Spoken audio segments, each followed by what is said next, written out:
but we just need to make sure we are where we need to be in this fight. No, no, definitely. Now, I was going to say, look, well, and what Yehuda was describing is what are the Russians going to stop these combined arms attacks with? Mass infantry with rusty AK-47s and some, 100 millimeter Rapira, guns that they pulled out of like some warehouse or some museum. I don't think they understand, because you see, these tactics worked in World War II, but things have changed. We have modern implements of war, modern arms. We have self-propelled guns that can drop a shell, GPS guided right onto the damn, turret, the actual commander's cupola, of an enemy tank. We've got Bradleys firing 25 millimeter autocannons, not for a layman's purpose, not bullets, but we're talking about shells, projectiles that explode, high explosives. So it's like mini grenades going off. Will, you can speak to that because you were with the Bradleys. What can a Bradley with a 25 Mike shooting high explosive do to open infantry attacking you? Oh man. Well, I think that's a great point, and that so the thing that we do have to, they don't have tanks to shoot at, but they do have anti-tank weapons and anti-tank teams, and that's the beauty of combined arms, and the idea of moving quickly and deliberately, and closing with your enemy very quickly, and the ability to combine your tanks along with infantry fighting vehicles, along with your artillery support.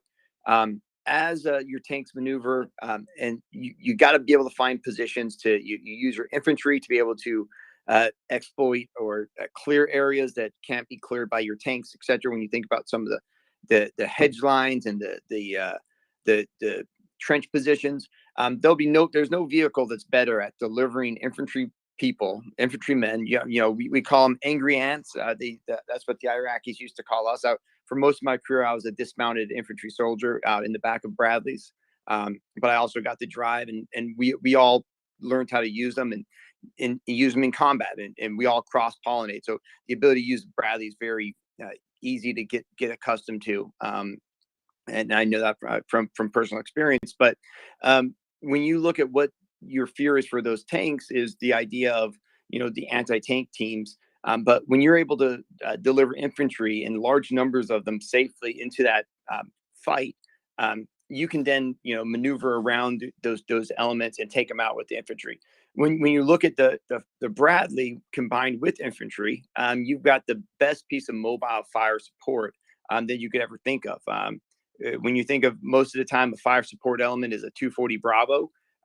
When you have a tank, Bradley with your infantry squad, you've got a fire support element that has a 25 millimeter cannon, the Bushmaster, which is phenomenal. It can immediately switch between high explosive rounds and armor piercing rounds that are extremely good against light armor and any kind of fixed positions.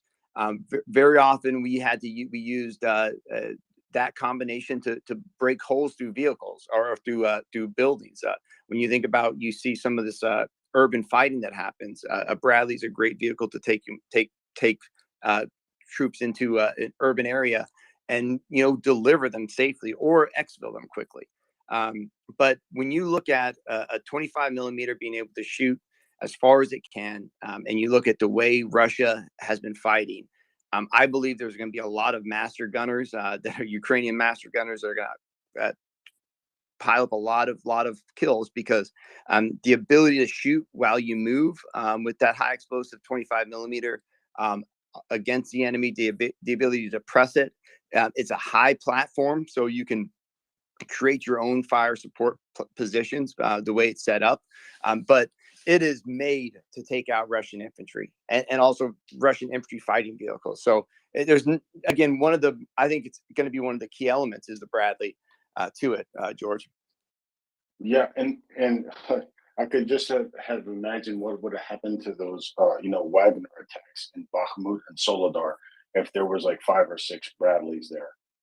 But on that note, I see 122's up, and here's our resident tank commander and part of the Tank Ruts group here. 122, go ahead, sir. Yeah, so hopefully my kid doesn't, wake up. But you're also you're talking about what they need to stop them. It's also how much they need to stop them if they make a push, because the difference between, I think, Ukraine and Russia is Ukraine is going to deploy. I mean, this is hopefully what I'm thinking. They're going to use their armor smart. They're going to deploy a massive armor punch, which you're supposed to do, and you're going to use combined arms, massive punch in one focused sector. That means Russia needs to have a lot of things which can stop this push in that particular sector. And if you look at what the Ukrainians have done so far, they're particularly good at shaping operations and finding gaps where the Russians are weak. So that's also a big point. You don't just need stuff that can take them out. You need a lot of stuff to, blunt an armored assault that is if an armor assault is performed correctly, it has mass, it has a lot of fire and maneuver capabilities. So you need a lot of let's just say they have T-90 tanks. There could be a particular counter to a modern Western tank, supposedly. They need a lot. If Ukraine is focusing all their Western tanks in one area, they need a lot of them, a lot of T-90s in one area, and they need to be prepared. Otherwise, they can't stop the push. So that's a good point to keep in mind also, that they just don't need their best stuff to the Russians. They need a lot of it, and I don't think they can do that.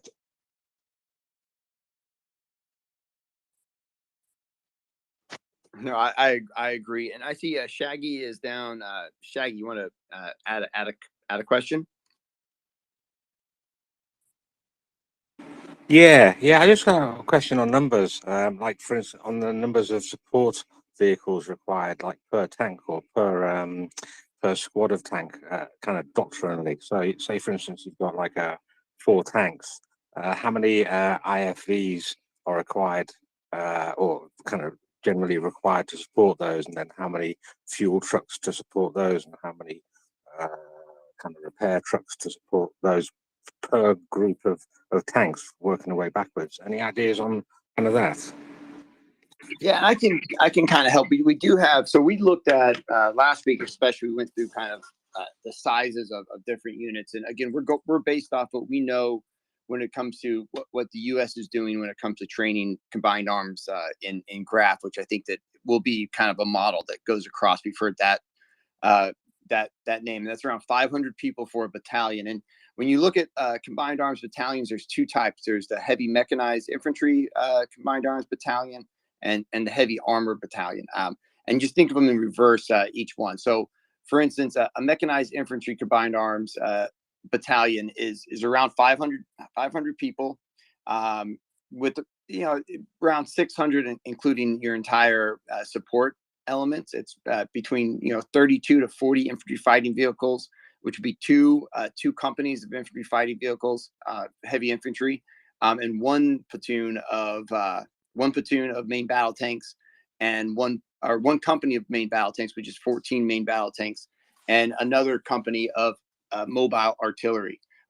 In the main battle tank, in an armor battalion, it's between 26 to 30 main battle tanks and 14 to 16 infantry fighting vehicles. Again, in reverse, where you've got two companies of tanks versus one company of infantry. In those battalions, you've got, each company will have a headquarters company or headquarters platoon, which will have, again, attached to them usually a mechanics platoon, along with your support platoon, which is usually at least one fuel tank per company, along with an assortment of different vehicles, either Humvees, your maintenance vehicles, whether it's the 88s or HEMETs, different types of supply or support vehicles. But in all, I mean, when you look at what the size of the training going on in Germany, the 500 personnel, it really bodes well for that battalion size element, whether it's a armor or infantry, and then you just kind of beef everything up. When you go to a brigade size element for combined arms, again, you're dealing with a battalion of armor. You've got 2 battalions of infantry, or vice versa, maybe two battalions of armor, 1 battalion of infantry. Again, with support attached to it, and artillery. Does that help at all, Shaggy? That's brilliant. That's exactly what I wanted. Thank you for explaining it really well, and thanks for putting the numbers as well as saying battalion and company, because I'm still getting my head around what's a battalion and what's a company. And yeah, and again, I really for next week I think I'm gonna have some diagrams of the different types, or maybe terminology of the different NATO countries that that are really focused on this, because we do have a little bit of a different doctrine, but and some of the terms are different. But the reality of it, since the global war on terror, there's been very similar strategies and doctrines put together, and the sizes are very similar. Just names are a little different. Yeah, brilliant. Thank you very much. I'll drop down to listening now. Very handy. Thank you. 1, 2, 2. Yeah, I'm just gonna fill in there just for Shaggy there. So in the Swedish military, we can sort of like use mini operation groups. We've been used 2 Leopards and 4 CV90s at least when you're like doing smaller operations in a larger operation group. When you're maybe doing some sort of recce mission with support. So that's one way to use it: 2 main battle tanks and 4 CV90s. At least then you're slightly more mobile, and when you're working in that small group, but you also generally have a group nearby that can come and support you as well. But that's one way to do it: 2 main battle tanks and 4 IFVs with at least a 30mm cannon. Always nice. Yeah, that really reminds us of some of the scout and cavalry side elements that U.S. doctrine uses too, where they put 3 Bradleys and 2 tanks together, or there's a certain different makeup, but again, they're also used in the hunter-killer way area, where you've got dismounted troops, or you've just got your Bradley fighting vehicles with the tanks, and you can maneuver very quickly, and just with that small element, I mean, that is a ton of firepower, especially if you do have dismounted infantry to use as cover and overwatch and recon. So when we look at this, I want to make sure everybody understands it. There's many different ways to use this. We talk about the doctrine. We try not to stick strictly to it. We try to make it in layman's terms. But the reality of it is, when you get into combat and you're facing an enemy, there's no plan that's ever been written before a war that can make sense for what happens on the battleground. You constantly have to adapt and overcome.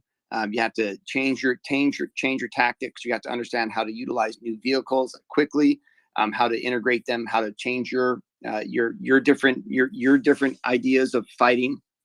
And one thing that's really good is that we've had 11 months of lessons learned not to do.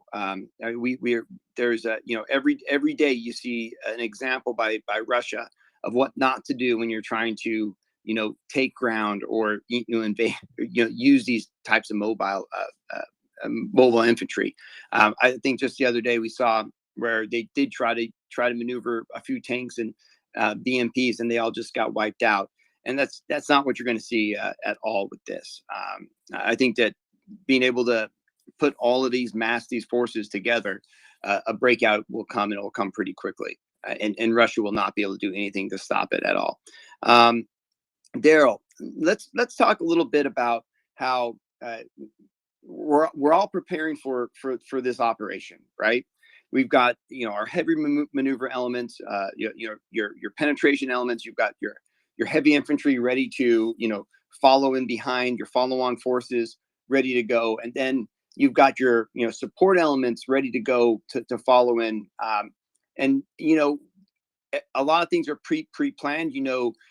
After 48 hours of fighting, you're going to move out and you're going to create forward operating bases to be able to refuel, refit the frontline soldiers. How can you talk about how that kind of works? If you need to make a forward maintenance pool, during one of these maneuver elements, is it connexes that go out? You have to bring vehicles all the way to the back. Kind of how does that work in the process, Daryl? Okay.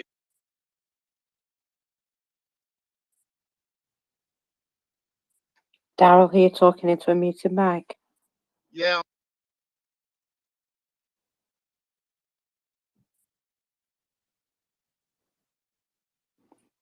We might be having some problems with Daryl. Doman, do you want to jump in real quick? Yeah, I have a question for you, William. And you can blame Thomas Paine for this, because in one of his threads over the past 24 hours, he mentioned the M3 Bradley, which is a cavalry fighting vehicle instead of an infantry fighting vehicle, which I've not heard of before. So can you maybe tell us a little bit about it? And also, No, would this be the correct designation maybe then for the AMX-10 RC? That isn't derogatory, like calling it a recon car, like the Fennec. And at the same time, it's cavalry, it's a fighting vehicle, it doesn't have any infantry in it, but it's not a tank. Is this maybe the correct solution for that?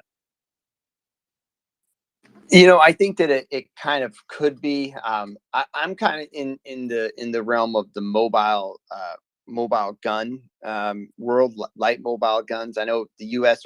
we're actually turning to that designation for a mini Abrams that technically is not being called a tank, I think, but I believe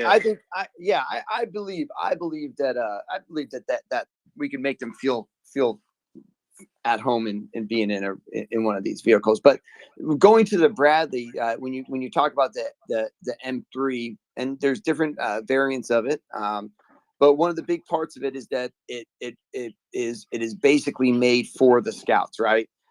It doesn't have as much space for an infantry, so what it does is they add, and it's more for an offensive weapon. This is the tank killer in the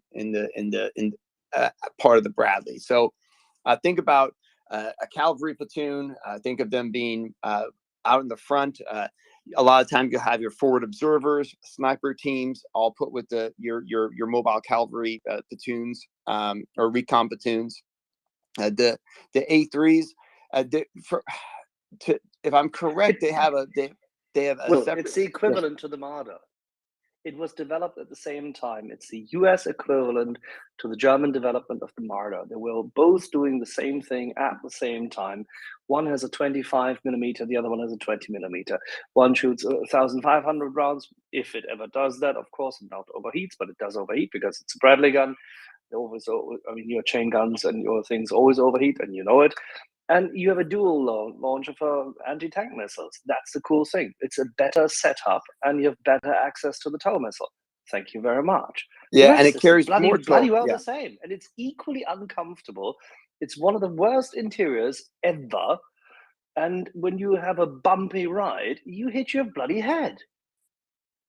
That's why we put.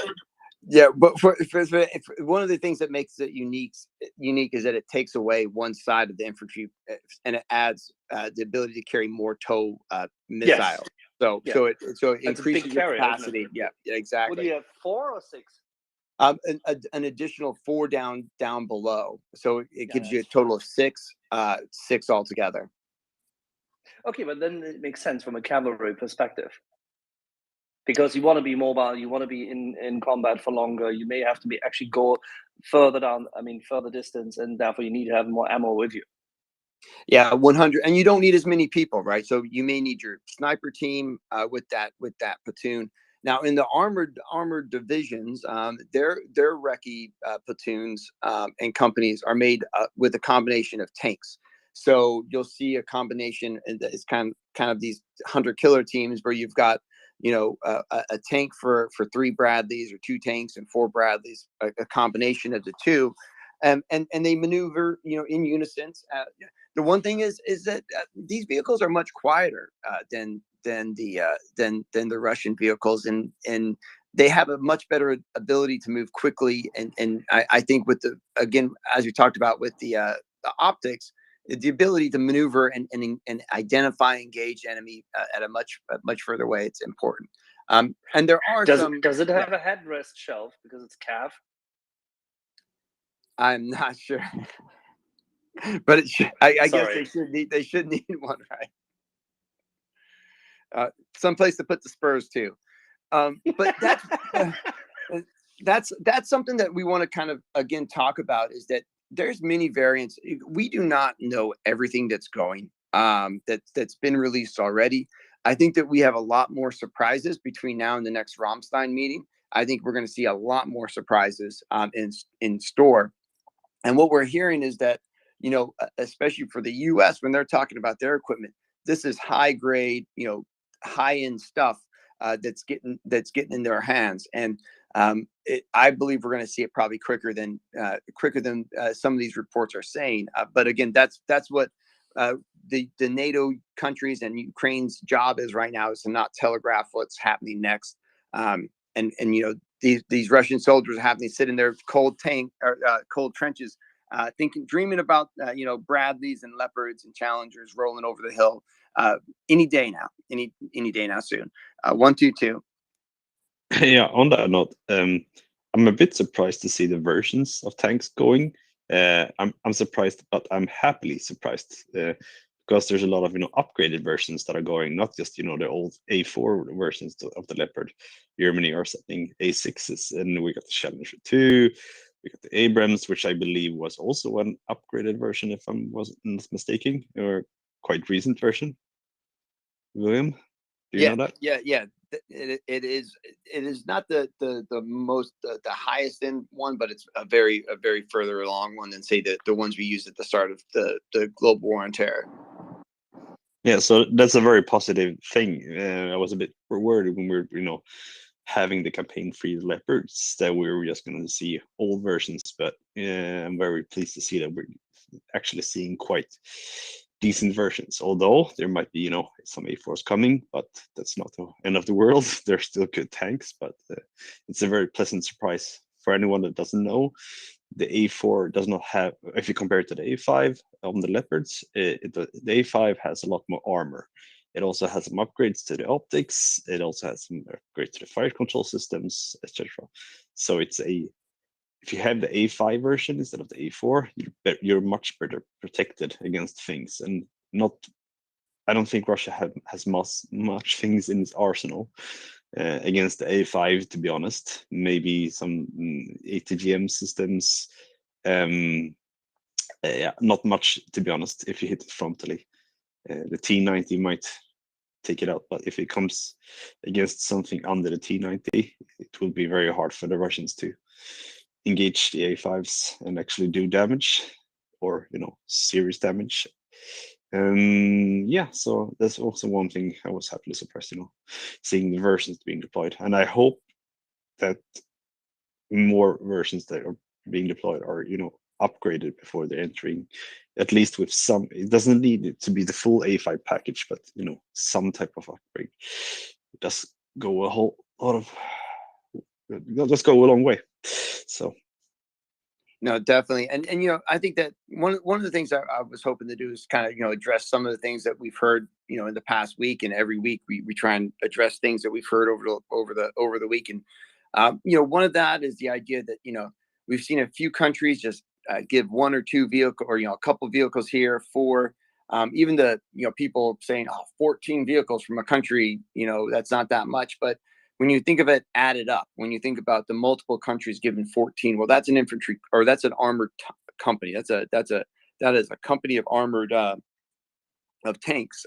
And you know, along with that, when you add in, you know, a brigade size element where you need to add, you know, reconnaissance platoons, yeah, you might want to have some backup, you know, tanks for your commander, for your officers. Sometimes you need those 1 or 2 extra tanks to be able to fill the gaps. And as long as it's a Leopard tank, you know, that you know, there may be some very slight variations between the different country versions, but you'll still be able to put those into a larger grouping to create a maneuver element.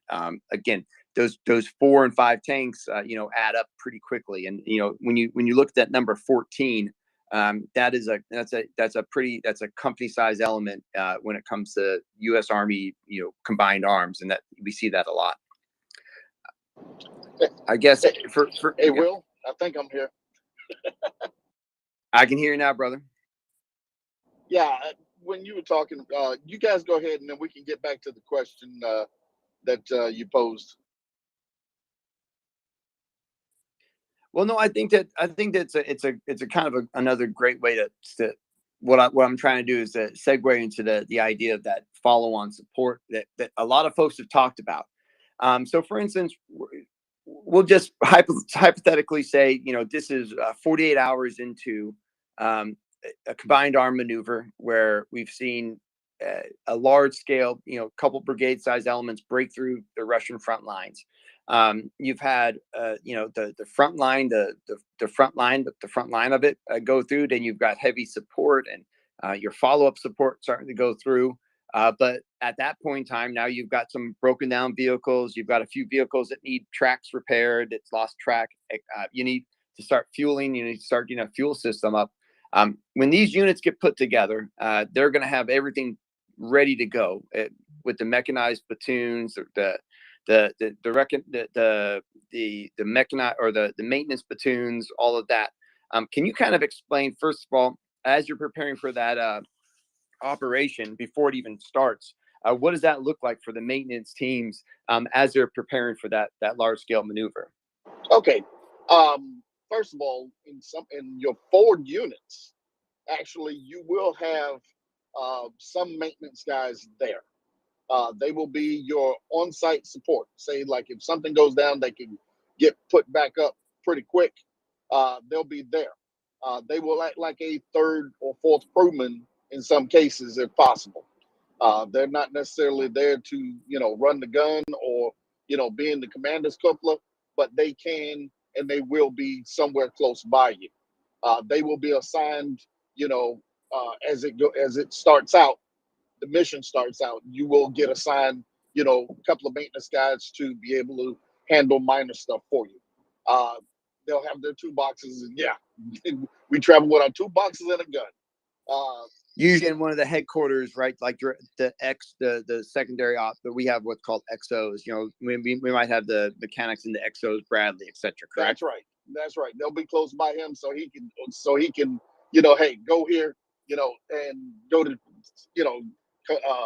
Lieutenant such and such. He's got something he needs. Okay, boom, they take off.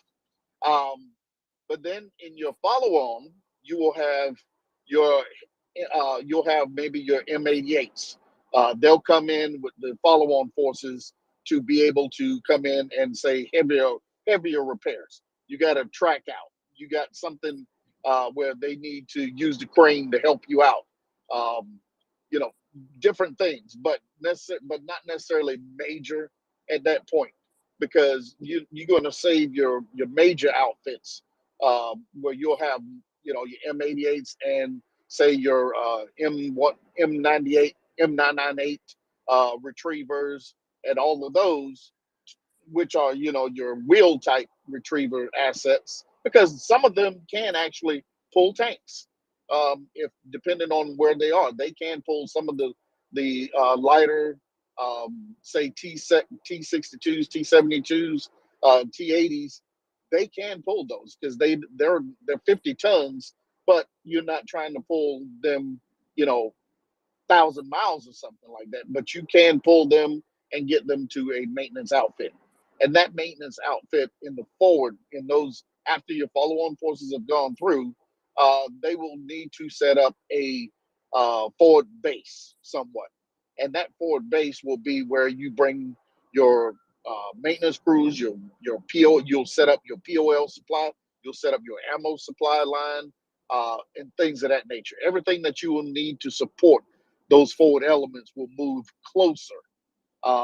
They won't be in that follow-on force. Some of them will, but not all of them. And they will set up an area for maintenance, for heavier maintenance. You got a vehicle with an engine that goes down. They'll be able to pull it. They'll be able to replace it, and they'll be able to stick it back in. You have big hydraulic system failure. Those guys will be there to go in, repair the hydraulics, get the hydraulics back up. They'll have enough fuel, because those type of operations, when you have major sub-assemblies where you got to open up hydraulics, know that you're going to lose a lot of fluid. and that's not something that that follow-on force is going to have, or do you want to tackle in that situation? Because say if the battle is static and it's moving back and forth, those forces will move up, and then they will quickly have to roll back, and you don't want to have to leave assets down in that situation. So you will have them further to the rear with those with your headquarters company, where they will be able to take those assets down, repair them, and get them back up. And at that point, you will also be setting up your supply system, where you will have a regular run of trucks and containers and things that will be needed as the operations move forward. You will need to set up more stable, permanent, semi-permanent, I'll say, areas for your maintenance crews, your supply guys, your hospital company, everybody to be able to run and make sure that the everything is fully supported, just like they were from back in garrison somewhere, almost back to garrison, but you're not at garrison. You're going to be in the front.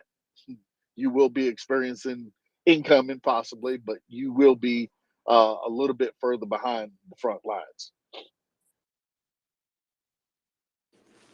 No, I think that's a critical thing to think about. And again, going back to when these vehicles get turned over to Ukraine, the maintenance equipment's going to be there. They're going to be prepared for it, whether it's a Connex on the back of a Hex that comes in, or on the Hemet. Everything that you need to keep these vehicles running will come with them. And I have no doubt that these Ukrainian soldiers and their logistic experts are know how to do this.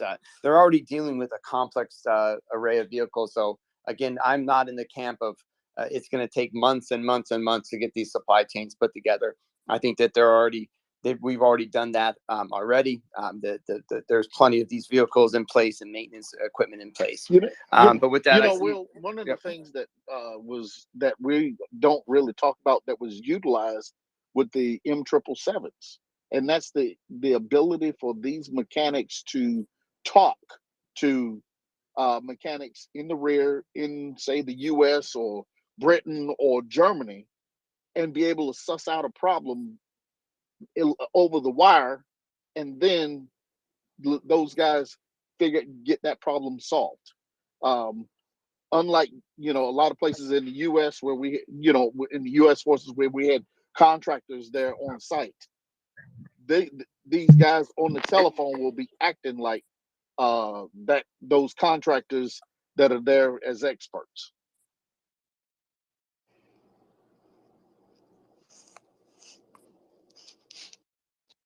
Exactly. I see we have a question, Luca.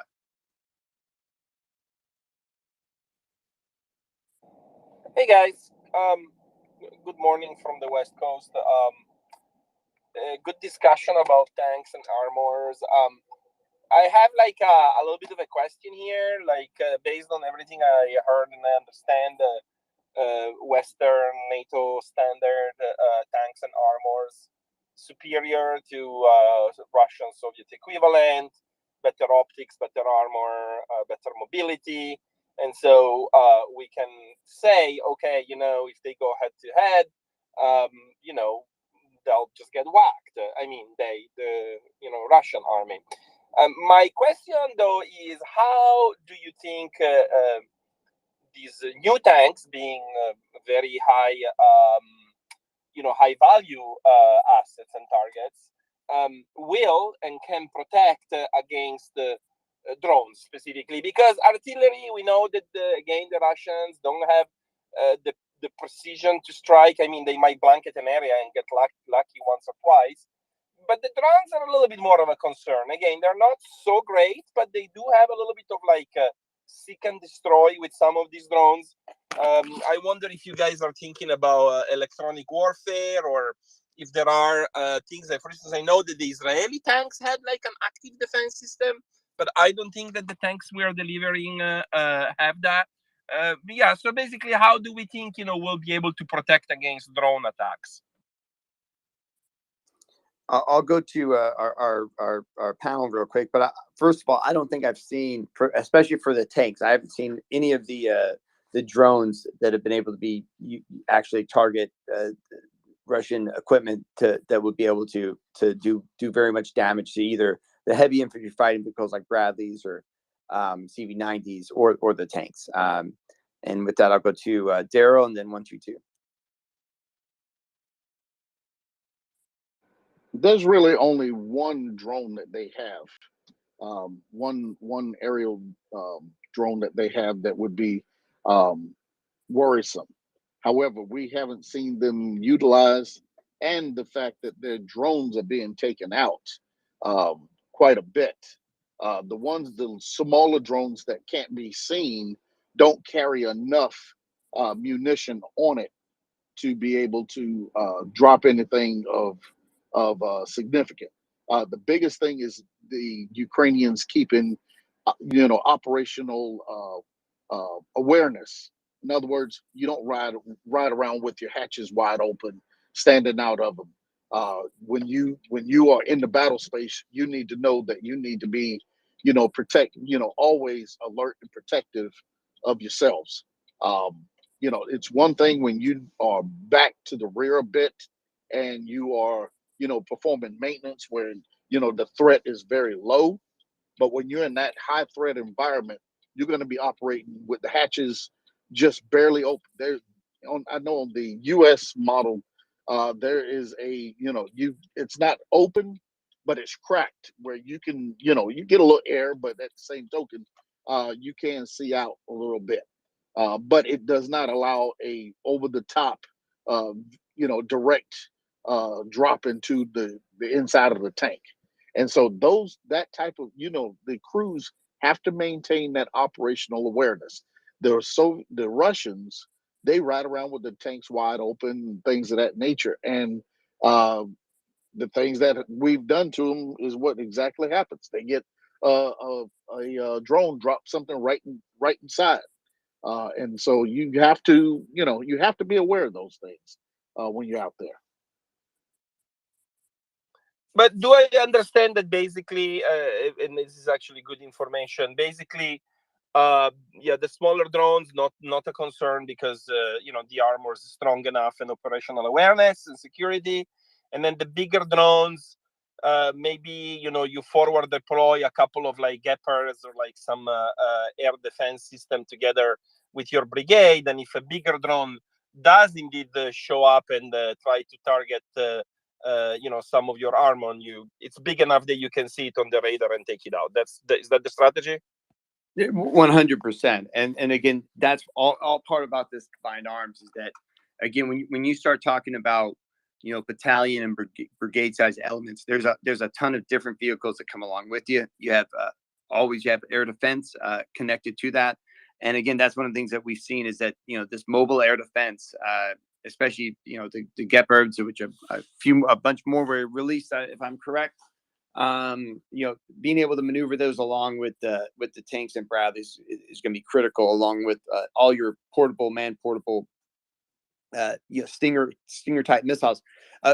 One of the parts that we got to remember is that you're going to have infantry elements with these tanks and Bradleys, and there's a lot of things that you can use the infantry for.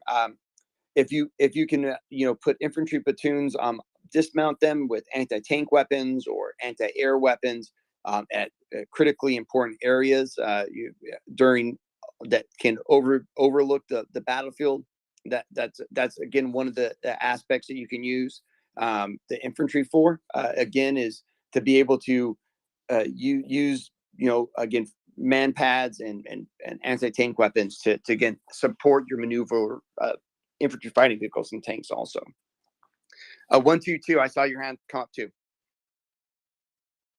No, you stole my whole line, but so I don't have anything to add to that. No, but yeah, just quickly again, when you move in, as we say, when you move in formations or when you have valuable assets, you deploy things with it that will protect your assets. Will a Lancet drone maybe damage a Leopard? Yes, it will. Probably. If it hits on top, there's optics. It might damage it, but it won't disable it, most likely. One thing I think we haven't spoken about in a while here is we speak about the Gepards, which are great, but also the amount of Avengers that the US sent, how they will be valuable for removing formation and to keep up with them. We have to keep in mind they have those now as well, so that's a great asset.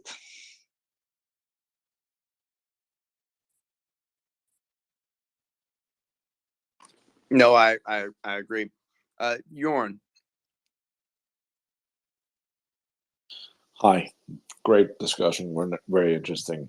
I love your descriptions of how Western produced tanks have digital assets, and you can look at screens instead of pressing your eye against the optics and things like that. How easy is to upgrade something like that on an old tank or a Ukrainian produced or Russian produced tank? Could they, the kind of upgrades that they've done in the Czech Republic and Poland, could it be things like this, or is that a way too difficult thing to have done fast to install screens and stuff inside an old tank like that? Do they have communications equipment that they could do combined arms with their older tanks and their Russian tanks, their older tanks and their modern tanks combined, or would they be completely different structures on the battlefield? 1, 2, 2. So I would put it in, to keep it simple, I would put it in an order like this, and the first is the easiest. Communication systems. Then I would put, oh my God, I just lost how I was going to put it. Yeah, so communication system, optics, and then any kind of fire control system in that order. Basically because communication is somewhat easy to put in, does not require sophisticated electronics in most of the cases. Optics is sort of like the same thing, but the fire control system is a whole different thing, because then you have to take into account, with the turret, the gun, calibration, etc. So there's a lot of different parameters and more other things involved. So just getting communications up is quite easy fix. Optics, it's easy, but not as easy. And yeah, fire control systems is a bit more difficult to get it right. Not impossible, but just the way you can look at it and how long it takes. And then it goes down, like armor and other kinds of upgrades. Takes longer to get in place. So they'll get 150, 200 Western European main battle tanks, but along with that, their second-tier tanks are already better than most of what Russians could field, just because they have optics that are much better. Would that be a fair interpretation? Yeah, sorry. From what I've seen, the Western-made optics, compared to the older style, at least Soviet optics, it's a whole different ball game. I believe the T90 is sort of up to scratch, because I think they imported that from France, if I'm not mistaken, or something like that. But the older versions of Russian tanks, their optics compared to an upgraded Czech Soviet style tank, you can't really compare it from what I've seen on pictures. It's a huge advantage. Yeah, and I think that one of the other ways to think about it is that for a lot of these variants, the hulls and the main aspects of the vehicle stays the same, but then there's module upgrades. So when you look at some of the an A3 versus an A4, and some of the it's a difference of them going in and swapping out a module. Maybe it's the optics, maybe it's a computer system. But most of the time it's made to be able to quickly kind of upgrade. And I think that, again, we've seen this in action when it comes to some of these modernized T-72s and variants that have came from NATO countries and other European countries that we've seen on the ground that Ukraine have used. And it seems like they outperform Russia by leaps and bounds. So when you think about the Kharkiv offensive, that was led by Soviet era or Soviet vehicle or tanks, but that had been completely upgraded. So I do believe that aspects there. When it comes to the NATO vehicles, I think Axel has said this, or somebody said this, and I really liked it. Is the idea that the older versions of NATO vehicles are what beat Russia, and Russia's still using, for the most part, Soviet era Soviet technology. It seems like from the the 90s, and that was when most of these vehicles were conceived and they won that arms race by the technology because they were better then. And for the NATO vehicles, they've been upgraded multiple times since then. When you think about just the Bradley fighting vehicle that I used up until 2009, the vehicles Ukraine's going to be getting are far superior than what I used in Iraq in 2005, 2006, 2007. They'll have the commander's optics. They'll have upgraded the upgraded computer. The computer systems weren't really ready to be used back then. It was towards the end of those wars, or that all of this technology came about. So I think so. In our Bradleys, we couldn't see what the commander was looking at. These vehicles, an infantry squad in the back of a Bradley will be able to take a look around before they get out of the back of the Bradley. Massive improvement from the past.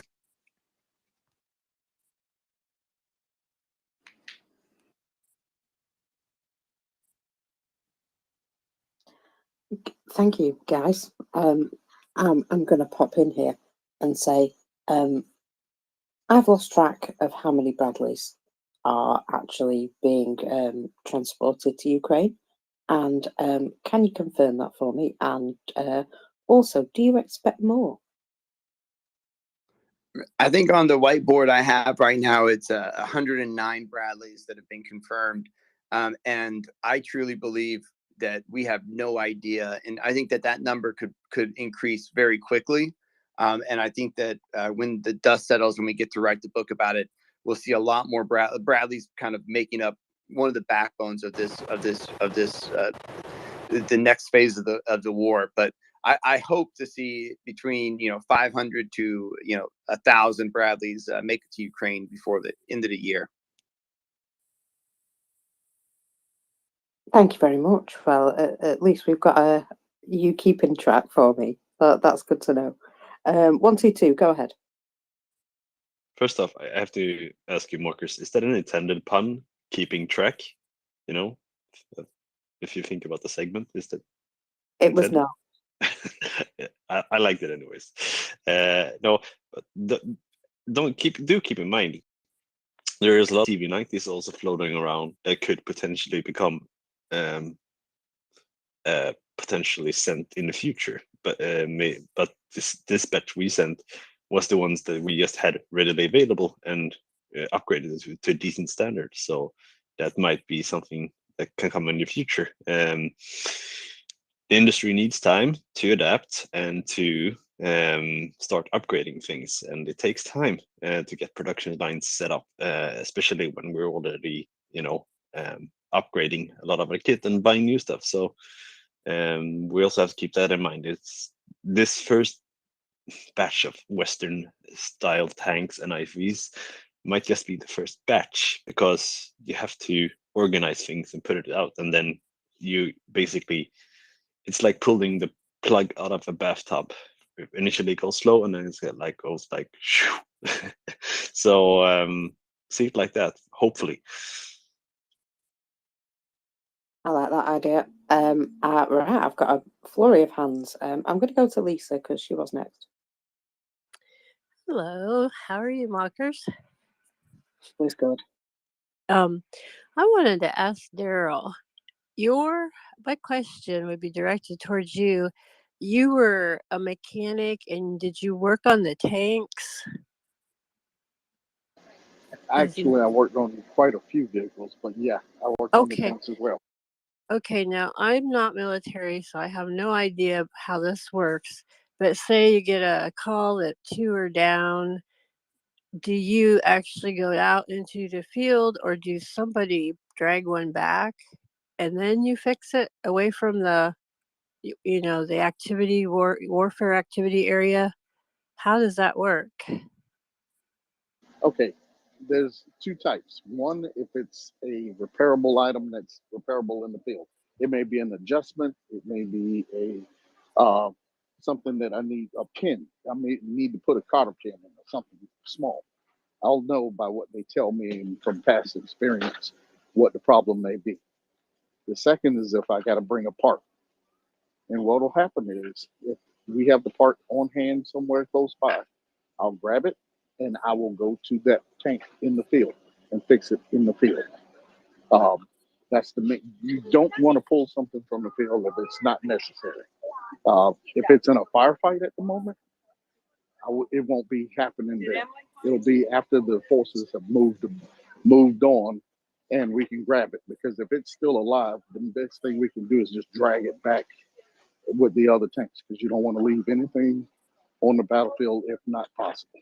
If it's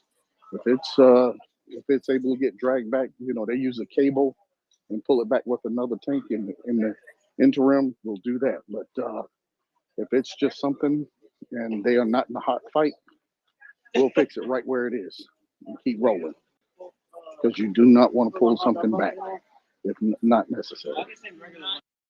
Okay, that's really interesting. I just wondered how that worked. I figured there was probably a system where you know, in the heat of a battle, you didn't want to be going out there, but as you pull it back, unlike the other side who just leaves everything and runs, um, I was just curious about that. But thank you. That explains a lot. Yeah, when I said those mechanics that leave with that front forward unit, that's what Uh-huh. their job is to Oh, take care of that kind of stuff. okay. Well, thanks, Daryl. Back to you, William. See, Axel, you had your hand up, sir. Yeah, I was just trying to supplement what you had already add to your point that the amount of or the number of IFEs across the three different categories which we see at the moment, or which we expect, CV90s, Marders, Bradleys, is of course determined by what is the availability. Actually, CV90s, there's a lot more available, but the question is whether the Swedes are willing to give and whether the Dutch are willing to give, but it seems likely. The Marders, lower availability, but there's quite a few still. Bradleys, loads of them, but the determinant for this is twofold. A, the amount of new main battle tanks coming into theater, and you need anywhere between 2 or 3 times as many IFEs, depending on how you set up your brigades, whether it is more, shall we say, mechanized infantry, or whether it's a heavy armor. And at least you need twice as many IFEs than you need main battle tanks. And if you supplement them, if you, for example, have a heavy armor setup where you would have artillery attached to it, I mean, in this case, I don't know, say we were to get the RCH 155 into place, or more Panzerhaubitze, you know what I mean. And if you were to have equivalent to the AMX, for example, for one full brigade with at least 2 full battalions, Leopard 1s as recce tanks supplementing the main battle tanks, now we're talking, then you need a lot more IFVs for that. So depending on the Greek decision as to how many Leopard 1s they are willing to throw into the pot, which will make the whole heavy armored division of Leopard 2s, A6s and A4s, significantly stronger, give it fantastic punch power. In such instance, you may wish to actually have 3-to-1 in terms of IFVs there too. Now that is a proper brigade. So if our assumption is true, that beyond what has been delivered now, meaning the 60-40s, all in total, there's about 250 main battle tanks coming. there you have your numbers. And whether it's 250 plus the 60 20s, but I think it is because the 20s definitely are nice, but they're not nearly as good as the 2A4s or anything like it. And we do not know yet whether the French are going to send their little fruit cakes or not. And we don't want to ridicule the French. We have heard very clearly that they have a fantastic reverse gear. They actually have 4, which makes it a very good tank. And not to be ridiculed at all, despite the fact that it's not that mobile too either forwards. If that's the case, 250 plus 60, and that's what we believe is currently the minimum of what's coming. On average, just calculate 2.5 on top of that.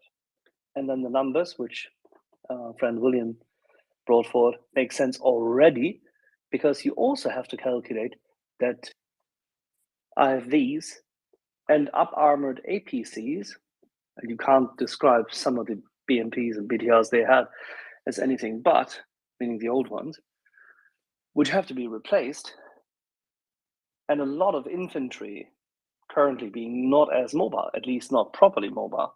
So there's already the deficiency, then there's the replacement need. You will need a lot more IFVs than even the 800 to 1,000 which have been floated about. And that's not a problem, because it's just kit. And William, how many thousand Bradleys are sitting about? Oh man, I think there's around 7 of them, right? Pretty sure. I think between 6 and 7,000, if I'm correct. I'm not sure out of that number how many are able to go straight, get deployed right away. But there's plenty enough of a number that cutting free another 500 or 1,000 would not make a massive cut into our stockpile. So as it was said in Lock, Stock and Barrel, it's a deal, it's a steal, it's the sale of the effing century. Exactly, and again, we don't have to give them the most updated version. Now for this first, when I really love to see the version that they're being sent right now. From what we can tell, the ODA or ODA version or OD, I forgot the exact, but it's the upgraded one.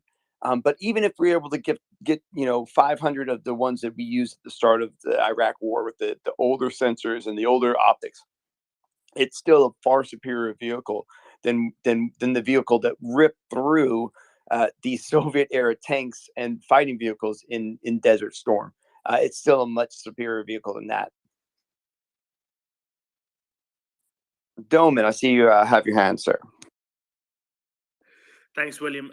I would absolutely love it for Darrow, for Hunter Shugoto, for William to speak a little bit more about all of these auxiliary combat support vehicles, or whatever you want to call them.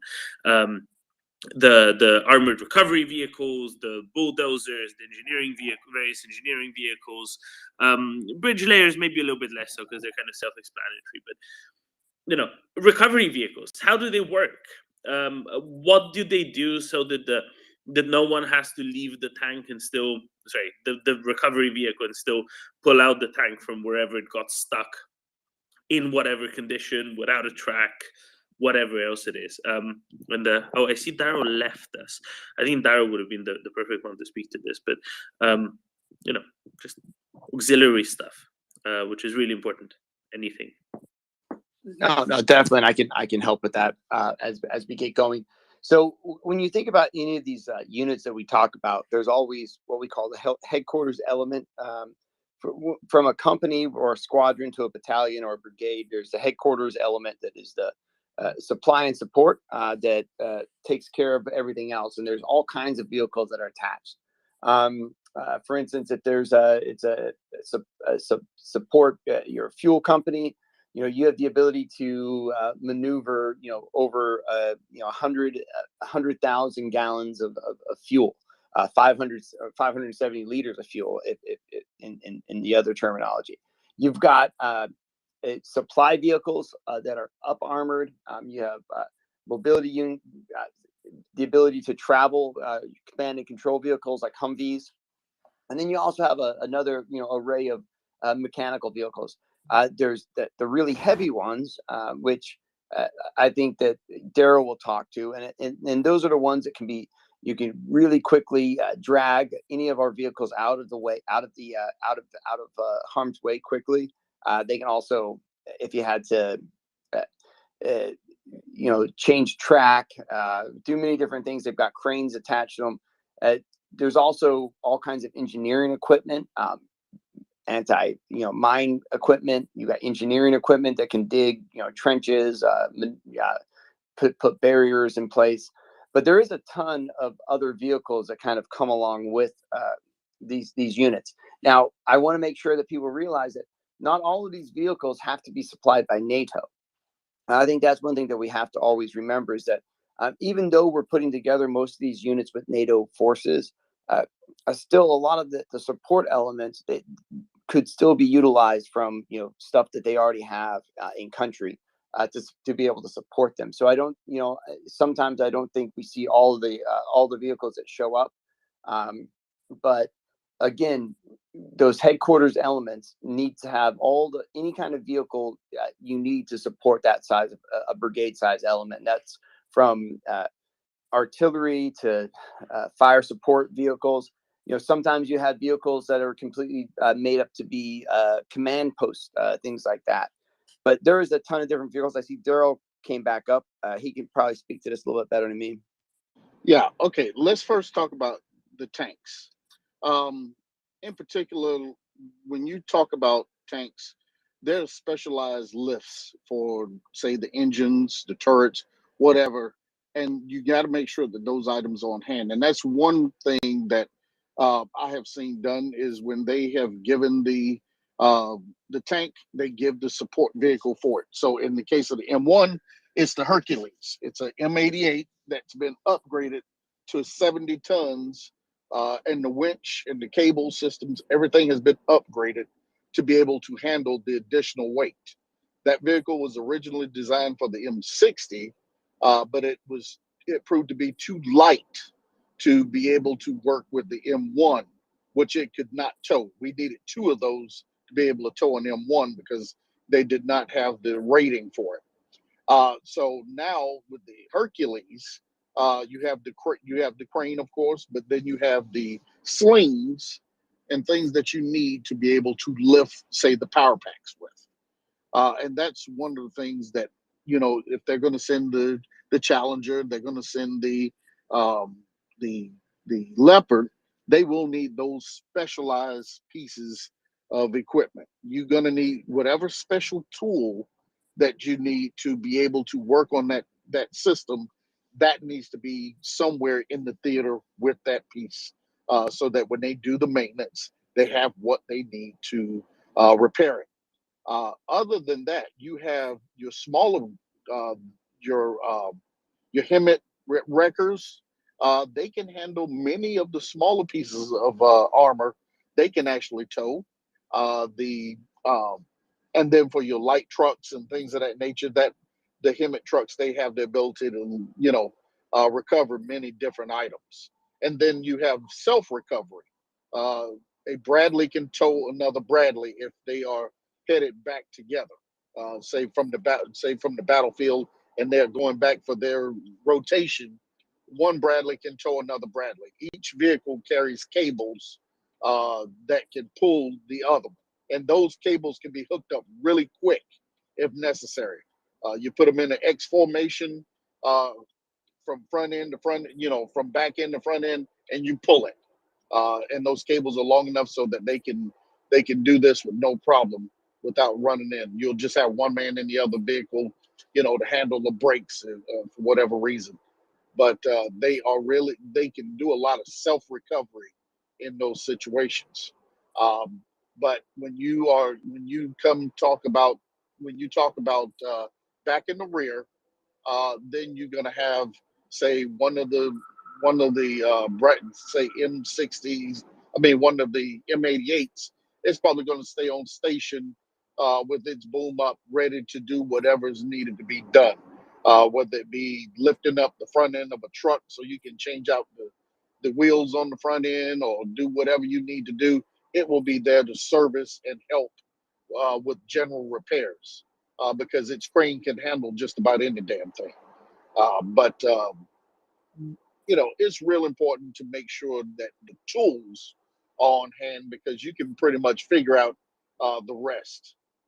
If you jerry rig, some come alongs up, you can do a lot of things, but you just need to have the tools. And when we're talking about, like someone said, the empirical measurement system for some of the tools, vice the metric systems, yeah, those things you will need to make sure that they have the mechanics have a access to both sets of tools, because the U.S. in some cases we don't have metric on a lot of our equipment. You will need the especially the older M109s. We had not gone to the metric system in the U.S. Military as of yet, when a lot of those equipment were made, when a lot of that equipment was made. So you have the standard, tool sets that you will need. Your 1 inches, your 3/4, 5/8, 9. Yeah, it's going to need those. But a lot of the new equipment, it is built to NATO standards, and they do have metric bolts and things of that nature, which will make it a lot easier for them to have the tools on hand for.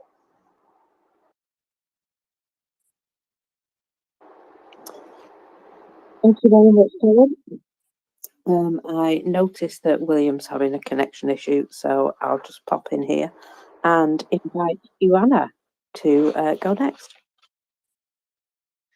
Thank you, Marcus, and thank you, gentlemen. Very, very interesting discussion. I wanted to ask you about something that I read a few months ago, and I found it very interesting. How Ukrainians use tanks with indirect fire in order to hit targets that are beyond the line of sight. Apparently, they use drones and an application they made, which is called Kropiva, if I read it correctly. And practically, this application provides mapping of the battlefield and help adjusting the fire. And they are using it not to hit like directly in the line of sight, but using a ballistic trajectory and hitting far behind, farther than normal, like 4-5 kilometers. They even reached like targets on a 10-kilometer distance, which is amazing. I don't know if it's confirmed, but at least they claim they did it.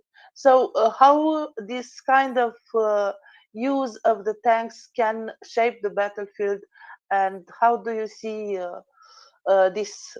For example, I imagine that the new tanks that offer much better protection can be used in front, and older tanks using this kind of targeting can stay in the rear and still help with the operation. What do you think? Well, I'm speculating because I'm not an expert, of course. Thank you. Well, what you're saying, Awana, is them being innovative. Um, they may not have enough mortars. They may not have enough 155s in that particular battle space where they are needing indirect fire. Um, and that's one way you do it for them. That's what they figured out. The main reason I would say that it's being done is if they are more worried about anti-tank weapons at the very front. And with the case of the uh, old Soviet style tanks, the armor is not necessarily up to par to be able to handle a lot of that. And that's the reason why they've been conservative in their use in certain spaces with it. With the newer Western tanks, they, like you said, would be able to push a little bit forward and much less worried about the drones and the RPG, which in the prevalent in the theater. So yeah, they're doing what they can do with what they have, and having alternate ways of doing things helps out a lot. If they're using artillery methods to hit targets further in the rear, God bless them. They're just doing what they can do, and they've had to do that since they did not have Western tanks. So, when I mentioned before, that's the difference between having the Western tanks and having Soviet tanks. If using the Soviet tanks, it's not who fires last; it's who fires first, because they are of equal armor. In the case of the Western, it's who fires last, because although that Russian tank may be able to fire, if it's not able to destroy that Western tank, it's and that Western tank gets a bead on him, it's who fires last, because that Western tank will destroy that Russian tank. Um, and so that's one of the big differences about introducing these Western tanks into the theater. And if I can add, I think I got my connection problem fixed now. Is that right now we're seeing Ukraine do whatever it takes. For the last 11 months, we've seen the Ukrainian army do whatever it takes to defend their country, and that meant sometimes doing things that are very unconventional, which happens in war. Again, you fight war, you don't fight it exactly how you write it in a doctrine book. So we've seen Ukraine have to use Humvees to do maneuver elements that infantry fighting vehicles should. You see that tanks happen to be used as artillery because you've got this more stagnated defensive line that's been put into place. One of the things that the introduction of this large number of Western equipment, and I think the continued increase of Western equipment, is going to be allow the Ukrainian armed forces to kind of realign their vehicles they already have, to maybe utilize them better. Maybe we can provide older vehicles. Maybe they're not as good as the best NATO vehicles, but they can take an older Ukrainian vehicle off the front line and maybe put that into the hands of the territorial defense, and gives the territorial defense a better piece of equipment, and regular armed forces have the upgraded pieces of equipment. But again, I want to one of the other things we talked about this week a lot is the idea that this is not the end of any type of support for Ukraine. Now, this is just the beginning, and what we're talking about is giving the tools for Ukraine to go on the offense. Sooner or later, Ukraine needs to completely rebuild their military, and when they do that, that's when we can talk about the division size elements, divisions of the Abrams and Bradleys or Leopards, etc. So for now, we need to really more focus on what's happening directly in this next time frame in the conflict, which should be Ukraine going, using NATO equipment, NATO training, and the will that they have already as a fighting nation to put Russia on its heels. And again, the tools are there to make one of those big punch throughs. Will, one of the other things that this battle is going to probably, that's going to come out of this battle, is we're going to see things that have not been introduced even into our own armed services. In particular, I'm thinking about the radar gun or whatever it is that they are coming up with for the drones. That's something that we did not have, and fielded, and they are going to have, because it's something that had to be figured out, because there's a dire need for it to be figured out on this battle space. And so I think we're going to see a lot of those innovations, a lot of technology that wasn't previously known to us come through and change the way we set up our equipment in the future. Things that may be attached, things that may be added on to equipment that it isn't presently on it. Yeah, and we can't forget about all the other things that are being donated, right? We're the precision. We talk a lot about the self-propelled artillery guns, because that kind of is what accompanies these maneuver elements. But the reality of it, the precision guidance, the Gimlers from HIMARS and M207s, the long-range Excalibur rounds from 155s, all these new integrated, these new weapons, the bombs, the flying, the new ones, the tungsten rain. When you put all this together, and you put good training and good intel together, the reality of it is these tanks shouldn't have to be getting in too many big giant battles, because as that maneuver element maneuvers, the artillery, the use of all of the intel, we're going to see, I believe, a shock and awe event that will destroy a large part of the Russian force before we see a tank hit the front lines. Wouldn't you agree? Absolutely. Degrade right now. The Ukrainians have since degraded a lot of their battle spaces ahead of any front. They've destroyed, multiple supply runs. They've destroyed troops. They've destroyed, means of communication, means of detection. All those things add up to reduce many of the threats well ahead of a face-to-face battle. There are elements that are on the face-to-face, but they are mainly troop-to-troop movements. When Ukraine begins their armored assaults, it's going to be a lot different from what we've seen. The battles of, say, Bakhmut, Soledar, they will be a lot different. They will go a lot different once you start adding in armor and all the other things associated with that type of assault.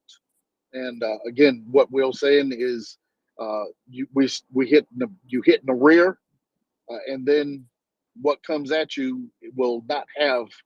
You hoping to not have them have the ability to rearm, to maintain their ability to see very much, except for what they have right there with them, and you want to be able to destroy that. I see we have a hand down there. Is that Capdome? Hey, good afternoon, everyone. I have a question, and it's a little bit convoluted, so please just bear with me for a second. So my understanding is that the entire sort of line of contact is approximately 1,000 kilometers, not all of which is sort of a tank country. I understand, but if you have a relatively wide kind of line of contact for regiment size, which I think it's what the approximate strength of the new armored units that are coming in. Approximately how wide of a what do you call it, like how wide of a spearhead could that potentially push in? And the second part of the question is, so I understand that both the Leopard and the Abrams are pretty they're huge 70-ton machines, so they're pretty significant gas guzzlers, and in a sort of a tactical combat scenario, their fuel consumption is a lot higher, and so the range is relatively short. How does that play a role when you're advancing? Like how deep would be sort of a successful penetration, if that makes sense, before they have to kind of stop, rearm and refuel? Does that make sense? My question. Yeah, I mean, I'm gonna jump in here a bit. Yeah, it makes total sense. I'm gonna give you a very boring answer because it totally depends. But generally, you don't want to go too far, depending on the situation, because all of a sudden you're gonna be you might stretch out your lines a bit too far at some point you're going to need to refuel, and you need to get in the fuel trucks to your position, And to be able to do this, you need to have secure routes, because you don't want those to be taken out. So it's better to break through shorter distances and secure the position. And by securing a position, that means clearing any threats in a vertical and horizontal manner, which allows you to safely refuel and rearm without being in a immediate risk of being targeted by artillery. So this would be around Swedish the metric system for miles, our miles, that is. I don't know the conversion. But it all depends on your objective and what risks you're willing to take. If you have the possibility to drive 10 miles, do it. If it's in line with your plan. It's all about what you want to achieve, or all kinds of things. What risks are you willing to take? What you do need to keep in mind is, even if it says the tanks can drive X amount of miles, it's not really designed to travel those distances before it actually needs to be looked over and have a small check. I know for a fact from a source that some tanks that's been in storage, not saying that these are the ones that go into Ukraine, but they can only drive a few miles before they need to stop and have checks on their engine. That's not what Ukraine are probably going to get, but yeah, just a small factor to take in as well.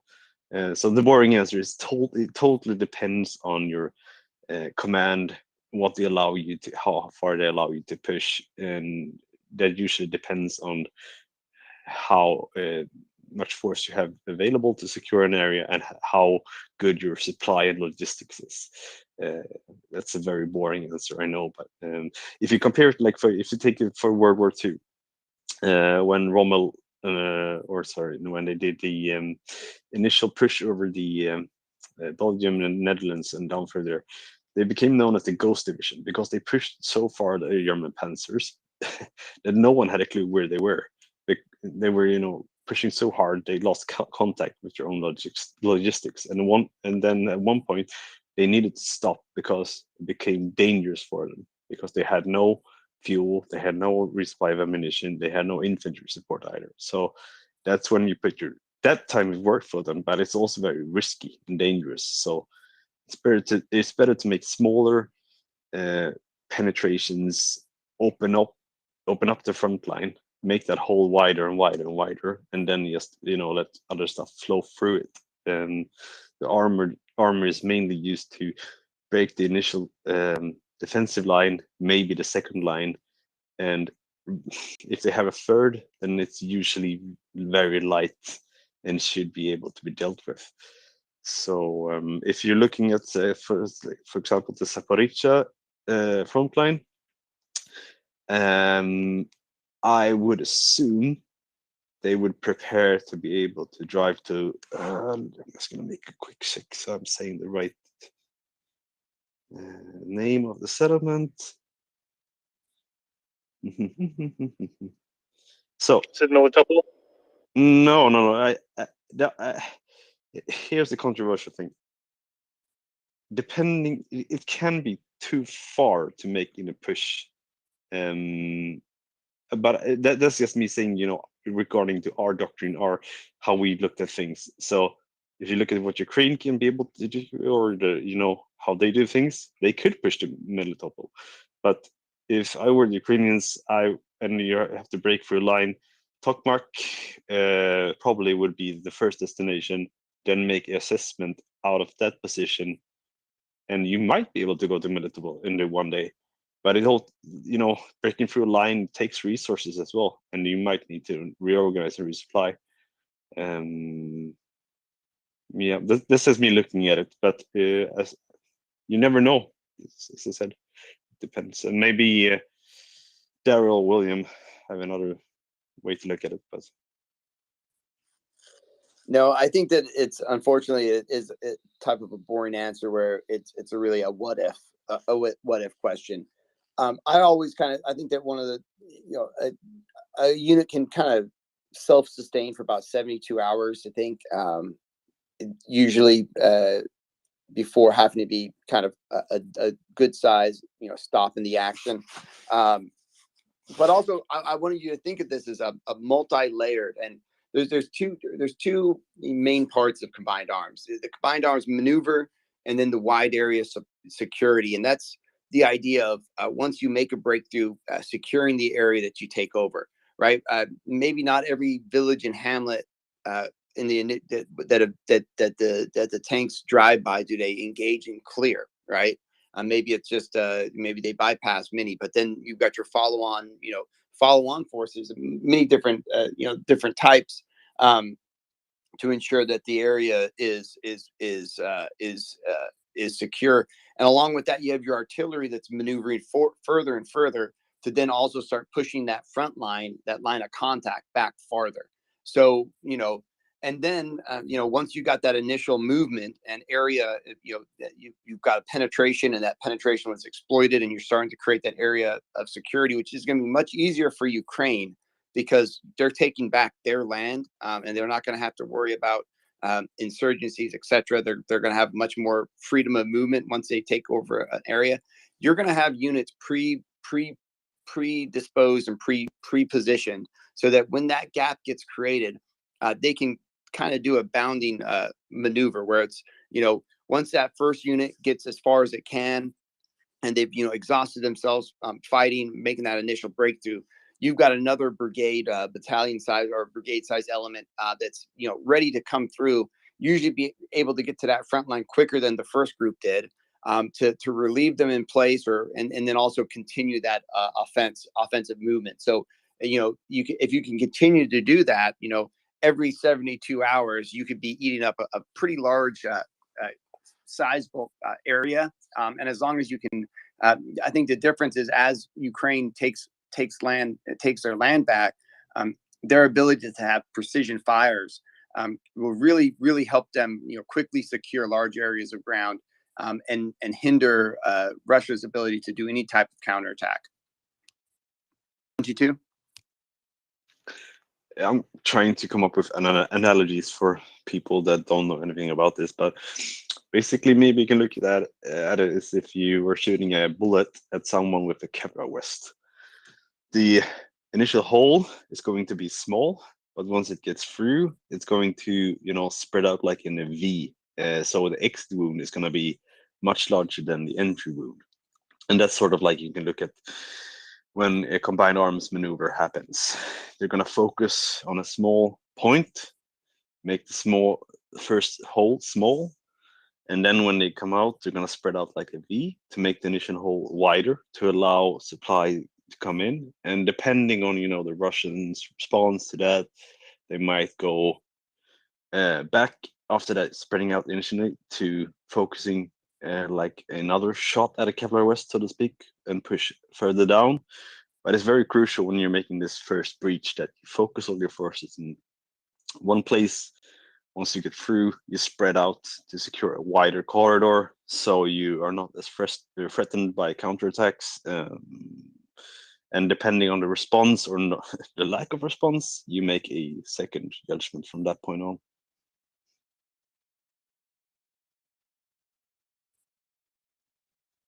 No, that's completely correct. Go. Did you have something to add, Captain? Yeah, just a quick follow up in terms of a NATO, I guess, standard or typical brigade size unit. What is typical spacing? So how far apart are all those tanks and IFVs and trucks and etc.? Is it like a 10 kilometer, 5 kilometer? I just that I kind of struggle with that, or that just varies depending on the operational terrain. I think it varies. 122, you have an answer for that? Yeah, I'm boring answer. You said it varies a lot. Depending on the terrain, if you're in really tough terrain, such as you're gonna go over a lot of fields, you have unknown status of the field. For example, is it They can be really muddy. There's a high risk of getting tank stuck. Then you want your the Bergen, so the buffalo towers we had, the buffalo.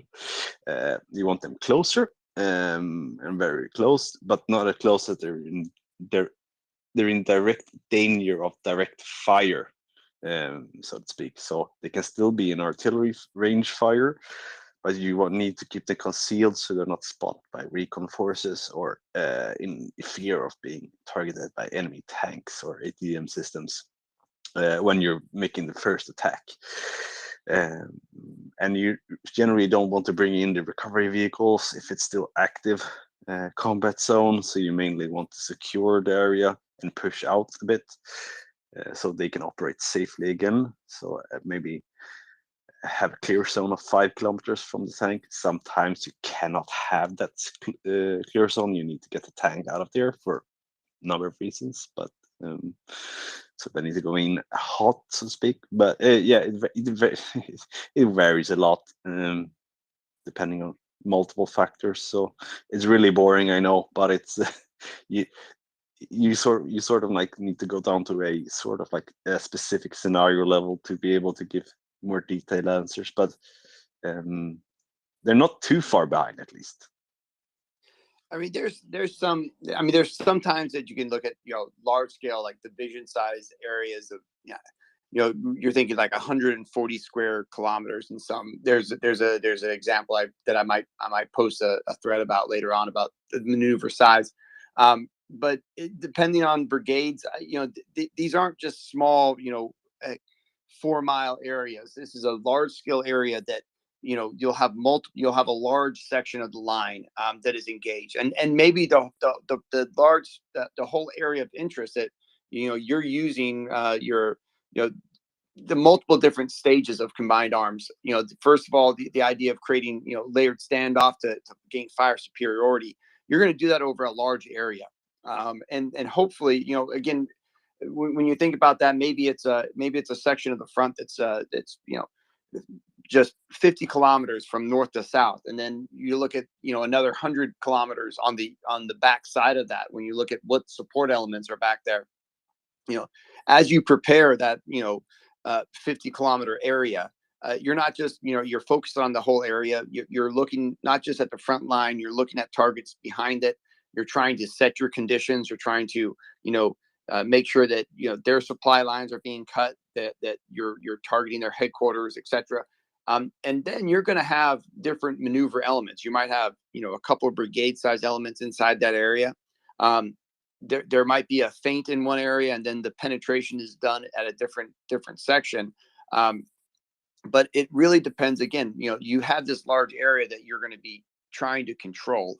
The movement again depends on the amount of resistance, the amount of success that you have. So it's kind of, again, one of those what ifs. But I would say, again, a good idea, like a 50 kilometer by 100 kilometer area when it comes to about a brigade or a couple brigade size units is something to think about, if that makes sense to you. Thank you very much.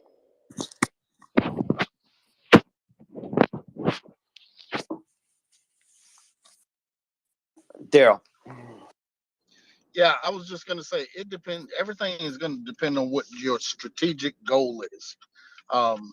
Only because where you may have your pincer move here, once that pincer move goes on, you may need to, on your follow-on forces, you may need to have a stabilizing force that actually prepares for an assault, as the enemy wants to pull troops and equipment down from other areas. So where you may hit them, yes, you can move forward from, but you also need to have elements that are prepared for the elements of the enemy that may come afterwards to help support that line, or help that may want to try to cut you off, surround you, or hit you broad, in a flanking move.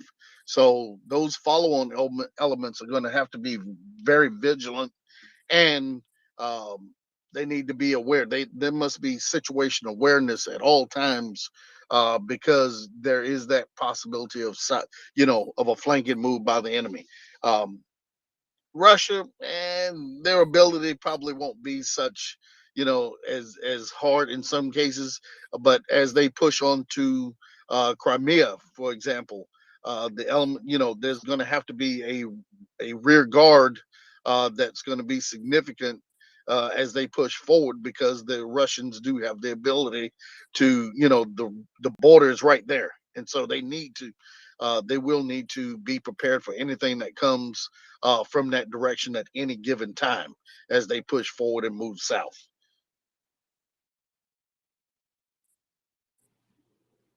One, two, two. Yeah. So for anyone, the ideal thing is you attack with a large force and focus it, and you have not an equal force, but a quite powerful force that's not next door, but somewhat next door, and they attack simultaneously as the other push, which then fixes forces in that region. So these forces cannot reinforce the point where you're trying to break. So that's really crucial also in combined warfare. It's not just about combining vehicles, it's combining battle spaces and battle tactics. So you're using your combined vehicles to do combined maneuvers as well. So you're maximizing your chances and odds to break through in a certain area and not be in the threat of the enemy receiving any combat capabilities, because lock them down with a attack somewhere else. That attack is not designed to succeed. It's just designed to attrit the enemy and keep them fixed in a certain position. And may I say, the Ukrainians have proved really well at this skill. So yeah. No, you're completely correct. And again, I think we saw that, and I think then we don't want to look into a crystal ball. We don't want to try and pretend like we're the generals leading the military over there. But what I believe we're gonna see is a very rapid maneuver that breaks the line, and is very. I believe we'll see probably multiple little ones, and I think that there's a saying: the path of least resistance will you find the path of least resistance and you exploit it. But I believe the targets will be places that divide the Russian forces, that use both the natural, and then also the created from the forces, and fire superiority to cut and divide supply lines, etc., and really cause chaos is what this is going to do.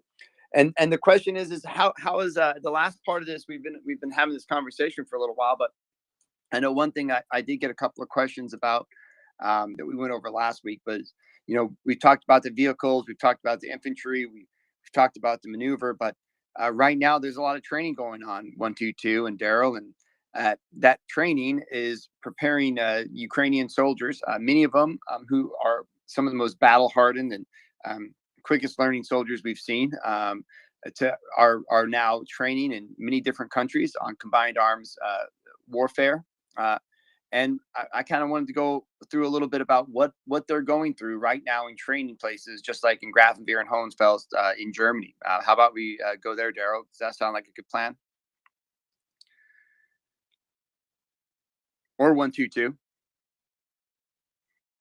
Yeah, I can try. I'm just speculating here because I think these programs that they're doing might be a bit tailored to your specific needs and how you look at it. But generally, what you go over is if we just assume that some of these guys are somewhat experienced, you will go over the specific tank weaknesses, strengths, what kind of positions the tank is good in, what kind of positions the tank is bad in, how do you drive in this type of terrain, how do you do it here, how do you most favorably position your tank to fire and survive if you're shot at after that shot.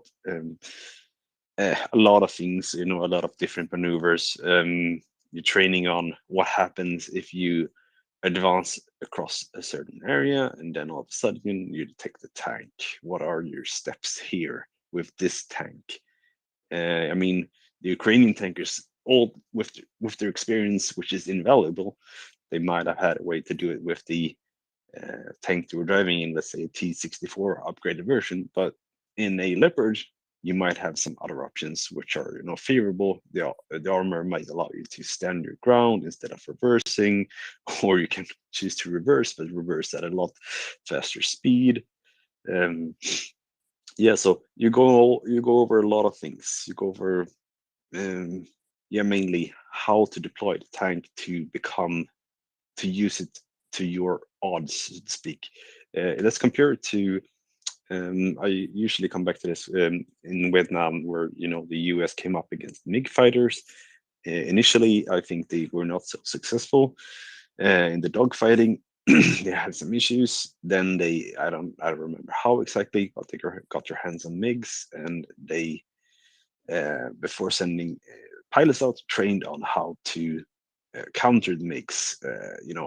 Learn what moves they were capable and not capable of, and what their own aircrafts were capable and not capable of doing.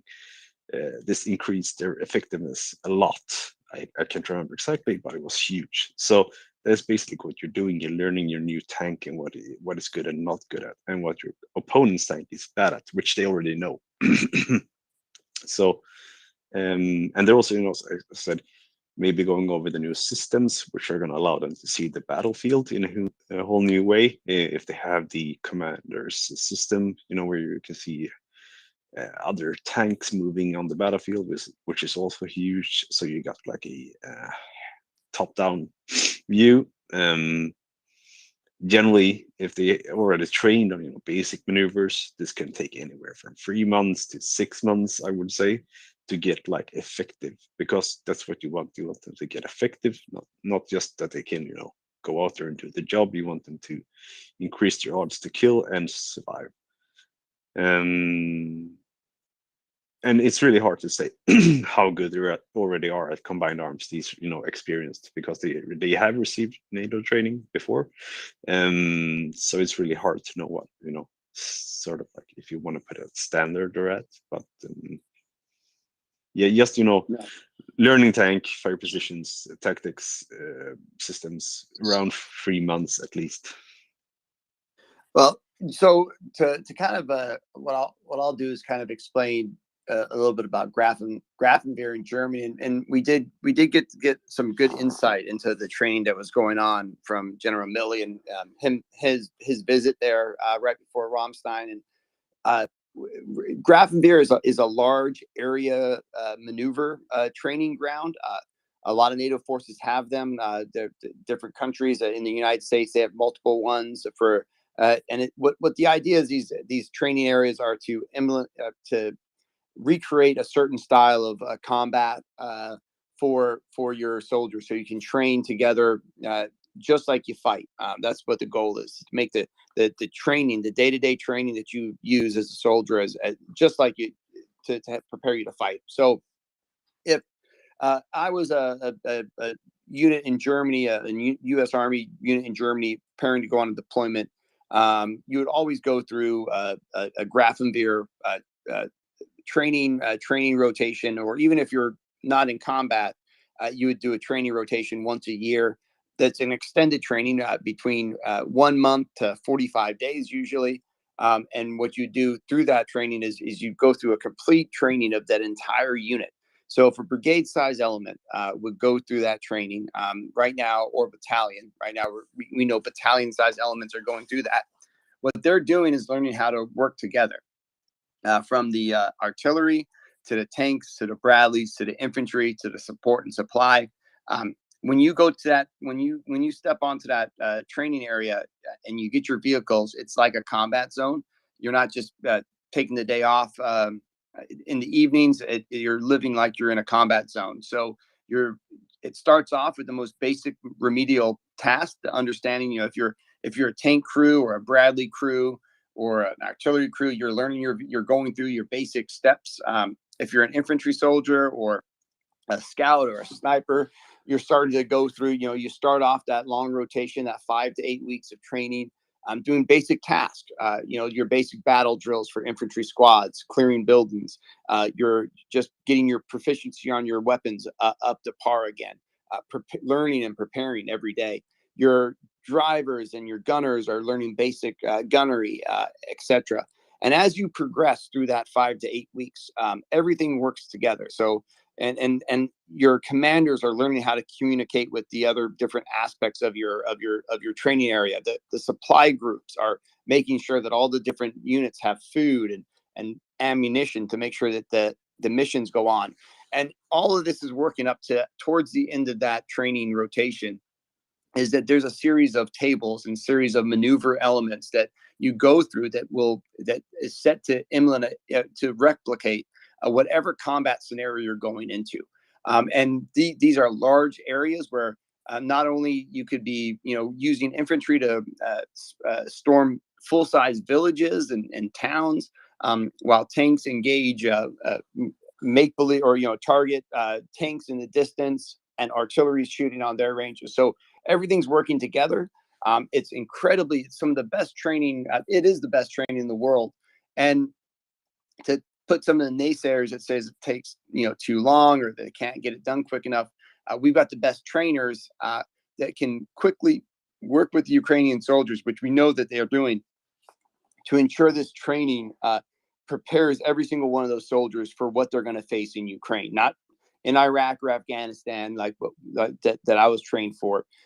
But that training area, particularly in Graf, was designed to prepare NATO soldiers to fight Russia in the Cold War. And what's interesting is it's finally being used right now to do that exact thing, except with Ukrainian soldiers and NATO vehicles.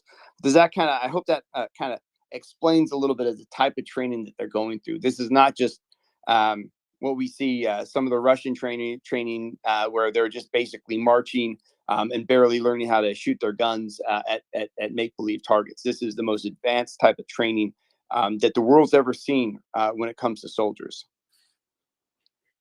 Did you also go to Munster?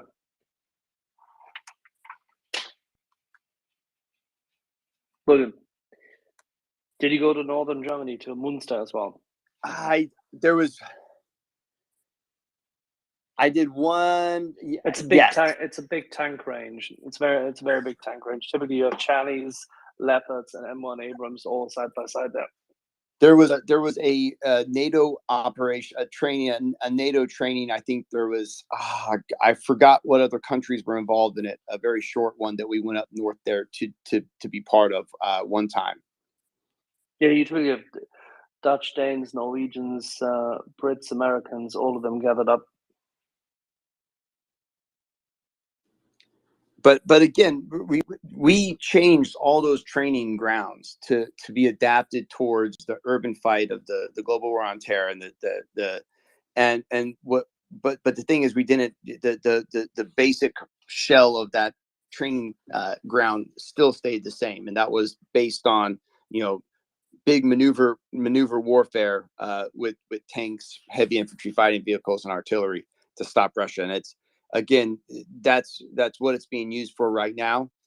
I would be not surprised that when the dust settles, that we've been seeing this type of training for a long time, and they're training on the exact vehicles that they're going to be using, in Ukraine here in the upcoming weeks and months.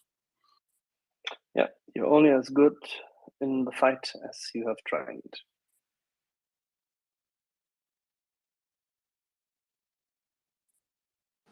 One, two, two. Yeah, I need to pop off here soon. I'm just gonna leave you guys with a slight thing here. If you can look up the name Mjölner. It's there's also another name. It's Can I just jump in 1 second? Axel, host connection warning. Yeah, that's interesting. It's not from here. Okay. Carry on. Yeah, so it's the long name is Granatkastarbandvagnen. Look that up if you're interested in mobile artillery and something really interesting to put in a combined arms force. It's basically a tracked mortar vehicle. there is some discussion or rumors going on in Sweden. Not going to get that into too much, but they might be seeing some action. Nothing confirmed, nothing unconfirmed. I was away. Are you talking about the mobile mortar systems?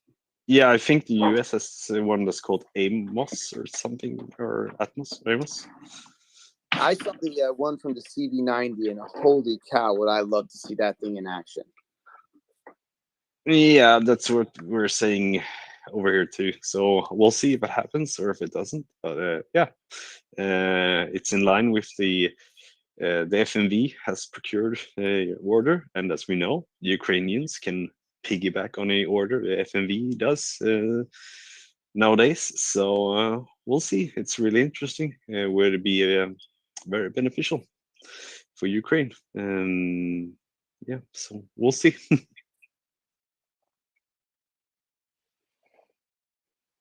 Thank you, 122, and enjoy your evening wherever you may be. Latin, we'll go to you. Thanks, Markers. Can you hear me okay? All good. Okay, great.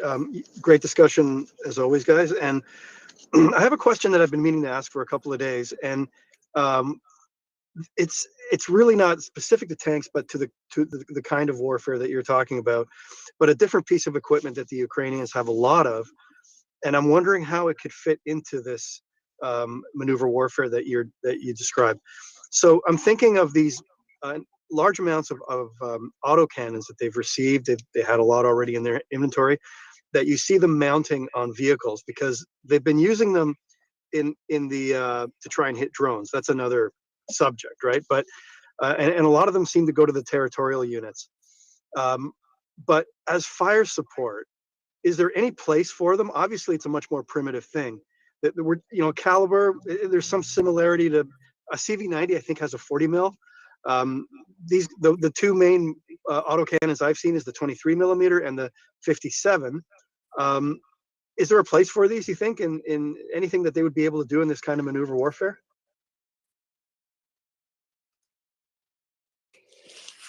I mean, I guess this is not the greatest answer in the world, but I believe if Ukraine has a vehicle, or if there's a vehicle that has armor, has wheels, and can maneuver, and has a gun on it, they can use for this type of maneuver warfare. I think that sometimes we often get hung up on the exact, what's on a piece of paper that makes up a brigade or a division. It takes this many fighting vehicles or this many tanks.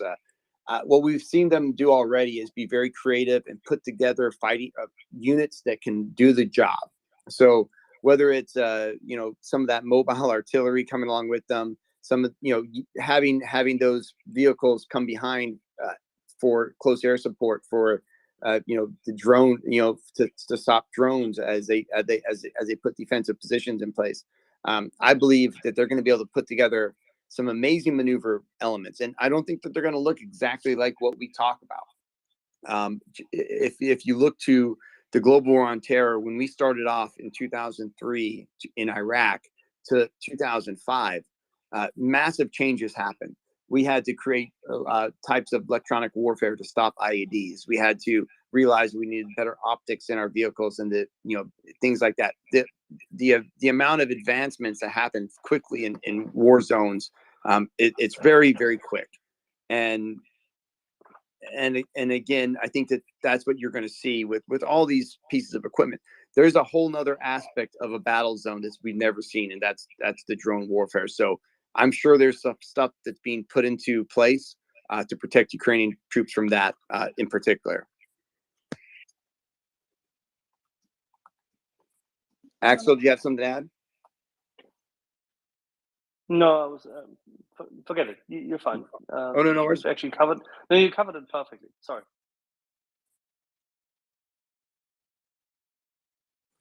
Did that help, Latin?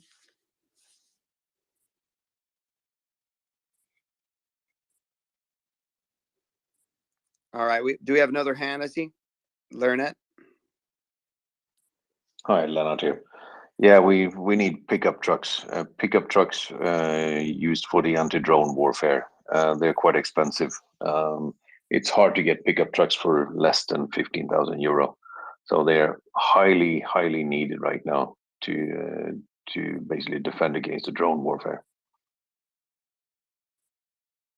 No, I think that goes back to, again, what we talked about, is that, there's a large number of vehicles, and everyone's talking about tanks, etc. But when you look at the amount of, high mobility, Humvees that have been given, again, I envision us seeing, many of these vehicles being mounted with the equipment that's needed to stop drones also, along with the pickup trucks. But if we could get something a little more up armored, and when you think about, 300 new Humvees going in the next couple of months, I'm sure some are going to be adapted to be able to take care of some of those unique problems with drones. That's awesome, because the Humvees will replace the need of pickup trucks, because you need a flatbed. You need people arming a gun on the flatbed, and then it's not good enough with a normal Jeep or anything as a normal car. You need somebody to feel the gun on the flatbed. So lots of Humvees will really help. No, I agree 100%. And, we've already seen, again, Ukraine use these vehicles, in good effect. And when you add in all the MRAPs, the very heavy up armored vehicles that are being donated, again, let's go back to those 4 categories that I talked about. And for folks, if you want to, when you think about the vehicles, when you hear about the vehicles, always think about putting them in these categories. The idea of heavy support and penetration, that's vehicles that can, pack a big punch. You're talking about your tanks, your heavy IFVs, your CV90s with the 40 millimeter, your Bradley infantry fighting vehicles with a 25 millimeter and tows. Then you have your heavy infantry mobility, the ability to get troops quickly to the front lines with as much security as possible. You think about strikers and bulldogs and the martyrs, and even these vehicles, these heavy infantry mobility vehicles have the ability to punch back. And then you have a whole nother classification, which is the light follow-up support. But the best thing is all of that follow-up support for that initial maneuver element needs to be as up armored as possible. And that comes in a lot of different forms. And that allows you to be able to, again, put that wide area security and take control of the area that you've penetrated into. It matters to have those trucks. It matters to have those trucks that can take a little bit of a punch too, and maybe give a punch back, because you never know when you're going to run into, a random squad of mobilized Russians that still want to give a fight, a few days after the main force has already gone through. But most importantly is giving the platforms to Ukraine to be able to create whatever vehicle they need or platform they need. Again, if you look at a Humvee that started the Iraq war off of with versus one towards the end, they look like totally different vehicles, and they have many different, capabilities.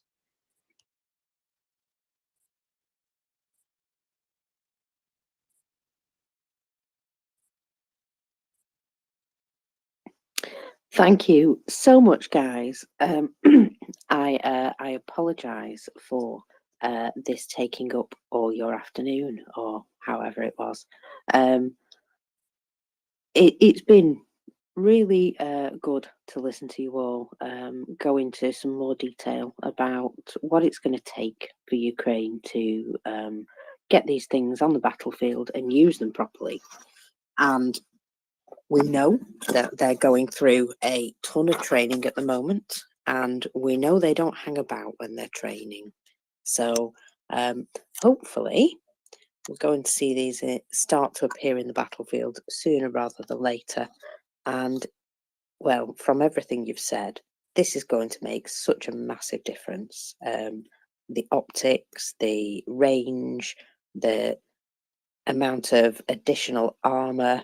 I saw a little GIF today of an Abrams tank being hit by an anti-tank weapon, and it basically just sort of turned to dust on the side of the Abrams tank, and then the Abrams tank turned its turret directly at whoever had fired. And yeah, I can safely say that whoever was in the tank wasn't in the slightest bit upset. But whoever had fired that missile was going to have a very emotional moment. So yeah, I think just something that simple, a quick gift like that, and you can see that the additional armor makes all the difference. It's going to make sure that those people are going to come home. Don't you think so, William? No, it does 100%, and we have to be realistic. We spent a couple 3 hours now talking about equipment and numbers and statistics, but the reality of it, war is a very vicious and it's a vile place. What this all means is that there's going to be many Ukrainians that die defending their country and fighting to win this ground back that has been stolen from them and taken by a colonialist regime and a billionaire dictator that wants to emulate Hitler.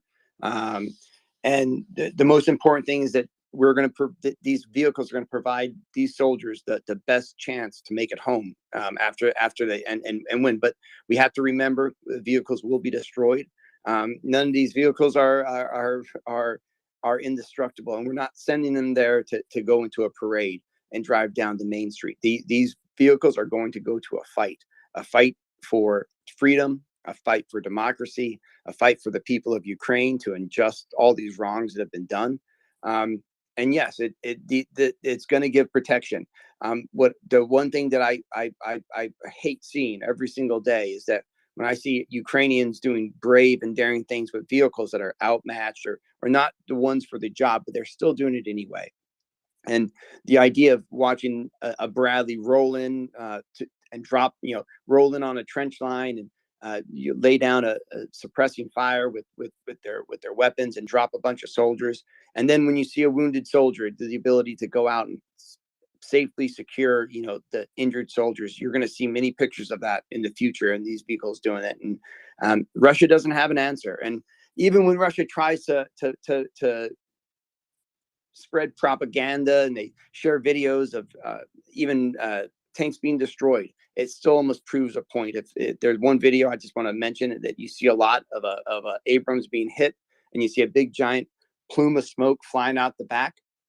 Well, unfortunately, that was supposed to make it look like the Abrams was really weak. The reality of it, it was doing exactly what it was supposed to, and all of that ammunition and explosion was being directed in an area, and the blast doors did exactly what it's supposed to do. Instead of sending the turret flying 100 meters in the sky like we see on a regular basis from the Russian Olympic team for turret throwers. But we are going to see a fight, and I believe we're going to see a fight that Ukraine wins decisively, and it's going to happen, I think, quicker than most people are talking about and realize. Absolutely, and thank you so much for your input today and your team of tank experts, not tankies, tankers, and we'll all appreciate their insight. Daryl, did you have something you wanted to add? Yeah, I just wanted to say something real quick to thank Will for allowing some of these points to be made.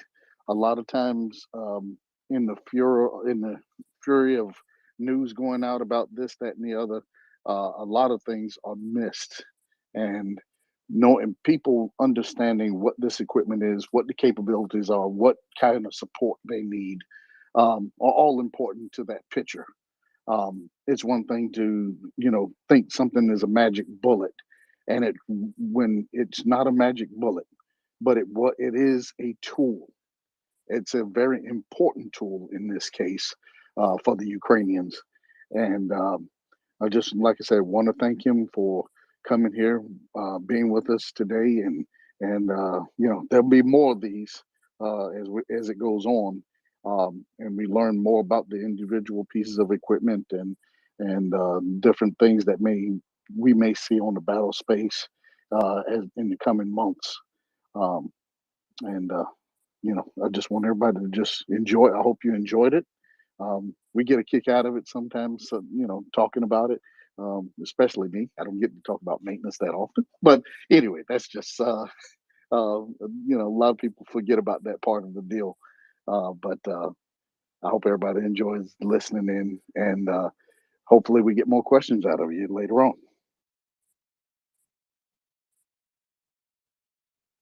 Yeah, thank you very much.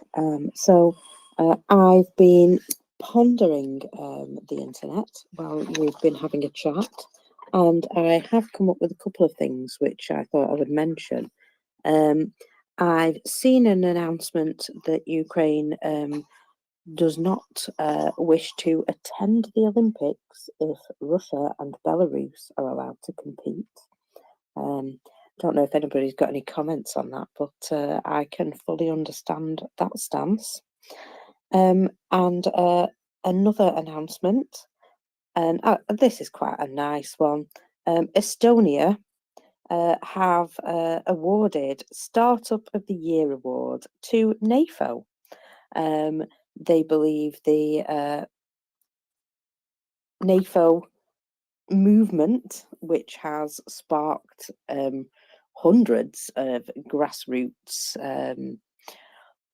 campaigns for organising and sending money to worthy Ukrainian causes, is apparently considered the startup of the year because Estonia believes that it's made a huge difference and in such a small amount of time. So be proud of yourself, little NAFO doggies. There's something that I've seen which is close to my heart. And before you run away, Daryl, there is a boom reported in, now I'm going to probably, Ilovaisk, maybe? Ilovaisk? Which is apparently a rail hub for transport of weapons from Russia. And I have popped up the video of the explosion and the map, happily supplied by Special Herson Cat, to show exactly where that is. That's quite far back, that. And I just thought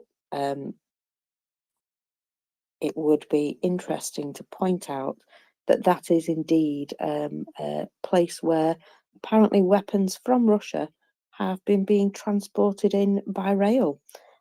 So I'm assuming that that's going to be quite difficult for them to continue to do so. Yeah, I just thought you'd like to know that, people. Now, Anda has to go because she's going to be my heroic host for the morning, and she needs to go and get some rest. So please go and rest, Anda. I love you very much. And she can't speak because she's not on her phone. Axel, are you there, my friend? I am here for a little while. How may I help? Could I ask you to pop in my second chair just because I cannot see requests?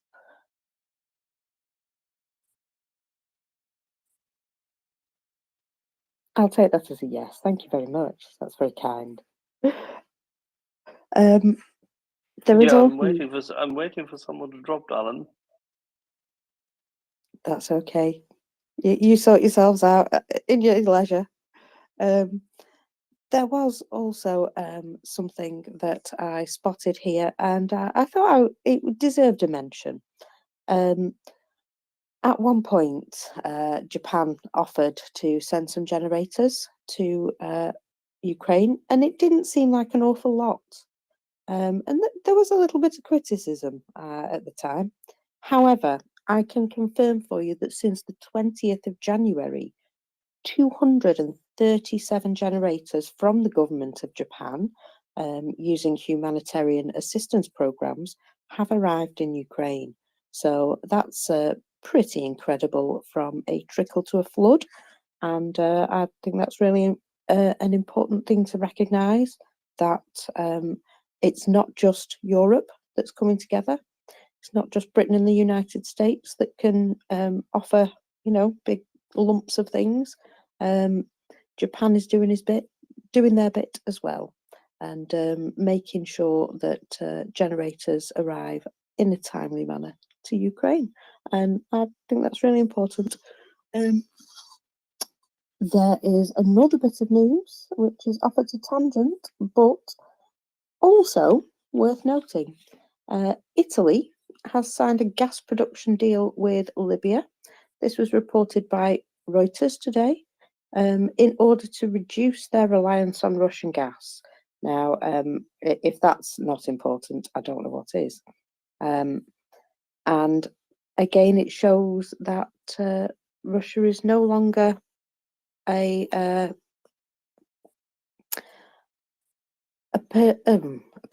country that anybody really wants to do business with. And I can see doors closing for them in lots of different ways. And I just think that it's showing that the world is waking up and realizing that they're a bad actor in the world. Of course they are. They take advantage and blackmail and use anything that they have against you, over you. And this is not somebody that you regularly want to do business with. And no matter what people have maybe been concerned about with Italy, it would appear that they are indeed making progressive efforts to step away from any sort of reliance on Russian gas. And thank you for that, Italy. Bear with me one moment.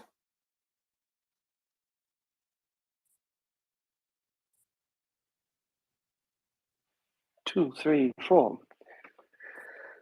Right, and in the meantime, I can see that we still have Luca, Jörn, and Daryl here. And whilst Daryl is cooking, I tend to believe that Luca is on the west coast of the United States. So if you have any further questions, please feel free. We will be here 24/7, as you all know, and you can jump up here any given point in time, unless, of course, you're completely utterly listless as a troll. Then you can stay where you are.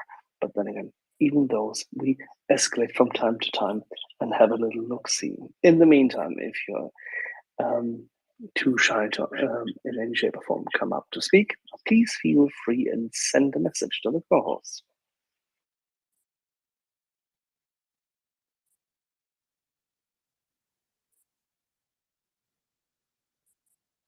There we go. I'm back in the room. All right. Okay. Sorry, I just needed to sort that out. You'd be surprised how much admin I have to do these days. But I'm very thankful for the people that I do the admin for. So that's something. I've got to tell everybody here, since I joined MriyaReport, there's been quite a change in me. I obviously was very concerned about what was going on in Ukraine. I could see that this was something which I really wanted and needed to pay attention to.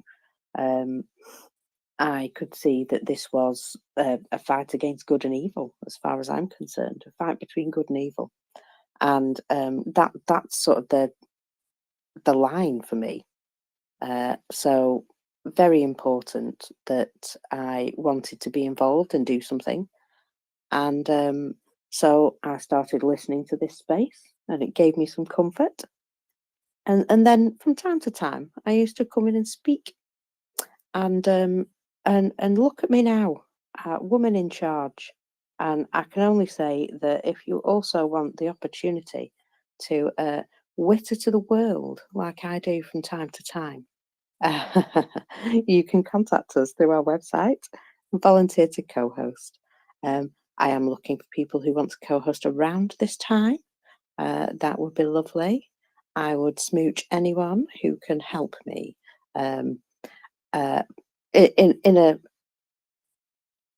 emoji sense. I'll send you an emoji smooch. But yeah, these are just some of the things I'm doing admin for at the moment. So by all means, there is a contact form on the MriyaReport website, and I'll be going through those sometime. I love And my emoji now I've been, smooches. hey, that's because you're just a beautiful, beautiful man. Leeway, go ahead. Mockers, I'm cowed and intimidated by having a woman in charge. So the question is kind of a residual armor question for the group. A few weeks ago, it was kind of looking like there might be a whole fleet of Bradleys and other IFVs on the scene, and maybe no tanks or none of the modern Western tanks coming in. And yet, even at that time, it appeared, there was a lot of optimism over just the presence of the Bradley. They have a pretty good gun and a bit of armor, apparently. So I'm curious still how the Bradleys or other IFVs would fight in the absence of the tanks in comparison to their role with the tanks. Does that make sense?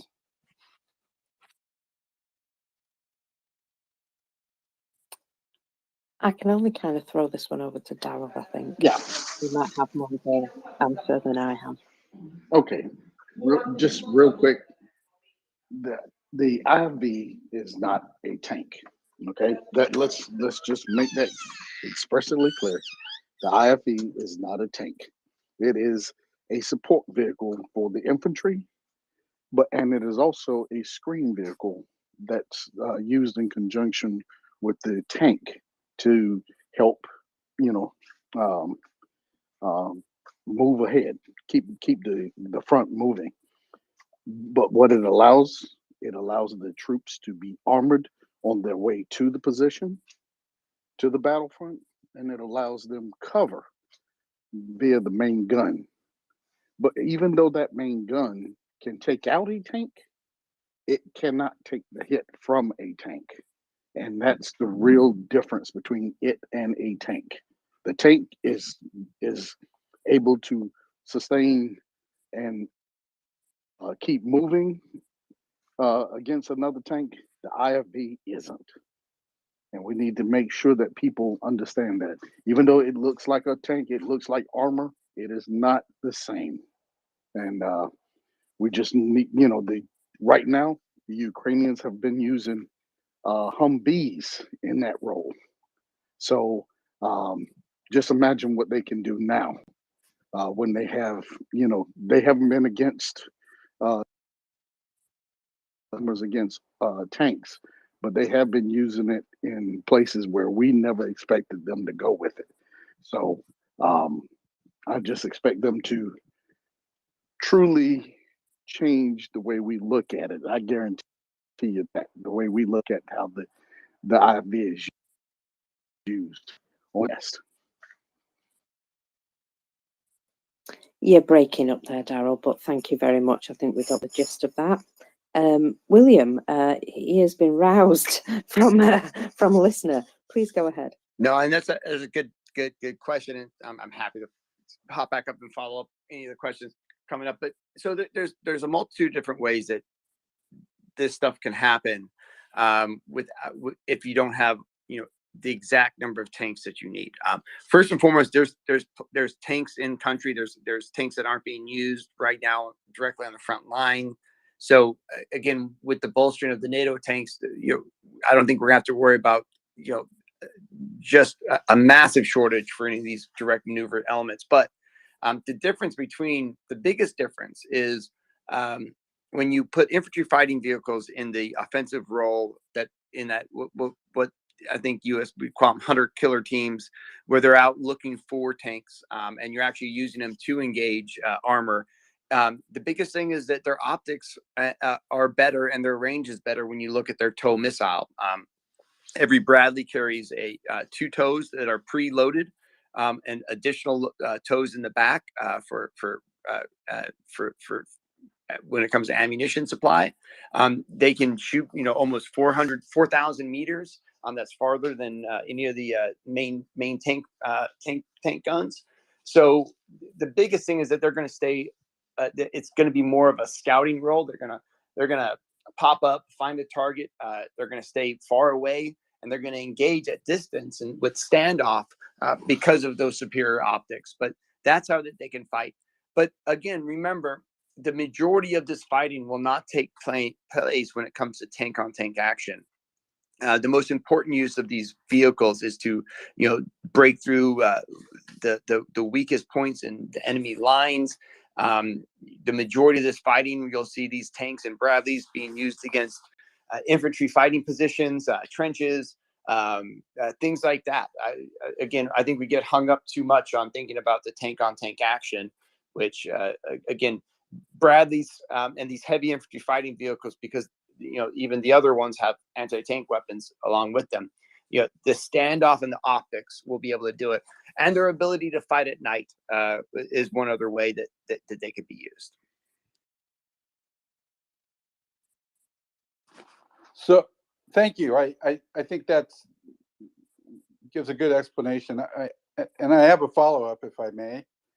Have any of these vehicles, either tanks or IFVs, been modified to launch drones?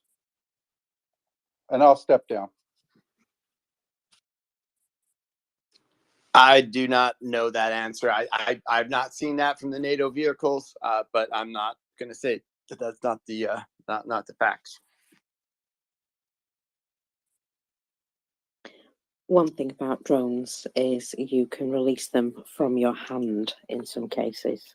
I saw a video just today of some Ukrainian forces, and they're sat in a vehicle. It's a cold day, so they decide to release their drone. They're going to pop the roof.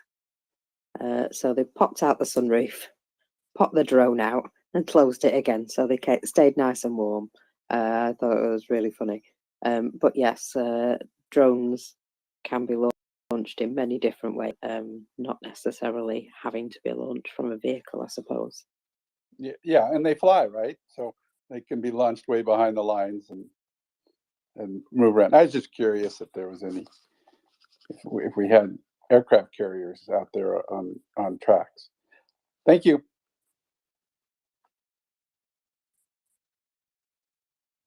I like that. The aircraft carrier on tracks. You never know. You never know what might come up in the future.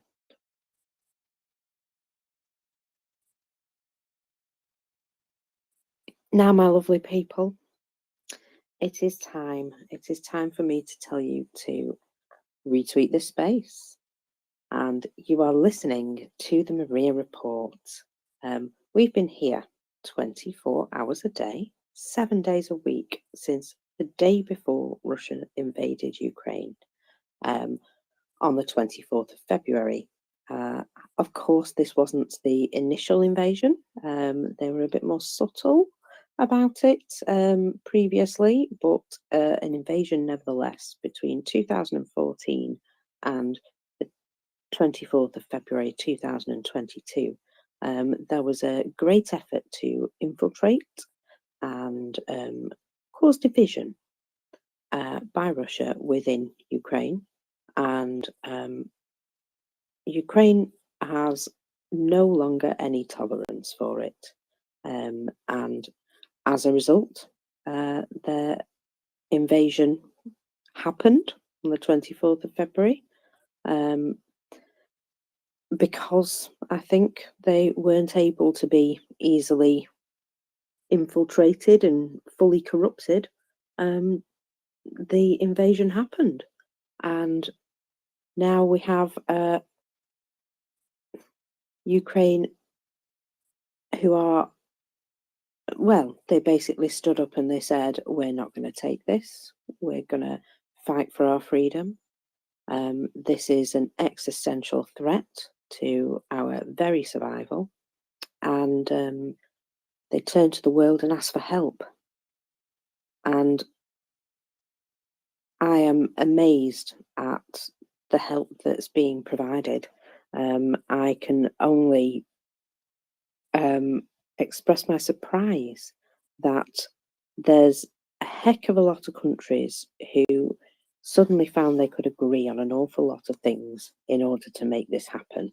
And it's not been an easy road, definitely not. But as per our Tank Ruts segment today, you can quite clearly see that there is a lot. There is a lot of stuff that's being given to Ukraine, and these things have been sat in warehouses and sat in storage or being looked after and used for training, and it's all brilliant that they exist, but this is what they were built for. They were built to fight this war, and I think it's absolutely the right thing that all this stuff is being hauled out and prepared and being sent to Ukraine. It's going to give them the strong position that they need in order to beat the Russians back to their borders, and also to have a much better, a much stronger negotiating position when it comes to negotiating how large they would like the demilitarized zone on the Russian border.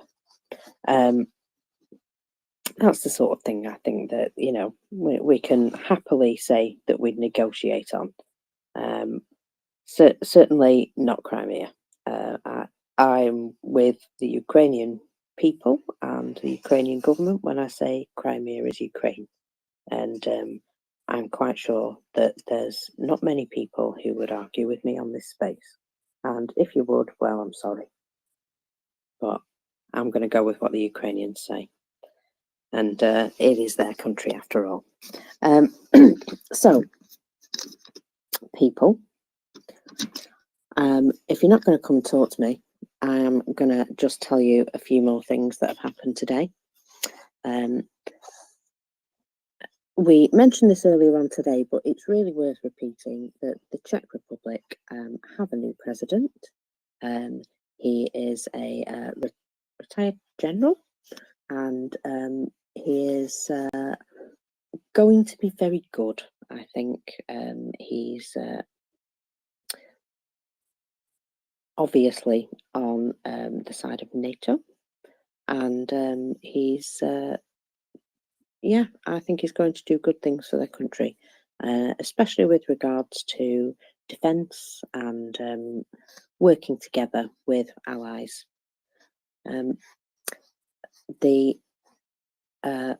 Oh yes, there was an amusing anti-NATO demonstration today in Finland, and the Finnish were terribly shocked to find a whole 7 people stood together holding placards. They were stood so close together that I'm pretty sure they weren't Finnish. But yeah, I'm sure we'll find out the true tale of that. But let's just say it didn't appear that the Finnish people were very heavily infiltrated with pro-Russians. Yes, they've got a couple, but apparently they could only get together 7 people and a cameraman. So perhaps the Finnish don't need to worry too much. Big Sky, you've got your hand up.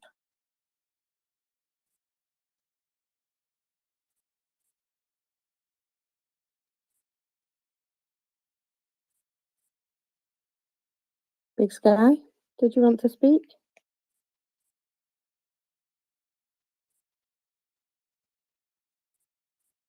Can you Is hear it me? just me? You're alone. Ah, there we go. I can hear you now. Okay, I'm having some audio problems with my earbuds. I'm sorry.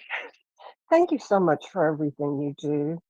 You know, I'm here a lot and I see how many hours you put in, how much effort you put into it. And I mean, people just have no idea. I really appreciate it. And, you know, that goes for so many people, not just Marcus. I've been trying to learn more about tanks, but I'm a simple lady, and so I think the big thing that I'm grasping this week is that we're not just sending tanks, that there's an entire support system that goes with the tanks, and everything serves a different purpose. So it's a force that's moving in. It's not just a few tanks. And some of it that I've learned, I'm not going to say anything about because I just figured it out. But some of the others, and this is going to sound really silly, one of the things that I learned was that there are people in the tank that are not just the tank crew. Is that right? They're fighting, they're army soldiers in the tank. So, not in the tanks. The tanks do not carry a large number of soldiers. So, I want you to kind of close your eyes for a second and think of three different sets of vehicles. The first is your heavy support vehicles that can, that are like tanks, and tanks specifically usually have a very small crew because their main job is just to use their guns and maneuver and protect the group. When you talk about infantry fighting vehicles now, and especially heavy infantry fighting vehicles, those are vehicles that can both shoot and take out an enemy. And when you hear names in that, that's when we're talking about Bradleys, we're talking about CV90s, we're talking about Martyrs. Those are some of the main infantry fighting vehicles we talk about. And those are vehicles that look very similar to a tank from somebody who wouldn't know much about it. But the biggest part of them is they don't have as large of a gun, but they have a large area in the back that can hold a certain amount of infantry soldiers, depending on the vehicle, from 5 to sometimes up to 12 soldiers that could be held. Then you have another class of vehicles, which are just armored personnel carriers. And those are vehicles that have some protection. They don't usually have as large of a weapon. They don't have usually an independent turret. But those are vehicles that are meant to maneuver soldiers to the front quickly and give them some support when it comes to stopping some kinds of small arms fire or artillery. Does that help? And if that didn't help, please ask me how to clarify it a little bit better for you.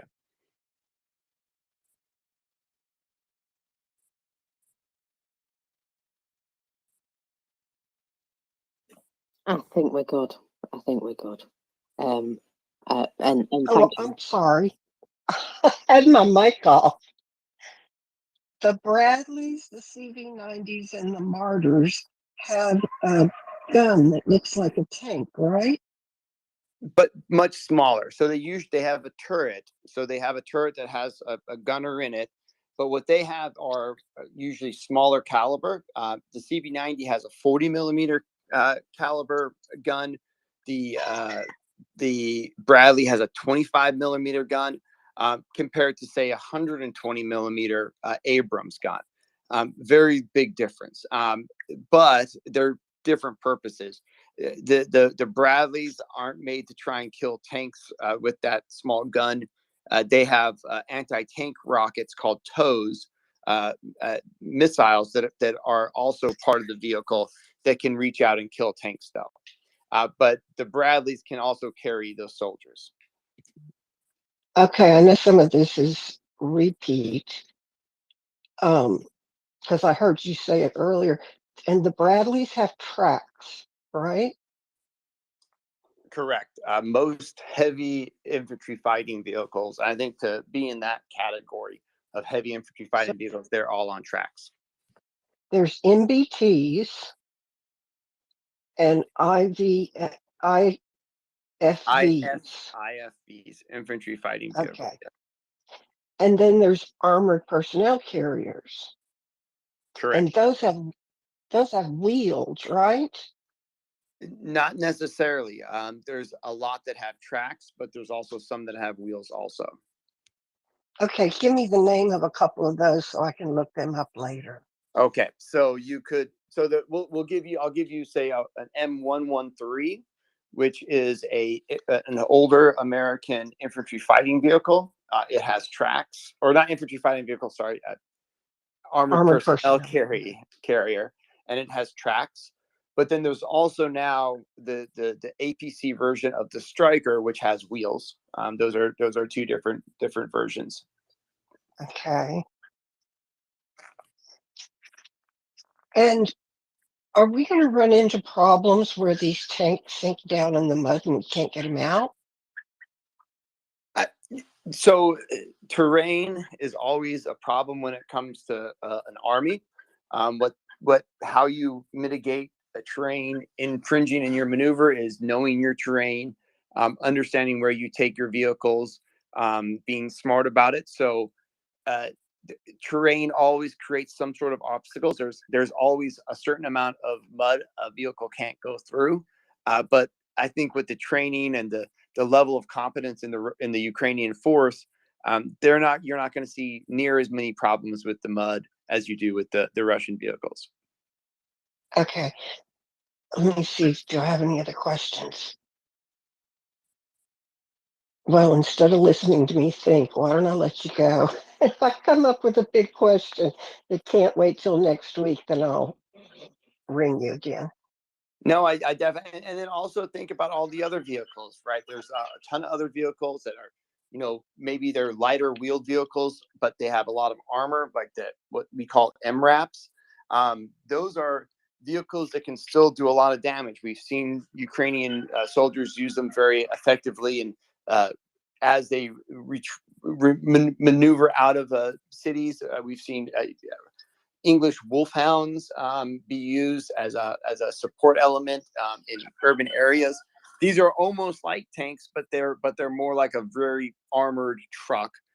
Then you have all your Humvees, which are mobility units, and then a vast array of different vehicles that come along with these groups, whether they're mechanical mechanized vehicles for maintenance, vehicles for your hospitals, your mobile aid stations, your ambulances. There's a ton of other vehicles too you got to talk about. How far apart are the main battle tanks positioned on a battlefield, ideally? Truthfully, that's a way you probably shouldn't think of it in that terms. Okay. When you look at a piece of doctrine or read it there's a specific amount of distance. The reality of it, it all depends on what's happening on the field. There's certain kinds of ways tanks maneuver.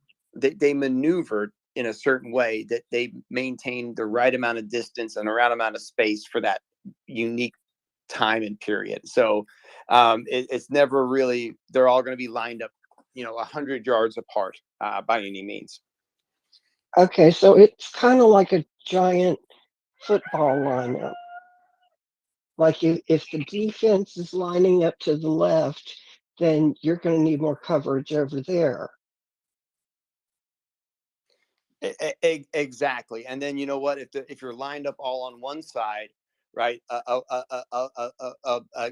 running back, right, can also then run around the other side and kind of do a flanking maneuver and come back on the back side of the defense. That's a very good way of thinking about maneuver warfare.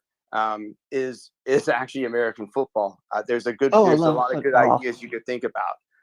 And I think that there's a thread I'm going to put out later that's going to make a lot of sense when it comes to just a basic maneuver warfare. That example really makes a lot of sense too. But think about the diagram? Yeah, exactly. When's the diagram coming out? I think later today. I'm working on it right now. Good. Great. Well, thank you for everything. Thanks again, Mockers and Axel and Alan and everybody here. And Daryl, I don't want to leave Daryl out. And Jorn, I so appreciate listening to you. Okay, I'll let y'all go. Have a great day or evening. Bye-bye. Thank you, Big Sky. And I must say, we did enjoy the ambient sounds of the turkeys and cockerels. I was told to say hello to your turkey, so hello, turkey. Now, in a few minutes, we're going to be joined by Anna the nurse, who's been doing amazing things, managing to transport people out of Ukraine into medical care in other places. And she's been working really hard. However, she's going to come and talk to us about something which is quite important, I think, which is supporting soldiers afterwards. After they've been injured and are recovering, there's a certain amount of PTSD. And we've got Yehuda coming up as well, apparently. Bear with me a second. I'm just going to fire him an invite.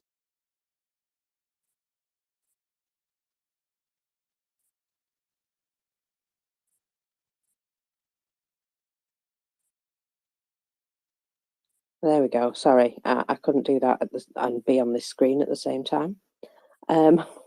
So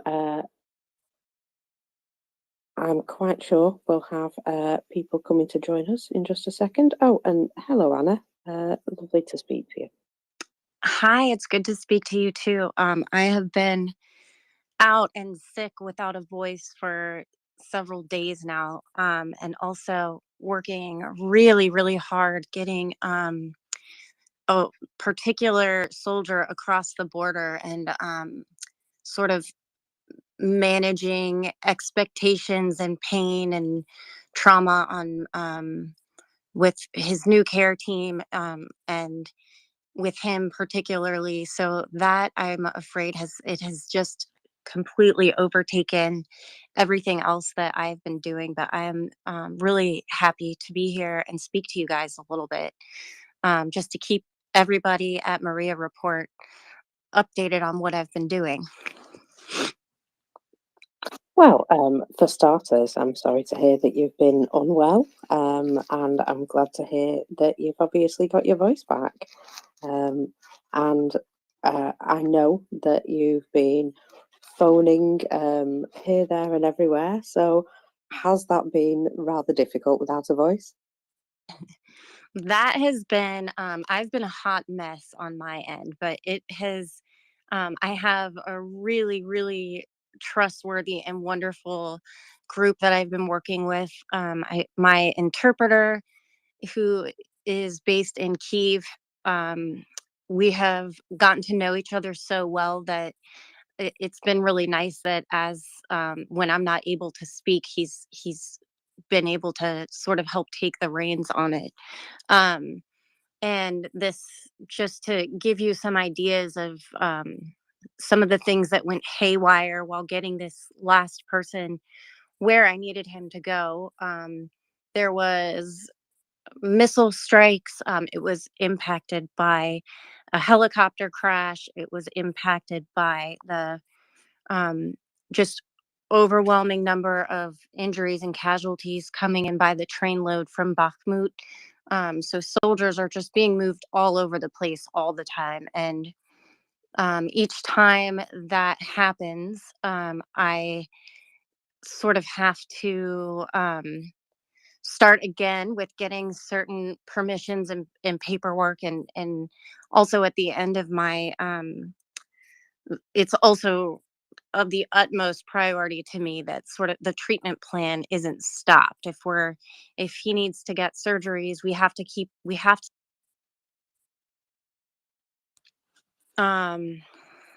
let's see. Sorry, I lost you a second there. Yeah, I just saw it said that the connection was lost. There you go. Hey, So I'm Anna, not go sure. check your DMs for a quick second, Anna, please. Oh, okay. Hold on one sec.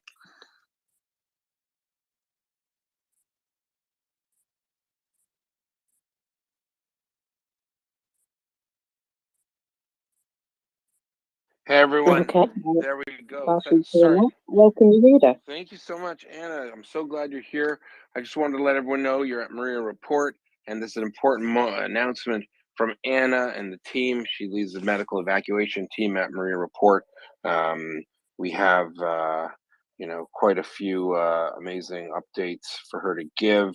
As you know, we've been here for 24 hours a day, 7 days a week, going on 11 months, and we're doing our best to advocate and raise awareness for Ukraine. That's MriyaReport's stated objective. We are a non-for-profit NGO in the United States, America, in the great state of Delaware. It's small, but it's a goodie, and we also have our 501(c) designation, or C3 even, it's very important that we continue to do what we're doing to help out. One of the great lines of effort or projects that we have at MriyaReport is have Anna run a medical evacuation team. Why is that important, you ask? Well, it allows the Ukrainian medical and health services to be alleviated whilst they are dealing with a genocide and a war and invasion. And what's happening is she has singularly led with contacts from all over the team, the removal of critically wounded people, whether they're civilians or soldiers, out of Ukraine to other countries so they can get that life-saving care. And that has two effects. One, it saves people's lives, and two, it actually frees up space in Ukrainian hospitals. Super, super important. And as we've stood up an actual organization, we're going to look at fielding a full-time team with Anna as the lead, where she can work in conjunction with health departments across Europe and in Ukraine and get these people to safety. So this is an update I really wanted to give. And Anna, thanks so much. Sorry to cut you off there. I just wanted to preface everything in case we have new listeners listening for the first time even. To go ahead, please. Thank you so much. Sorry to interrupt. Oh no, that's fine. No problem. I'm not sure where I was just now, but let me pick up a little bit. So with some of the issues that we're working on now, that we've gotten this particular soldier across the border. So like I was saying earlier, and what we had talked about with PTSD, um, and just cultural differences in general, I've been trying to raise some awareness, and we're working with doctors internationally just about some of the difference in treatment standards of care between hospitals in Ukraine and the rest of Europe, which can be a bit of a shell shock for these soldiers when they get, once they get there. The language barriers have just been one of the most challenging things, I think, on my end. If you can imagine, for anybody, if being in the hospital and not being able to communicate well with your care team, or knowing exactly what they're saying and what the plan is, can be just terrifying. So that's sort of another project that has come up out of this.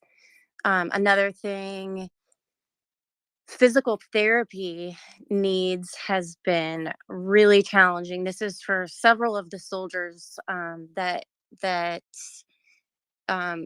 we're in communication with. They get sort of stuck. So that's been, even without a voice, the past 4 or 5 days, something that has taken up my emails and my thought space. So that's another thing that we've been working on. And Anna, tell us the difficulties you face that you're in, like dealing with Ukrainian health services and patients in other countries. What's the biggest problem you're having right now? Oh, the biggest problem. I really think that the biggest problem has been just the bureaucracy of that's that's we have to cut through in Ukraine. Like I said, I think this was right before you joined us, Yehuda, but the things that can impact this last transfer included like missile strikes, hospitals being overwhelmed, and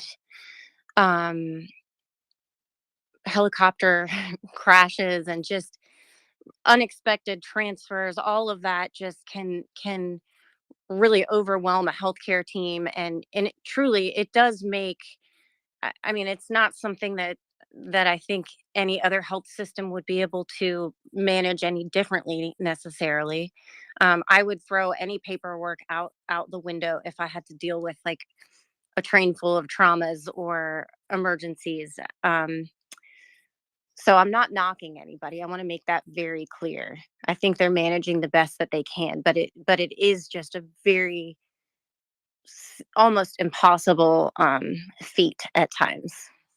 Do you think that it would benefit to have like an integrated team that coordinates with ministries, like a point of contact in the Ministry of Health or the medical command in the Ukrainian army, and say, hey, listen, give me your, the most difficult cases, and then they could work under like a governmental slash NGO umbrella? Would that probably be a really good solution so that you didn't have to run around and get paperwork from everyone and their uncle?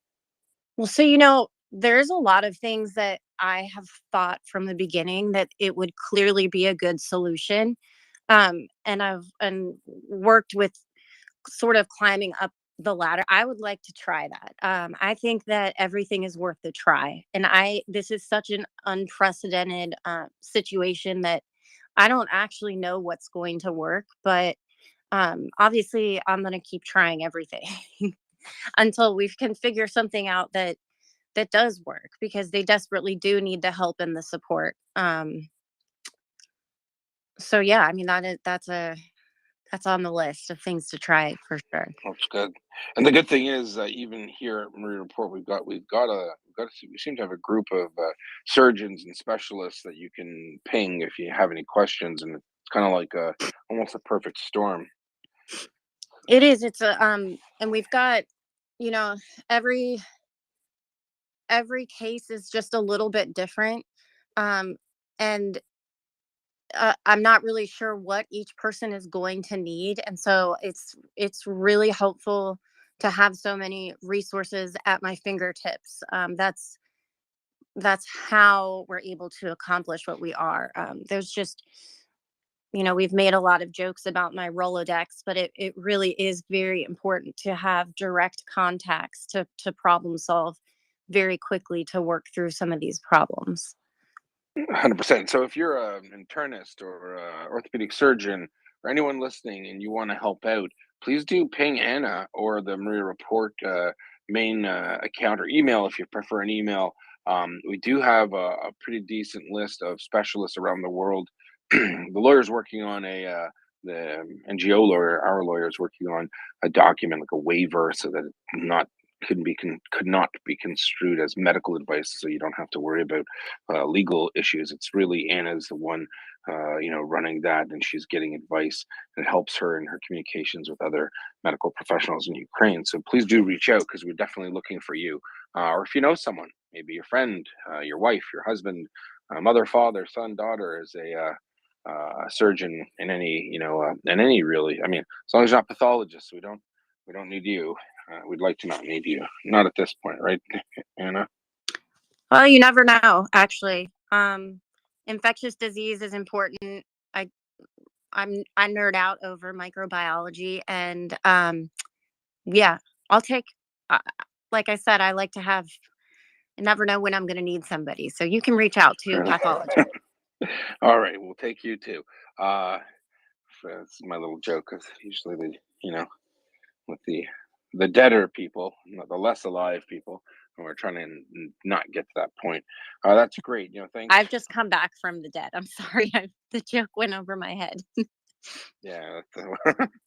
Anyways, no, it's super important, and for anyone listening, this is one of the important things that MriyaReport is looking to help facilitate on a bigger level, and has had great success in drips and drabs with the small resources she's had. So as we stand up, a formal institution here, a formal NGO, with proper funding to take care of that, we definitely need the buy-in from all those government agencies, especially the ones that are involved in the medical services world. And that way, we can have a formal structure, and instead of Anna calling 55 people for one patient, she can call a couple. That would make a big difference, and we're looking to get buy-in and commitments from other European governments, especially their health ministries or departments, so that they can, offer up beds where the good work can be done. Thanks for that. I got nothing to add there, Anna, but please, mockers, Anna, I know you had something to talk about, and I just wanted to jump in and say that.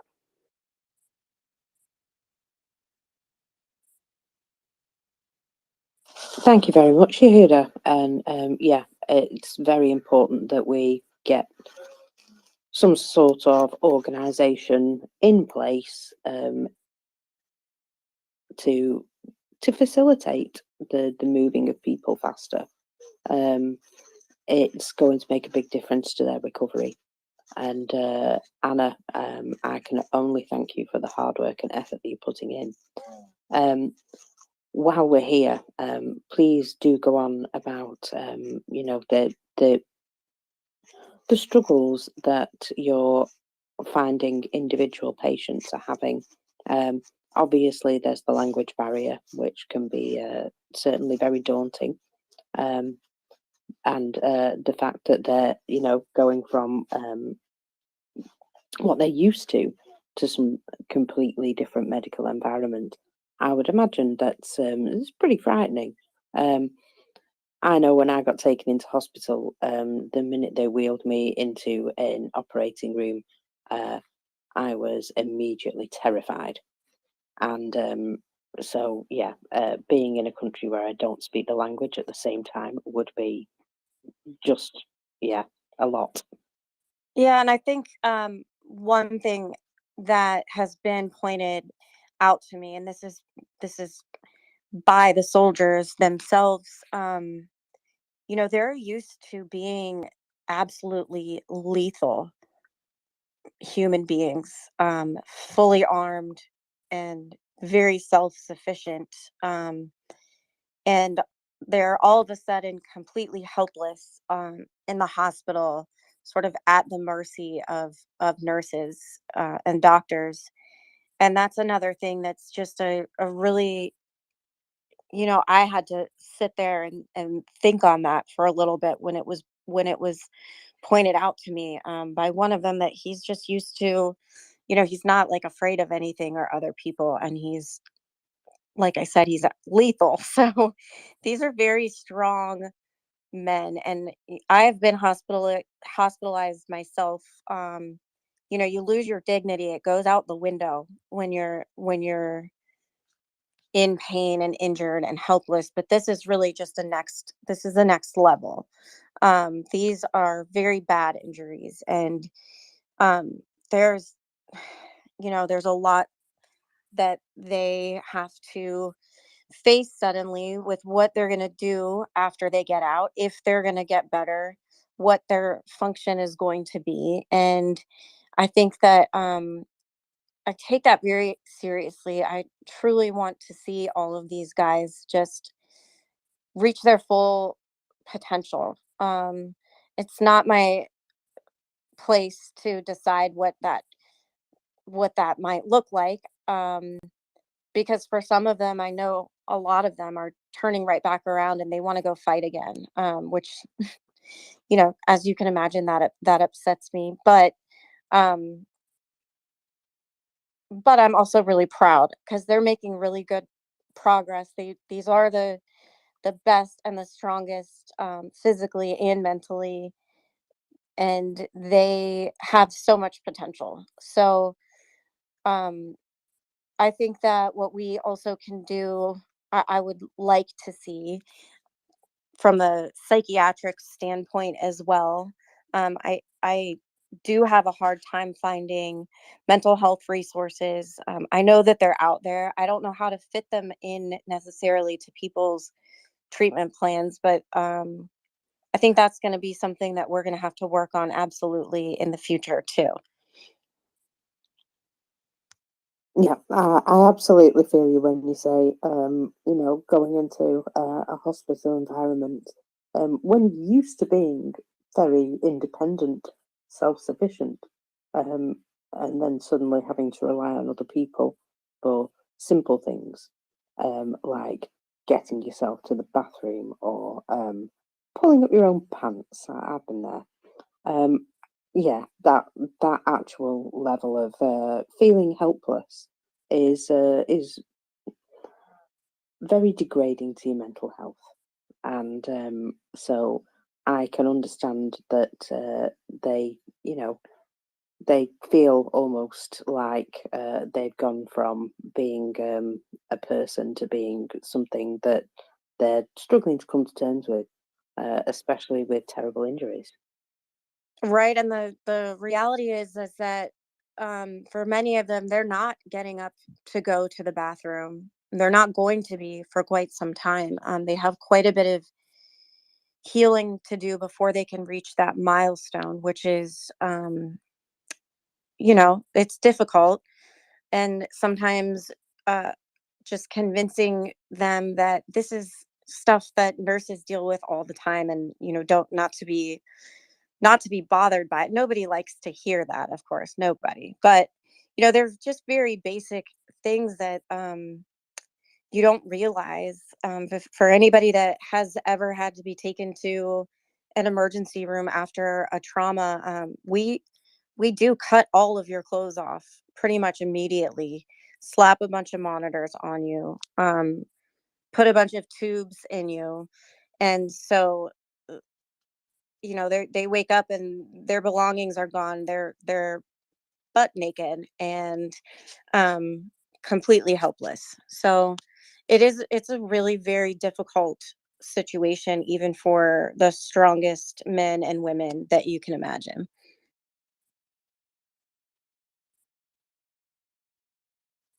Yeah, I mean, I absolutely found it terribly frustrating myself. Um, Being unable to walk, something which generally you pretty much take for granted, um, and then when it's taken away from you, it's yeah, it's a big shock to the system. And I still have legs, and so I was very lucky and very thankful that I was able to get them working again and get walking again. But in a lot of cases, people are coming to terms with the loss of limbs, um, and having had a stroke myself, so I understand what it feels like to feel as though you've lost a limb. Um, that was very difficult indeed to look, um, down and not feel something which I felt was normal. Um, and yeah, very very strange set of circumstances, to not have full control of your own body. Yeah, and another just on this topic, the thing that I have seen come up a few times that's been difficult to manage is phantom limb pain. That's something that treating is very difficult. Just for those of you that don't know, it's if, for example, you have an amputation below the knee but are feeling the sensation still of pain on the bottom of your heel, for example, even though there's not a heel there. That's something that has come up a few times, and actually phantom itching has been driving one of them absolutely crazy, and that's a really challenging one.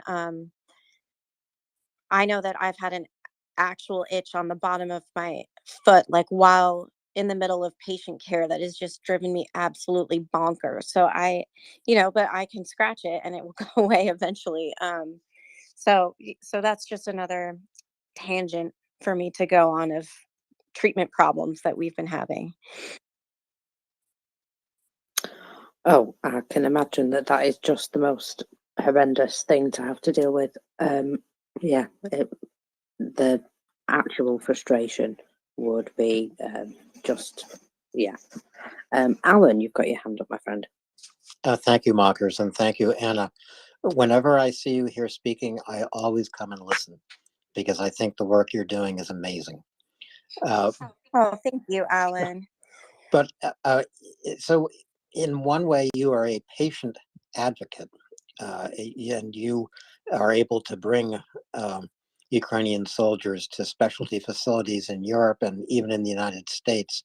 But as a patient advocate, what is the most important thing or things that you need to accomplish? And I'm sorry if I'm repeating ground you've already covered. I have listened in off and on, so I haven't heard the complete conversation.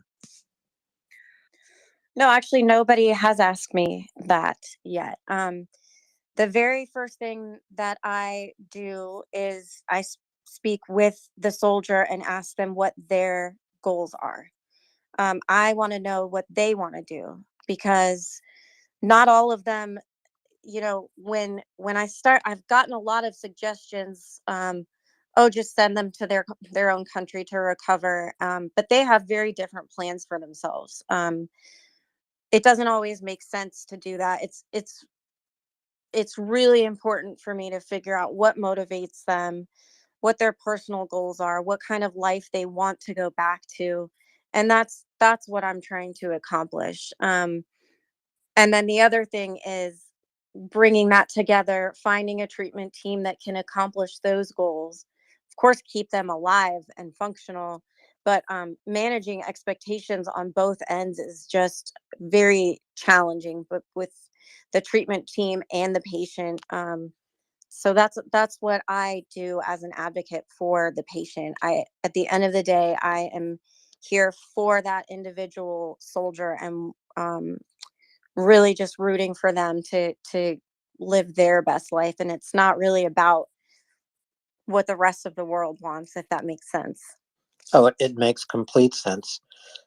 We have spoken with soldiers who have been injured and who have gone to other countries for care.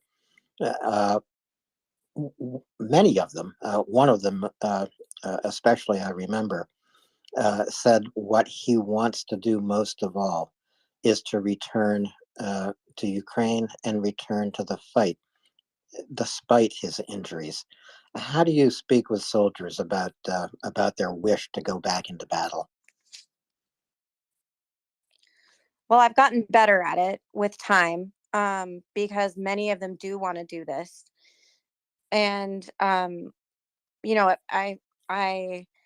the first one that said that, I do feel like I was almost personally insulted, because I had put so much effort into saving a limb, and I was absolutely terrified. I i i want the absolute best of them, but for them, but it's turned into, if they want to go back and train others to help, then I fully support that. And all that I ask is, if they're going back to fight, that they finish their physical therapy so that we can make them absolutely the best at what they're going to be doing, like, so they have all of the resources and that they know what they're capable of doing. It's not my place to judge if they want to go back, right back in there. And I think that they have the experience and the ability, to train others to be successful in this effort. And I see that August has a question next as well. Hi, Anna. Thanks for everything that you're doing. I've been taking notes while you're talking because there's a couple of things that I wanted to bring up, and I'm wondering, and hopefully, if Yehuda is still listening, if the group is going to possibly get a website. One of the frustrations I have, I source medical supplies and human assets, for Ukrainian aid nonprofits in the U.S. And I would like them to work together more, to have a centralized database or platform, because some of them are very siloed and some of them want to work with other organizations to get resources to Ukraine. And some of them don't, but the ones that do, it would be nice to have a centralized database.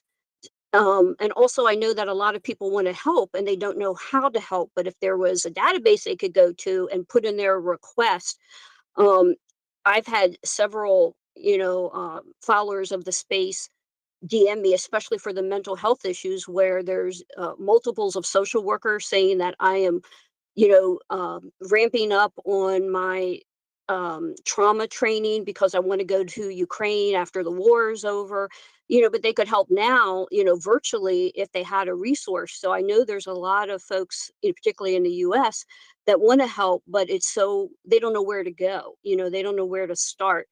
And so I hope at some point there'll be some kind of database where it makes it easier for you to, have your Rolodex, incorporated somewhere. But for people who want to, volunteer either resources or their time, that you can map it a little bit easier. And another thing I wanted to mention, if you're familiar with CPED, certified podorthist, my husband is one for the VA hospital, and he is willing to volunteer. He's not a doctor, but orthopedic surgeons and neurosurgeons, they refer um people to him. He's the expert on bracing and soft goods. So often, not often, but there are times that someone who's injured can avoid limb loss if they have the proper bracing, and after they have limb loss or just damage, the proper bracing is going to get them walking faster and mobile and healing better. So I think it would be great to have some of those on your team also, and he's willing, to help and work within his partners at the VA hospital. Now the VA would not, I mean, they are doing some things for Ukraine, not as much as I think they would, but especially if you have that disclaimer, that maybe more people would be willing to be subject matter experts, for what you're trying to do. So that was one thing, and I can DM you more, and we can talk more about that.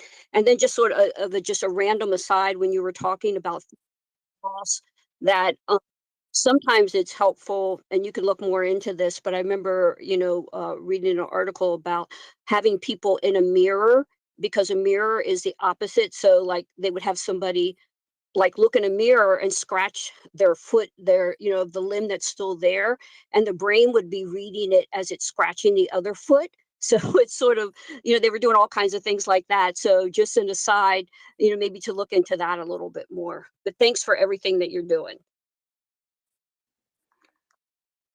Oh, thank you so much. And yeah, I'd be happy to speak with you in DMs. And another thing, yeah, I mean, so getting NGOs to to work together and getting supplies overseas to Ukraine, it is um, a massive feat. And you're right, there are several uh, NGOs. I don't know about the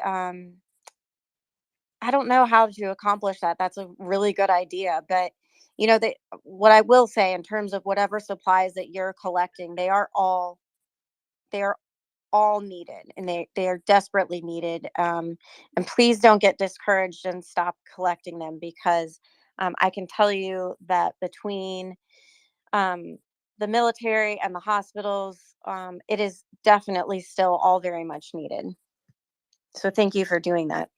Oh, absolutely. I know I'm still actively doing it. I've sourced enough non-medicinal medical supplies to supply two small hospitals, with a third donation coming from the nursing school. And I've sourced shoes and winter gear, and there's some projects, still going on with some other volunteers in the space. So absolutely not giving up, but it's just frustrating, because I'm agnostic. I'm going to help who's ever going to get, the product to Ukraine in the fastest route, possible, with the least amount of friction. I don't care, and it's just frustrating that, people don't want to work, some of these groups don't want to work together a little bit more. But yeah, I think, I I like the database idea, anything that makes it bigger. And there's probably, some volunteers that would, put that database together. So maybe that's something that could, continue to be worked on. I would say, just, don't get caught up in who wants to work with whom. They actually do all secretly work together on the sidelines. I can tell you that from firsthand experience, and are grateful for the supplies. But it can get frustrating. I've been in your shoes. That's actually how I started with my volunteering in the first place, was simply just collecting supplies. So yeah, I do know exactly what you're talking about, and I can fully empathize with that frustration. Thank you so much. Before I go to Alan, I'm going to say good night to everybody because, well, I've been here all day, I think.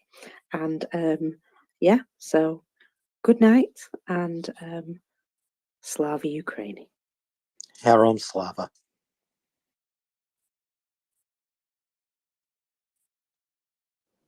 I was just going to say, Anna, that one thing that happens here at MriyaReport, and we hear it every single day, a listener and then a speaker saying that he or she will DM someone like yourself with information. And so what's happening here is connecting. And that's why everyone here really needs to retweet MriyaReport and bring others here. Uh, Anna, as spectacular as she is not the only Anna in the world. And she needs all the Annas she needs to work with her to make a difference. And every time you hear a speaker say, let me DM you, you are hearing a connection that will make a difference for Ukraine. And in many cases, save a life and create a new future, especially for a soldier. Because as Anna well knows, as so many of our listeners and speakers know, to be a soldier in a battle, whether you have been wounded or not, or fight every day, changes your life. And that's why it's important to retweet this space, bring help here, bring connections here for people like Anna. Anna, back to you.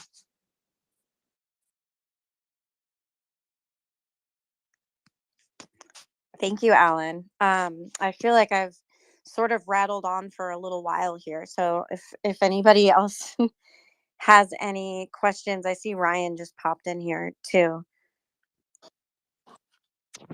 Hi, Anna. Hi, Ryan. I feel like I haven't spoken to you in a while. Yeah, it seems like it's been a week, but it's probably only been 3 days. Oh, well then. What's new in your world? My world, as I've been telling everybody about the challenges I've sort of come up with, my Ukrainian patient most recently, and how it has absolutely just taken up most of my time in the past week, in addition to being a little bit under the weather.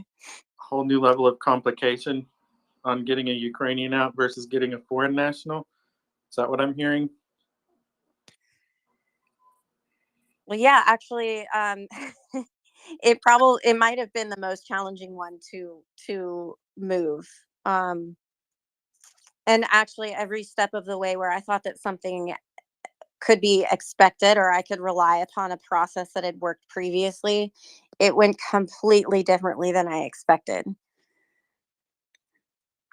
Well, that's So I think it's fortunate, but it's also a learning opportunity, I guess. So you can explain these complicated processes to people that need to know about it and can maybe help expedite future situations on your behalf.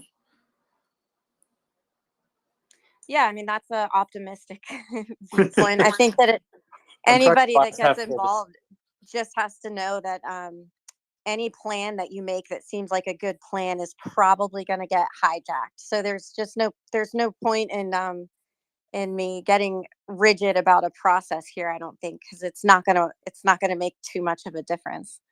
That's a running joke that Anna from Renegade Relief told me, was that we only make plans among the Renegade Relief people 48 hours in advance so we can break those plans.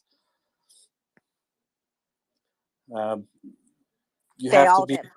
yeah, you have to be flexible and willing to compromise in a lot of situations, but I can understand how the circumstance dealing with a lot more particular, and it would be a lot more frustrating running into roadblocks that you thought you wouldn't have. They're literal roadblocks in my case, and they're bureaucratic roadblocks in your case. Well, at least at this point, I feel like as long as the patient is safe, where before some of these things would make me want to cry and bang my head against the wall, I can at least like laugh about it a little tiny bit and still get some sleep and then pick up where I left off and regroup. Are you still trying to move this individual in the opposite direction, or is it patient care after they've been transferred? No, I've already moved. He's been moved. Okay, same one we were talking about a couple of days Yes, ago. just made it to the final destination on Sunday. Not in the way that I had planned it or at the time that I had planned it to be or necessarily how I wanted it to go. But again, that's okay. And he made it and he's being taken care of. So I'm still happy with the outcome. Good. This was the patient with severe burns, correct? It was in a rather precarious situation as far as availability of antibiotics and wound care and all the other stuff. Yes, that's right. Yeah, that's a There tricky is situation. a shortage of antibiotics. There's also well, when we treat infections, we use antibiotics that are very specific to the infection when we run cultures. So if you think about even just the capacity for having staff to do a culture and let it grow in a petri dish in the lab for a few days, you can see why people aren't able to be treated at the top of the way that we would do it in a hospital that has all the resources that they need. And if I could just break in here for a moment, Ryan and Anna, co-hosts here, even the most talented co-hosts and those who have co-hosted for the longest time, often bring up new speakers, and I encourage new speakers to request to speak, raise your hand. Now, I did not recognize JD, but you have come up, you've raised your hand, and I just want to remind everyone that there is no more civil space on Twitter than MriyaReport. We are respectful. We trust one another's civility, and we treat every person here, every speaker here, every co-host here with courtesy. And so, JD, please go ahead. Oh, Anna, I was wondering, I've read that there are hundreds of POWs on both sides that have sometimes serious injuries. When they get exchanged, what are some of the challenges of treating someone who's been a POW, for instance? Do you get a chart from the other side or things like that? So I have not personally cared for a POW, but I can tell you what a lot of these charts look like. It is paper charting, and it is not the most detailed charting. They really don't have time to sit down at computers. There might not be electricity for electronic charting, so you're reading someone else's handwriting, and they've made a lot of forms to do this quickly and in a pinch, but there's a lot of hospital transfers, even with soldiers that are not POWs, I feel like a lot of information gets lost while they're being transferred, or just there isn't the capacity to document it. So, like I said, I have not cared for a POW, but um, typically these soldiers, when they get to a new hospital that is well equipped, they have to do another like full workup, full set of labs, to get the complete picture of what exactly is going on, and you might not have the best information from their history. I have another question. You said you were really into the microbiology. What is the public health situation like in areas that have been recently liberated, or otherwise in the conflict zone? So it's dire.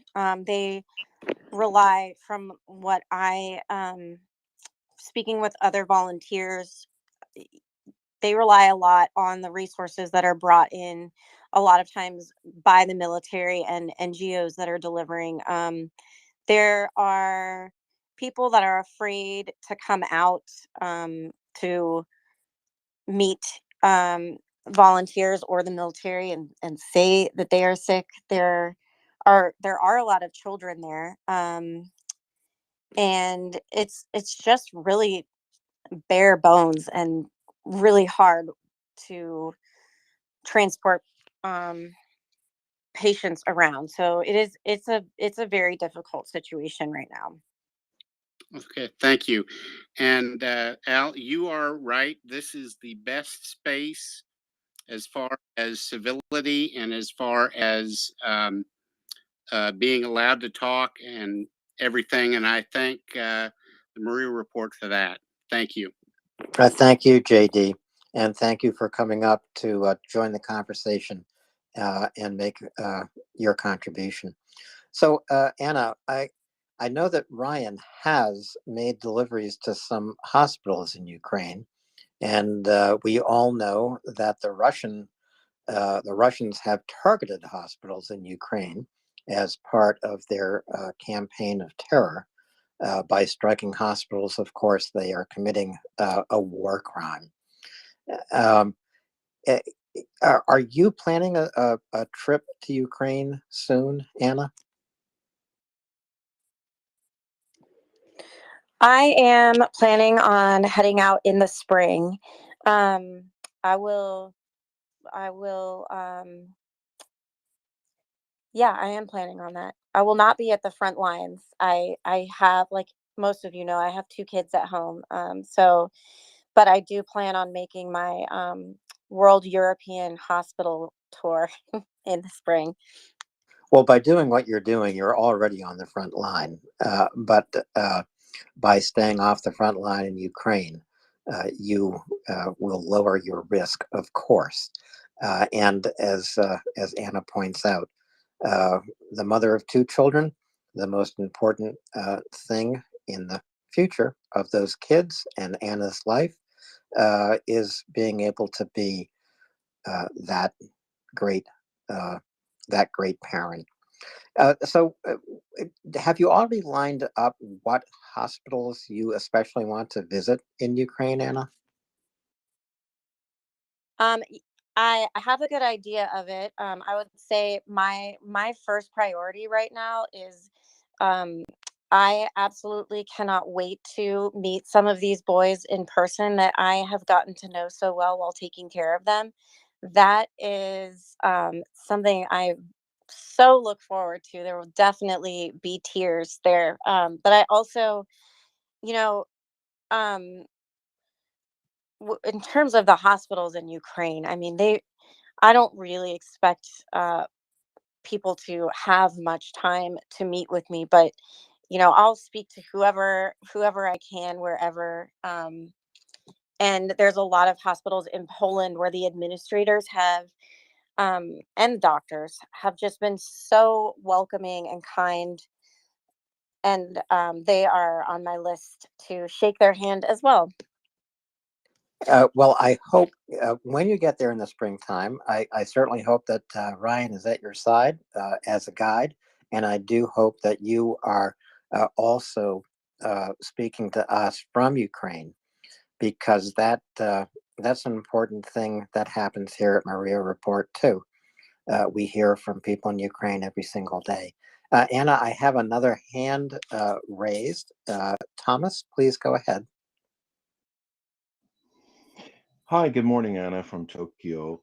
Really enjoy your discussion this morning, and also hats off again to the host, co-host, and this great space. It's a quick question, then I'll go back down. I'm curious on this international dimension of support that you and others are providing there. Um, what are just a quick overview of some of the countries that you've encountered that are sending individuals similar to what you're doing, let's say from Asia? That's the question I had, is if you've come across, let's say, South Korean or Japanese assistance in the course of your work there. And that's all I have. Thank you. I have had some support from somebody in Japan. I don't think I've met anybody from South Korea yet. Um, but I would love to meet somebody from South Korea as well that wants to help. Well, that's a good question, Thomas. And Thomas, maybe you can also connect surgeons and healthcare workers from Japan and South Korea with Anna. Anyone here who can connect a surgeon, a talented doctor, a healthcare worker, another nurse like Anna, please find a way to let us know.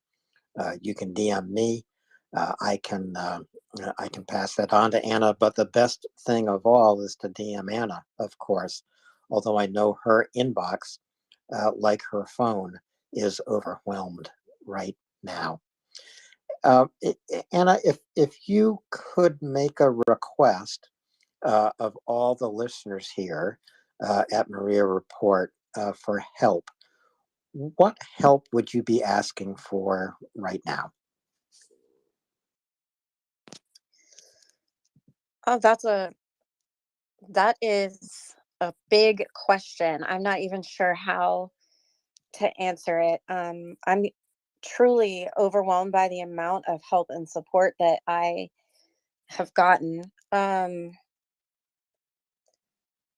I'm not sure. I mean, the thing that this is completely random, but the thing that I have been sort of brainstorming about today is how to better support my best on the ground interpreters that I could just not do this job without. And I really can't bear the thought of losing one in particular. And so that's what I need to figure out is, there's volunteers that are on the ground there that um are Ukrainian, and I don't want to forget about supporting the people that are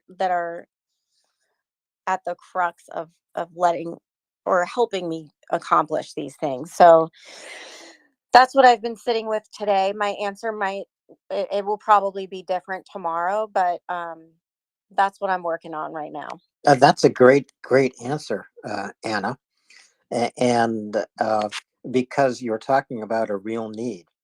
So if there are Ukrainian English speakers here who can fulfill the role of translator, that is vitally important, because the very first thing Anna said when I joined the conversation was the priority for her is getting to know her patient, and in this case, her patients are primarily soldiers, wounded soldiers, wounded Ukrainian soldiers who are looking to live a valued, contributing future. And so, to get to know that person, you need a good translator. It's almost like joining hands. The patient joins hands with the translator, who joins hands with Anna, who joins hands with the patient. That is an unbreakable circle of help. So that, it was a big question, as you said, Anna, and the best way to tackle big questions is in small ways, exactly as you started. What else might we add? Well, I will say that my patients are not just Ukrainian. They're American, they're British, they're Polish, they're um, Welsh, Argentinian. I mean, they're every nationality. And then, so speaking with the hospital staff, I really do think that the language barrier. Um, well, let me scale this back and tell you that in hospitals in the United States, we have 24/7 services to um, interpreter services, which are part of a patient's bill of rights, basically. So at any time, anybody can come in speaking any dialect of the most obscure language, and it is our responsibility as nurses to make sure that a patient understands the communication they're getting from their healthcare team and that we understand them. So that's been a learning curve for me. I've realized it's not like that everywhere else. And that is a really big and complicated ask. But if I did have a magic wand, I would have the same resources all the time in Europe as well. Even in my small city in the United States, more than 20 languages are spoken in our schools here. And that means a patient can show up in the hospital, as Anna says, as a non-English speaker, but speaking any one of 20 different languages. Interpreters for all those languages are available. They're not necessarily on staff in the hospital, but they're on call to the hospital. And this does make a difference. Yes, there's a language barrier.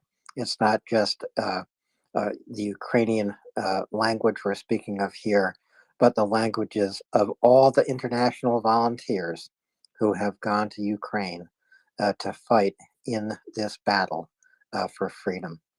Anna, I'm going to bring up a couple of more hands cautiously today because we've had some incidents. This space does get trolled, but I'm going to be as careful as I possibly can be. Maybe you and Ryan could get into a brief conversation right now while I do some things. Possible? You call me a troll, Alan? No, Ryan. You not call. It's okay. Not calling you a troll. I'm actually pretty I'm pretty thick-skinned. I can deal with some really wretched trolls if they do slip through. So don't worry about it, Alan, too much. Anna, Ryan and I will bonk them, and this is after you bonk them. That's perfect. I would love to. Is Daryl on the panel in reality, or is he just placeholding at the moment? I think Daryl is placeholding, but I'm not sure. And okay, just making sure. Just checking. And we do have Thomas back as a speaker, so I'd like to go to him, Ryan. Thomas, go ahead, please. Sure. Hi, yeah, just back in for a quick second, Anna, on the issue of the value of the interpreters there. And, I've done interpretation for about 40 years between several languages, so I realize how overlooked they are and how critical they are, which is kind of an interesting contradiction. But what you might consider is this: if you know about this, there are a couple of online organizations like TransConnect, et cetera, that have specialists that can handle 30 or 40 languages that are also medical terminology oriented, and they can be reached 24 hours a day. I can shoot you the link of the one I know of, and it certainly would not be as good as having somebody right there with you. But if you have an earpiece and you could get an uplink and get them on live and go through the questioning, or turn it over to the patient or use a speaker, phone or something like that. That might be something you might want to consider, or maybe you have that service already. I'm just going to mention that. So I've worked out some services like that, but we also have one of the challenges is when communications are down in Ukraine. You have to also schedule around power outages and those types of technical difficulties. So there's never just anything that can be simple and straightforward, it seems, but those organizations are very, very helpful. great. Okay. Glad you're on it, and very best to you again. I'm going to back on out. Thank you so much. It's not just a function of catching the doctor for the 8 hours that they're on call or doing their hospitalist duties. It's also a function of catching them for the 2 hours that they happen to have power and cell phone service so they can do a Zoom call with Anna, which might just happen to be at 3 o'clock in the morning her time when she has to hold down a daytime job and take care of a couple of kids and do all this in the evenings. Yeah, the obstacles that confront humanitarian workers and medical professionals like Ryan and Anna, the obstacles on the ground in Ukraine, for most of us are unimaginable. It is like living through rolling power outages, and that's the most obvious thing to say. And of course, Ukraine is under constant pressure and bombardment by Russia. So we do have a hand up, and Euler, I think maybe you are a first-time visitor. Please go ahead. I forgot to throw the other complicating factor in there, Alan. They're also 8 hours ahead of us, so it's 4:30 my time, which is 5:30 Anna's time, which is midnight or approaching 1 a.m. Ukrainian time. So it's always juggling connectivity and work schedules and time difference. But Euler, go ahead. Hi, Alan. I'm not a first-time speaker. I just don't come up very often. Anna, so what is your opinion on the level of first aid training that the soldiers have? In particular, just assessing a casualty and effective application of the individual first aid kits?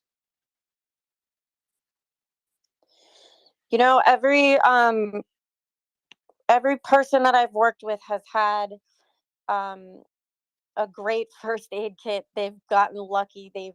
A lot of them put the tourniquets on themselves.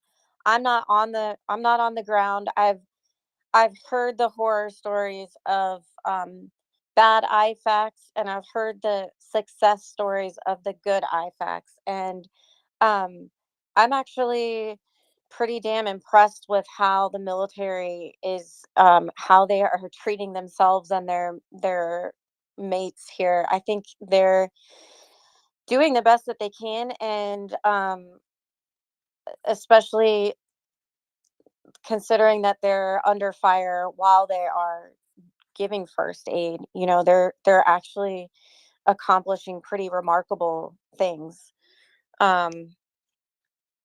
So yeah, I'm impressed with them. And just to interpret that acronym, an IFAC is an individual first aid kit. And these first aid kits are put together specifically for use on the battlefield by a soldier, wherever that soldier may be. But in this case, the soldier is on the front line in Ukraine.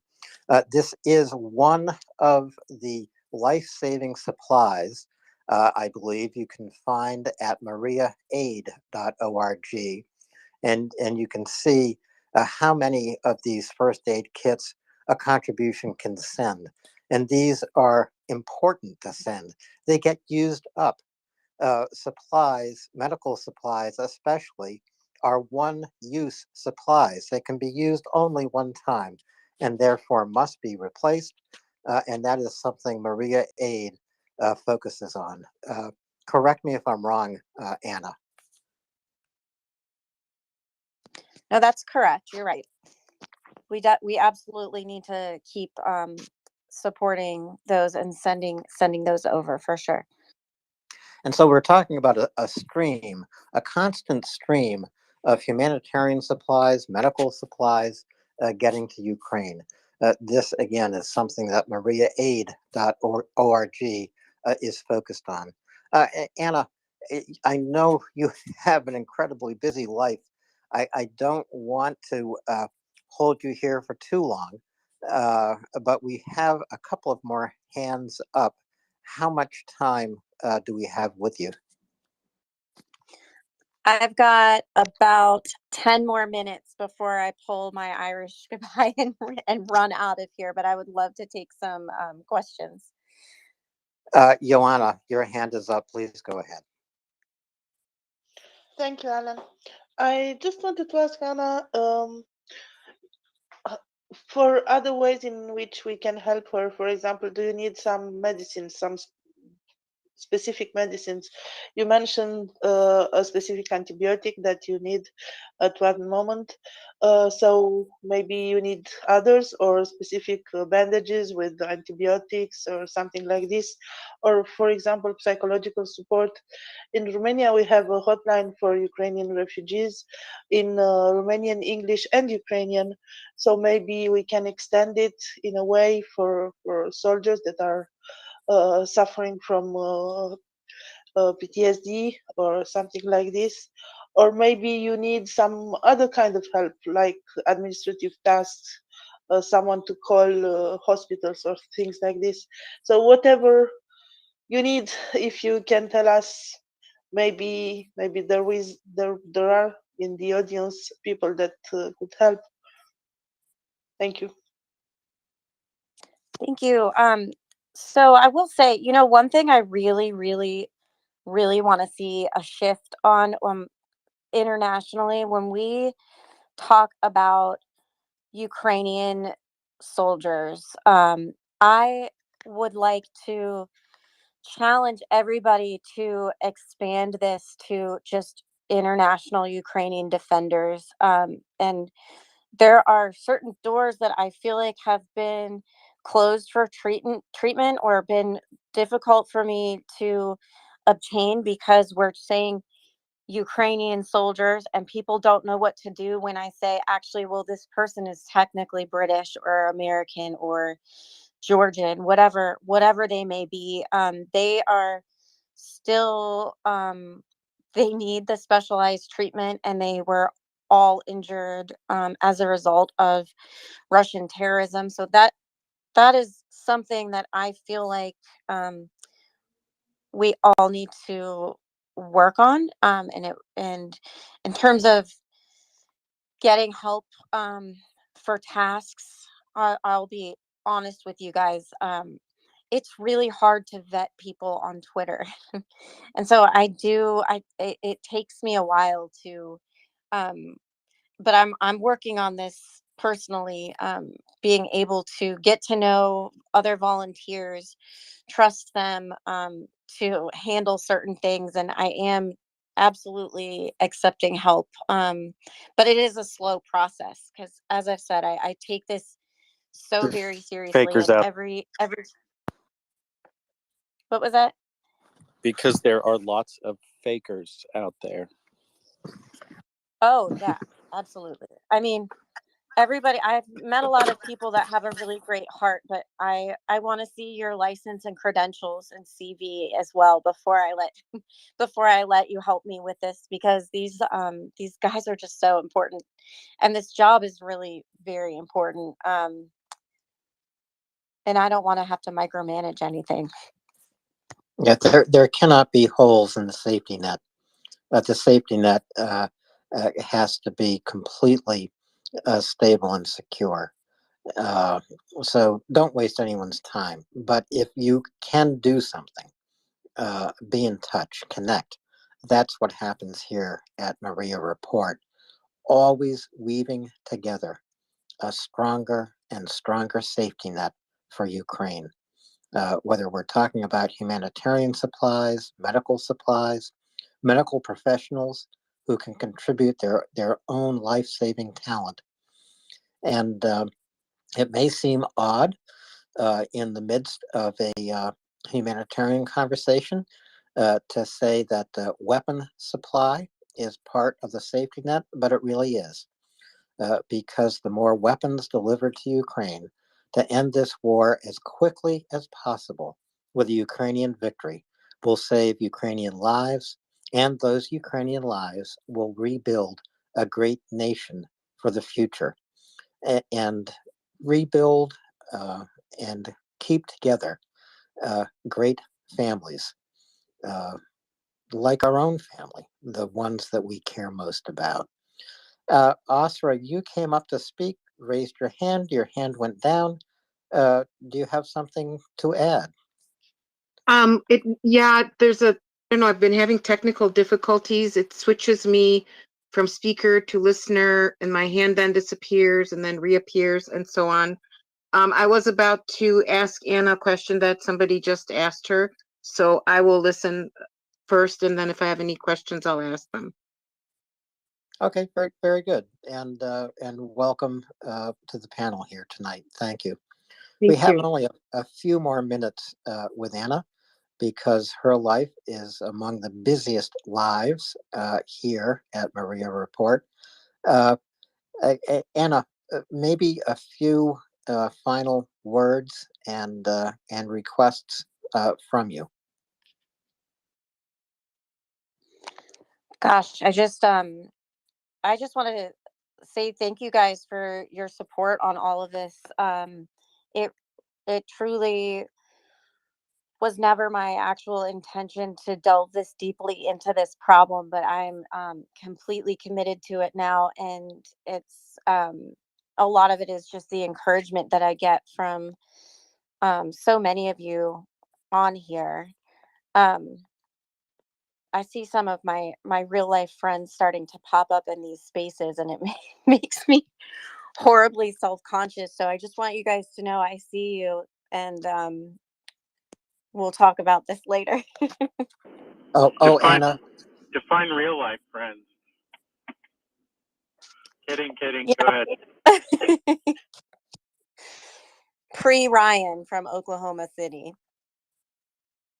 Anna, there's no one better to see on Twitter than someone you actually know in real life and who you trust and who you value, and someone who values what you do. So I understand completely what you're saying. Believe me, and bring your friends up as speakers. Let us know who they are. I would love to hear from them, and I they might be shy, but there's no need to be shy here at MriyaReport. We will protect you from trolls to the best of our ability. That's one of the things we do here too. Thank you so much. I'm not volunteering their information just yet. They have the best stories about me that I'm keeping under wraps for right now. But thank you so much, Alan. We Sounds can't like we wait need to meet these people. Oh, we can't wait to hear these stories. And I know Ryan has some stories of his own. And you will be very lucky to have Ryan as a guide in Ukraine, or if you meet in Poland and then go to Ukraine. You're lucky. And Hold on just 1 second, guys. Uh, Wait, hold on just no, 1 second. absolutely. Guys, I've got my kiddos just walked in here, so that is when I am going to take my exit. But thank you, everybody, so much. Thank you, Anna. Got some Pokemon that I have to pay attention to now. Thank you so much. And again, MriyaReport. This might be our life, but there's also a real life happening in the background. And this is true about almost every volunteer here, almost every co-host from all around the world. You can hear real life interrupt what we are committed to. Of course, we're committed to helping Ukraine every single day in as many ways as we can. But we have kids, we have babies, we have dogs, we have cats, we have older parents, all kinds of things. So we do what we can do, and when the kids are in the background, I think that's great. Oscar, your hand is And back up. sometimes we have guests, Alan.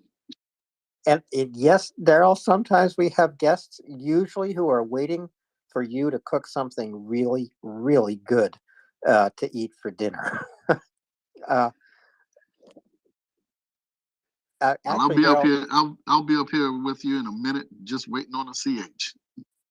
okay, thank you very much. It's great to see you.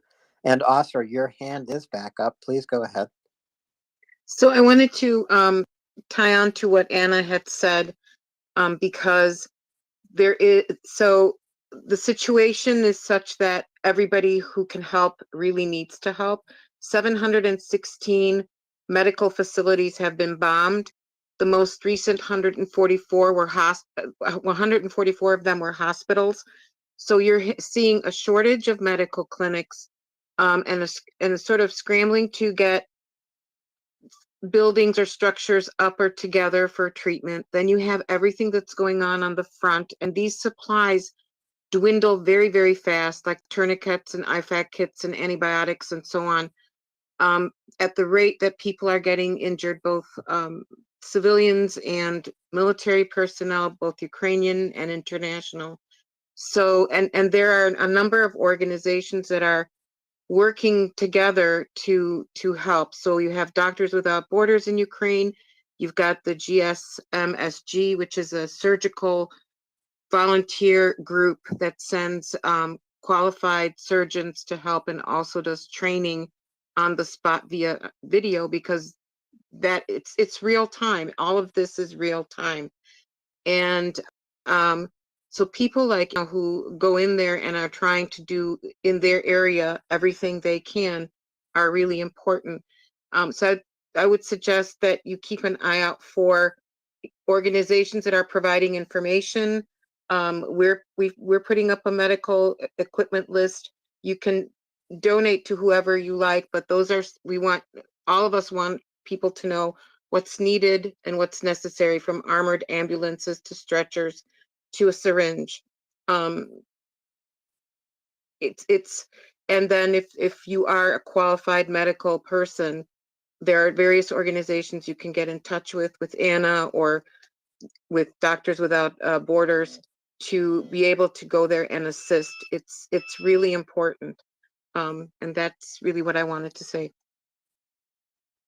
Thank you, Astra. And Daryl, just before welcoming you up as co-host, I'm so happy to see you, and I've been looking forward to a few more hours with you here at MriyaReport. I want to go to Joanna. Please go ahead, Joanna. Yes, thank you, Alan. I was very glad to hear Anna this evening. It was it's night here. It was very, very interesting what she said, and very insightful. And I was asking in good faith, because being in Romania, there is a proximity that could allow us to send something in Ukraine if there is need for specific medication or something like this. But I raised my hand to change a little bit the subject, if I may. It's normally Mocha's job, but I will try to do this for you. It's not really related to Ukraine, but maybe it is. Something is happening in Iran right now. Something very powerful. Powerful blast was heard. There is a fire at a military plant in the city of Isfahan. Apparently, it's an ammunition factory, and the drone factory is in the same city. I didn't say it's the same factory, but it's in the same city. So this is one. But then there were some other explosions in Tabriz and Karaj, and the fourth one in Hamadan. So all these news came in the last hour. Something is happening in Iran. That's all I wanted to report, and thank you. Thanks, Yana. And if something's happening in Iran, yes, it does make a difference in Ukraine. Daryl, welcome as co-host. Great to see you. Hey, Alan. It's I was in here a little bit earlier with the track folks and track and during the track ruts segment, and now I'm back. Had to go do a little cooking, have a few guests, and I'm here now. Unfortunately, I didn't get that thing that's in the nest now posted in time for track ruts. I've listened to some of Uh, that program, Daryl. We're going to talk about tanks more tonight. I hope you are not talked out about tanks.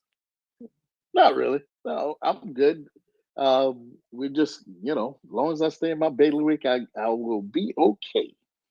You know, Ryan, that is the funniest thing I've ever seen. When I first saw that, I was like, Lord, it be they just don't realize um, how they just don't realize what it takes to um,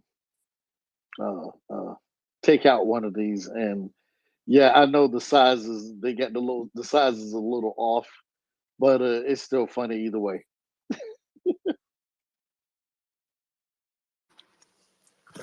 It's a perspective thing, but don't tell my secrets. Perspective is not a secret, Ryan. Daryl, if we can go back to track ruts for just a moment, it was a great conversation. Uh, and I heard several listeners who are learners, military learners like me, and I'm a military learner, a military novice. Talking about tanks helps us talk about the entire force that needs to be delivered to Ukraine, so that they can plan and carry out combined force maneuvers. Tanks are just one part of that. There are so many things that go with these main battle tanks coming from NATO countries. What else do you need besides a tank?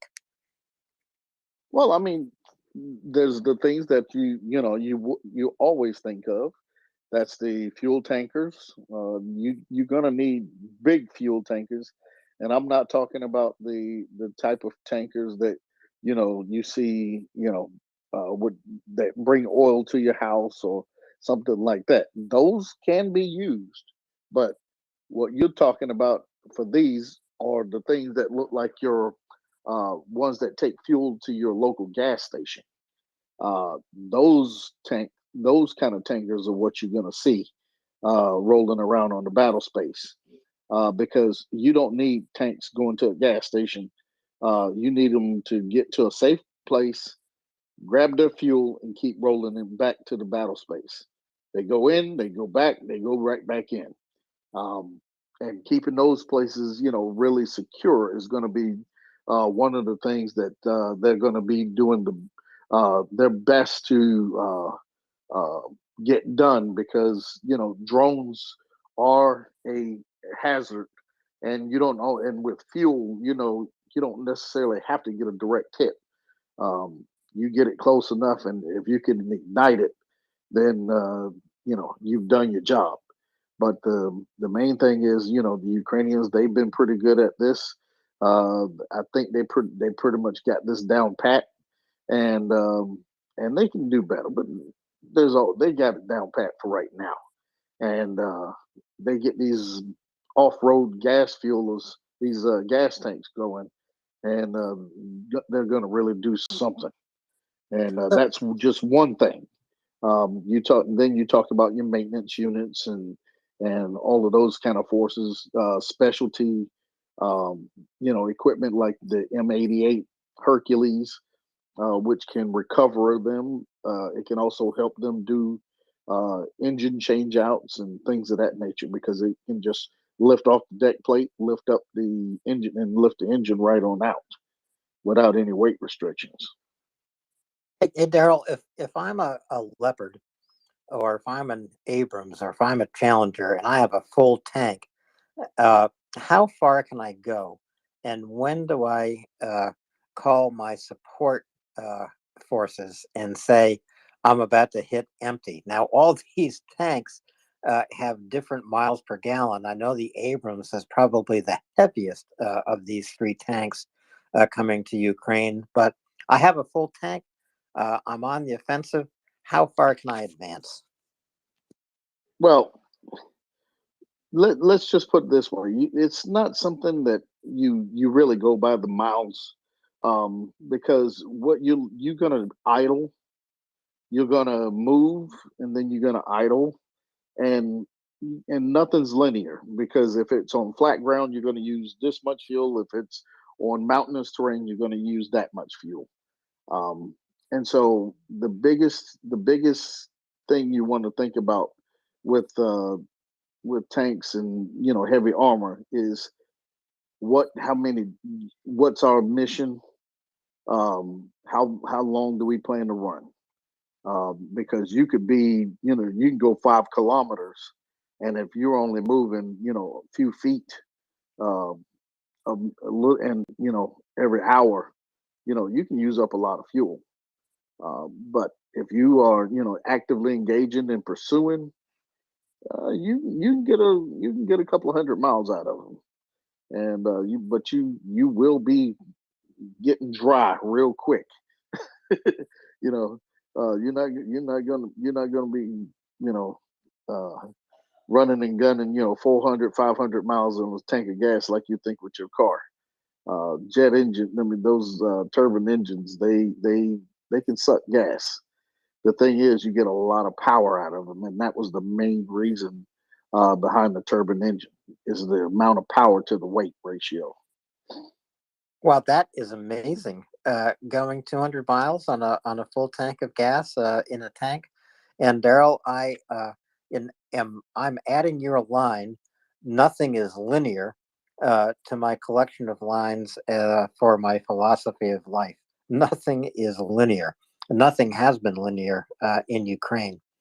So the other thing I noticed about all the support equipment that's coming to the Ukrainian battlefield, bridging equipment is quite important, because we've seen how many rivers, large and small, cut across the landscape in Ukraine. But right now, and I could be wrong about this, but there are some bridges supplied by Germany that cannot support the weight of Abrams. So this would be something that's going to go on the ash. Actually, the bridge that is coming from Germany, if it should be able to carry the weight of the M1 as well. Um, that was one. Actually, when Axel was on here one day, we were talking about this when they were first coming, and the one that they use for the Leopard can be used for the M1 as well. And then they also have sent uh, bridge units for the M1, I believe already. The one that fits on, well, I'm not. Let's see. Yeah, I think they are sent. They have sent the heavyweight bridges already. They've been in Yes, they country did. for a minute already. Yes, they did, and you were of course right that the equipment, the bridging equipment, which the Germans sent for both the Leopards as well as the ABRV, ARVs, is equally capable of dealing with the M1 Abrams. If there is an Abrams ARV, that could be difficult if it is too heavy, but that's highly unlikely, because for that you have different coverage already. So I know, Daryl was because right. I thought at first they would. Yeah, I thought at first they were sending the AVLB, which was the old M60 version, No. and we talked about it, and that's when we figured out that they had already sent the heavier Yes, bridges that day. So they sent the heavy shit right away. so they are good, Alan. I don't know how many they sent, but they sent. They've Eight. been in theater for. At the beginning it was 8. They now, sent 8. Yeah, 8, and they're gonna package more. Yeah, and that was what, back in August, I think it was. It Axel? started in August with, I think, the first 4. Then they added another 2 and another 2. Are those being built, or are they already in service? No, they are in service. These were actually in service before, and they've been delivered in full, so that they're already there. They're being used actually. Even. Yeah, I was just wondering, are they building them, and that was the reason why they sent 4 and then 2 and then 2. I think it was because they had to get rid of, say, there was an allocation of new equipment coming to one of the one of the brigades in the southeast in Germany, and because of the rapid reaction force for NATO, there was a switch over because for the new 2A7V, they had ordered new ones which came in, and they gave the Ukrainians the old ones, meaning old as in 5 years old, which is for such a vehicle nothing. That's brand new. Exactly. That's brand new. Shoot, hell, you figure the AVLB has been in service since the 60s. That's brand new. But yeah, Alan, those things, when they are there, that you, if you got a little river fording to do, those bridges, they can get across. You know, they're 70-ton bridges, so if a tank can get across them, you know, they can carry anybody else, and they can roll up everything behind them and keep rolling to the next joint.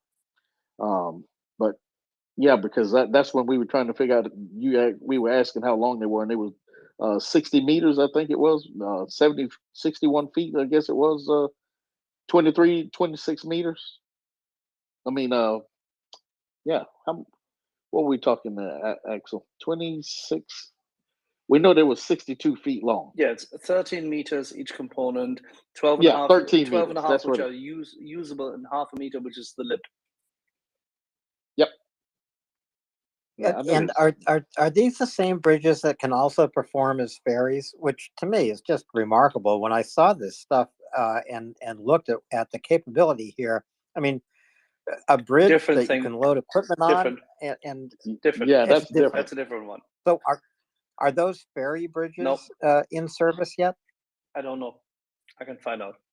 But Daryl is right. These are different pieces of kit. Daryl, over to you. I'll search whether the other bridges are actually in service already. I don't think so. Yeah, the ones that you're talking about, Alan, those are actually put on the back of a trailer, and they just lift them off and float them and create bridges. They're more like floating docks, is what those are. But no, the ones, the AVO, the mobile bridges, like what we're talking about, that fit on a tank chassis. These, they deploy, you get across, and you can fold it right back up and keep going, and nobody knows how you got across, except for the fact they see the tracks on one side of the bridge or river, and they see tracks on the other side. You know, part of the news that's getting through because of the discussion here on MriyaReport is just because main battle tanks are getting delivered and more all the time. I know that Axel has a running tally, but it's not all that's needed. No weapon gets used on a battlefield that doesn't also get used up. No weapon goes to a battlefield that doesn't require a maintenance force, a backup force of all kinds. And the more mechanized the equipment is, the more backup you need. And those those maintenance forces are just as important as the folks on the front line. And Daryl especially knows about this. Yeah, one of the less talked about elements of run of an offensive are the engineering forces. The engineering forces go in well ahead of time to uh, set up, avenues of approach, whether it be demining, whether it be creating bridge crossings if they need to build one. Um, and we've actually seen this type of action with the bridges that have been built in the last offensives, where they built bridges right beside the old bridge, and the troops and trucks and everything else were able to get across some of these bodies of water because the engineering folks came in and built them like, really quick. Uh, and that's the type of action you want. And these folks also, um, when setting up, I'll take, for example, if we're going to set up a bridge, I mean, a beachhead, much like what they have to cross with the Dnipro, um, they're going to need to establish a secure area for everything to land. And when they do that, they go in ahead of they go ahead of the offensive to set up these beachheads, whether they need to get pilings in, or they need to uh, uh, build some type of network to assist in the equipment coming ashore and crossing. Those folks are the ones that will be there first. They will probably go in with some of your SOF types and record to the area. Look for solid footing. Look for how they're going to actually get up onto the main part of the land, because in some cases you can get in from the river, come up, and say with the tank, you may not be able to climb the incline that it would take to get up off the shoreline. And these folks will go in there and they will make the necessary um, um, area. They will configure the ground, whether they blow it, whether they shovel it, whatever they need to do. That's their specialty, and they will create an area so when those tanks and whatnot hit the beach, they can roll right on up and go. um, and that's their specialty. So engineering folks, out of any of the other elements, special forces, whatever, the engineering folks are they are going to be your bread and butter to success. Daryl, this reminds me of the legendary exploits of Seabees in the Pacific during World War II. Without the Seabees, a lot of the assaults on islands, beginning with Guadalcanal, would not have succeeded. You need the engineers. Exactly. The way, everybody thinks Seabees as in SEABEE, but it's actually construction battalions. That's what the actual C is. It's construction battalions. But the Seabees, they created landing strips. They created avenues through the dense forests. They established the beachheads. The Seabees under fire did a lot of work. Um, Many were killed in the process, but they are and the thing is, they're not even Army or Marine Corps. They are Navy. They are part of the Navy here in the States, and that's the laughable part, because they wear green just like us, and but they are hard charging folks. You don't mess with them. They're your buddies. In the case of the amphibious forces. Let me make one correction. I was wrong. I was absolutely wrong, because rather than just 8, they delivered, in the meantime, 30 ARVs of the old kind, meaning what we call VZ, the Bison. 30. All right? That's the Leopard 1 base system. 30. But it's the Leopard 1 engine, Of the new one, the Buffalo, based on the Leopard 2 chassis, the Berge Panzer 3. The Buffalo is really super cool. I mean, that thing is bloody massive. They just included 2 now, but they also added, put up on the page, snug it in, late Friday night. I didn't check anything yesterday. I just didn't have enough the time. They added in, now it comes. In addition to the 14, this is on the homepage of the German government now even. I think the update is ran sometime during the night between Friday and Saturday. They put in 2 air surveillance radars, because of course you need to shelter the ARVs. And they have 78, listen carefully, 78 truck, tractor, trains, and 86 semis. Again, 78 truck, trains, That's and massive. 86 semis. Are you That's fucking kidding freaking me? massive. That's massive. If you're going to talk about moving a damn battalion of tanks, there you go. So the Germans They the Germans are providing the trucks, the tractors, and the semis for everybody in the battalion. And now you know what they need: 86 semi-trailers. So the two ARVs, Bergepanzer 3, go on the semis. That makes it 84. So they're creating the two battalions with 84. Now there you fucking have it.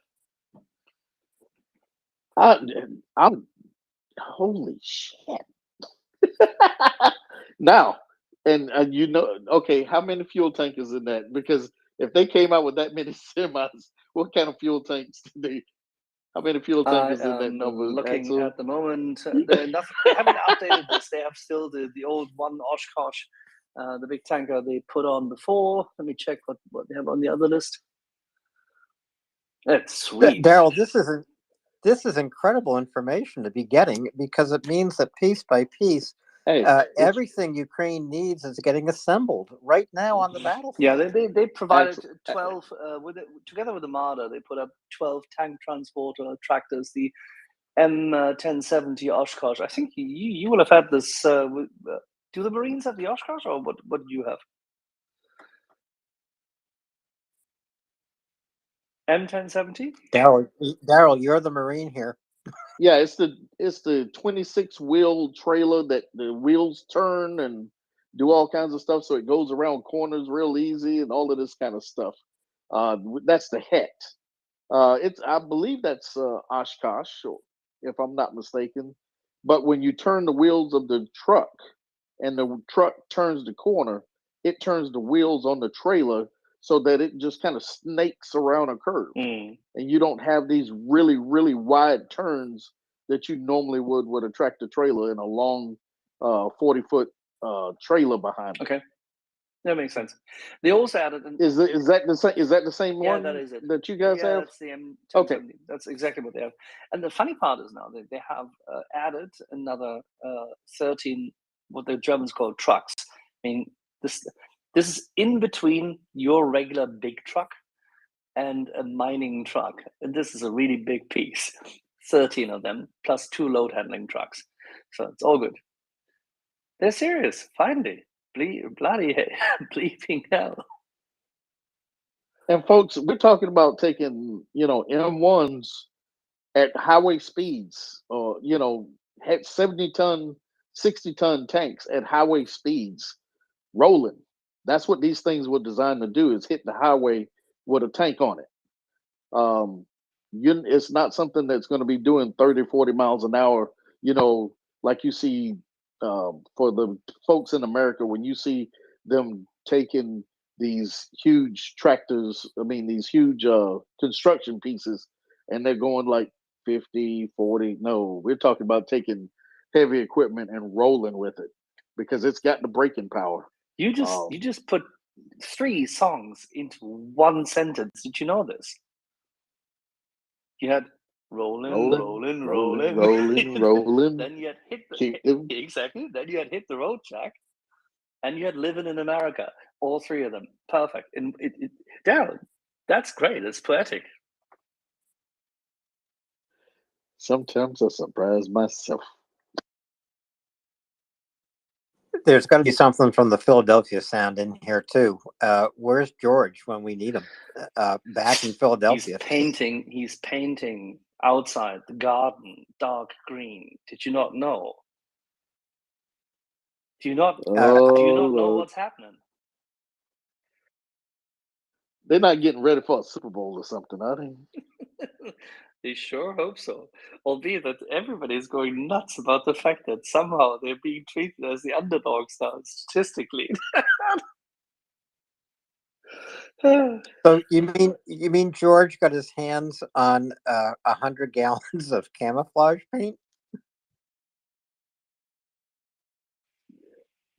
Daryl, how did you decorate your train? Oh Lord, I swear.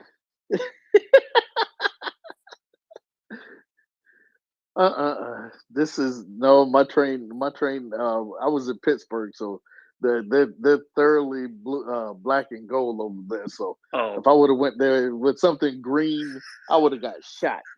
I think Pittsburgh is wearing black now for quite some time. Well, some of us had high hopes that this being the year of the cat, that the Bengals would find a way forward. Well, Alan, tell me, do you have an orange and black streak? Only at this time of year when that team is in the playoffs and the odds are good if you're a betting man. You mean for the second time in ages?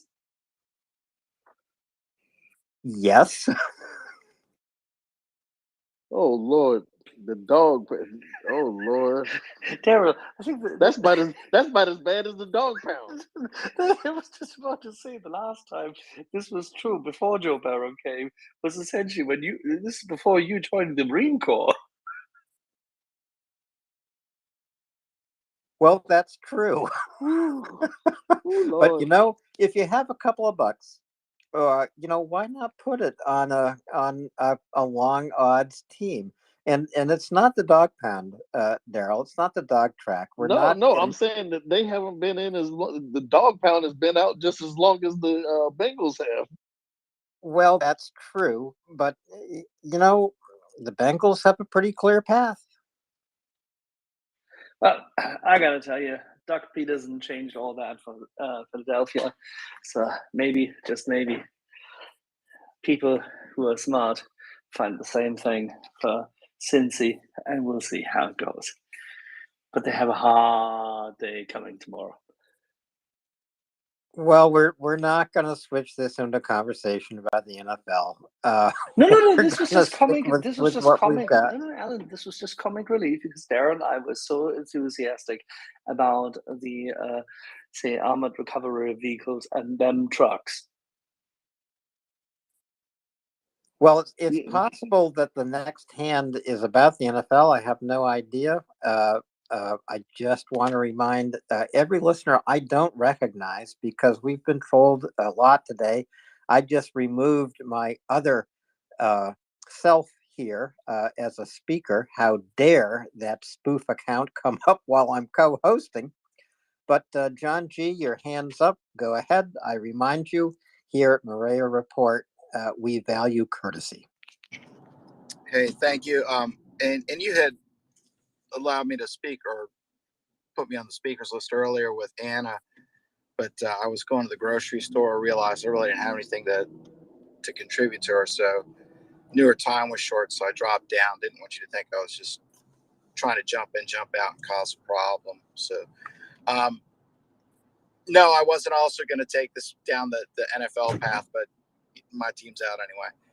I did have a question about the tanks. If we could maybe go back to something from earlier, and I saw that Daryl was on, so I was happy to kind of jump in. I'd heard a lot about the tanks, and everybody gets excited about the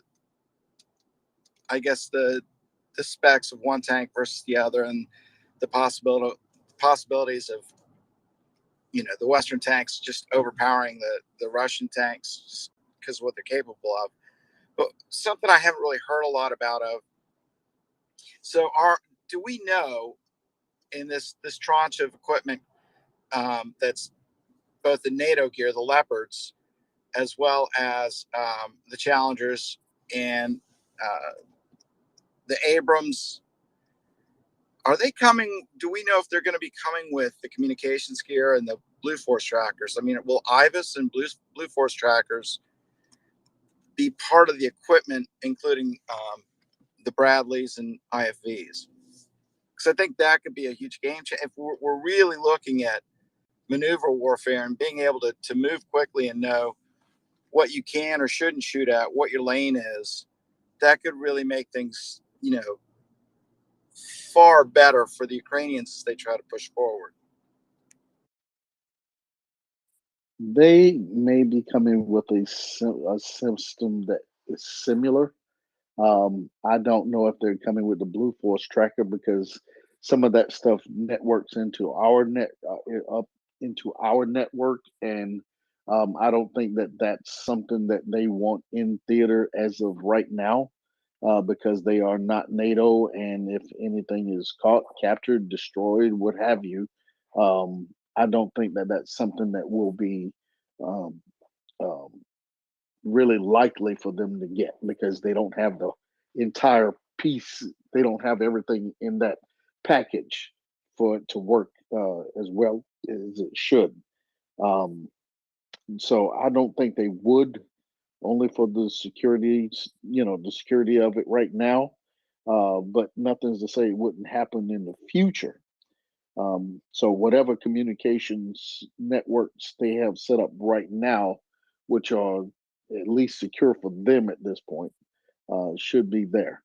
Um, I think George was talking about a system that's on the the Bradley, where they may be able to see the equipment next to them. I think I'm not sure if he said that that system was inside of the Bradley. But if they do have that, then it's probably not going to be that far of a reach for it to say that it's an M1. But I don't know about other equipment whether they will. Thanks. And just one quick follow up on it. Have we heard if the Russians themselves actually have anything similar in general, and or have they seen anything like that in the captured Russian gear?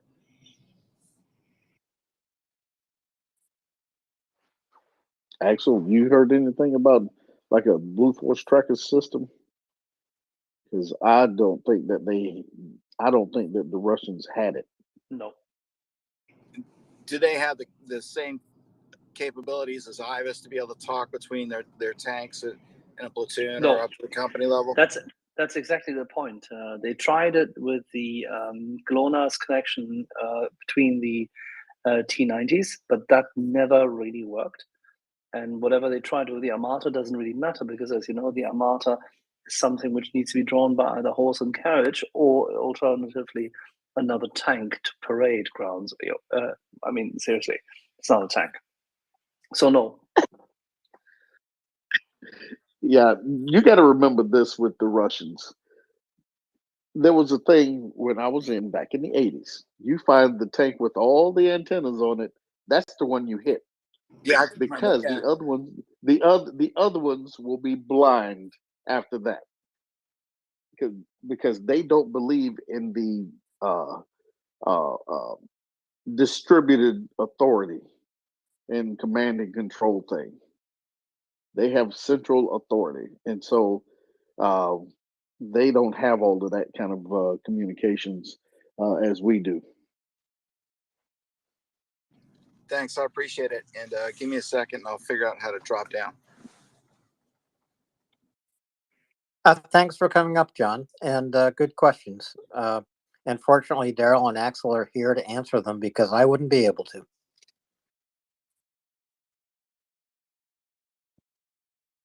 So, folks, I want to encourage all of you, new listeners, new speakers, old speakers, come on up with your questions and retweet this space.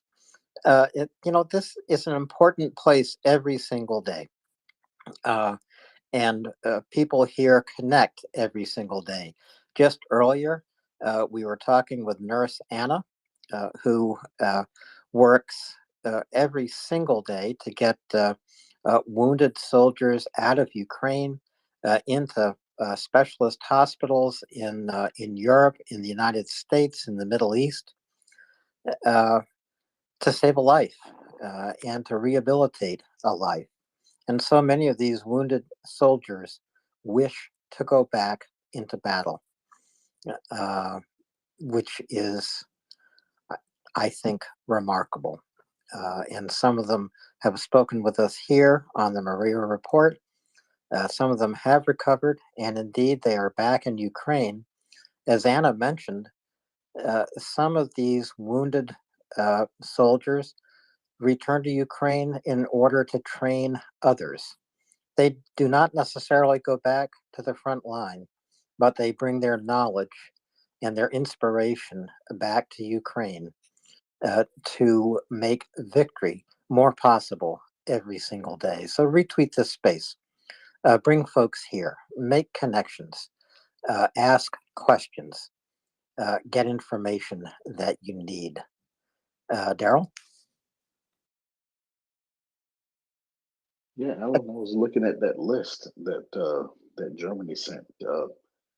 Maybe we need to go through this list. Let's. Yeah, We we got really any? should. I have it up on my screen too.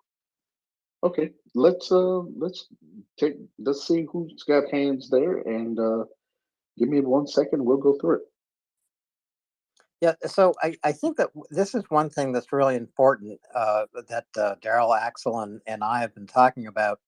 Once the dam burst, and the dam did burst in terms of delivering main battle tanks to Ukraine, a lot needs to follow, because what's happening now is a full-scale, well-armed, well-equipped NATO equivalent army is going to get on the ground in Ukraine. Everything that is needed has gone before, especially training.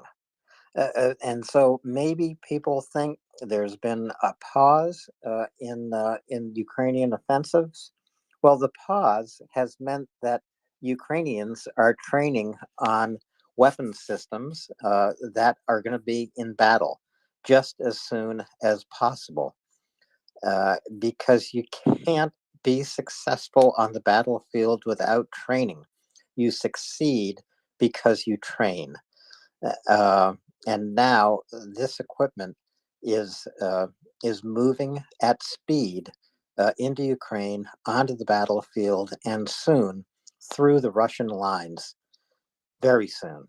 Maybe it will be in the winter, because winter lasts a long time in Ukraine. Maybe it will be in the springtime. So we are either looking for frozen ground, or we are looking at post mud season and drying ground.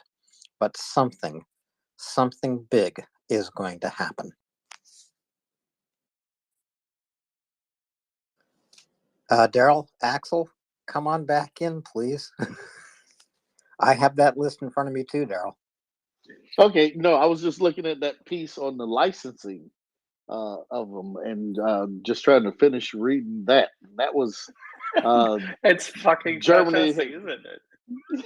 Germany they got around they did some workarounds to get things out, and this is a beautiful thing.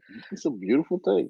See, folks, this is one of those things that, when you start working and reading and looking at the details. In this case, what Germany has been sending and has sent, and what they did to get around it.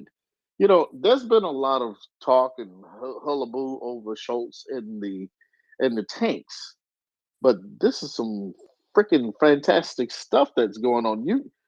How many of you heard before tonight about a brigade? I mean, a truck convoy that can carry a brigade of tanks? When they were talking about the supply chain, this, that, and the other, um, you know, we had Mark Hertling on here. I'm sorry to say General Hertling, and he was talking about the logistics train, and how difficult it would be, and I hate to tell y'all folks, I was screaming. I wasn't on that night. I was sitting here screaming about why why would we send them something without having the freaking supply chain to go with it? That would be asinine to send them the toy without giving them the batteries, The Germans and that sent was, it. yeah, I know, but I'm just saying, why would we do that as NATO and as their allies? Give them the toy without the batteries. That's freaking crazy. Or give them the toy and not give them a plate. Just shit. Anyway, This is fantastic. Okay. I First, love let's that. look. Let's I look at. love that, Daryl. I love that. This is another line I'm adding to my philosophy of life. First tonight, nothing is linear. Second, don't give me the toy without the batteries. You know, hey, it is what it is. But anyway, let's let's let's go through the list, Alan. Let's look at it and let's tell the folks what's on that list. So the list we're looking at, it's it's not completely clear to me. So so this list is what's in bold is new. It's great to see new air defense missiles coming from Germany to Ukraine. These are for the Iris-T system. But Iris-T SLM. Yes, Iris-T SLM. SLM. But then we are looking at all these logistical additions, trucks, two load handling trucks. I assume 15T. Does that mean 15 tons? I don't know. 12, yeah, 15-ton trucks. Yeah, 12 and that's truck. Yeah, those will be like that carry your MLRS boxes and all of that kind of stuff. 12 truck tractor trains, 107 border protection vehicles. So that's just actually adding 12, and 145 pickups. That's just adding 2. But actually, this is all logistical stuff, right, Daryl? Yep. And then if you scroll way down to the bottom, 14 Leopard 2 A6s, main battle tanks with ammunition. 2 armored recovery vehicle, Burger Passenger 3, 2 air surveillance radars, and then that 78 truck tractor trains and 86 semi trailers. That's what made you and Axel spin your heads. I mean, that is huge. That's what we were talking about. That's that whole thing about not oh, it takes logistics and Ukraine doesn't have the logistics to do this. Bullshit. Germany just gave it to them. Now the backroom dealing is coming to play here. This backroom dealing stuff is being sussed out in the public at this point. Yeah, Germany was going to send. They were balking about the tanks and all of this. I haven't heard anybody else talk about how many tractor trailers that they sent. And if they did, yeah, they've been pretty quiet about it. But hell, they're moving some tanks. They got to move some freaking tanks. For the first 2 battalions, they don't have to because the Germans already did. So Daryl, Axel, why even announce stuff like this? And chances are, because it's being announced now. No, they have to. I mean, they have to by law. Yeah, it's Friday night. It's slow news night. They let it out. So to me, you know what this tells me, Axel? This stuff is not going to be that long coming. Because why would they release the tractor trailers if the tanks are going to take 3-4 months? They could have done this, closer to the time that they were released. Oh, okay, here's the trailers. No, this is being announced right now. That means somebody's got something that's on the way already. That's that's just me looking at tea leaves. True. And trailers, looking at the truck. I'm with you. The trailers and the trucks, you send that now. Pick up all the Polish Leopards, which are ready, because they don't have to be upgraded, done anything. You bring the A4s right back somewhere to the third edge, and that's that. And then you do the same thing with the rest of it. Put everything on trains and then distribute it. And when the German A6s are ready, and because they will have to be trained separately, the A4s you can train in Poland and in Ukraine. And that's it. It makes a lot of sense logistically. So what goes on 78 truck tractor trains, and what goes on 86 semi trailers? What's the load that's arriving? Well, here's the thing, Alan, is that if you're gonna move tanks, okay, yes, you move them in by railhead, and you can get them pretty close in a lot of places. But railheads and rail can be disrupted, just like Ukraine did with the Russians. Okay, with putting them on trucks, your routes aren't necessarily announced. You can put them on any road anywhere, because if these are the type of trucks that I'm thinking about, these trucks can handle off road. Going along some of these forestry roads and things like that, and they can get the equipment where it needs to go because they're designed to do a lot of this. These trucks are designed to take, these heavy equipment vehicles in places where that are not necessarily the easiest to get to, because of the hazards of the roads and what have you. They work great on your highways, and that's the big thing, is you can move them fast. Between your satellite passes, you could have gone 200 miles, what have you, and they'll be here one day and be there somewhere else the next time they're looking for 'em on a satellite. So the ability to move stuff and move it fast is key, because like I said, railheads are notoriously predictable. You mean, Daryl, I can take these trucks loaded with tanks off road and go down a lumber road? You've got to be kidding me.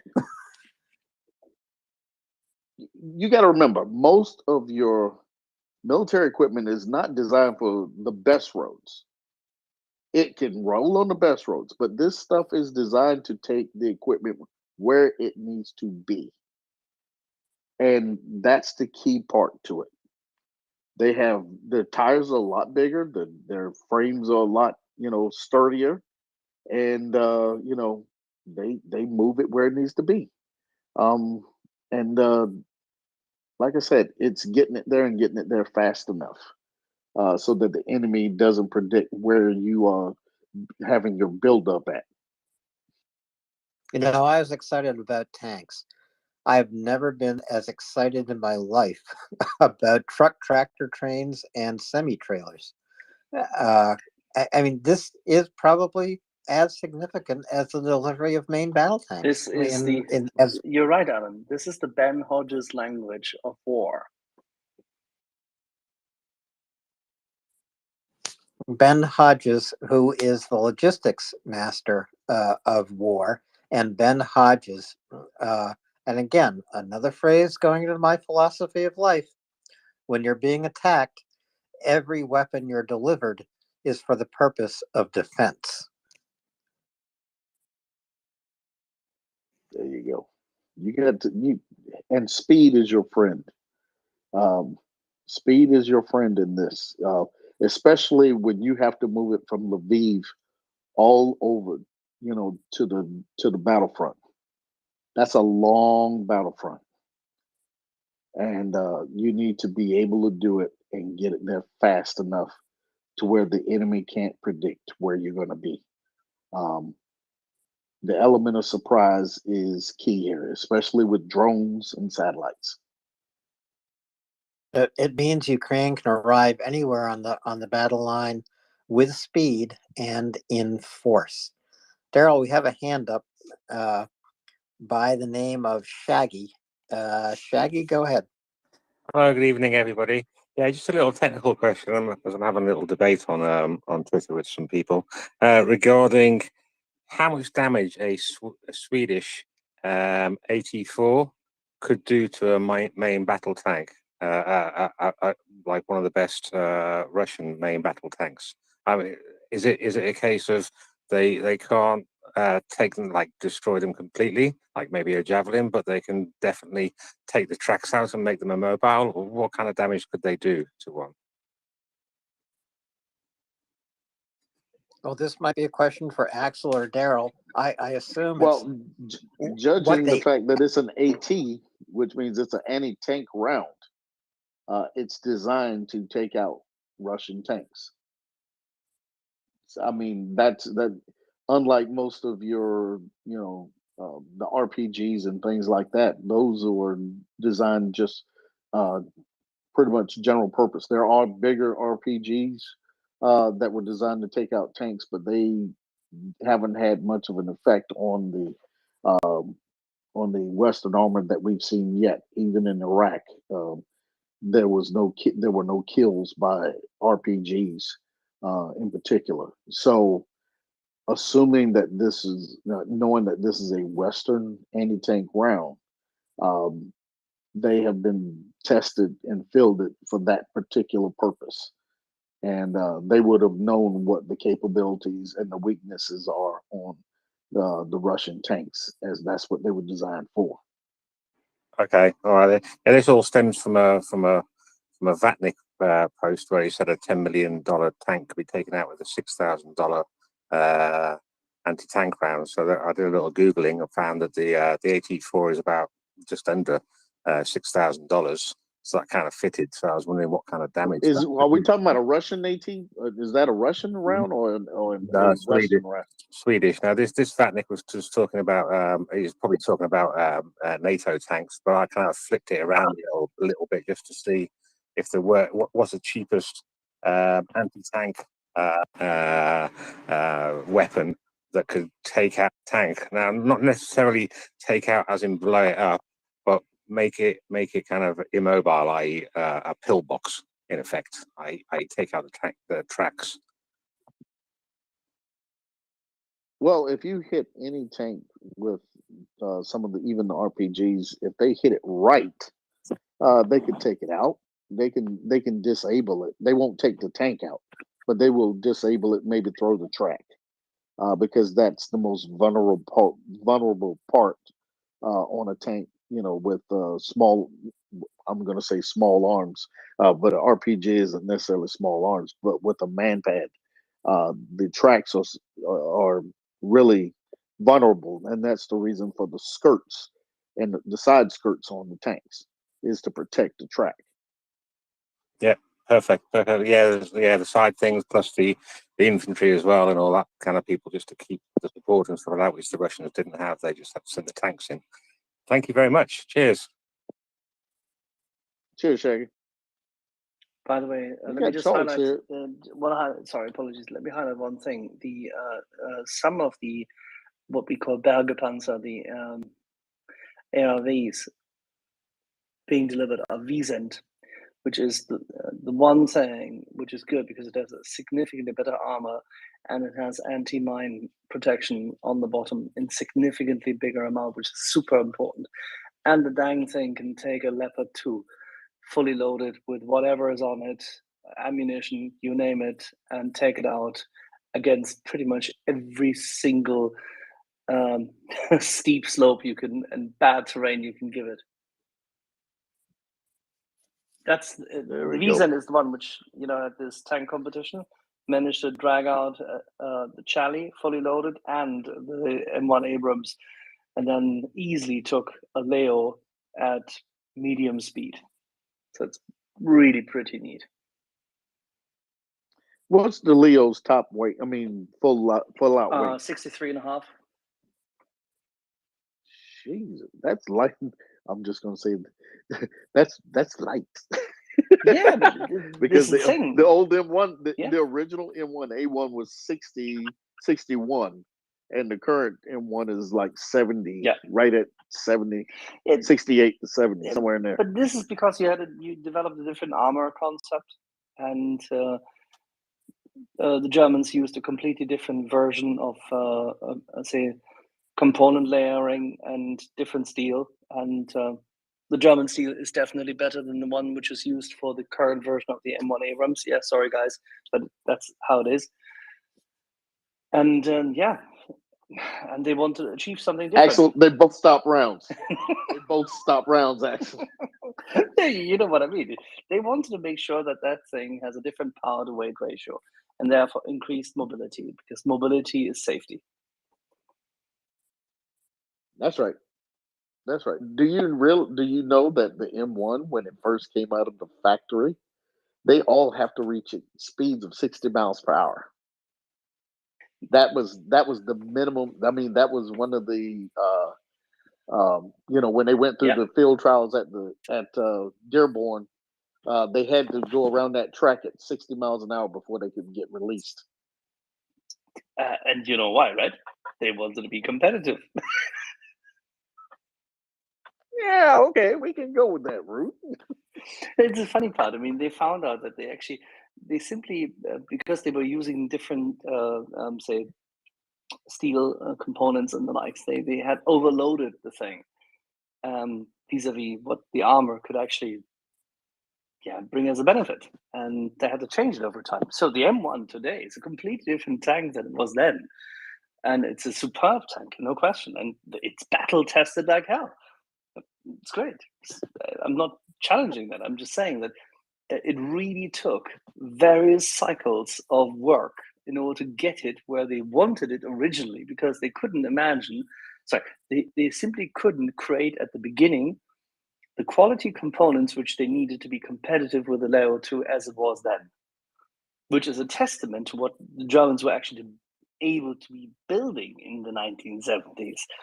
And then simply said, why defense contracting, so what? And this company, Flensburger Fahrzeugbau, for example, FFG, who build most of the chassis shit, they're really fantastic. These guys are absolutely amazing. Same as KMW, they're really, really good. Everybody looks at Rheinmetall, but Rheinmetall today, the Leopard 2, only produces a few components and then coordinates the whole damn shit.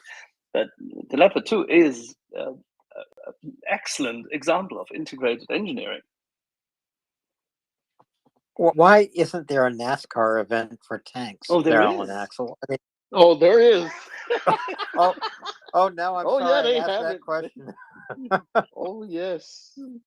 They routinely battle it out, especially when a new kid shows up on the block. Oh, they would. Everybody wants to. Hey, let's go against the new kid. See what it's like. Whether it be firing on the range, whether it be range, or whether it be maneuvering, and it's even down to sometimes it can even get down to how much does it cost to maintain? What does it take to maintain it? Because you don't want something that's cannot be maintained by the crew or by a bunch, certainly a bunch of grease monkeys. You want it to be maintainable. You want it to be maintainable. Sometimes I've seen things that were overbuilt, but certainly not very few that were underbuilt. But the funny part So is that sorry, please. No, go ahead, Axel. No, you had a question. Sorry, please go. No, I was going to say this NASCAR event is in Daytona on Memorial Day with tanks. No, it isn't. But there's there's two things. First, the Russians obviously tried to have their own event and made it a big hype, and they invested tons of money to create it. But there is another thing which we use in Europe, and that's called Strong Europe Tank Challenge. And that has been good for a long time. And it always has the Challenger 2, the Leclerc, M1 Abrams, Leopard 2s in it. And it's really good. It's really cool. It's actually, you can find it on YouTube, Strong Europe Tank Challenge. It is exceptional because it showcases two things, not just the equipment. The equipment is nothing if the crews are not good. It's the melding. It's what are boys? Who was it? It was not. Who was that who talked about the Bradley? One of our colleagues spoke about a Bradley and the fact that he lived in his Bradley, worked in his Bradley, that the Bradley was adopted by the team and the likes, by the crew, and that's how it should be. The same thing with the tank. You have to 122. Yeah, the Swedish guy.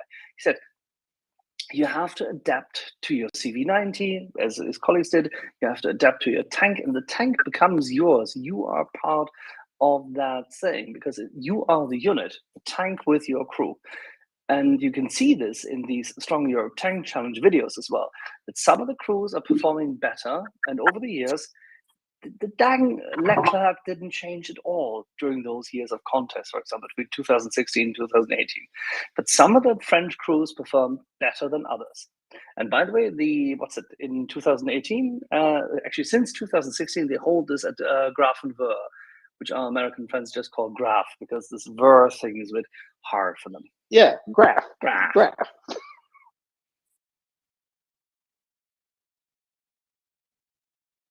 Alan, we will send you the links. We will send you the links, and you can watch this. And it's actually worthwhile watching, because there you can see what a good crew can do with a tank. Believe me, I'm going to watch it. My cousin was a tank commander in Vietnam. That was a long, long time ago, I know.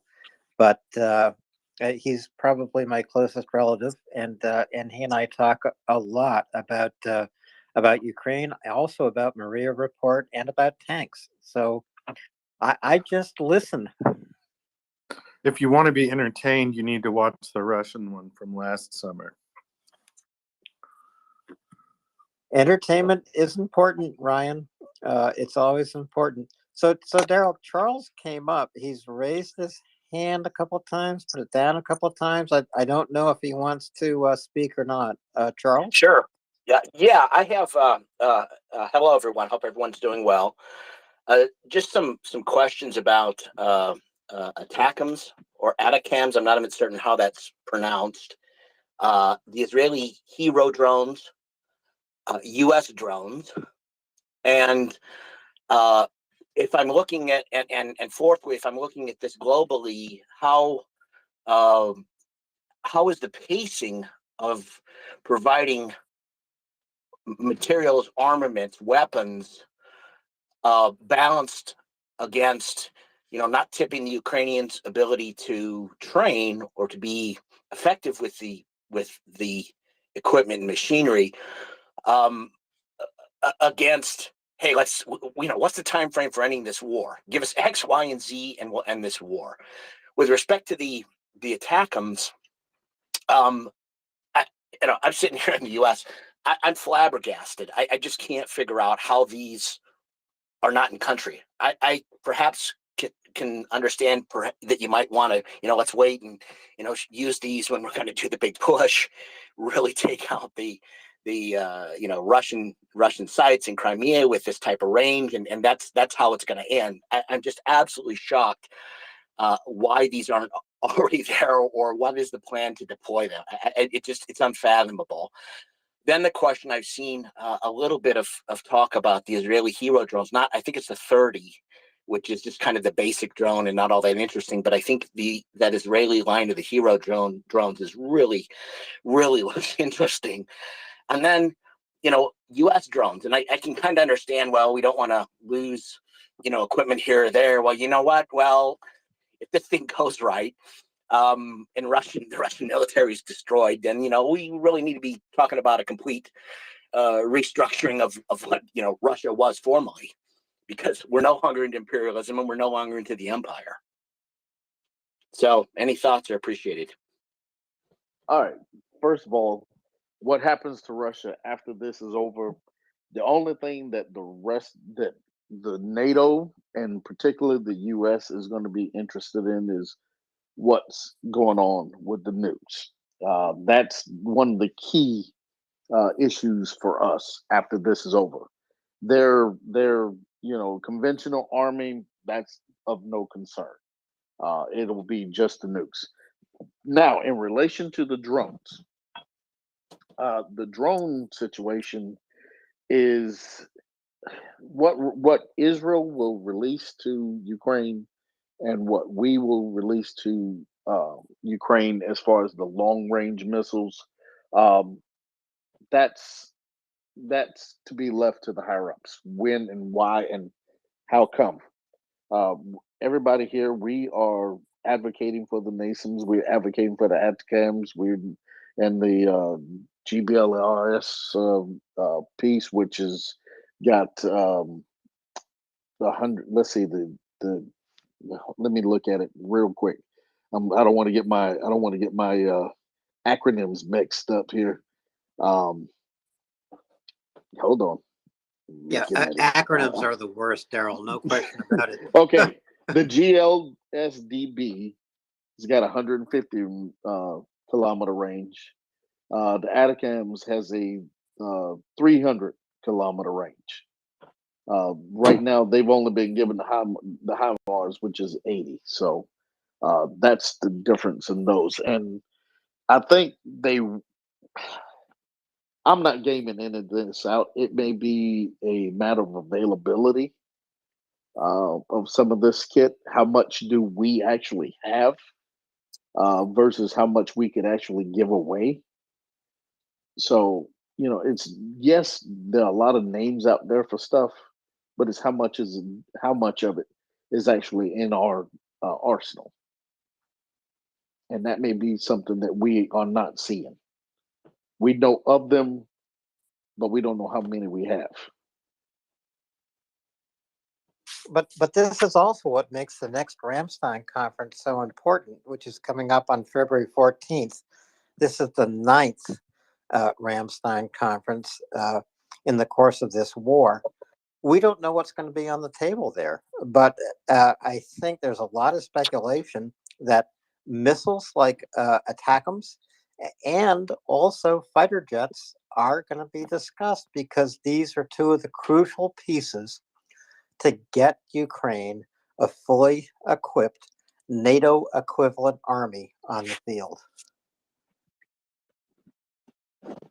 While Atacams may be off the table still, but I think the aircraft component will definitely be something that's on that list.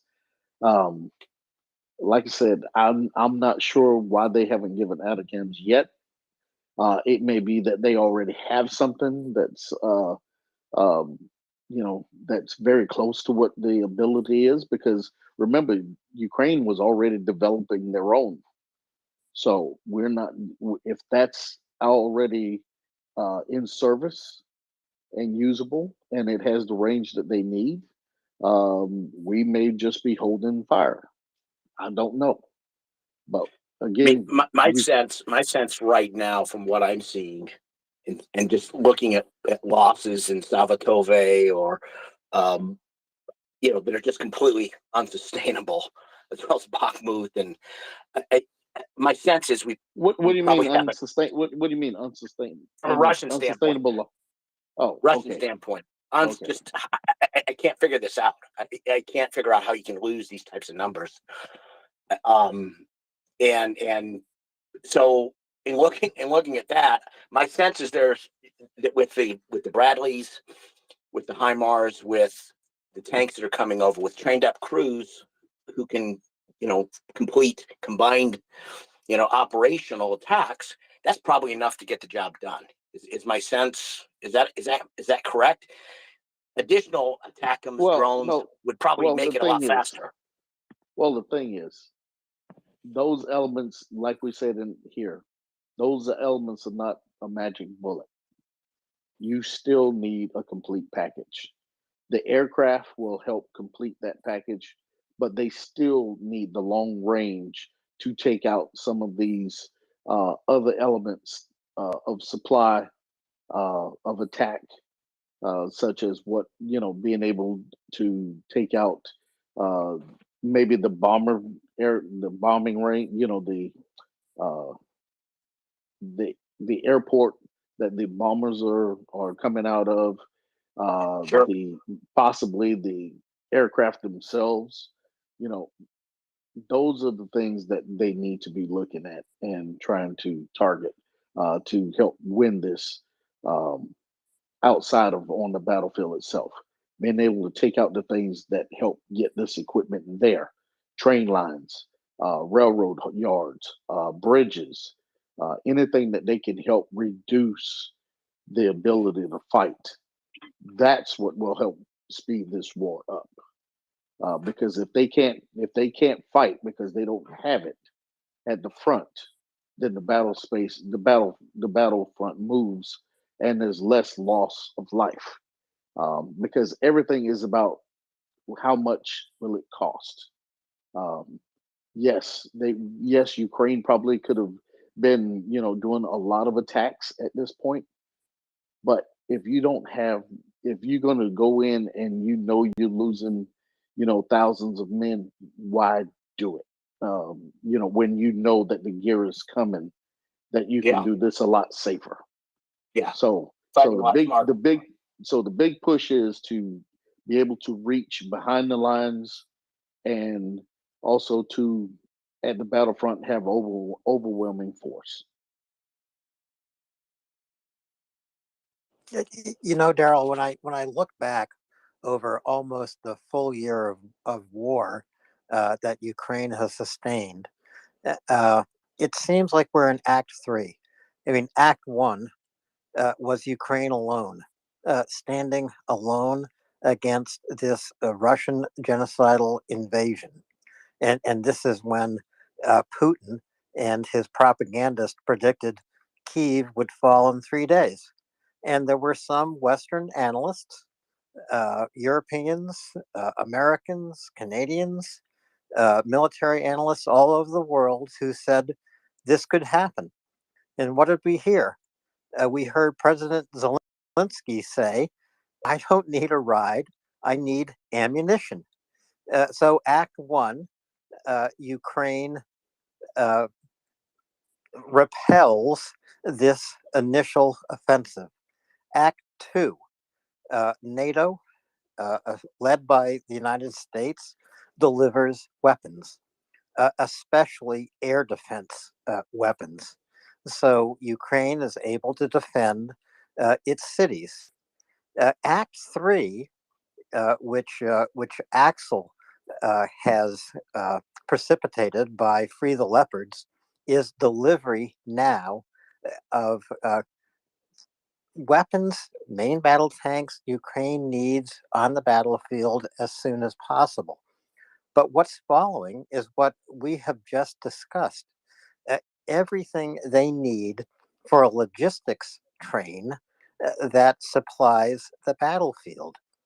Act 4 is going to be Ramstein 9, being held February 14.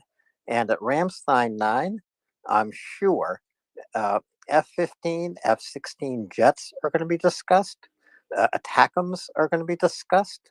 Maybe ATACMs are already there. We don't know. Ask Chuck Ferrer. But this is very quickly moving to the final curtain for Russia. Hey, Alan, I'm gonna two comments. One, let's not forget our allies. Um, Great Britain, Poland, because Poland has been standing tall with Ukraine since the beginning. We cannot forget, Poland in all of this, because they've played an outsized part in helping out. And then, Germany. There's quite a bit of kit that's come from Germany. We lambast them about the tanks, but they've been sending quite a bit over. So, I mean, I don't want to, in the furor of what we've gone through with Schultz, I don't want it to be lost that our allies have been part of this as well. The U.S. is, yeah, we have a lot of kit to give, and we have, but we need to make sure that we give credit where credit is due. Our allies have been doing a lot as well. Training, we can't. Ukrainians can't go without the training, and be successful, and and all of those elements. Canada, Operation Unifier, and all of these things that happened before this war. So let's not forget them. The second part is, let's hold on to Act Three until the tanks are there and they're actually in theater. And then we'll see what Ramstein we're at that point. That's all. Yeah, that's a very good point, and we do not know what comes on that 14th of February. We have no idea. It might be that the list on this, I mean, if you think about it, the list they put out there, which has, by the way, bang on in the middle, of course, those dang helmets, but it also has 36,400 wool blankets. Maybe Daryl, the Germans say, it's enough now, we'll just deliver another 1,600 wool blankets and call it quits. But somehow, I don't quite believe that. And I think that all the stuff which we see here will be complemented and will be coordinated with the allies. You will see specific ammunition, which the Norwegians, specifically the Dutch, and of course the Danes have for those tanks. They will be delivered. I'd say that you will probably see also a different missile system the Swedes have, which fits quite neatly on the Marder, just needs to be adapted to upgrade the Dang Milan. That is definitely coming. I could imagine that there is a number of truck solutions which our friends in Sweden do possess, which they might just lend to all the others who need to transport their version of the Swedish Stridsvagn, meaning the Leopard 2. So if you look at it, I think there is a good amount of coordination ongoing between parties who have certain pieces of kit available and can deliver it. And that's what's happening. Yeah, it's supply in sequence or delivery in sequence. It might be a little bit out of order, but it's happening. That's, I mean, to me, that's the key point right now here at the end of January, moving into February. The dam has burst, and all kinds of needed equipment is now being authorized and delivered.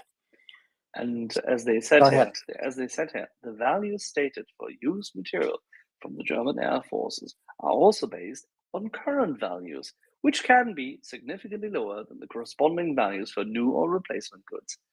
So when the Germans put in this stupid paragraph, I mean, you and I, we had a laugh about this in the background, that they start the sentence, and I can only advise everybody to please have a look at this. You have to go onto that page. And if you ever wanted to have a stereotype German language translated into English, meaning Gerlish, quite literally, the statement, perfectly cultural fitting to the bureaucracy you would imagine from Koblenz, the city where they have their procurement office in Berlin. And it goes like this. I'm not going to read this out with an accent. We're going to do this in proper English, but still, just listen to what they wrote. The total value of individual licenses issued by the federal government for the export of military goods in the period from January 1st, 2022 to January 23rd, 2023 amounts to 2,336,000,000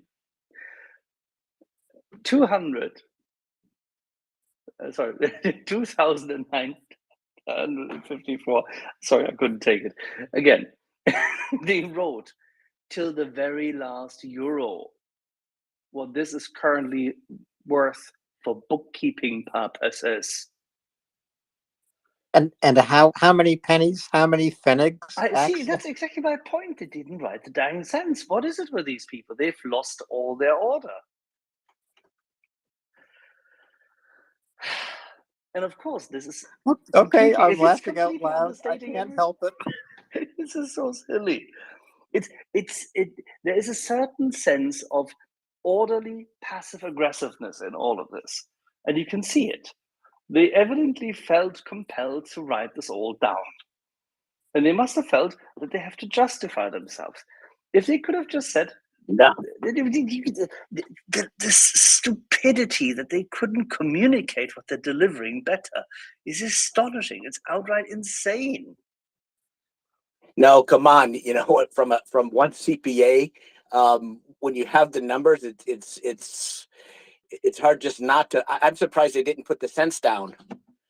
Yes, I agree with you. That's what he was saying. That's exactly what Axel was saying. No, I just know. I know German tax advisors and German accountants. It's impossible. You know, it's not really 2.5. We're going to write it all the way down to the cents. No rounding up. 2 digits. You know what? The reason why they but put this, Charles, the reason why they put this up late on Friday is, of course, due to the fact that Friday is take out the trash day. I agree. Okay. I get it. But It's hilarious. But at the same time, they put this out so late because obviously they must have had a 6-hour meeting or discussion about the fact whether they would put up the sense or not. I'm sure the numbers were audited and adjusted. Well, just thank God Charles and Axel and Daryl were done with half pennies. maybe, Alan, they just added another woolen blanket to round it off so they wouldn't have to disclose the pennies. And they just got lucky with a round number. Oh, probably half a blanket. Wait, what's that blanket worth? I'll throw that one in. Yeah, there we go. We're done.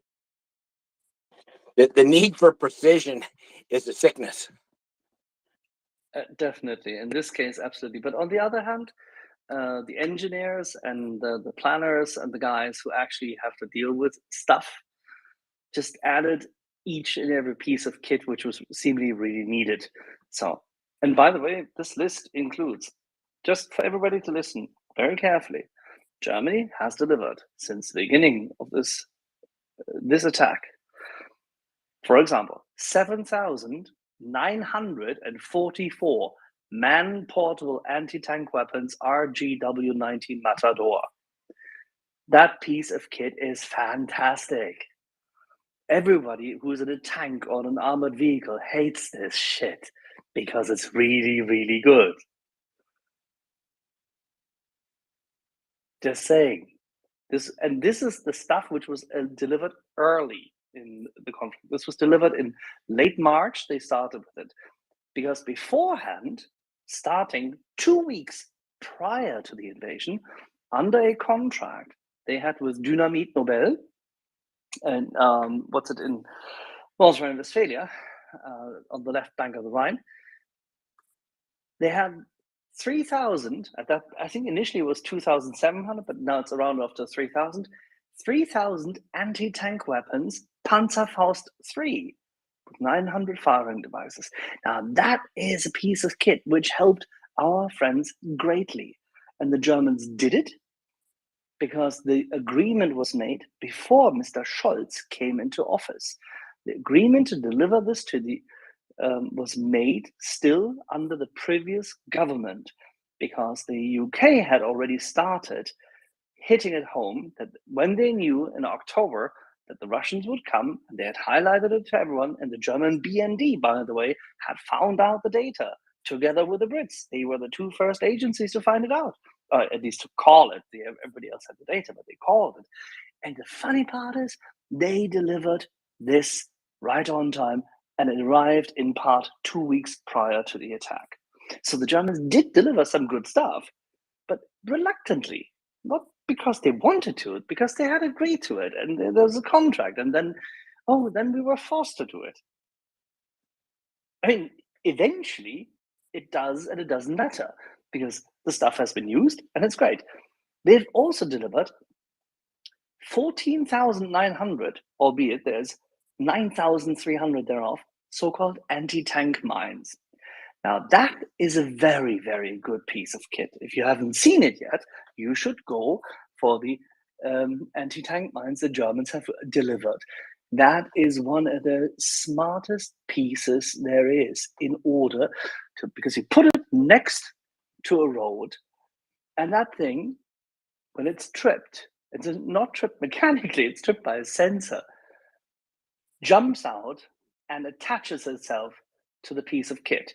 And as Daryl will tell you, if it's like with the hash ammunition on the hash ordnance the Brits use in the Challenger tank, if something attaches itself to an armored vehicle and it's close to the surface, what does it do, Daryl? It goes boom. If it's close to the surface and it goes and then it fires off, you get the concussion on the inside. That is, and it's the when you crack, you can crack metal in that case. it could actually crack the casing if it's hit just right, and it actually will shutter uh, many things. Yeah, The guys on the inside could be jelly. absolutely. And it's the DM-22. It's the directional anti-tank mines. And we delivered. The Germans, finally, despite all the dithering and all the bullshit, they delivered 14,900 thereof.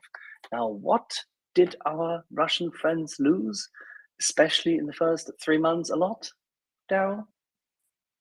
Whole lot of tanks. Exactly. A whole About lot of a 3,500. whole lot of personnel carriers, And a lot of and yeah. And they didn't have to lose men to do it. These things were on their own.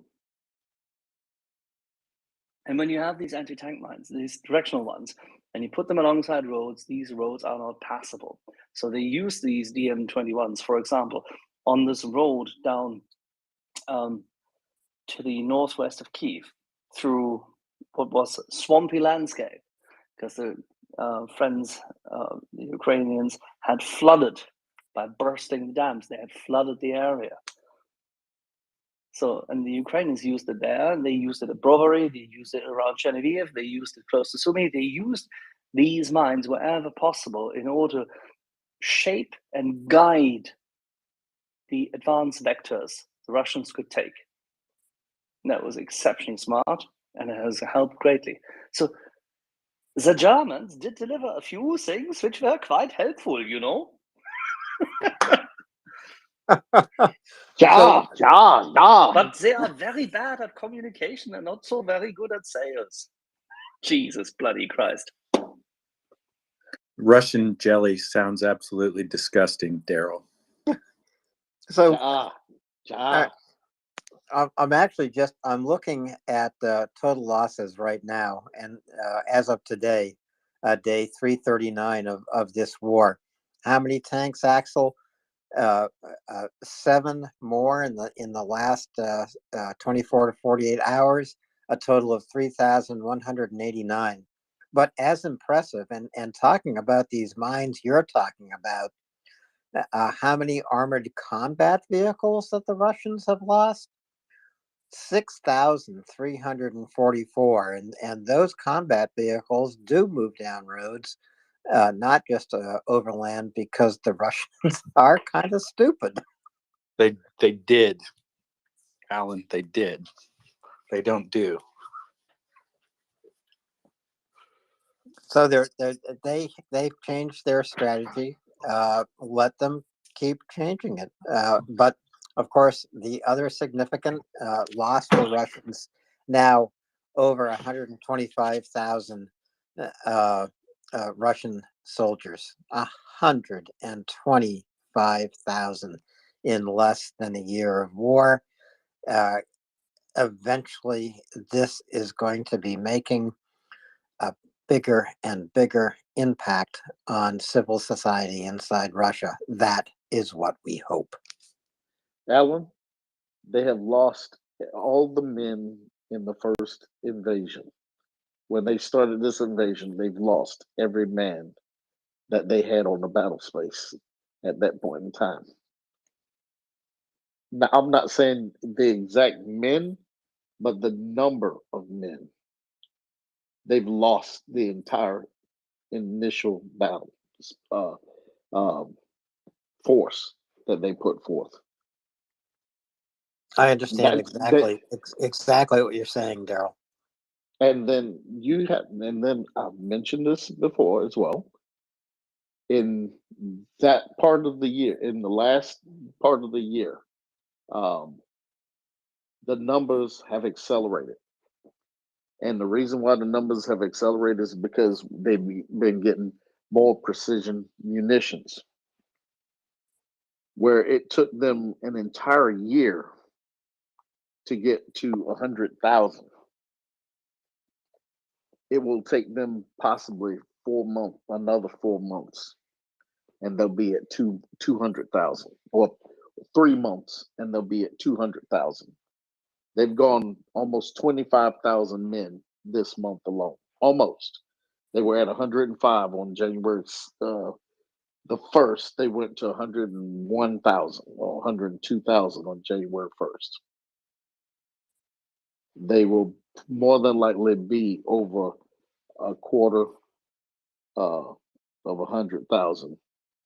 Well, they're already that, but as far as for the month, they will be over a quarter of 100,000. And June of this year, I will say 250,000 lost. that is quite possible, and that would be the result of a Ukrainian offensive in the winter and the spring. Daryl, great to see Bloke here with his hand up. Bloke, go ahead. Hi, about those numbers. Yeah, so 190 started, and they thought they were just going to roll into Kyiv with 190,000 troops. And I remember 2 weeks in, telling my friends on Facebook that they're going to lose. And it was widely skepticized, or people were widely skeptical, but I think this is playing out. You can't defeat a free people with an army of slaves. So and these Mobliks are exactly that. And I wanted to ask a question though. I'm thinking particularly of Bakhmut, Soledar, and these, waves of Moblik attacks. And I was wondering if anyone has any confirmation on whether or not the Ukrainians are getting the cluster munitions promised to them. Because that would make a big difference and it would help enormously. So I've heard rumors about Turkey supplying cluster munitions. Does anyone, and apart from the Gimlers, with their tungsten balls, does anyone have any idea if Ukrainians are getting, cluster munitions? Yeah, Bloke, I'm sorry. I don't have any idea. Maybe Axel, Daryl, or Ryan. I don't know. I think this might be news we have to wait for, and maybe it's news that just hasn't been broadcast because the Ukrainians want to demonstrate it first. All right. Well, if no one knows, let's hopefully this will be done. Hopefully Turkey will produce those munitions because they will come in handy against these wave attacks. And I will wait patiently. Thanks for fielding the question. And just a point of order, I have learned that I've been doing borscht all wrong, but everyone tells me it's in a different way. Did you watch the first Chef question Genya? Bloke. I didn't watch that YouTube, entire Chef Genya, video. borscht. Simple, easy. Yeah, but someone's going to tell him he's doing it wrong. You see, that's the issue I've discovered. My Ukrainian guest is cooking borscht. I was corrected by my previous guest, and he said that he was doing it all wrong. So I'm sure there are a number of Ukrainians lining up to tell them that tell Chef Genya that he's doing it wrong. It's just impossible. But it's really, really good. They have meat and stuff. Bloke, please tell me you don't eat poutine with borscht in Canada. Those are two separate and distinct things, and we will not go there right now. And please don't get me riled up, Alan. We've always been polite, but don't talk about poutine. Poutine and borscht are far, far separate on the food pyramid. I mean, they're not even in contact, and they probably shouldn't be. Stupid thing. Why would? No, that would be like mixing nitro and glycerin and shaking well. Bad idea. Okay. Axel. I'm not gonna go there because I had poutine once. I was unimpressed. So. Was it the gravy? That's French because fries and bread don't make it that's sound because fancy. first of all, they don't know how to do it. Second of all, Axel just does not enjoy life. So, Bloke, to be honest, I like poutine. The only thing that caught me funny was the gravy did not.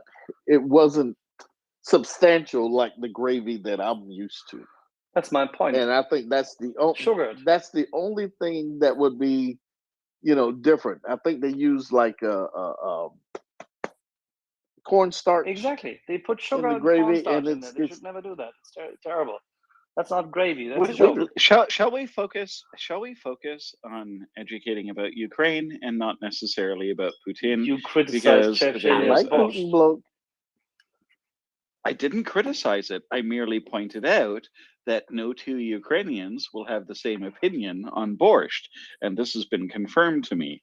Absolutely, I have someone Hey, it's cooking like borscht. gumbo, bloke. It's like gumbo. Everybody disagrees on gumbo. Yep, but Okra, Daryl, no okra. But gumbo and borscht aren't crimes against cuisine. yeah, the difference, Yeah, it Daryl, is. between Yeah, it is. no, the Gumbo is a difference, crime. Daryl, between gumbo and poutine is you can eat gumbo and ask for seconds. I've looked at poutine and then looked around for the dogs in the room and just quickly said, "Ooh, I bet you like this," and pushed it off the table. However, we are not here to talk about That's cuisine. low, Alan. Absolutely not. That's We're low, not here to Alan. discuss Putin because you That's were low. all wrong. So I All will right. discuss that in another space at another time. But I just wanted to point out, point of order, that no two Okay, people will we do will it the say same. something nice about Putin, and Canada finally delivers more than just 4 tanks. I was on that today, in fact. But no, yesterday. I phoned up my MP. I explained why are we doing this? Why are we sending the 2A4s when we have at least 22 A6s? We could easily supply a squadron. And so I asked my MP to make sure that it is made abundantly clear that Canada needs to supply, at the very minimum, a squadron of 2 A6s. They've been upgraded. They even have air conditioning, which is not particularly useful right now, but may come in handy in the summer. These are great tanks. We should ship them. We can deal with the Americans, in a year or two. There is no need for us to have these tanks sitting collecting dust. I am. So we'll just run across the border and win and say we won. Daryl, the difficulty you're going to have when you come here to invade is that everyone will look at you curiously and wonder what you're doing here, and will apologize and ask you why you want to have another couple of, another 10 states of Democrats in your union, and probably you'll all go back home out of confusion. No, we'll be good with that. Hell, maybe we get health care done. Hell, shit. Never mind. We're not going there. We're not discussing those politics either. We're merely saying Do you that have Americans will sufficient economic growth on a long-term scale compared to the United States and wealth creation in Canada? Actually, did you? Or no, not quite. Sorry. Do you want to have a stable currency? Maybe. I could go further. How about a bit of stable banking system, stable currency, and economic growth that outpaces the G7. So what have you created? Axel, Sorry, Axel, where are you going with this? I'm not. You are derailing me. Somebody needs to. Axel. You were advocating the food disaster, which is considered to be poutine, whilst we could have had borscht. And I'm very much in favor of borscht. And by the way, I'm having borscht. 25 minutes ago, I received here as a night vesper a very freshly made cheburek. How about that? What the hell is that? Am I supposed to say you win?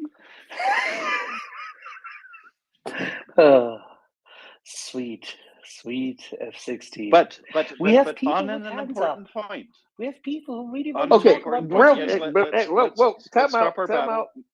Okay. Time out. You're the moderator. I can handle that. Okay, go ahead. One second. Time out. Cluster what? munitions. I'm gonna on these cluster munitions. Germany has a say because they created a component of it. And that right now, from what I read, that is what's holding up these cluster munitions. Germany. I Axel, am I don't right? think so that there is really a reluctance in that regard. I think this is just logistics. Okay, is that what it is? Because it was something about Germany not releasing authority because there's something that Yeah, they the produced Green in it. Party, once had a wing of it which was extremely pacifist and advocated against cluster ammunitions because supposedly they were terrible. Because very few of them have ever fought, and very few of them understand how to win. Is this one of those things we can change the name?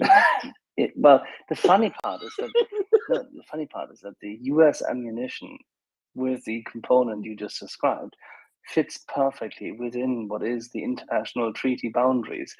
But they don't like the fact that it's the United States of America, which hasn't really signed up for that treaty, doing it. So it's a formalistic thing. It's something where the green communist, green utopian, green now, oh shit, I have to grow up. People have to just grow up.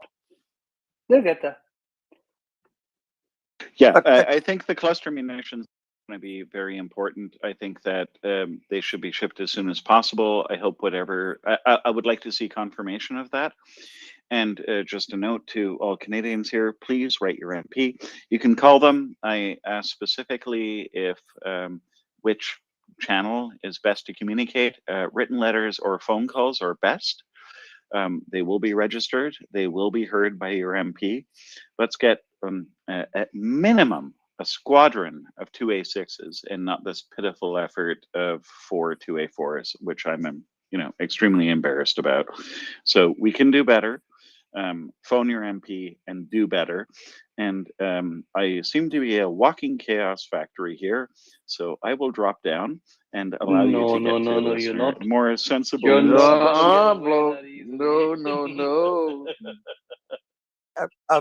Bloke, stay up, but you have called us back to responsibility, and we do have three hands, and in this order, Lexicon, John, and then Mike. Lexicon, please go ahead, and everyone, please be concise. Well, hi. Yeah, I wanted to say from Canada, it was an extremely disappointing kind of roller coaster we were on, because when we first heard whisperings or whatever, people were saying 50, Canada will send 50, that it's got some in Europe already because of whatever portion of NATO we hold down, Lithuania or somewhere. Then we heard Canada was considering the number 50, and then of course we heard about the 4. So yes, it's truly embarrassing, and I have been writing letters, so I have my MP and the leader of the opposition and the second opposition and the prime minister. Yeah, I think it is. I hadn't thought of that. That's a brilliant idea. We should I wrote my besiege the MP, but I hadn't thought of writing to the opposition members as well. That's a good point. Yeah, they also often come from writings that have a lot of Ukrainian diaspora, and they're willing to respond to pressures. Yeah, and so I had been waiting around till there was a discussion of a range of topics because I wanted to raise something. And I was going to send it. It's an article that I saw out of infamous Rand Corporation. I don't know if anybody's seen this. I was going to send it to Axel, but he doesn't seem to allow people to sit, or doesn't allow me to message him. So I sent it to the Maria. I sent the link to the MriyaReport, that address. But I want to tell you about it if I can get it up here. It's an appalling article called Avoiding a Long War, written by a very well-known, he's a top-notch Randers, Samuel Sharap.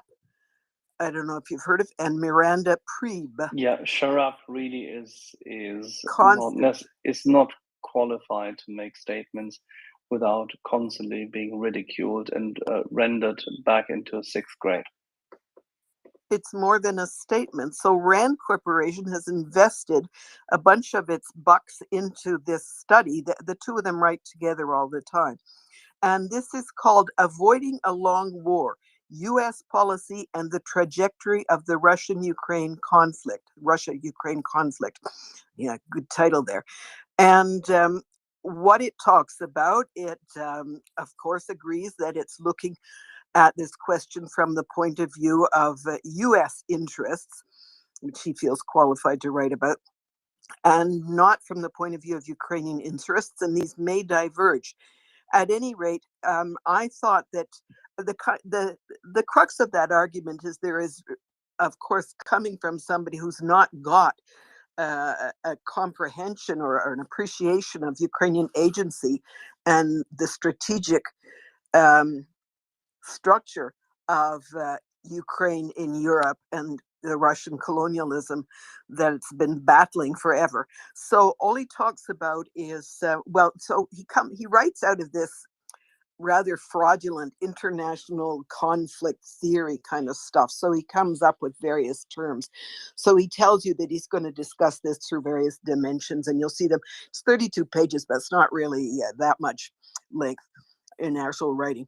And but he says that in these dimensions or dynamics that he's investigating, trying to think, one of them is one problem you see that we see in conflicts is that both parties may have an optimistic outlook on their prospects, so that as long as you can see the end of this, Russia thinks it can win more, Ukraine thinks it can win more. So at some point, as he develops this argument, I went to the conclusion first too, so that I would see it fast.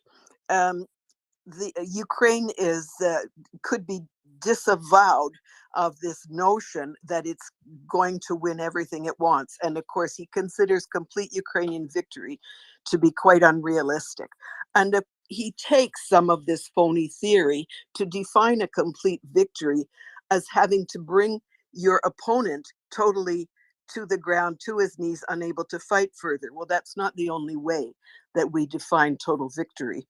Anyway, his ignorance is evident in it. History doesn't matter in any case.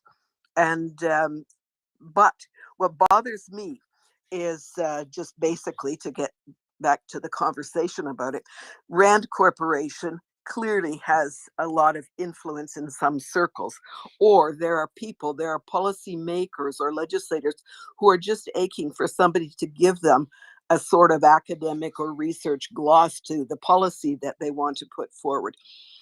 So yeah, Lexicon, I think Rand Corporation has less and less influence on almost anyone. Let's hope so.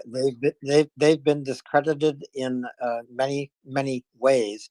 But thank you for sending this paper ahead. And like you, I will look at the summary or the conclusion first, so I do not have to read 32 pages. Yeah, well, you end up with about 20 pages of actual reading. There's a bunch of this. Another thing they like to do is set up this so-called tables and show you which things are very important and not really very important. That's usually everything to do with Ukraine's point of view. But I mean, it's far from being a well put together analysis, because as I say, they like these concepts of international conflict or something, and they feel that they can study all conflicts with a sort of toolbox that they have made up. The guy is their Eurasia specialist. And what I was saying is that they have less and less influence, but I think there are certain parties, certain people, persons, who will be looking for this kind of cover to say, because what he's in fact saying under the close is we need the leverage we have is to we have to let Ukraine understand that if its demands must be realistic, and that this cannot be funded forever. And that he has this funniest, right in the conclusion, you got to see it. US has to begin to socialize this understanding to Ukraine, socialize the point, the demand, the position or perspective. So what I've never seen the word socialize used this way. Please look at it; it's quite interesting. Yeah, But it's an old school term used by community organizers in the US, which I understand. Of course, you will fairly well understand that they're not of the conservative persuasion. And Saul Alinsky actually leads to this by highlighting that you need to create, say, the perception of a narrative being the majority opinion or the commonsensical opinion. Oh That my is God. what socialize means. It's a radicalist approach in order to create what is a seemingly majority, something which is trending. Compare it to Twitter. That's actually quite a good idea. It's something which is so trending that the herd behavior sets in. Well, that's interesting because this stuck out like a sore thumb. And as I went back and read it all, I didn't find it anywhere else. So he's just sneaking it in there to sort of make himself look clever or something. Anyway, it's a pain in the butt. And then when I went to Rand, 'cause I got this from a friend in Ukraine. Don't know if guys know Vitaly Usenko. He's on Facebook. I wanted to send it to some of the Stand with Ukraine sites just so they know about it. But then when I went to Rand to try and find the article, I'm sure one could, but they don't. Maybe they're embarrassed about it. And maybe they should be embarrassed Yeah. about it, Lexicon. And thank you for sending it along. We'll take a look at it again. As I say, I'll look at the summary and the conclusion. So I have only 20 pages or so to read, but I would like to move on to a couple of more hands if I can, in this order. John and then Mike. John, please go ahead. Hey, so Daryl can confirm that thing about the gumbo. I'm from Louisiana, so nobody's gumbo is better than your mom. Their family will fight with your family. I'm on Team Poutine. Sorry to bring this all back up, but lived in Canada for a while, so don't knock poutine. The question, though, on cluster munitions, I understand that on the NATO side, we'll have a lot of, I guess it would be 155 millimeter cluster munitions, or are we talking variants of ATACMS or MLRS cluster munitions? Can we circumvent the German opposition to it until they can get around to the politics of it by maybe going to someone, say, like a Morocco, that may either use 155 or Soviet era caliber of equipment? That was one thing. On the Canadian issue, can we do that old World War II trick and push the equipment to the U.S. border? Maybe we pull it to our side and we ship the equipment to Ukraine. And I'll leave the floor. John, thanks for your questions. I'm going to send those questions to Daryl and Axel. I cannot answer questions about cluster munitions. And in terms of having the United States push equipment into Canada and helping Canada save face, not a bad idea. Daryl, Axel, are you still with us? Excellent. I mean, Alan, you had me laughing about that one now. That was funny. As far as the munitions are concerned, the Turkey actually has the rounds that were everybody was looking, because they have the rounds that are needed for this battle, and that's part of the. I think that I'm not sure if that was the country that was named in absentia in the article I read that wanted to send the rounds, but they are there. They are very close by. There's no reason for the U.S. to really get into that, because we've already exported them to where they are right now. So it's really on the Germans in this case, and it's more like Axel said. It's just, what flavor, what T needs to be crossed, what I needs to be, dotted for this to happen. It's they'll be there, like he said. But right now they already have the one MLRS round that has the tungsten balls in it, and that one is proved pretty effective. It's taken out numerous pieces of equipment. It has killed a bunch of folks, so they do have something, but those rounds in particular would help out in a larger battle space to where they can take out multiple tanks or armored personnel carriers, and including personnel with less rounds on site on target. So that's the difference. They do have something, but that one would be better against armor.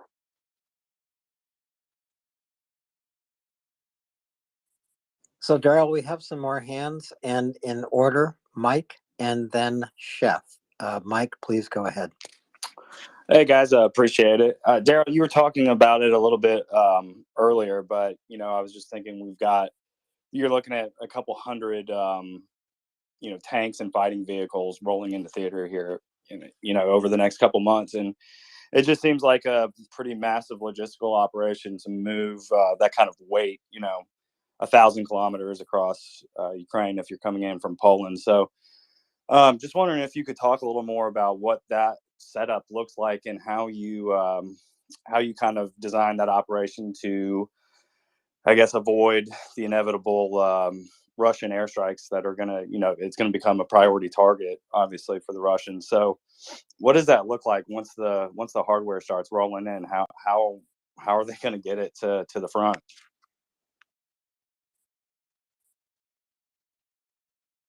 Yeah, Daryl, that sounds like a good question to me. How do you protect the logistic train to the front? I mean, I don't think the Russians can fly over Western Ukraine at the moment with fighter jets. Of course, they do have long-range missiles, but they're not well aimed. So the logistic train through Ukraine out of Poland seems pretty secure. Okay, here's what I would say.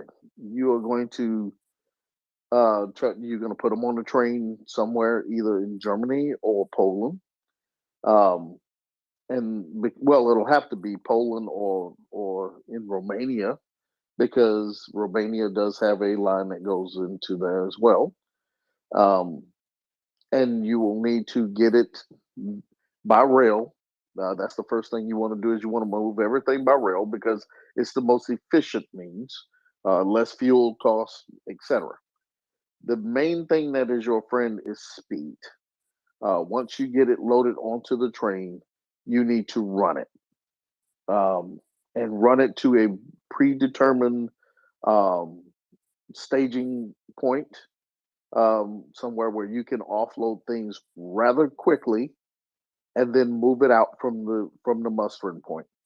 You never want too much of it to be mustered at any given time. So where you may put out of 86, you may put 20 on a train at a time. You get those positioned somewhere, and then you move them out.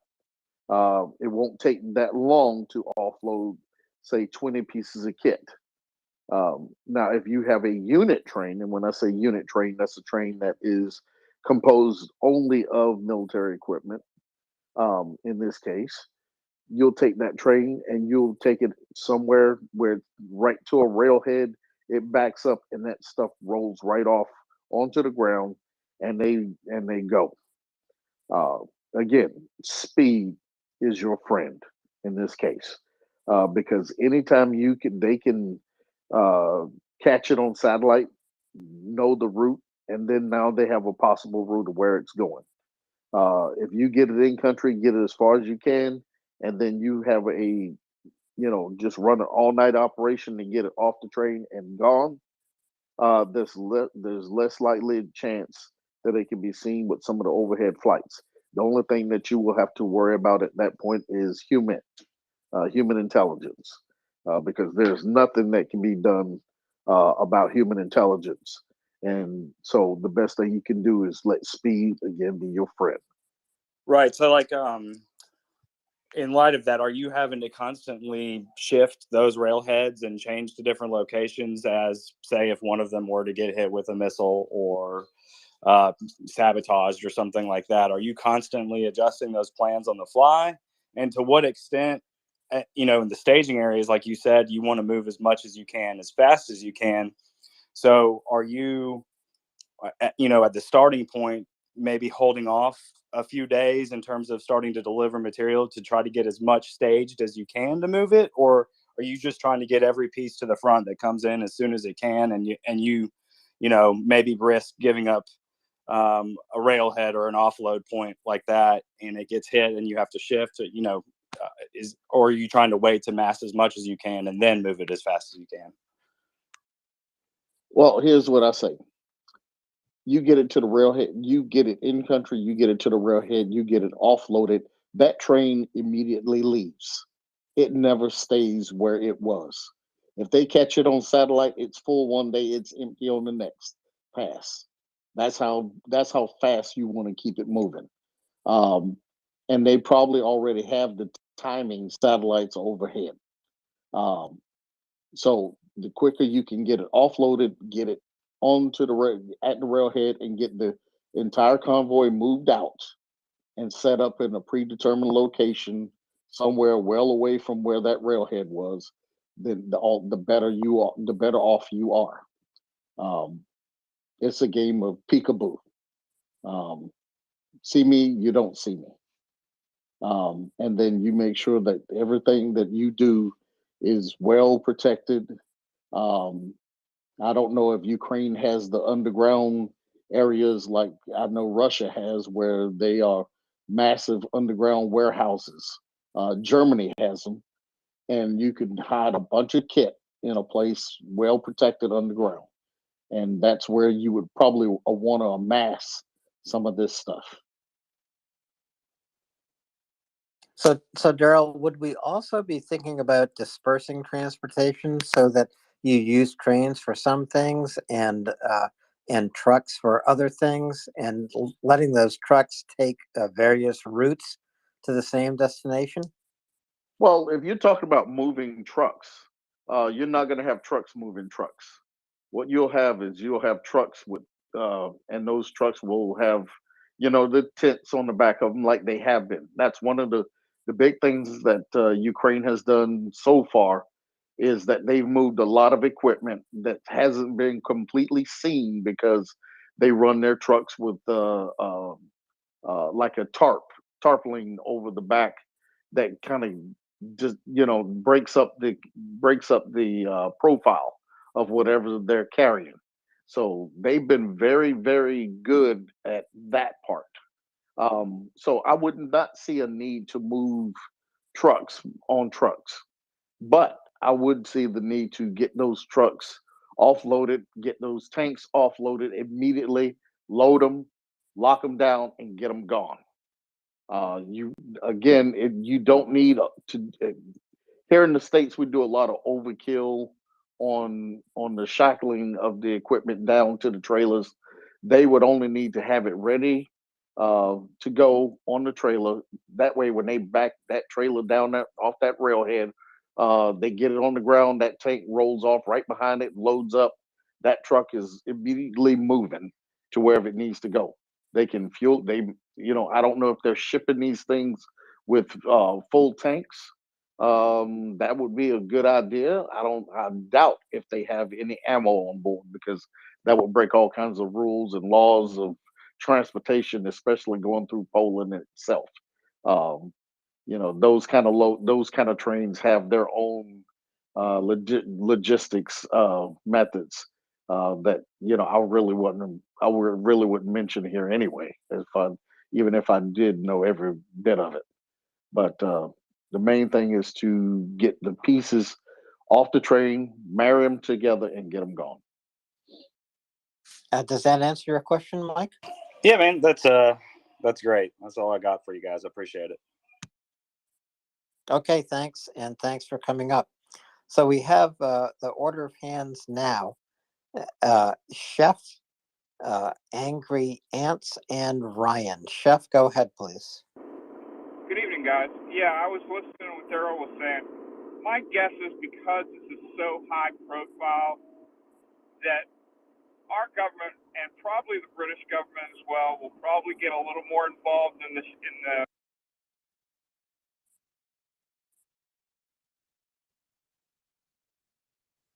Yeah, Chef, I think we may. Are we Chef, back? you're breaking up, man. No, Okay. you broke up real bad. All right. I'll go back down and come back up. Okay, that'd be great, Chef. Thanks, because we can't really hear you. So, Angry Ants, then Ryan.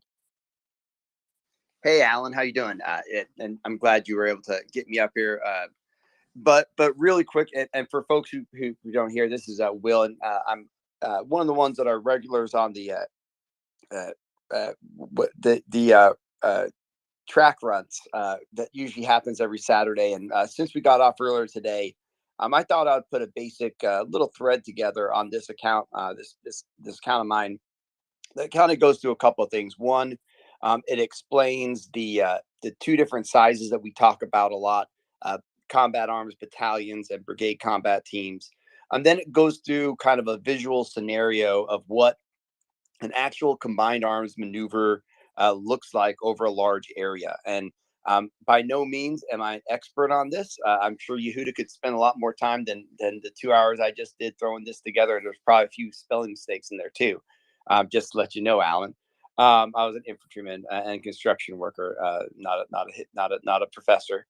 But what I really wanted to do was what I really heard was that there was a need for some of our listeners to really gain just a basic understanding of what are all these things we talk about when we talk about penetrating an enemy line, exploiting it, wide area security, the different parts of it, how big of an area we're looking at.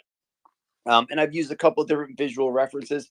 Again, they aren't perfect, and I'm going to improve this for the next week's show as we go into it. But I just thought it'd be a really useful tool, especially for folks who listened in earlier on or listened in last week, to kind of just see a really good visual short thread on how this works out in real life. Speaking of visuals for tank ruts, what about that second post in the nest? Shameless self-plug, by the way. That's fantastic, right? The size does matter sometimes. I'm pretty sure of it.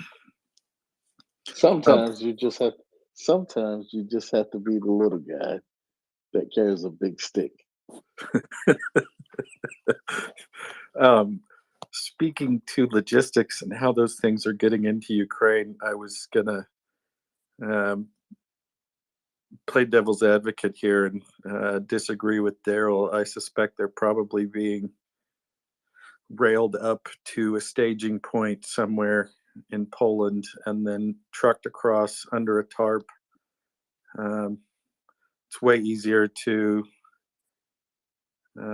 move in convoys and stay under the cover And of I think darkness. there's probably a lot of ways that these vehicles are going to be getting moved. Oh, for sure. Trains and airplanes, and I'm sure we're going to have some complete Tanks are too heavy to blackouts. move by an airplane. Yeah, being a little sarcastic. No, but, actually, you know, they can, Alan. yeah.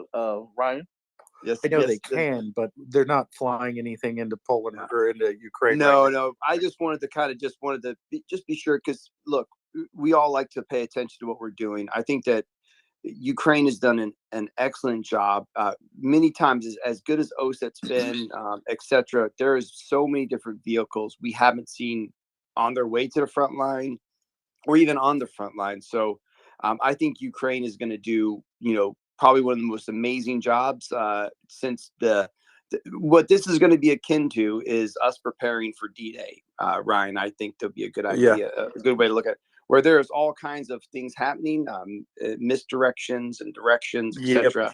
But they're going to do it. They're going to do it really good, in my opinion. I've seen a little bit of that myself. I won't say specifically where, but I ran across some checkpoints that were manned by mannequins. And it was a deliberate diversion tactic because there were some other checkpoints nearby that were not manned by effing mannequins. But they wouldn't have been noticed first. The mannequin checkpoints would. So yeah, I think the diversionary prowess of the Ukrainians, especially with their wooden HIMARS and some of the other things they've done, is pretty good. And I know they're really good at moving things in groups under the cover of darkness when they can't be observed so easily. I just don't think they would bundle up that many tanks and immobilize them by putting them on back of a train and make them such a sitting target. I think they would leave them on trucks so they could disperse, or, you know, if they're moving in a convoy, great, because they have military or a police escort. If they need to, you know, spread out and all take back roads because they're afraid their route's been compromised, they can easily do that on trucks. If you got everything loaded on a train and chained down, you're up a creek. Ryan, and Daryl, I agree with Angry Ants here. I mean, the way Ukraine is thinking about amassing the munitions needed for the next offensive is on par with D-Day. Of course, it will not be equal to the D-Day preparation because nothing will be greater than D-Day. This was the largest amphibious assault in the history of the world, and it will remain so for a very, very long time. But if this is a half a D-Day or a quarter D-Day, the important thing is this is the way Ukraine is approaching what they need to launch their next offensive. So Angry, get back in here. And then we're going to go ahead. Yeah, I think you guys are missing something though. The build up. No, I'm just saying the build up on the Iraq war. That was a very large logistics move that was around, you know, two continents and, you know, across one, you know, Saudi, the country of Saudi, you know, across the desert Saudi Arabia before that all happened. And that was done by multiple nations as well. So I'm just saying the point to ponder, that was a large buildup in itself as well. Touche, Daryl. That was a good one. No, hey, I was just gonna say I've got to drop down, but if you take a look at that thread in Angry Ants' timeline, we've got, you know, again, it's 13 tweets. I think it's got and for the visuals, about 10 visuals, and Daryl, I even created a visual that explains how the combat support and logistics happens towards the end of it too, just for you from the conversation earlier. Oh, but anyway, thank you. But hopefully take a look, and I'm going to drop down now. I got to go practice some soccer. So talk to y'all later. Thanks, Angry. We'll take a look. 13 tweets makes a song. So we have a couple of new hands up. Baran and then Carlo. Baran, go ahead, please. Sure. Thank you so much. Great work. I mean, I'm from Iran, Iranian American, but I always thought we should start the Iranian-Ukrainian Friendship Committee. I was wondering if you guys covered the Israeli attack on Iran, which is ongoing right now. And the good news is that the largest drone manufacturing factory by Iran in Isfahan was hit and exploded. Several other weapons and munition factories have been destroyed. And apparently some nuclear elements to this.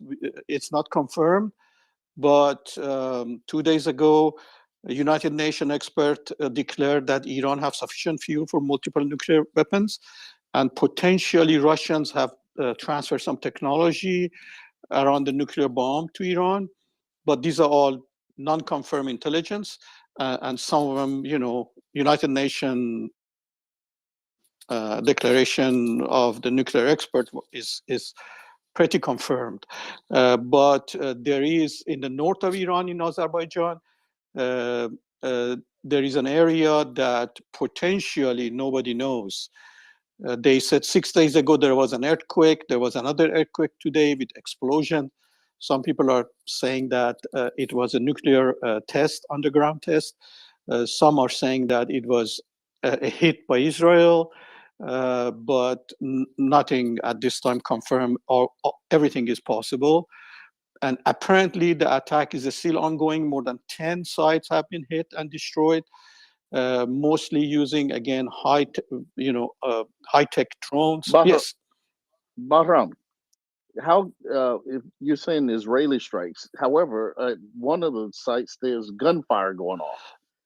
They're saying that it may be revolutionaries that are setting some of these fires, and not necessarily Israel. No. Just Yes. as a point to ponder, there is gunfire going off at some of these, Yes. which would not necessarily be Israel. Yes, you are right. There are some talk of some gunfire, but actually I knew this since 24 hours ago. So it is Israel. I can confirm 100%. And again, the over is not possible. That is any kind of revolutionary thing, mass revolutionary thing, and the coordination is impossible. There is no really organized group that can pull anything even close to that, even one side. And drones, and both sides, Iran has confirmed this, that they claim it's Israeli attack again. But is Iran will say Israel anytime. No, I agree. So, I agree. But I'm being skeptical yes. on certain measures. Yes, me too. No, all of this is until it's 100. Even after it's confirmed, still there will be questions about the nuclear element.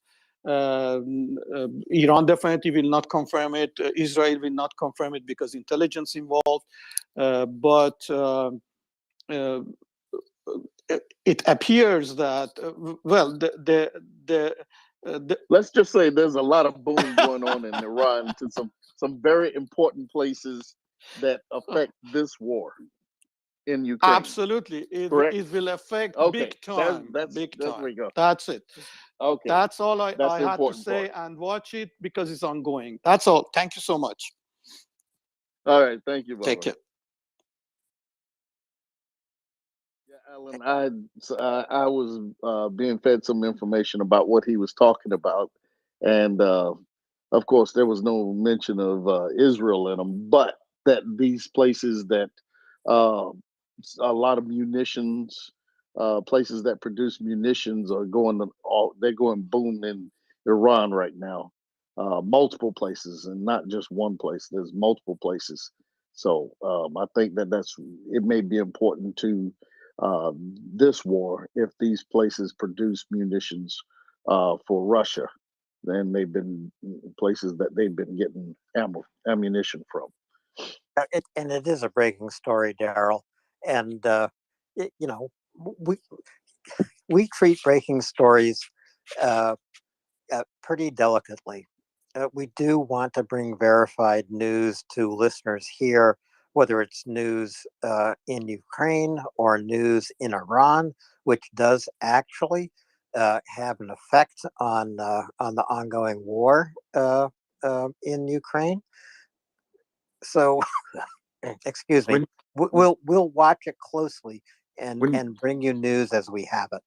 When Iranian terror drones rained down on Ukrainian civilians and 7 different facilities all across Iran suddenly combust, I don't think it's necessarily a coincidence, and I don't feel bad for the Shaheed drone factory that is smoldering now. F around and find out. That's right. Fuck around and find out. Hey guys, I am not being. Just know that I'm always skeptical of the the wording of news like that, but the fact that it is happening, that's the good part. So who's to blame? Who owns up to it? That's irrelevant, right? It's irrelevant until we know it, and we do want to know it. But we might not know it tonight. We might not know it till the morning. But Daryl, we have a couple more hands, Carlo and then Bloke. Carlo, please go ahead. Thank you very much. I want to actually go back to the tank delivery and the way how they are delivered. As I were in December a couple of times in Ukraine to deliver cars, and we most of the time also drove in at night, I actually can confirm that most heavy equipment, like tanks of PMPs, usually go onto a flatbed in a heavily armored convoy. So means with police in front, with military in front. I'm not telling you everything that goes into convoys, but they usually move by road and usually are very secured. That's just like Ryan said. Ryan, you mentioned these before, I but would I tend was, to agree with Carlo.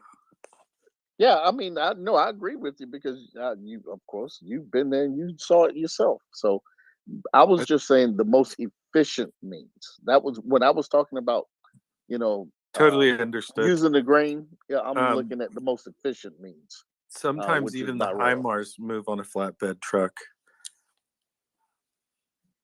Really, they put them on. Yeah. Well, I guess Keeps the if they're mileage more down. narrow. Yeah, if they're narrow, yeah, definitely. Makes the profile a little different. But I think tanks are going to be a little bit harder. Oh, tanks fit on the truck just fine. I've seen a few T-72s on the back of a truck. No. I'm saying you can't fit the truck in the trailer on the back of Yeah, the regular. M1 Abrams is substantially bigger than a T-72, so that would be quite a load. Well, the fact that they're 70 tons, most of your standard trailers will not handle. Eric, yeah, that's a effing lot of weight. Yeah. That's What, almost 26? that's almost 3 times your standard weight load. Exactly. You put 23 tons, give or take, 22 tons on a standard truck before you have to get a permitted load in the U.S. Mm-hmm.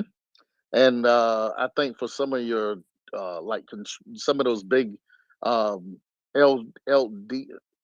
L shape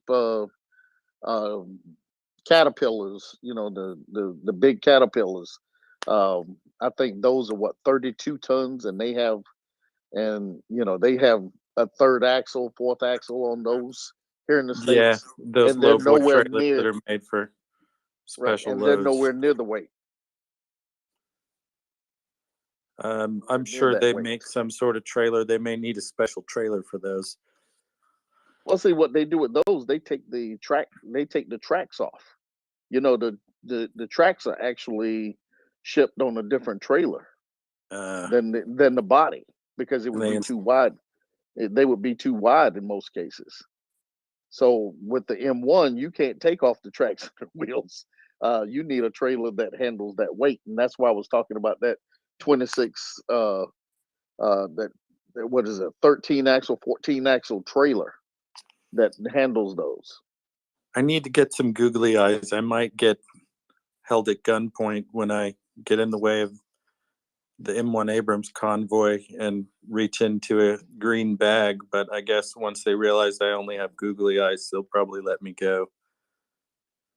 Might cost me a couple of nights in a holding cell, but Ryan, don't get yourself shot trying to put googly eyes on the tank. Never. Wait until they get to the front, where the guys will be more appreciative of the googly eyes. Yeah, I've learned not to get too close to the convoys. I ran up on the back end of one, not realizing what it was on a foggy night, and somebody on the passenger side of the police car reached out the window and waved me back with something in their hand. Something with a little heavy metal in. I mean, No. It was like a signaling device. The only time somebody jumped out of a car with a gun in their hand was when we pulled into Bucha in a convoy at about 3 a.m. with 2 of Axel's German friends, and we drove past a checkpoint. I didn't think anybody was at the checkpoint. I suspect they were probably just staying warm, and they called ahead and said, 3 vehicles painted green just passed and didn't stop. But we got pulled over by 2 police cars, and a TDF conscript jumped out of the back of the police car with his AK in hand, and he looked a little nervous for my liking. Don't twitch. Well, Go I was ahead. in the front car as soon as I explained that we lived around that area and were just picking up a key and had just come into town and had humanitarian aid. Everybody calmed down, but he seemed fairly nervous and inordinately alert for 3 o'clock in the morning. Go ahead, punk. Make my day. Yeah, yeah, Go ahead. I prefer Make my day. calmer interactions with people who are armed in a war zone, but it all went for the best. Bloke, you've had your hand up forever. Just interrupt us. We're all friends here. So this comment was for Bahram, who I think has dropped down. I apologize if I'm See, you mispronouncing should have your name. interrupted us. So just a couple of things. It is unlikely that there is an underground nuclear test that would be reported widely, just by the seismology worldwide. So that's unlikely to have happened, right? And I just wanted to endorse the cautious approach taken by Daryl and Alan. There is a lot happening right now in Iran. It's complex. There is gunfire. As we all know, there are a lot of Iranians who are pissed off at their regime. So it is prudent to wait at least 24 hours until we get more details. So I completely agree with Daryl and Ellen. I think they're being very cautious. We would love to report, breaking news, but we have to wait for the confirmations to come in. So I think that cautious approach is excellent. The only thing I wanted to say is that unless until tomorrow morning, it is highly unlikely that there has been an underground nuclear detonation, because that would be widely detected by seismologists all over the world. So You would have seen B-52s. You would have seen all the necessary birds flying. Don't be Because, such a buzzkill. well, The aliens have landed. Well, no, it's I'm just saying. confirmed. Okay, so All I'm saying is all of the sniffer birds would have been flying, and there would have been an alert, serious alert, if there had been a nuke explosion in Iran. Thank you. That's good enough, right? Yeah. So let's just say that it's highly unlikely, but we're going to have to be patient. And at MriyaReport, I wish we could just post all these videos. Well, I don't wish, actually. Sometimes people they post all sorts of videos and do all sorts of speculation. We're all going to have to be patient for 24 hours and find out what happened. Having said that, I will say this: Iran has been aiding Russia in their terrorism against Ukrainian citizens. And I have been wondering for a very long time when those chickens were going to come home to roost. And I will not shed a tear if the Iranian regime learns about consequences. They deserve them. No quarter. Amen. Amen to that. I brought up the other night when we were talking about the dummy missile, the missiles with the cast concrete in the warhead, in where the warhead would be. And I did mention then that I was concerned about where the actual warheads were, how secure they were, and because and the concerns about proliferation. So We can address that separately. So at the moment, the Russian Federation is a closed state, so proliferation risk, apart from their quote unquote allies, like the only friends they have left in the world, Iran, North Korea, is probably small in terms of proliferation. But the other thing that has to be pointed out is that there is attrition on these warheads. Meaning that if you just leave them, especially thermonuclears, if you just leave them sitting around, there's some key components in a fusion bomb. Tritium. Yeah, thank you. And they decay over time. It turns into helium. So there is attrition over time, right?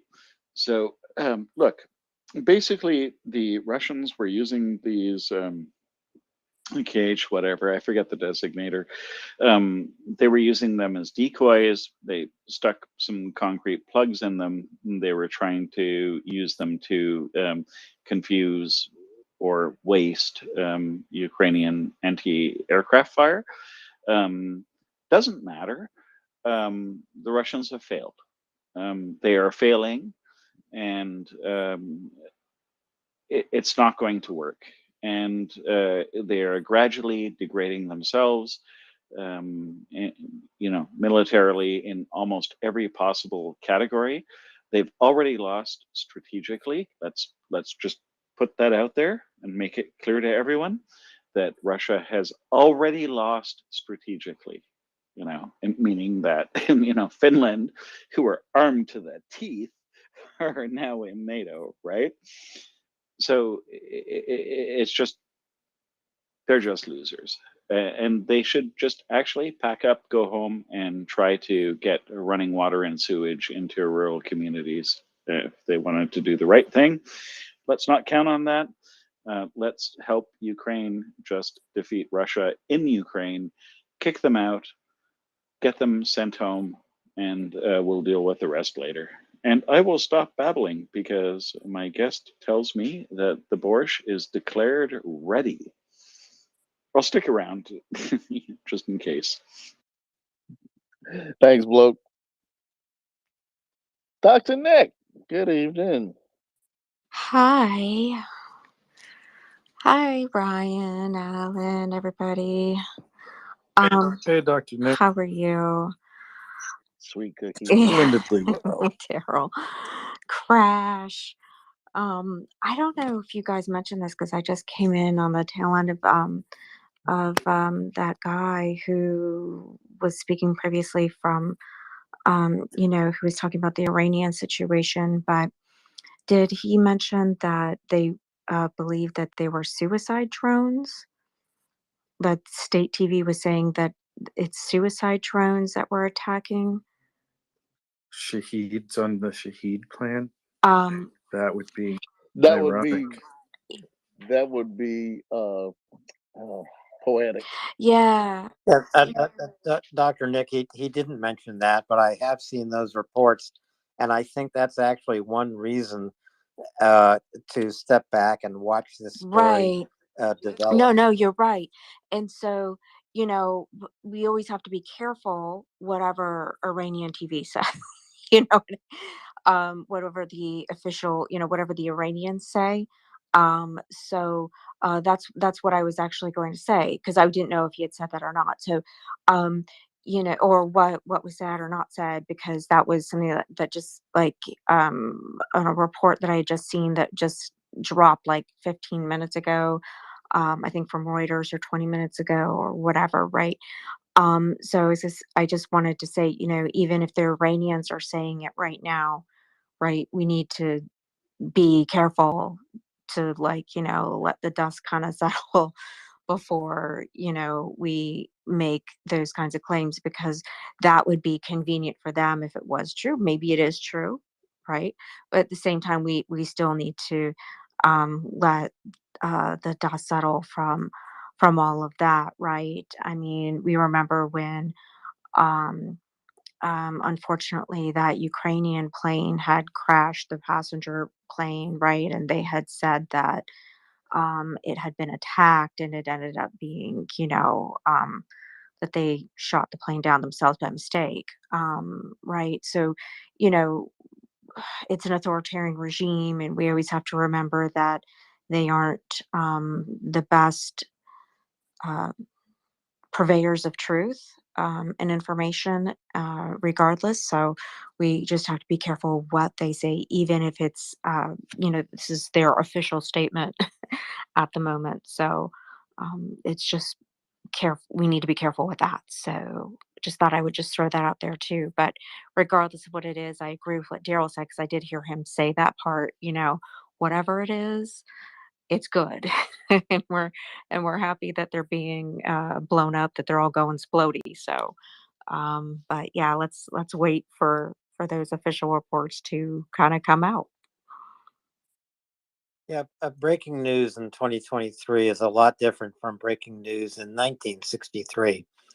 Not only because of places like Twitter, but because of iPhones and Androids, and all kinds of sources. Yes, news floods in, but everything you see is not news. Everything you see is not current, and so we watch. We are very careful. This is not a breaking news uh, place. We're not a news source. We don't have international correspondents around the world. Maybe someday we will, but we do not today.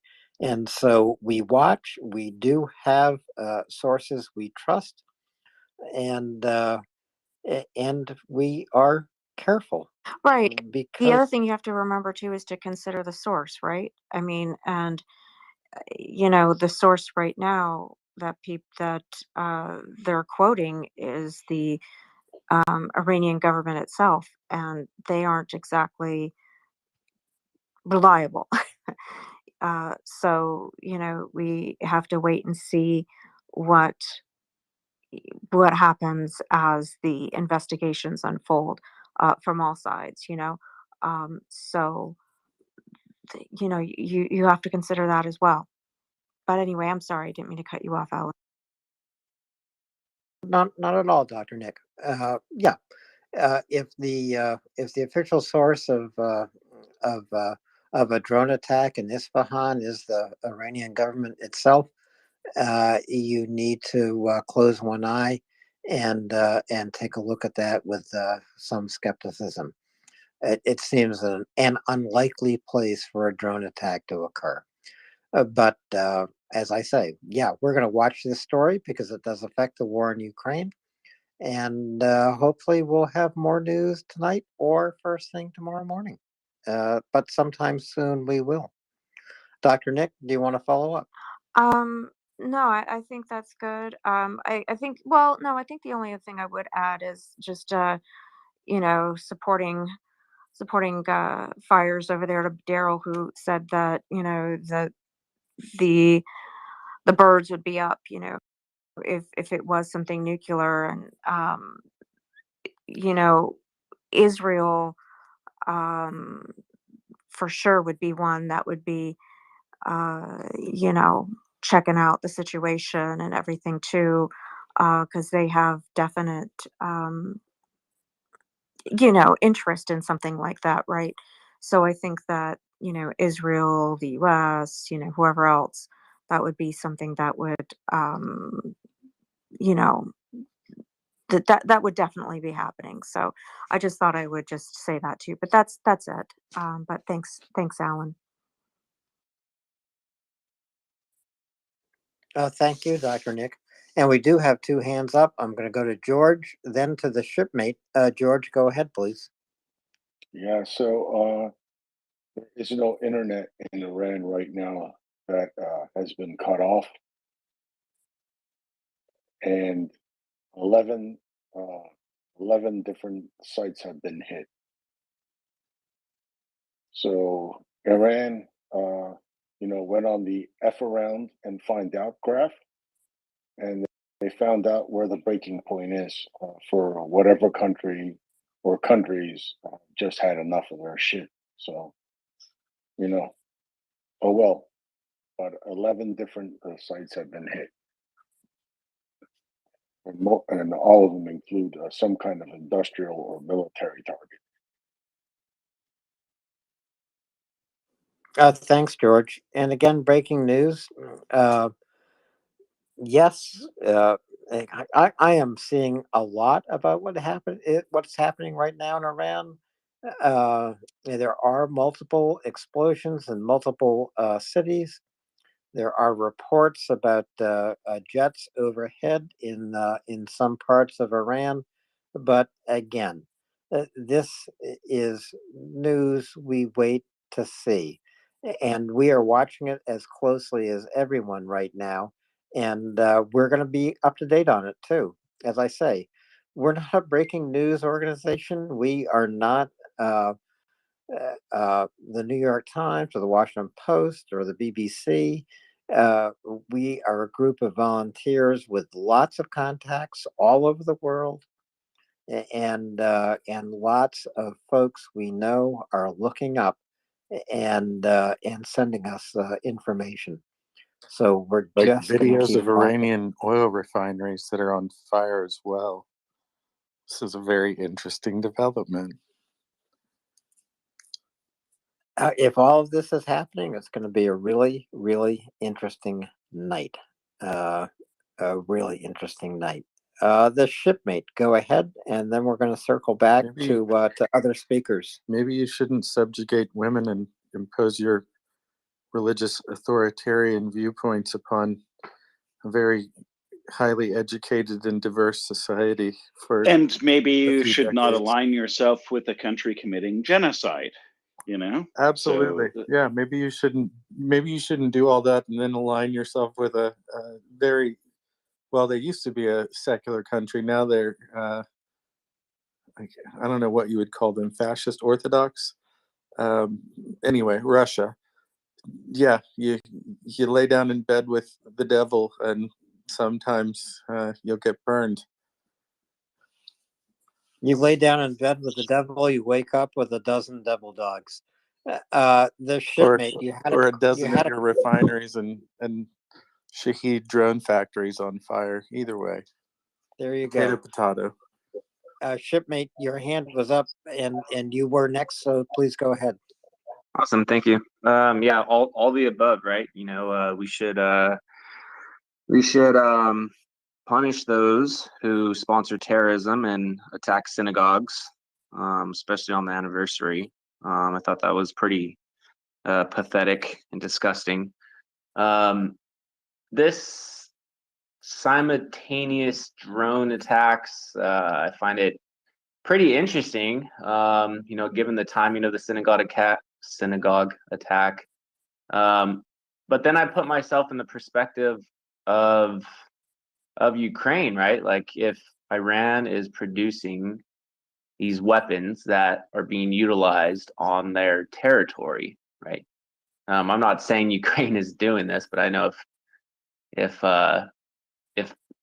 I knew someone down the street that was providing weapons and my house was getting attacked, I would also go straight to the source.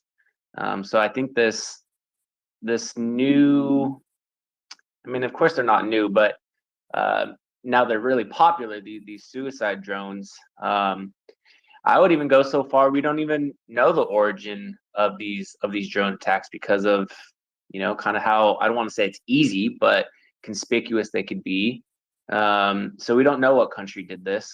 Obviously you have suspicions, but yeah, I think pretty much just echoing the room, just being careful of what we're saying. I had heard like gunfights going on in the streets.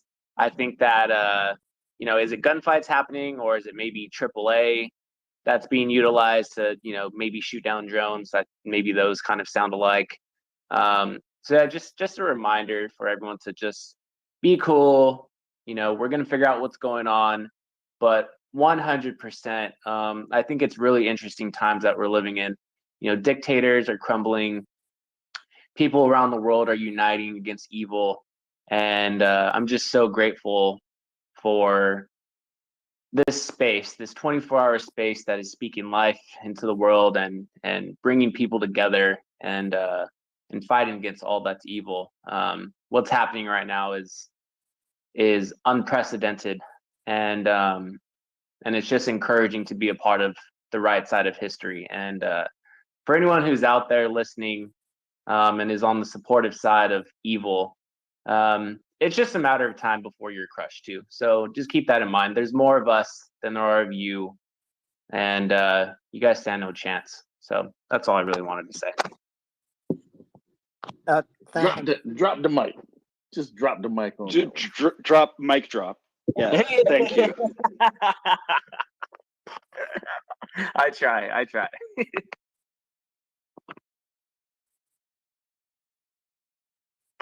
See, I know how to quiet the crowd. That quieted the crowd up. It did it. Well, It was a drop mic. It was a mic drop there.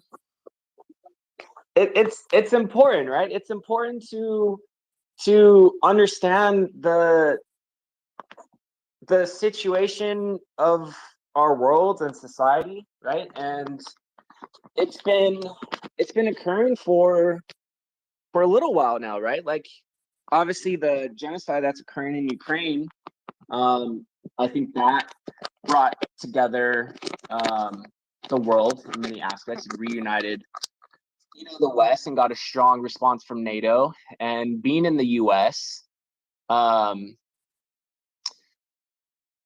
the elections that occurred, right, and voting out Donald Trump, right, like there was a uniting force in the US, and it's just all these little pockets that are popping up. I'm so proud of the Iranian people, because they're standing up against an evil government, and it's encouraging to see. And I wish and I hope that the Russian people can also begin to stand up against their government, because it's time to change. And the reason why I brought up our elections is because in the United States there was this feeling, this thought that us, the citizens of the United States, kind of had both of our hands tied behind our back.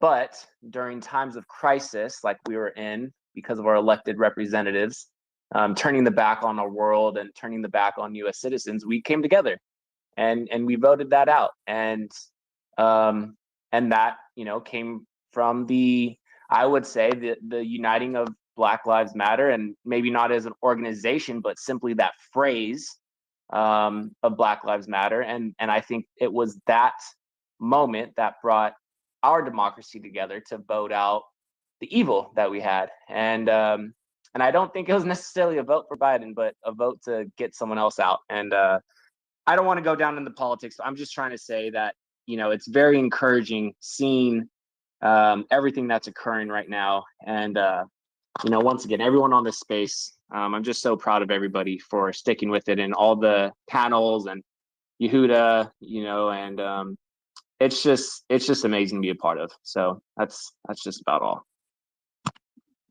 Thank you very much. That's so sweet. Thank you. Yeah, you I get agree a with sweet from a everything sweet you said, cookie. except for that part about the Yehuda guy. Yeah. And his dad jokes. Sweet cookies handing out sweets, y'all. Sweet cookie handing out sweets. Oh my Lord. Everybody gets sweets. Just no caramellos in the underwear. No. I have a funny story about that, but I'm gonna keep that to myself. Yeah, so while I was in Ukraine, I bought something similar to a caramello. I thought it was a hard candy bar, and then I realized it had caramel in the middle, and I stuck it in the dash on the console. Ryan. It's a cargo van, so there's not a whole lot of room. Little did I know that pocket just above the radio gets really warm because it's right next to the air vents. So at some point driving in the night, I stuck my phone in that same area. And when I reached in and grabbed my phone, it was covered in this warm, wet thick substance that I couldn't identify because I was in the dark, but I knew it was somewhat viscous and sticky. And Oh, just play with it. Just play with it, man, Ryan. it was a bad situation. We'll just say that. I pulled over and then I turned on the lights and I got even more concerned. Oh my god. Then I, Put your finger in it, play with it, and then put it in your mouth. Go for it. then I realized what was going on, and I still had a huge mess to clean up. But long story short, it could have been a much worse situation. You know, Ryan, most things can be a much worse situation. Again, these are words to live by. I'm adding it to the list I'm developing tonight, starting with nothing is linear. And Daryl's advice I've already forgotten. But so we have a hand, and this is someone I do not recognize. I think you might be a first-time speaker. I know who that I is. just want to remind. Long-time follower of mine. Long-time follower? Yep. Okay. Yep, Display, we know him. Well, I don't know him. Now I do. Display, go ahead.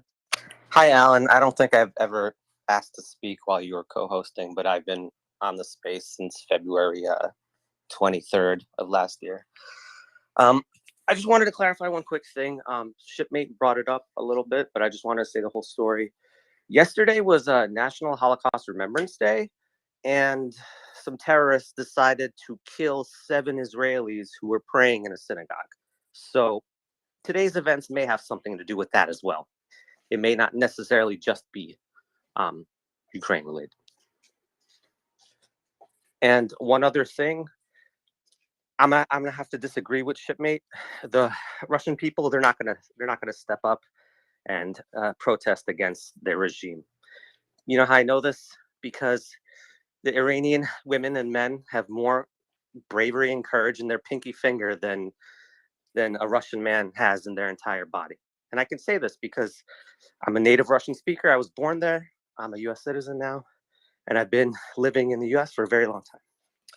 But you know how I also know this? Because when mobilization was announced, do you know what Russian men did? They fled the country. Over 1 million of them fled the country. And you know what Iranian women did and men? They took to the streets to protest. So there you go. Don't expect anything from Russia. Thank you. Hey, Display, could you expand on your observation that yesterday was Holocaust Remembrance and Memorial Day as it relates to events in Iran today?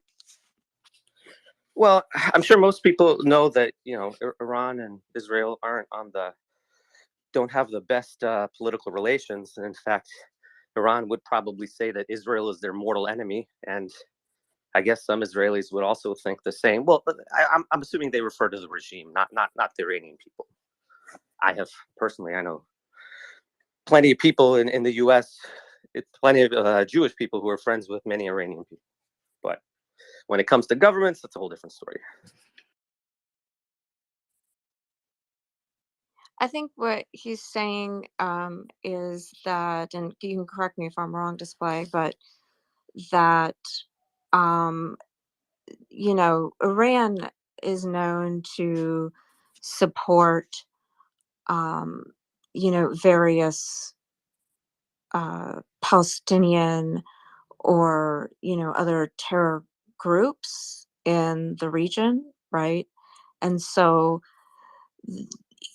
he may be saying, and again, correct me if I'm wrong, Display, that it could be in retaliation, like Israel retaliating on Iran if they might have gained intelligence saying that, you know, it came from one of those terrorist groups. And if so, you know, knowing that Iran supports them financially, etc. You know, so again, is that what you're inferring? Yeah, Display? yes, that's what I was alluding to. I really didn't want to get too far into it, but we Okay. know that Iran is one of the countries in the region that does tend to sponsor terrorism in Israel. So, but I really didn't want to speak too much on this topic. Okay. Yeah, and I don't think we have to. Thanks, Display, for entertaining my question. I appreciate it and appreciate your coming up here tonight. And now I know who you are, and that makes a difference to me. Hey, George, your hand is up, and then Blue. Yeah, I was going to say when Display was talking about demonstrations in Russia, you forget about it. You can't even get the Russians that have been living away from Putin for 30 years to to uh, do a demonstration against their murderous, genocidal, lunatic, asylum country. Have you heard anyone Yeah, it's only demonstrate anywhere that's Russian? yeah, it's only individuals doing it, you know, Yeah, George. yeah, 3 here and 4 there, right? When there's millions of them in West and there's several million in Germany, several million here in the United States, you know, sure there's a huge allotment of them in other countries, Latvia, Lithuania, Estonia, Finland, England, France. Yeah, no. What they do though is they do pro Putin demonstrations. Right? We've seen those. Let's let's not expect anything civilized. I'm sorry to say that, but Oh no, he was agreeing with what you're saying, George. oh He yeah, was I'm just agreeing. saying. Yeah, he was Yeah, agreeing with what you're saying. I'm saying that I was like, let's not expect anything civilized from them. The end result of this should be they should Russia should be walled off pretty much like North Korea, and they can fend on their own. And then the other country that needs to wake up to smell the roses, besides Iran, is the next on the list would be Turkey. Uh, we need to start sanctioning their companies that deal with Russian trade and put them on those, especially the clown and the bull. Erdogan there is he needs to get his wings clipped, and then the next one is Orban. Orban needs to be completely emasculated so that people can find out that we're not going to tolerate your genocidal bullshit. Nope. Hey, George, you're right, but he may be emasculated anywhere if Putin is taken out or if the Russians lose big time. That Yeah. will end that whole fascination because they'll be like, oh, you sticking with the loser, okay, and let's just hope that he finds his exit door pretty soon afterwards. One thing I do want to say one thing real quick, and this is just another twist to this whole story. Uh, Azerbaijan is moving boxes out of the embassy in Iran. And one of the stories that was forwarded to me was somebody thought that Azerbaijan had something. Azerbaijan. Y'all know what I'm saying. Azerbaijan. Azerbaijan. There we go. That they may have had something to do with this. So that's just another twist to the They things didn't that have are anything being to do said. with this. Yeah, They the might be strikes moving out of town, but they didn't have anything to do with this. the strikes we're talking about there, they're so widespread throughout the country that you're talking about somebody with some very good kit to be able to pull this off simultaneously. We're not talking about somebody's $25,000 drone doing this. We're talking about something that's got deep strike potential. Yeah, absolutely.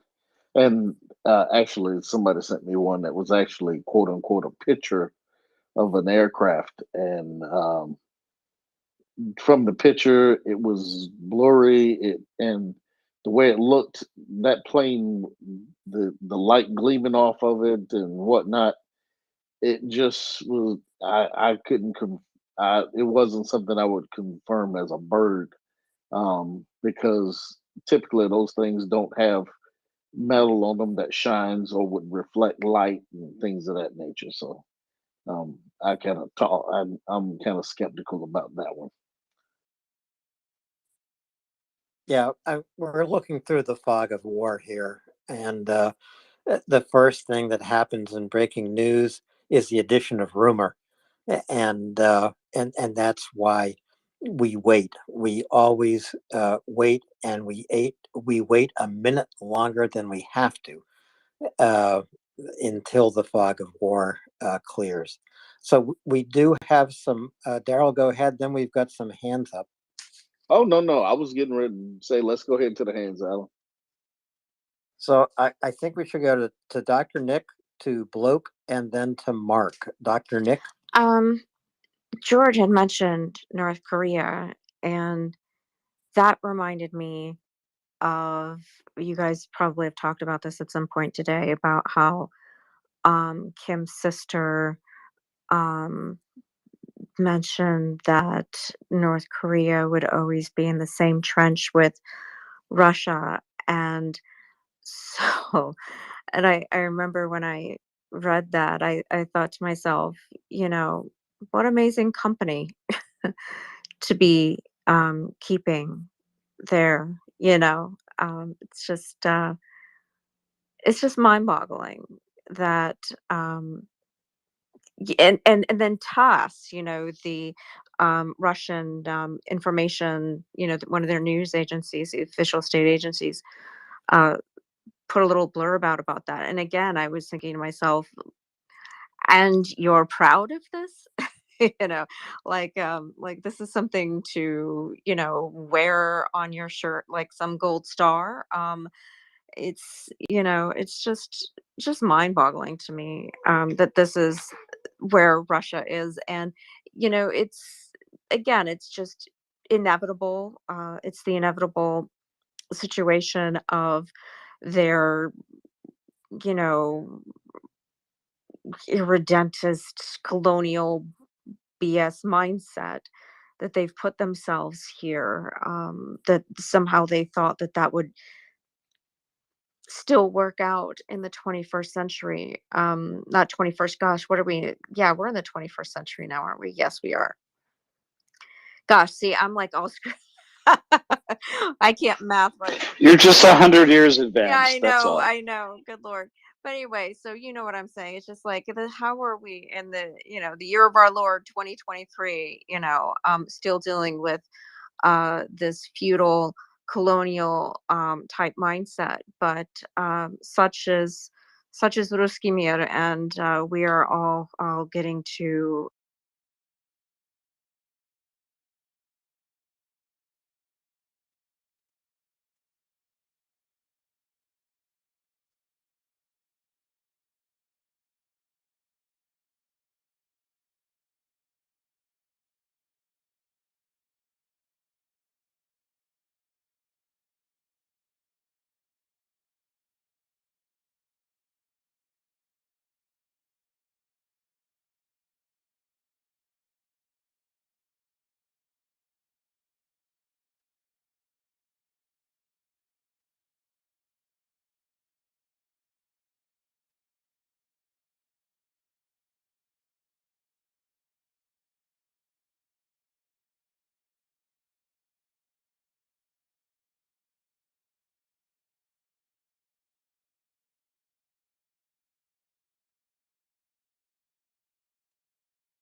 talk about how they have friends like, North Korea. That's great. Great for them. Anyway. It is, it's the march of history, and we will be a planet of liberated people. It's just a matter of time. And you can look back hundreds of years and see that this is the inevitable thrust of humanity towards their liberation. And it cannot be stopped by tin pot dictators who think they can stop it by themselves. So let's see what happens. I am glad the Iranian regime will suffer consequences for what they have done. They have aligned themselves with Russia, committing a genocide. They have aligned themselves consistently with terrorist groups. Hezbollah is well known, their operations in the Middle East. And while I agree with Display that, yes, this is could be related to Hezbollah, it could be related to Iran supporting terrorist groups throughout the world, it doesn't matter. Overall, the regime will fall. It's inevitable. And that's the point I wanted to make. And the other thing I wanted to say to Display personally is I know you're hurting, man. I every time you come up to speak, I know you're hurting. It's hard. I have a friend who's Russian, and he moved here in the 90s, and he told me, like, when the war broke out, I sat down with him for a beer, and he told me that the only way they'll change is if they're starving. And it sounded, and he was hurting about it, but he said it was true, that the only way this will happen if they are starving. And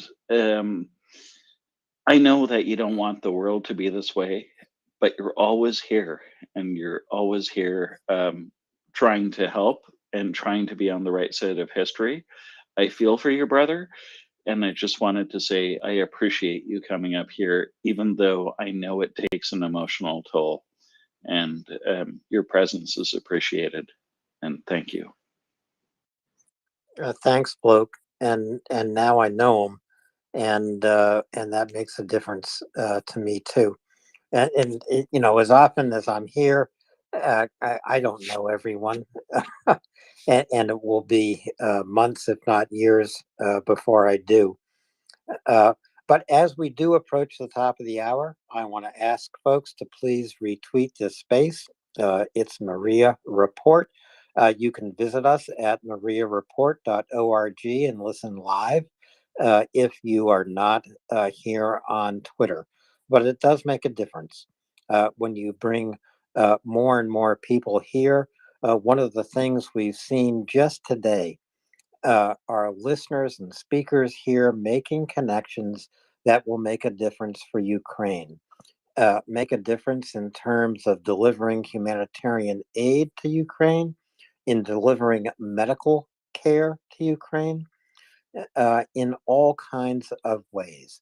We are here 24 hours a day, 7 days a week, in support of Ukrainian victory over Russia, in support of Ukraine defeating Russia's genocidal war. So please do retweet this space and bring more folks here as you are able to. And with that, we'll go to Mark and then to Nand. I can't see all of your name, but Mark, go ahead. Thanks, Alan. Just wanted to mention a film I watched last night on Amazon, if people are an Amazon Prime subscriber. It's called 1944 Hitler's Secret Weapon. And it's a combination of interviews or just this dialogue, if you like, from a guy called Leonid Bernstein, who was a partisan leader. He was a Jewish man from Ukraine, who he served in the Red Army during the Second World War. He fought in the Battle of Kiev in 1941, and he became a commander in basically a partisan commander. including right through to 1944, where they found a factory, where he found a factory where Hitler was making the V2 rocket. Now, the film is made by, it's basically an Israeli production, filmed in Ukraine. It was actually released in 2021. Again, we've been talking in this space about history and about Holocaust Memorial Day. This guy is a Jewish person. There was discrimination. There's anti-Semitism in the Red Army then, and that's made clear in the film. But it's worth a watch if anyone can see that film. I just recommend it. It's in sorry. The funny thing is, it's actually in Russian with English subtitles if you want them. But it's not, for some reason they've done it in Russian Russian dialogue, not in Ukrainian. But there we go. I just recommend that film. Thanks, Mark. Be one to look out for. You're welcome. All right, Nanda.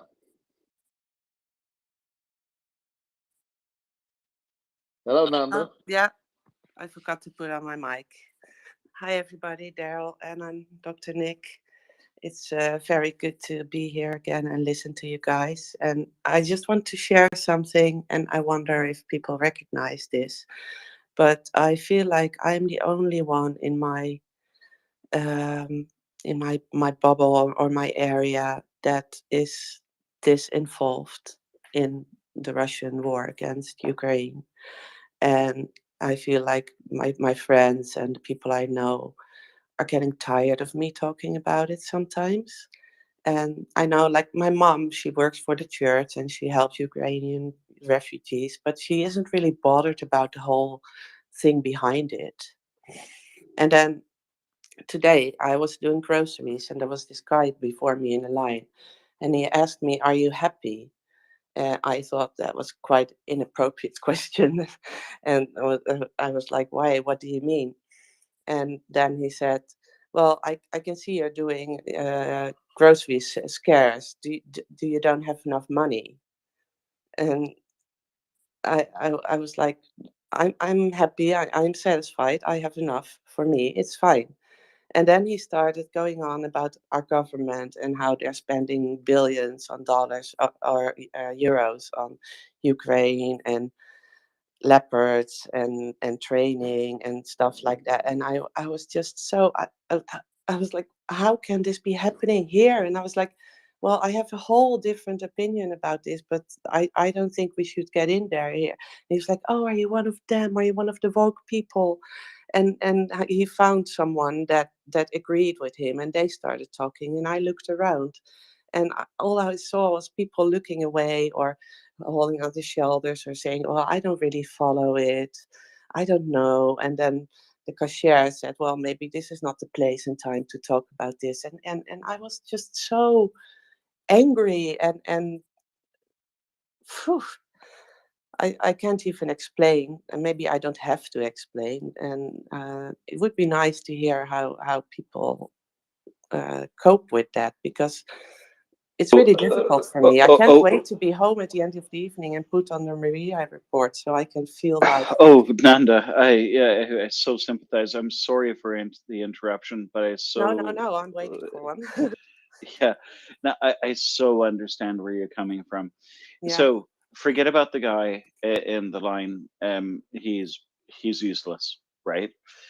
The people you want to reach are those people who are embarrassed and afraid of taking a stand. Those are the people who matter. They're going to turn the tide, right? So just ignore the Vatniks, the tankies. They're utterly useless. It's the people who are frightened and afraid to take a stand on something they know deep in their hearts is morally right. Those are the people you have to reach.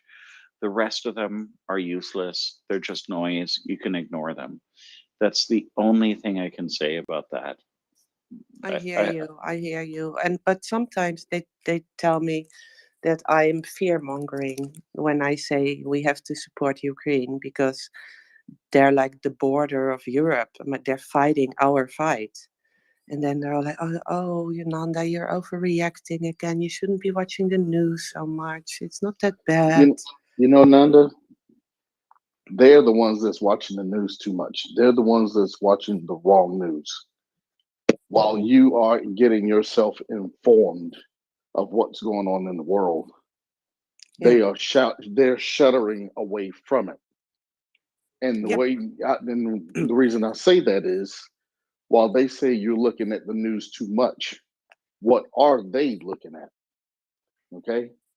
Now let me ask you a Real question. life soaps. That's right. So let me ask you a question. Do you see on occasion the blue and yellow flag anywhere? You know, a sticker. Do you see, you know, people gathering and maybe sending stuff over to Ukraine? Yeah, I do. Do you see your government doing something for Ukraine? I am so proud of my government. I never thought I would say that because I so didn't vote for them.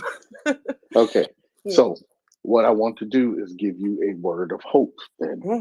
You are not alone. Your bubble may just be, you know, those that you see every day. But that bubble is not as small as you think. There are others that think like you. Exactly. There are others that are firmly with you. And so I would not be dismayed just because the guy 2 seats down from you doesn't agree with you. They probably didn't vote the way you did in the last election. So it really doesn't matter. They're going to be on the wrong side of everything you do anyway. Am I right? Yeah, definitely. Yeah. So I just have to find a way. And I'm sorry for the interruption, but just to say, Nanda, I totally understand, but remember that it's a matter of standing for what's right and being on the right side of history. So if anyone starts babbling, just shut the conversation down and saying, well, I understand the side of history that you're going to be on in the future. Just shut them down. Let them know where they will be remembered going forward. And you will be on the right side of history. And it's obvious. There has never been such a patently obvious case of being on the right side of history. Basically, you're against a genocide. There is no ambiguity about that stance. You are doing the right thing, and we're here to support you. And we will be here 24/7 until this war is over, and we will always be here to support you. Thank you so much. And thank you, Daryl, also. You're right. I do see those things. And maybe I should just write to someone who's doing that and see if I can get in contact with other Dutch people that feel the same way I do. And maybe I can do more than making small donations to MriyaAid. Or there was this guy here who was bringing wood stoves to Ukraine, and he also did a crowdfunding. I helped with that, and thank you. That was really encouraging, and I will drop back again and go back to listening. And Nanda, can I say something? Yeah. Else, if your representative is doing the right thing, write to him and let him know.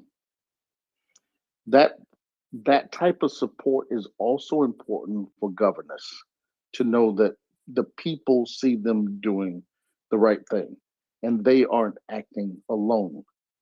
And what they see is just the best thing for uh, justice, freedom, and history. Yeah, So if you write to them and let them know that you are with them on what they are doing, that also is a good thing, and you may get a pretty good response out of that. Yeah, I could do that. But the beauty now here in our government is that they're all on one line on this.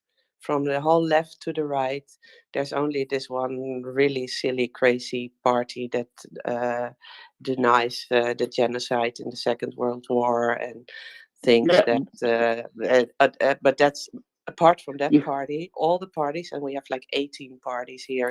It's crazy yeah. democracy here. But the thing is, if I was a member of parliament somewhere or government, Senate, House, whatever, Hmm. and I got positive news, I would value that I would value that. Yeah, And I you're right. think, and you know, it's very, very infrequent that they get positive news. Yeah, yeah, it's usually And complaint. so, Yeah, you know, don't be afraid to reach out with that as well. You're not alone. thank you. And if your government's on the right side, you definitely aren't alone. And it's just another way that we interact with our government. We let them know when they're doing good, and we can let them know when they're doing bad. You're right. Thank you. Thank you for this. I do feel better, and it's. I mean, it's bad to hear that other people have the same thing, and on the other hand, it feels good that I'm not the only one. Sometimes that feels like I'm shouting in the desert. But thank you so much. Most welcome. Who do we have next, Alan? You know, Daryl, I was afraid you're going to ask me that. I think we have Dr. Nick, Ryan, Mark, and Carlo. Dr. Nick, please go ahead. I was gonna say something to Nanda, also to Mark, but first I'll go back to Mark because he was before Nanda. I was gonna say the reason why the movie was in Russian, even though it was in Ukraine, was because of Russification and you know the you know that the Soviets were trying to not um, allow, just like the Russians, Ukrainians to have self-expression of the Ukrainian language because that was seen as nationalistic and therefore dangerous to um, to the Soviet Union, especially under Stalin. So there's that. Now back to Nanda. I would just say, and Ryan kind of touched on the thing that I was going to mention, is that, you know, you can't argue from that point of that they're protecting Europe. These people will never see that.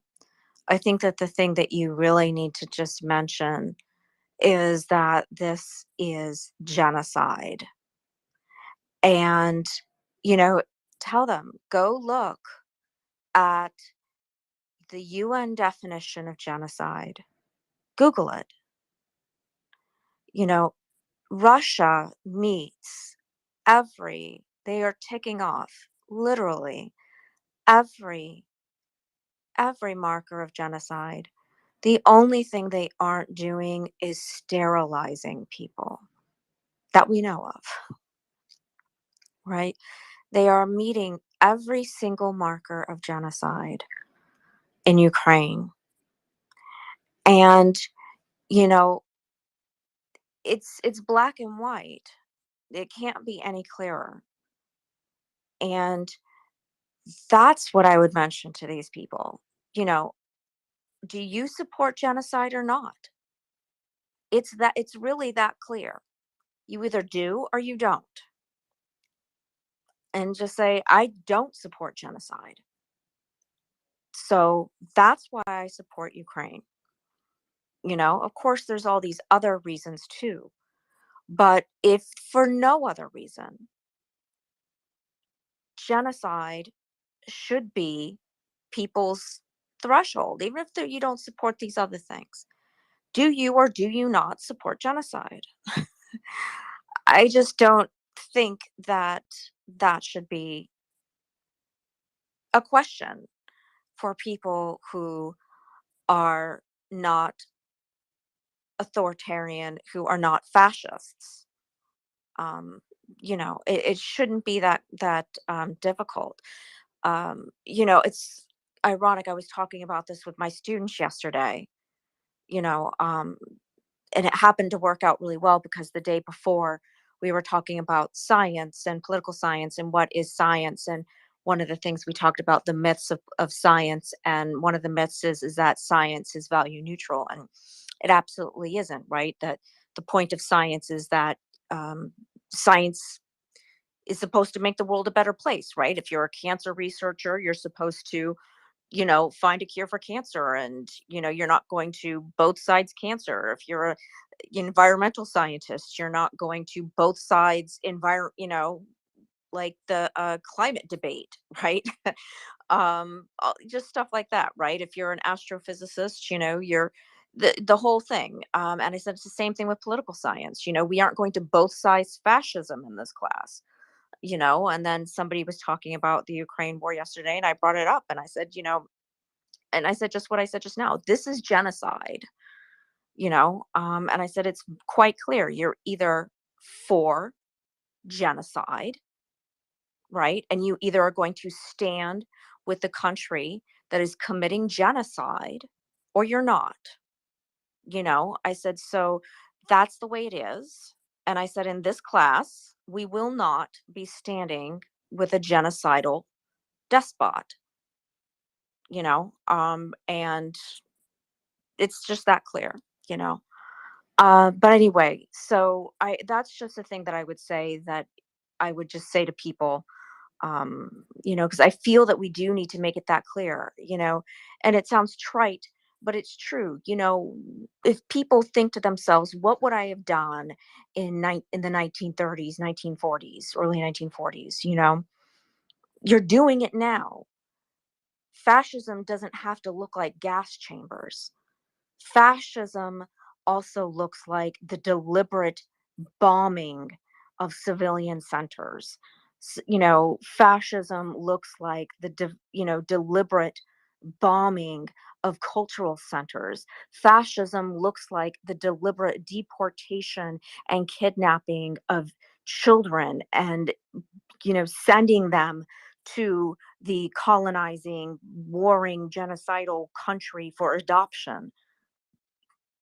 This is also fascism, you know, um, and people need to understand that. Uh, but anyway, I digress. I'll get off my soapbox. I like your soapbox, Dr. Nick. Maybe Thanks. fascism puts on a new mask every generation. All we have to do is take that mask off and look into the face of fascism. And that's something we are trying to do here at MriyaReport. So the order of hands, holy cow, I think I remember this, but I think it is Mark Carlo Martin. Mark, go ahead. Thanks, Sam. Just briefly, to go back to Dr. Nick, maybe I didn't explain it correctly. The film I was referring to is a modern film filmed with Israeli production companies in modern Ukraine. And I was just a bit surprised that maybe Amazon doesn't cope with Ukrainian as a known language for was it in Russian or was it Ukrainian? I don't know, but it said it was in Russian. But I was just interested, and it was a good story based upon historical truth, based upon this one remarkable person, and it's definitely worth the watch because of that. But I just want to come back to the point about was it Nanda and the conversation she had. That message that this person said about costs. I think one of the issues is when you hear about the costs of some of these defense items, they are mind-boggling, aren't they? They're so expensive. But actually, in the overall context of the budget of a country, the GDP, it isn't that much overall. And I think there was actually, I saw a very good video on Twitter, which was actually, I think it was a TikTok video of a guy in America who was detailing the costs to the US of its contributions to Ukraine. Obviously, I'm assuming the facts are right, but it was actually overall, it's quite small. And I suppose my question is, this gentleman you heard commenting or talking in the queue, that message, that sort of common message, and that's a very common message that's said by a group of people. It's remarkable how you get these same sort of people everywhere. Is Marjorie Taylor Greene in that category? I'm not sure, but yeah, Yes. yeah, crazy. But how much for every penny, for every cent, for every dollar cheaper your food is, how many people are you willing to sacrifice for that? Fundamentally, that's what it comes down to. And that's, surely, yes, times are hard. Many people are finding things are difficult, perhaps because of the economy. But there has to be some basis of principles that we live by. Thank you. Mark, maybe there is a public policy at work here, as you say. How many people will you sacrifice for cheaper food or cheaper cheaper fuel or cheaper gas, what have you? But I think it comes down to how many people will you sacrifice simply by looking away? I don't think that you can put a price on any life. And I don't care how much the United States invests in helping Ukraine win this war. I don't care how much the United States invested in defeating Nazi Germany.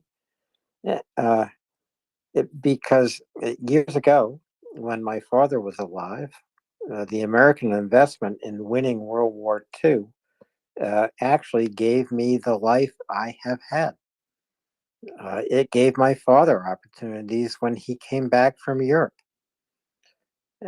So I just don't care about the price. What I do care about is looking into the face of fascism and recognizing it, as Dr. Nick was just talking about.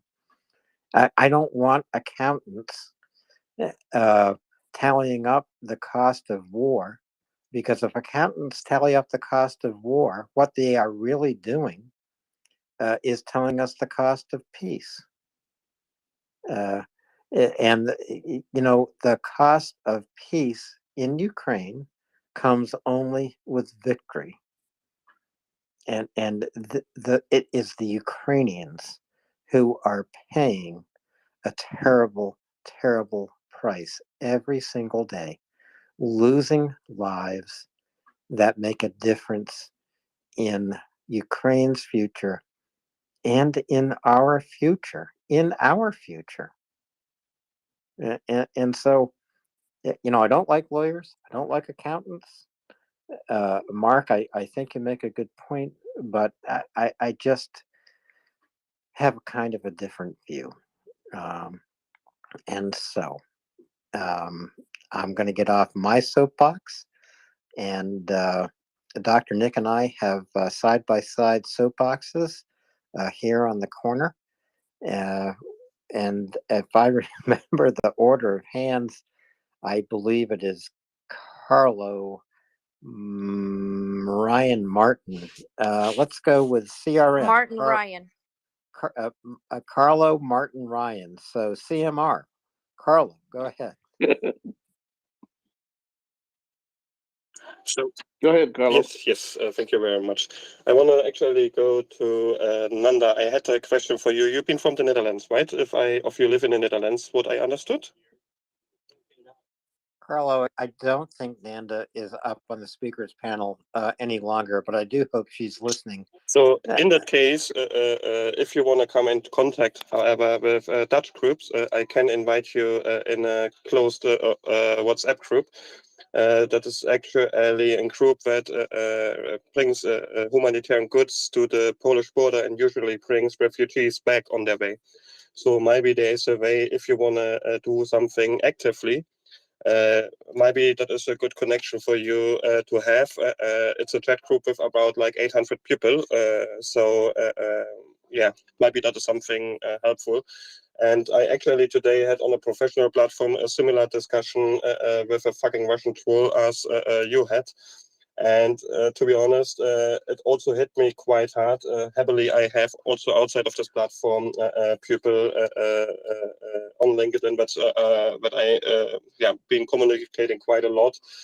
And they actually told me the same that you got told already, so I'm not gonna repeat it again. But it cost me actually to open my bottle of Ukraine vodka that I actually moved for the victory, so I need to buy a new one.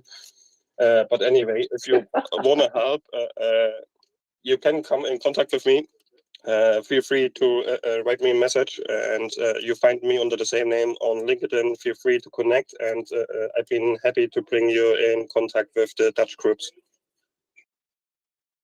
Carlo, Nanda is back up, so I'm going to reorder the order. And Nanda, please go ahead so you and Carlo can have this conversation. Nanda? Yeah, thank you, Carlo. Yeah, I heard of that organization. I saw a small documentary of them as well. If you can get me with them in contact, that would be great. I also am here on the waiting list to help Ukrainian children in school because I'm a teacher. But I haven't heard back anything. I had 2 information evenings and that was basically it. So yeah, that would be great. And yeah, indeed, I'm in the Netherlands. And also, indeed, what you guys said, it's a very special kind of people that you find everywhere. And somehow it collides with not believing in COVID, being for racism, and being for Russia. And I don't know how these 3 things connect, but they seem to be connecting.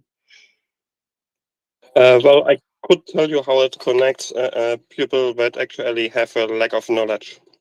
It's as easy as that, and it sounds very sad, but it is usually, I mean, in the Netherlands, let's be very honest, we are a little bit more on our own. It is we and we ourselves, and not everyone else. That is what I thought in the beginning when I came into the Netherlands. But I'm being glad actually that I'm being proven wrong, as I actually met quite a lot of Dutch people that do awesome stuff. We even have a Dutch cook on the front lines that actually cook for the military, and he's actually sitting somewhere like 10-15 kilometers off the front lines. So he's actually also in that group. I will invite you. So oh, that's great. That's great. Yeah, I saw a little movie of him as well. I think it was on Twitter. yeah, he's also Is he the one making the meat? Yes, indeed, Yeah, and yeah, the frozen eggs and so kind of things. They were, I think, also on TV, but it's multiple organization that working in that group. So that's not only one group. That's literally a couple hundred volunteers. Yeah, and supporters for the cause of Ukraine. Oh, that would be great. Yeah, that would be great. I would love to see what I can do there. Yeah, you're Thank welcome. you. Thanks. Well, good deal. Good deal. Glad you, Carlo. I'm glad you and Nanda are gonna get that information to each other, and maybe you get to help out some Ukrainians, Nanda, in a more personal way. Yeah. Carlos, appreciate the word. Yeah, me Thank too. you very I much. already followed you, so I will send you a DM. Thank you very much. And by the way, I need to advise you, once it is over, you need to visit Ukraine. It's a fucking beautiful, I'm sorry for the bad word. It's a beautiful country. It's really beautiful. And the people are awesome and they're really worth it. They're really worth it. All I can say. Carlos, Yes. Get another bottle. It's not empty yet. So I get calls from my that one's friends. I spoiled. need to be, That one is spoiled. Get another one. Well, I've been Support the Ukrainians. Support the Ukrainians. Get another bottle. I've been actually planning a new project, but I need to find a new car. As soon as I find a new car, I can load it and I can go to Ukraine again. But well, I have some challenges to overcome for that. Well, maybe I can get a lift with you. That would be amazing. You would be welcome, because then I not need to drive actually 32 hours in one go. So that well, then I have a little bit of rest on the way. We'll have to talk later, one-on-one. Thank you very much. Thank you, guys. I'll go down again. Thanks, Nanda. Thanks, Carlos. Carlo, I keep saying Carlos. Carlo. Okay. Yeah. Martin. Martin. Good evening. Daryl, how are you?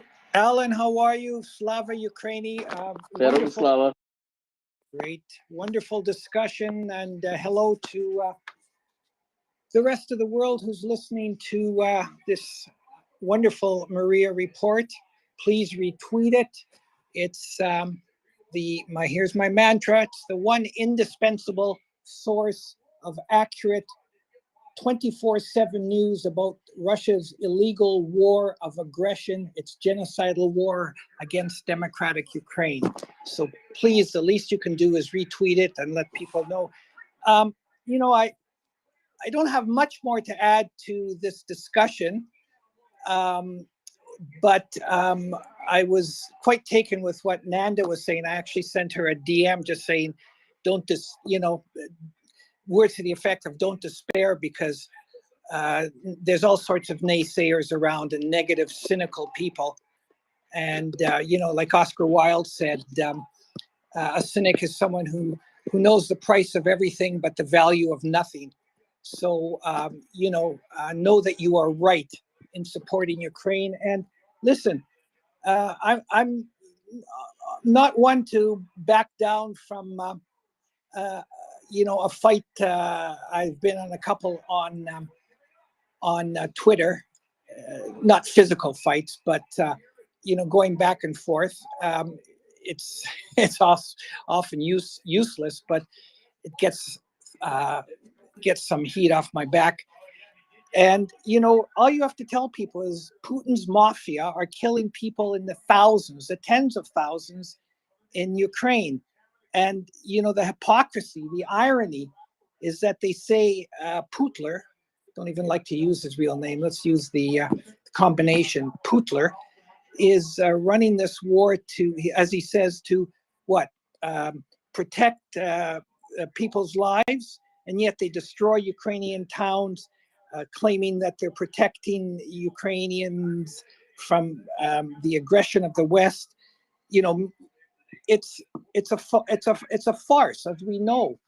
And Putin and his fascists are cruelly exterminating people, including Russian-speaking people, while they claim that they're protecting, quote, the Russian world. We've heard that before, and it's one of those nightmare Orwellian utopias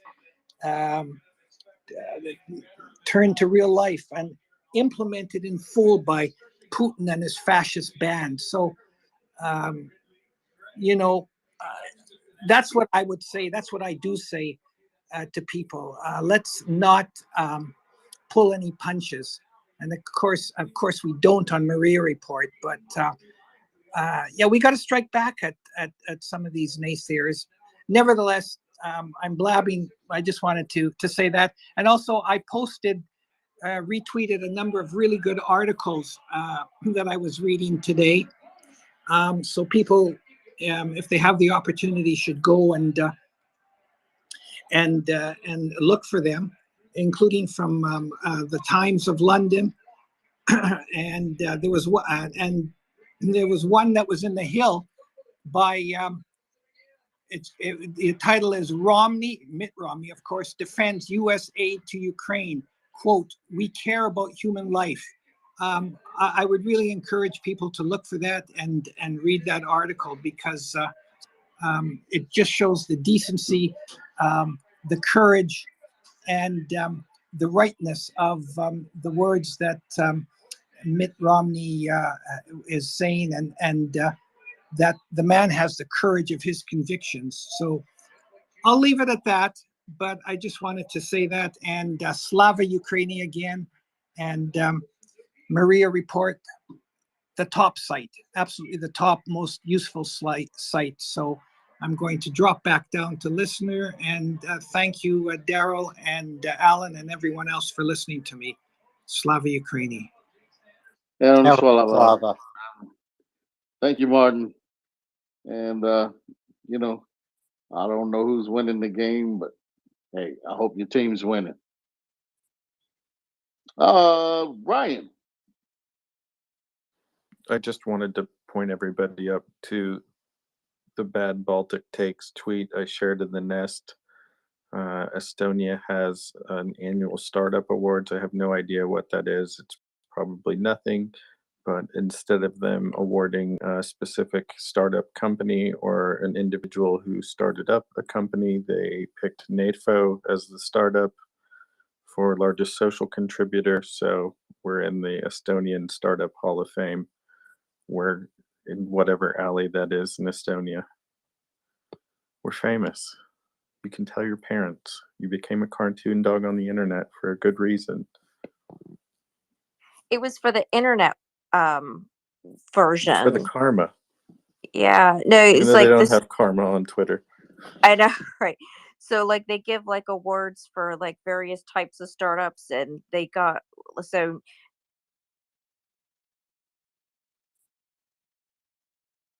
Dr. Nick, I lost you. Maybe it's only me. I don't know.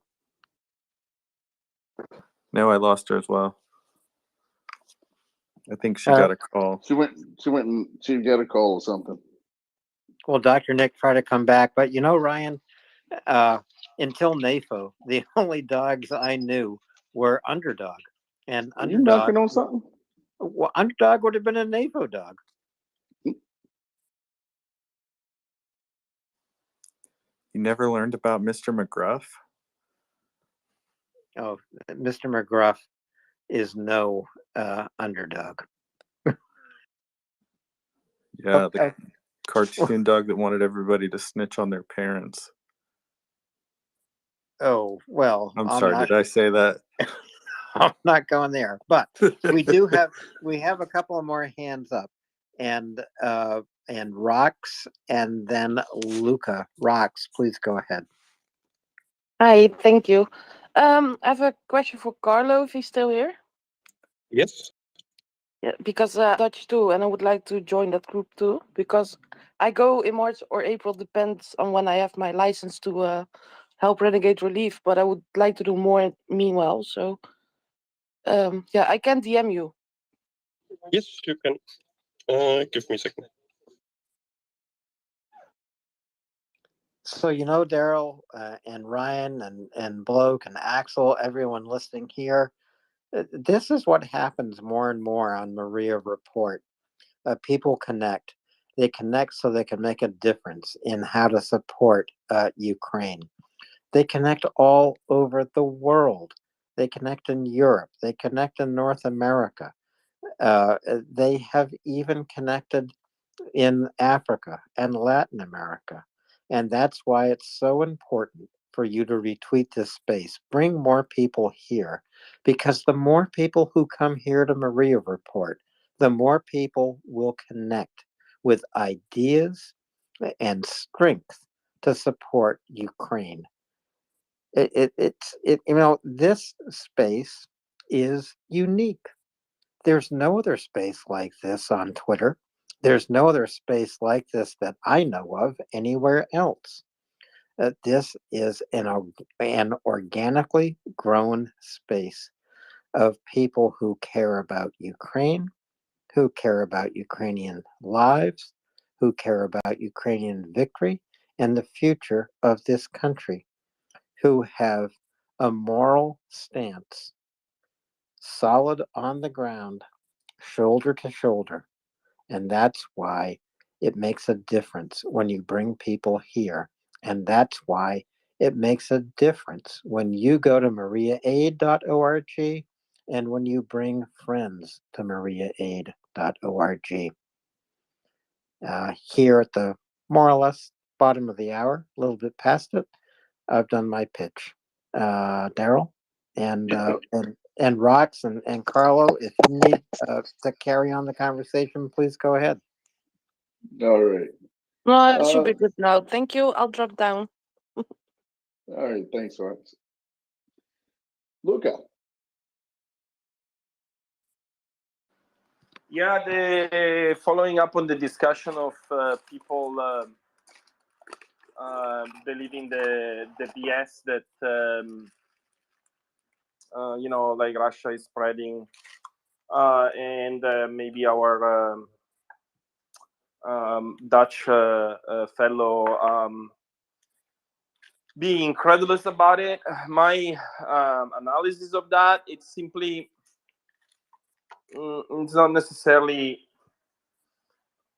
related to a specific political party. It's more to do, in my opinion, with people that lack critical thinking.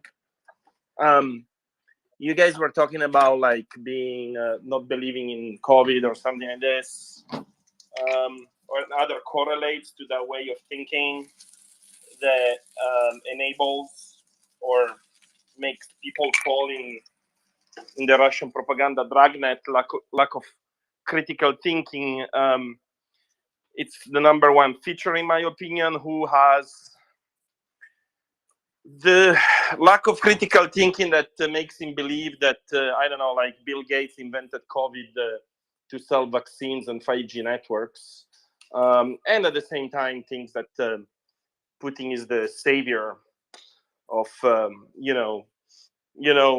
family values, and Ukrainians are not. They, basically they're like BS that you can immediately rule out with a simple, checking and critical thinking, which these people lack, in my opinion. Thank you. True. They like that type of thinking. Appreciate the words, Luca. Jose.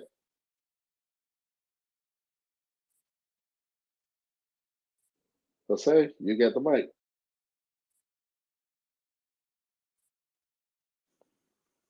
Jose, don't be shy. Go ahead. Your hand's up.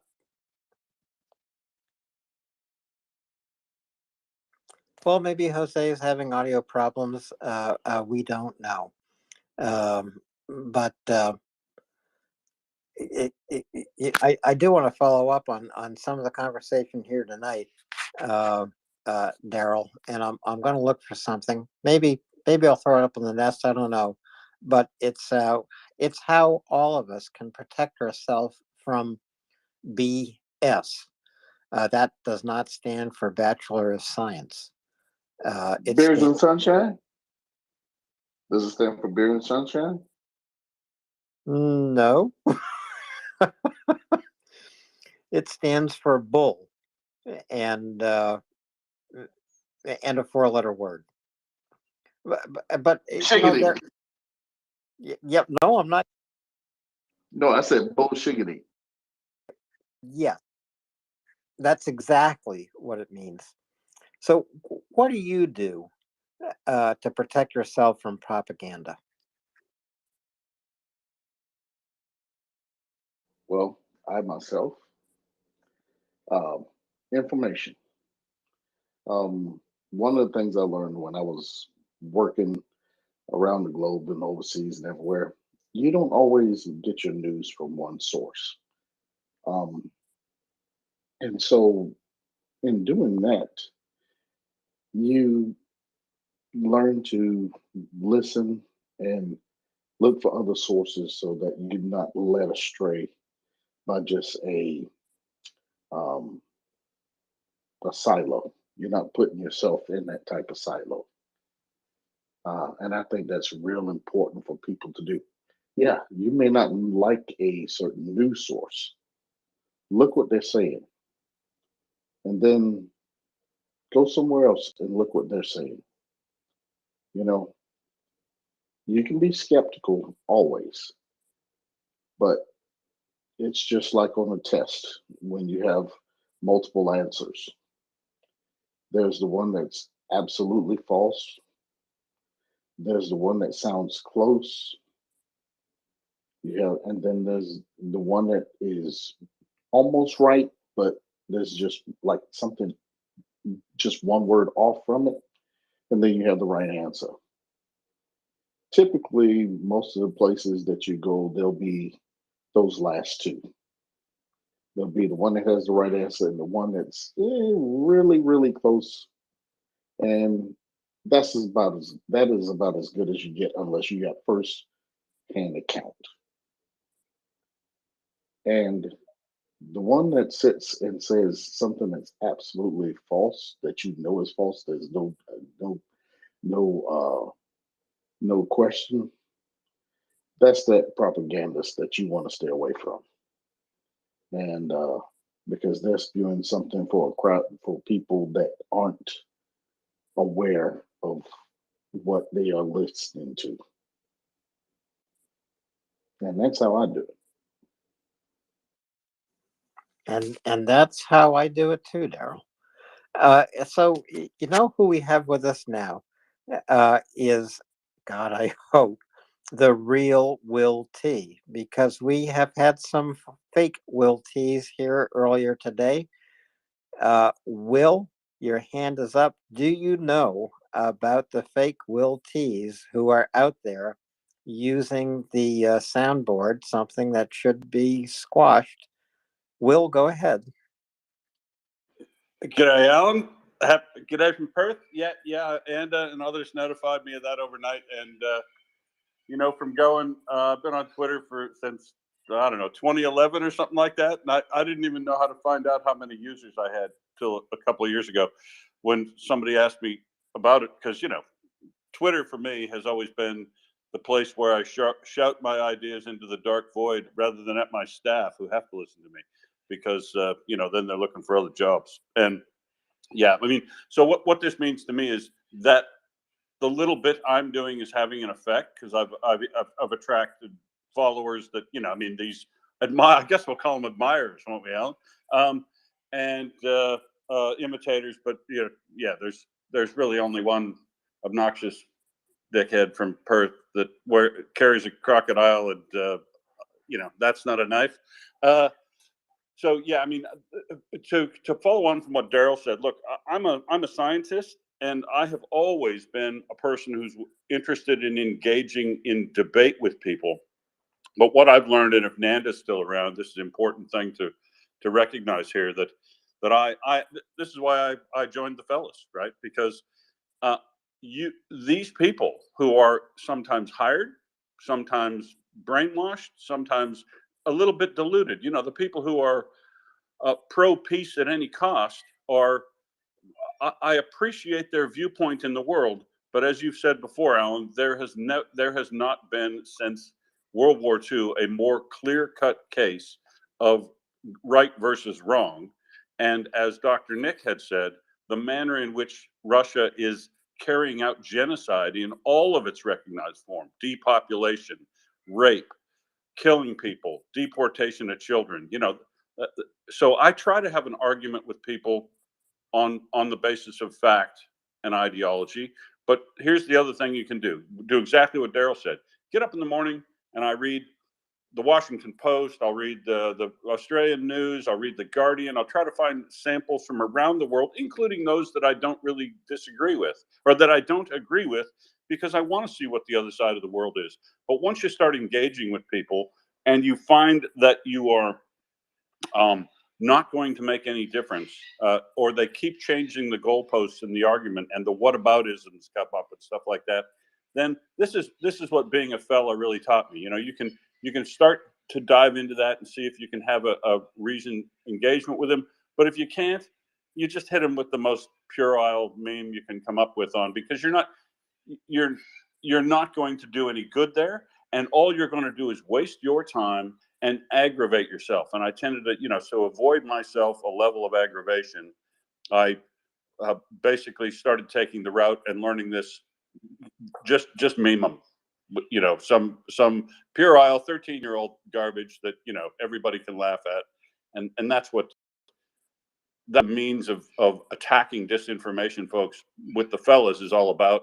And that's why the thing, I don't know, it's probably grown to, there's probably 100,000 people with fellas out there that are now attacking disinformation from their own perspective. And that's it. That's all we focus on. So there's fellas around that I don't agree with on all kinds of stuff, but we definitely agree on one thing, and that's to smash back at spewers of disinformation, and then go back to getting on with your life. Like Daryl said, read information from a multiple sources with actual journalists, and decide for yourself what you think. Oh, well said, Will. And as a scientist, I came across this a few years ago.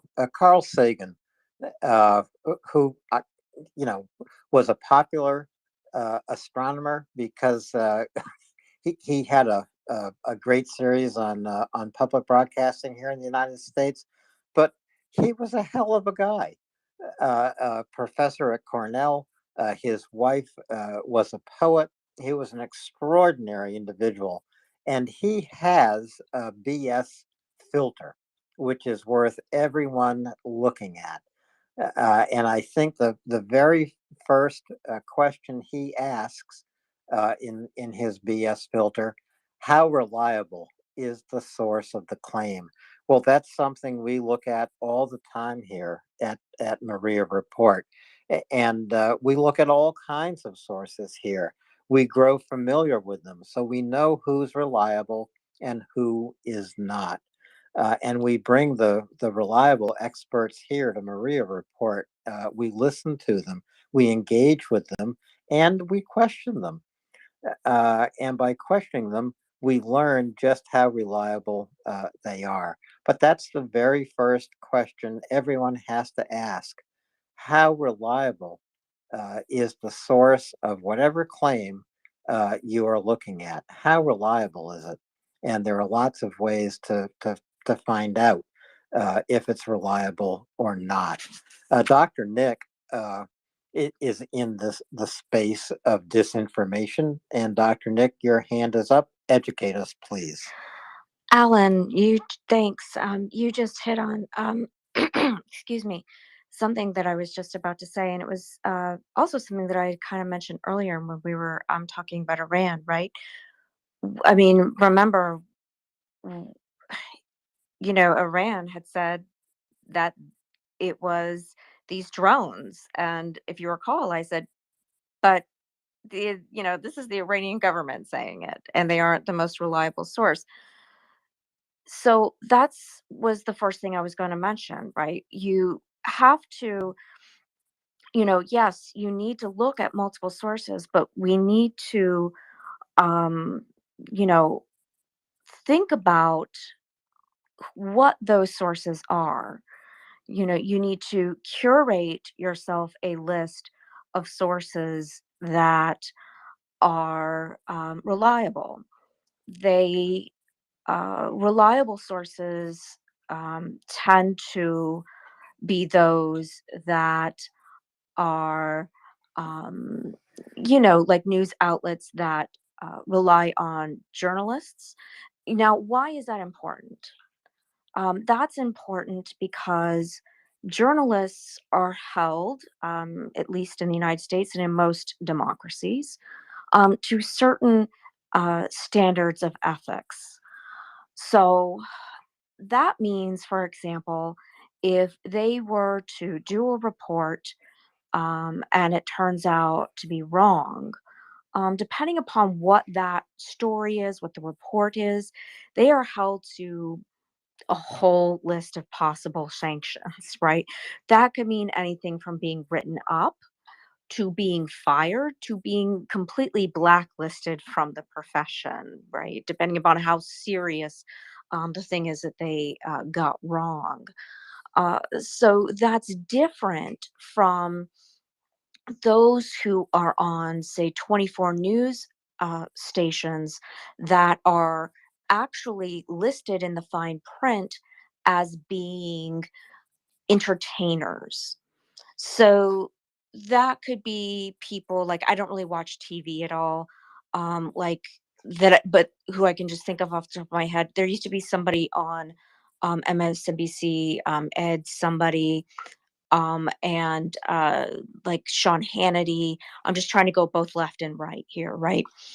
Um, and So those people are listed as entertainers, and as such, they aren't going to be held to the same types of standards.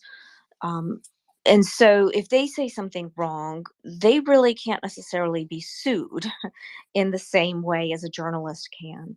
Um, and so that matters, so yes, we need to consider the source, but at the same time, it's also important to remember journalists don't always get things right either. And that's why you need to have multiple sources.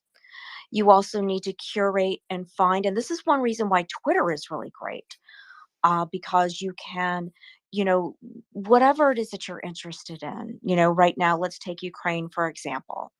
You can find a whole, there's a cornucopia of potential experts on this field who day in and day out, that's what they do. They teach classes on this. They write analysis. They have peer-reviewed things on this, that, and the other on the region. And so, you know, that's it's a great way to find those types of sources. I'm sorry, my pig is getting antsy here and he wants to go to bed. So if you hear any snooting, that's what that is. So you need to curate multiple types of sources. So yes, definitely look for newspaper type things that you would find online, like BBC or Reuters or AP, NPR. I forget the one that I follow. I do follow one in Australia. I forget what it is right now. I've got it bookmarked. Come here, Edgar. Get some grapes, baby. Um, but follow experts too, that do this sort of thing. And the other thing that you can do, if you come across a news source and you aren't sure about it, go to their About Me online and look and see what you can find about them. If you aren't finding enough information, Google it. Google the source, and say, what or who funds this such and such source or whatever. And you start to learn more about that source. You can see who funds them, what you can learn about them, what other people might have said about them. And you start to learn information that way too. So those are just some of the top ways that you can sort of guard against becoming victims of disinformation. Sorry, I'm a little distracted here with my pig. He just, of course, he was sitting calmly for hours. Then all of a sudden, at this very crucial moment, got antsy. But those are some of the key ways I would say that you could really start to help, mitigate this issue for yourself. Anyway, Alan, go ahead. So that's a very clear and helpful way to proceed, Dr. Nick, to help all of us protect ourselves from fake news, fake sources, from propaganda, and from idiocy. It's a BS filter. We have two hands up, Bloke and then Luca. Bloke, please go ahead. Yeah, thank you, Dr. Nick, for really, pointing out several good points there. It's difficult to figure out where I can add context, but one thing that I think is particularly important is to understand we are facing an enemy that uses asymmetric warfare, meaning that one of the things that the Russians have been able to do since 2011, and this is well documented, you can look it up, they have been fighting an asymmetric warfare campaign using social media as their platform for many years. They're good at it. And we need to get our pants on and get good at it, because this is critically important. So there are a number of things that are going to come out of this war. In any war, there's the diplomatic, informational, military, and economic campaign that has to be fought to defeat the enemy. But let's be very clear what we're facing. We are facing an authoritarian dictatorship that is able to hack our democracy in a way that we were sadly unprepared for over 10 years. We did not see this coming. You know, I'm sure that we're working against it right now, but there is no free speech in authoritarian dictatorships. So therefore, they will use these social media platforms to hack into Western democracy, to spread in disinformation, and to try to subvert the will of Western democracies to stand up to oppression, to subjugation. I'm struggling for words here, Dr. Nick. I would like to throw the ball back to you, but I want to make it clear to everyone that what we're facing here is an enemy who are suppressing free speech in their own country and trying to leverage social media as a way to to spread their propaganda. And MriyaReport is so essential because what we attempt to do here is counter that. Dr. Nick, would you like to add to that? Yes. So you're absolutely right regarding Russia. What I would say is it's particularly insidious because the way that the Russian like ecosystem works as far as information and disinformation goes is, I mean, they're both really good at it, but also really terrible at it. And let me explain what I mean. They're really good at it in that they don't they go into specific countries, down even into like specific, down into the district level. They will exploit existing tensions around either race, economics, you know, health things like, you know, COVID, whatever, right? Economic, political, And just to point right, out, the COVID disinformation dropped by like 70% once Russia decided to cut off Twitter, right? right. So yeah, I mean, it was pretty obvious what was happening, and you know, so they it's not that they invent the disinformation. They, you know, find out, you know, what's happening in specific areas, what these specific areas of, you know, where the cleavages are, and they exploit them to highlight them, because what they recognize is, you know, you don't have to get, especially around election time, you don't have to um, make a huge splash, just enough that maybe in areas that are super tight, um, if you could just get like a extra maybe 1% of people to either stay home, you know, or some combination of change their mind, stay home, whatever, you could make a difference in that area, in elections. Or, you know, it could be a whole host of different things. You know, they do this, you know, around elections. They are trying to disable just liberal democracy just in general, because they want it's revenge, you know. They want democracy to be dysfunctional. Right, because it's That is the ultimate right, goal. they do, and it's because it's revenge, you know. It's like they want it to be like, you know, oh, you think liberal democracy is so great, well, look at all these problems you have, and you're trying to point your finger at us. Right. I mean, and that's the propaganda, because that's the propaganda that they say at home. And then they are able to then exploit and then talk about this, right? So let me tell you an example that happened here in Florida.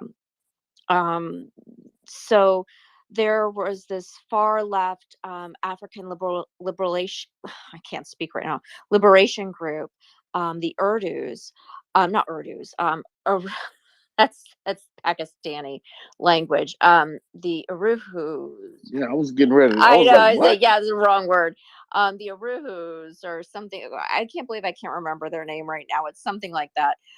Um, and they were being funded by Russians. The FBI came and raided their, headquarters, and it was uncovered that there was this Russian agent who had been working with them, who had been funding them, who, just this whole thing.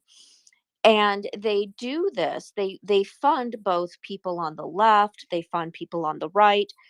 So they're not just doing it on Uruhu, thank you, yes, just completely, I knew it was something like that. It's funny because I did, this whole interview thing and everything around that time. I just might just completely jettison from my brain, but anyway, Uruhus. They fund people on the left, they fund people on the right. It just doesn't matter. It's because the point is they're trying to sow discord. Um, and what they did here in the case of the Aruhus was they were funding candidates. They were, pushing the race card, right, to try to show racial discord. But at the same time, they were having the Aruhus host like information sessions here about the war in Ukraine, about the truth, quote unquote, about what's really happening. So they were also having them, it was like this quid pro quo that they wanted them to also, in exchange for, giving this money, for them to hold these sort of information sessions and whatnot to spread Russian propaganda. So that was also happening. And that was just here in St. Petersburg. I'm in Tampa, the next city over. But anyway, so they do stuff like that, even. They get that involved in that way. Some of it happens just online. For example, through the Balkans, they were spreading a lot of that disinformation that Bloke had just mentioned in relation to COVID and the AstraZeneca vaccine, trying to get people to not take it or to have low, um, you know, trust in the vaccine, but then also to have distrust, to sow distrust in their government for pushing the vaccine. And so, again, it's not that they invented that. There was already low trust, low institutional trust that existed in the Balkans as it was. Um, but they feed on that through these different campaigns, right? So they're very specific, but they also leave their markers because they're very sloppy. They're, like apartment 28, apartment 29, fuzzy bear, cozy bear markers, because they can be very sloppy. That's what I mean by they're very bad at it. So that happens too. Just like they're sloppy on the battlefield, and oh, there's that plane going by. Should we shoot it down, or should we get into position, or you know what I mean? Cyber people are pretty sloppy too. So the intelligence aspect of where to target and all of that is top notch, and the approaches, but as far as the actual execution can be very sloppy. Um, but it's very insidious because the people who are victims and getting targeted may never know that that's what's actually happening. Um, they think they're interacting with real people, especially if it's happening online. Sometimes they will do things like buy old Twitter accounts that have been inactive for a long time. And so you'll look and you'll say, oh, well, this account's been active since, 2008, ever. and it looks like this real person or whatever, and they had, interactions talking about their kid and taking them to school or whatever, and then suddenly they're talking about, you know what I mean? So they are very insidious in that way. So that's what's interesting about the Russian threat online. It's unless you're adept and you know how it is that they really do operate, you may not be aware that you're falling victim to this kind of stuff. So yeah, I mean, they just operate in different ways.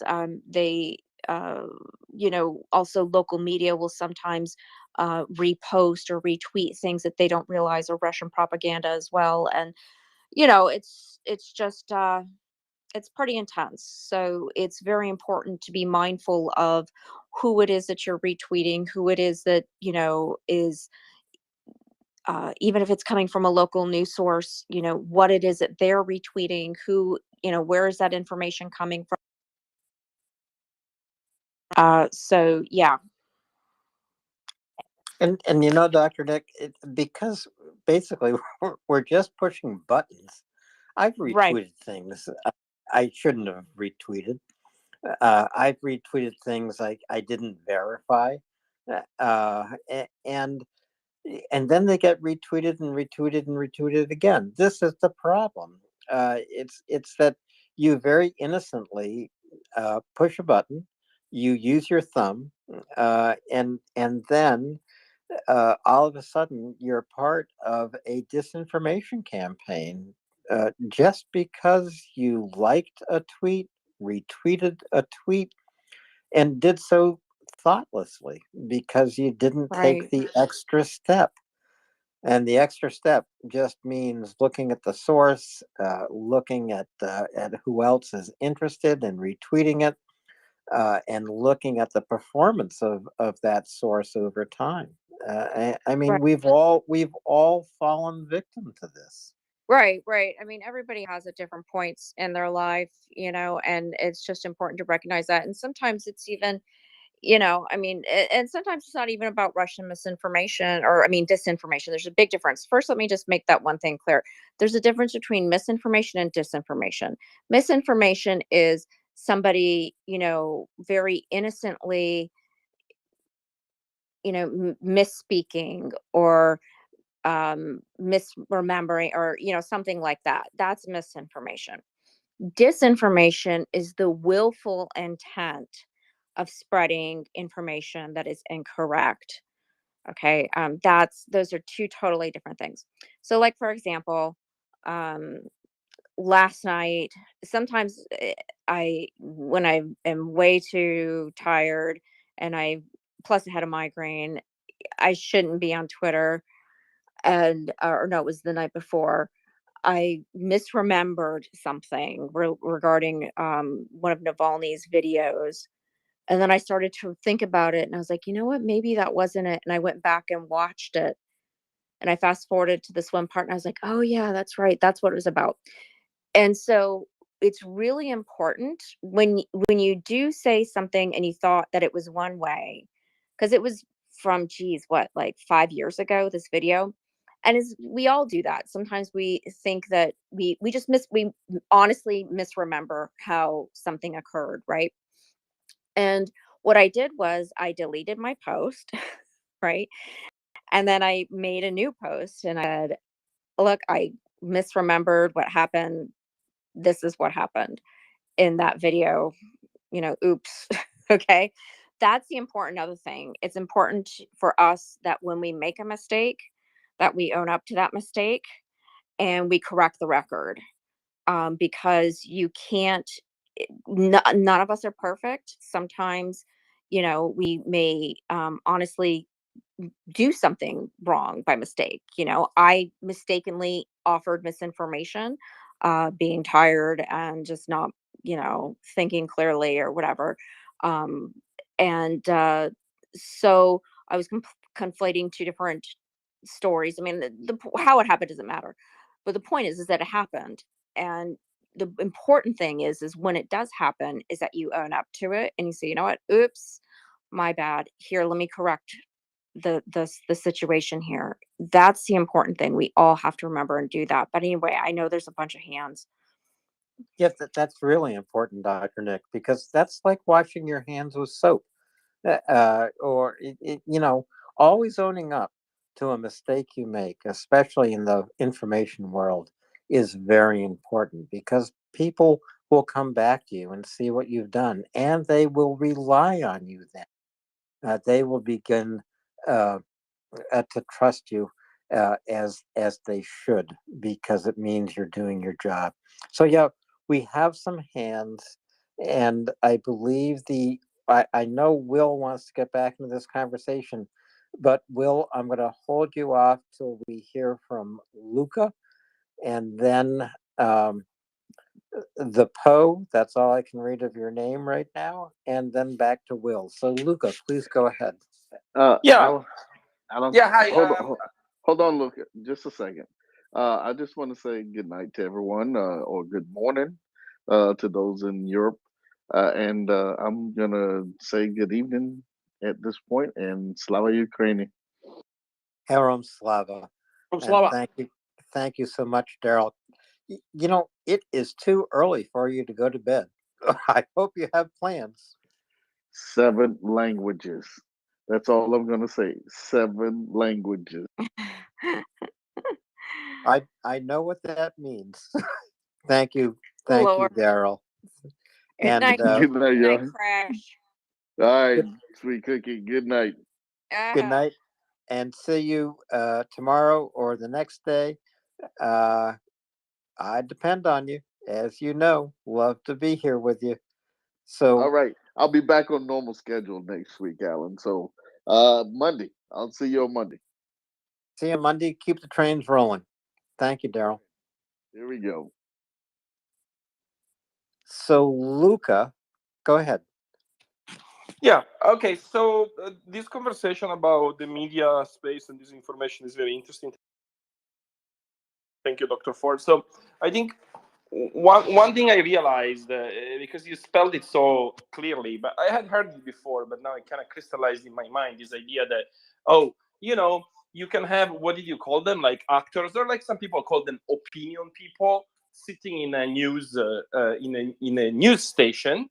And I'm thinking that, like, sure, like, of course, we're starting from the premise that democracy dies without information, and the right information. Of course, also variety of information. But I feel that, like, to just say, put the burden on the people to say, oh, make sure that person is a journalist.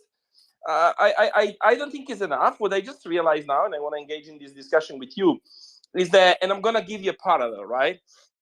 These companies, so now we're not talking about social media, though I think there might be a social media parallel, but and I'm also not going to make it political, whether we want to go all the way to the right to Fox and all the way to the left to CNBC.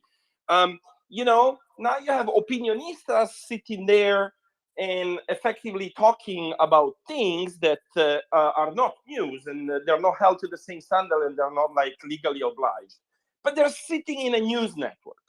And so I think that has to be fixed. I don't know if there is a policy change. It'll probably be extremely hard to do.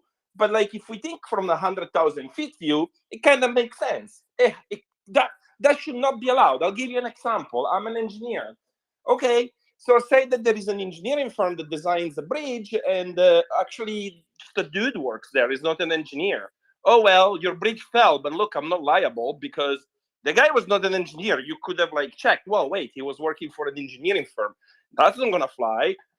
You go to, a medical center, and you're there, and they're gonna be like, take these drugs, and then, now you're incapacitated. You go back, you're like, what the hell? Oh, well, you check. That guy was not the doctor, but wait, he's working at the hospital. What are you talking about? So it seems to me that, of course, we gave them these space. And by the way, I'm not saying that comedians or, like, all sorts of, like, discourse should be allowed, but, like, the fact that they sit inside of a news network and they're allowed to say whatever it is that they want, that then can be exploited for misinformation, and they're not held to the same legal standard, it feels to me it's kind of like false advertisement, and we kind of, like, allowed it to happen for too long. What is your opinion about this narrative? I You know, I agree with you a lot about that. And you know, I don't know what the answer 100% is, and it's ironic because my husband is a journalist. And it's something that he's kind of complained about too in the past. And it's, you know, I feel like it's I feel like maybe there should be more of a disclaimer, perhaps at the beginning of the show, either something that crawls across the beginning of the, you know what I mean, like some sort of crawler across the bottom or something. Yeah, it says warning, like you would say, Right. like on a medical package, warning. These are not news. These are just opinions, right? Right. You know, because the thing is that people don't, most people, and you're absolutely right, because people expect that when they're watching Fox, or if they're watching MSNBC, or they're watching CNN, or whatever the equivalent is around the world, that when they're watching these shows, that people like Sean Hannity or whatever are journalists. That's the expectation that the, you know, uninformed viewer has. But what they don't understand is that they're not. And exactly, that's what I had said earlier. And as such, that they don't carry the same legal liability, and that has vast meaning for the reliability of their content. And so that's, you know, it's absolutely right. And the problem is that a lot of countries don't have things, you know, in their legal code that will address that. I know in the US they don't. I wish that they did, you know. I mean, the only way that they do, like I said before, is that they won't be held legally liable, because in the fine print of their shows, they're labeled as, like, you know, commentators, entertainers, whatever. Yeah, Right. my If husband just said they abolished the fairness doctrine. There used to be a law called the fairness doctrine in the United States. And that's you know, the thing. And so, you know, if he's, hold on, what he, here, you say it, because I don't know what his full issue. Here, you say it.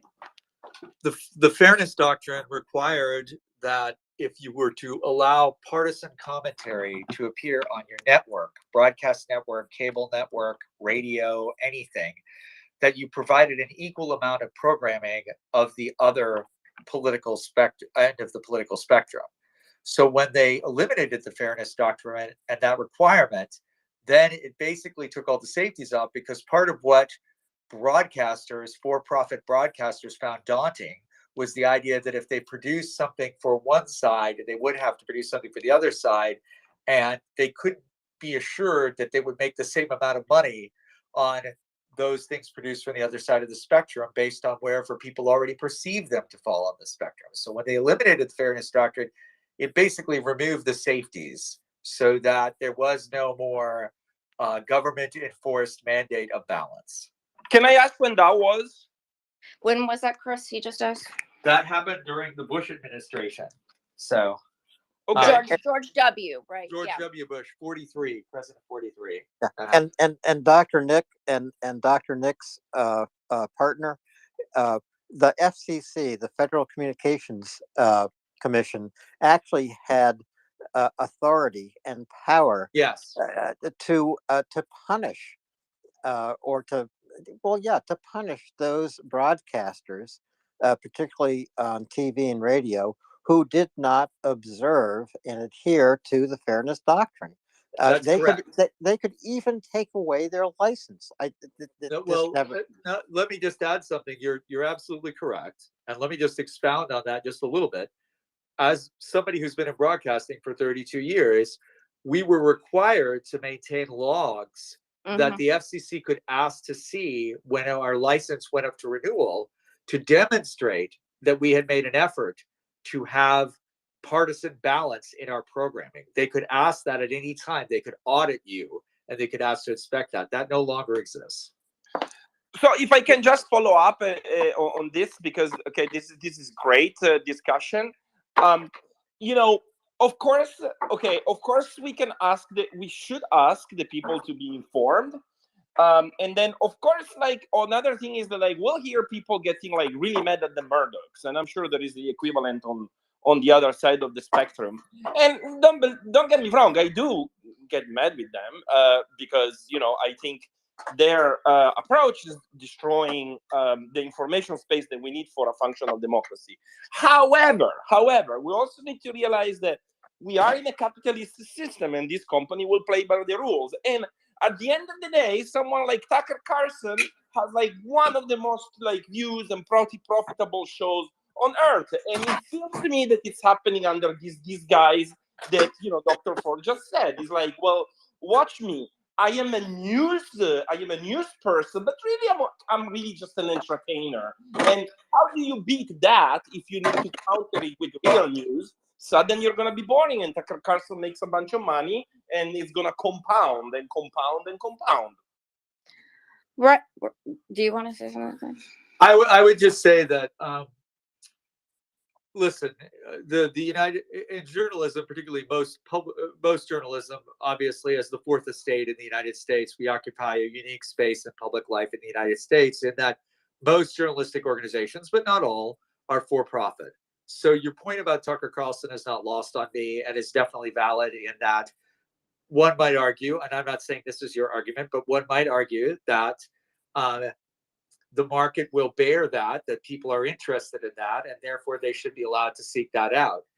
But the challenge in American public life is there is a lot of evidence from the Pew Foundation, charitable foundations that have analyzed things in public life and data, that have shown that with the diminishment of that partisan balance, Americans have become more polarized because they can seek out niche programming like Tucker Carlson and never hear the other side of the argument presented in a forthright fashion to actually consider what other people on the other side of the aisle might think. And that is part of what led ultimately to January 6th. These things are not unrelated. These things are in fact caused by the polarization of our society. And abandoning the fairness doctrine there is a lot of social research that shows that has something to do with it, just because people can easily get into their own little space where they never hear that other side. Oh, 100%, 100%. By the way, just to clarify, I wasn't advocating for less regulation. Oh, I didn't think I was advocating for more regulation.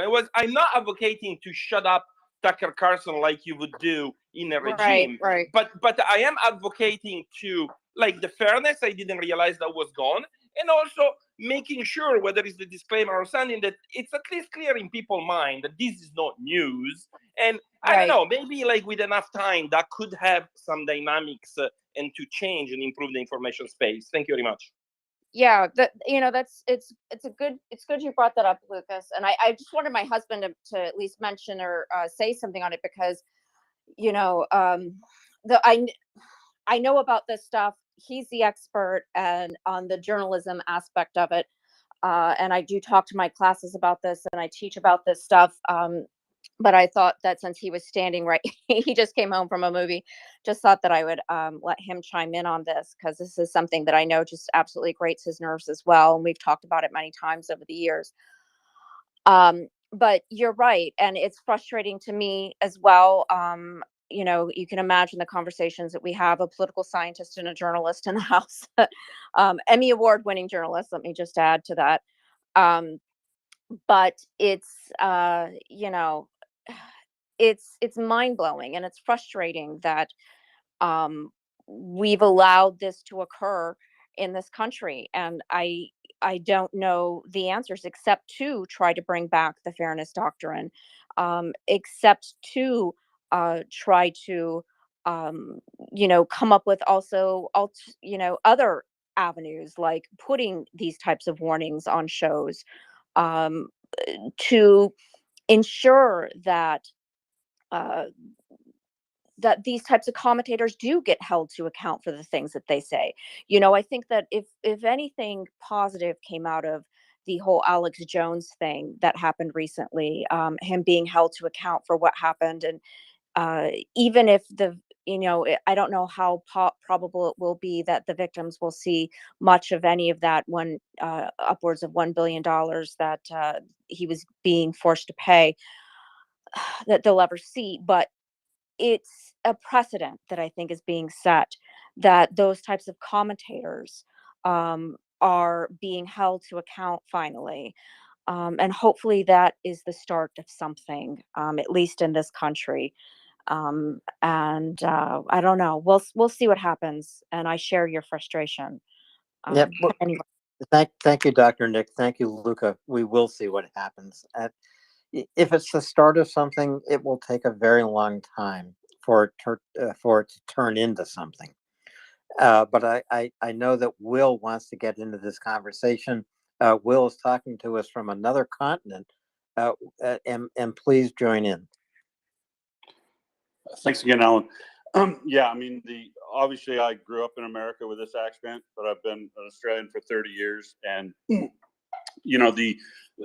I have seen the continual drift in America toward a libertarian thing. Now, I don't mean to tear strips off my American friends, but Citizens United, the Fairness Doctrine removal, those sorts of things happening in America. I mean, because people, Americans do tend to fetishize their First and Second Amendments. They don't even know what the other ones are, but they tend to really focus on those ones because they think freedom, freedom, freedom. But the truth of the matter is, because of that, you don't have a fairness doctrine. You have Citizens United, where corporations are allowed to spend whatever they want. And I'd also like to apologize for exporting Rupert Murdoch to you, but no, we won't take him back. And the result is, the only way to get these folks taken care of takes a long time, and as they say, justice delayed is kind of justice denied in the case of the folks that Alex Jones was going after. But the thing to watch is, right, it turns it all over to the torts. And the big one to watch is, I think, the Dominion voting. The big lie. Dominion voting has about an $8 billion lawsuit, I think, against Fox outstanding.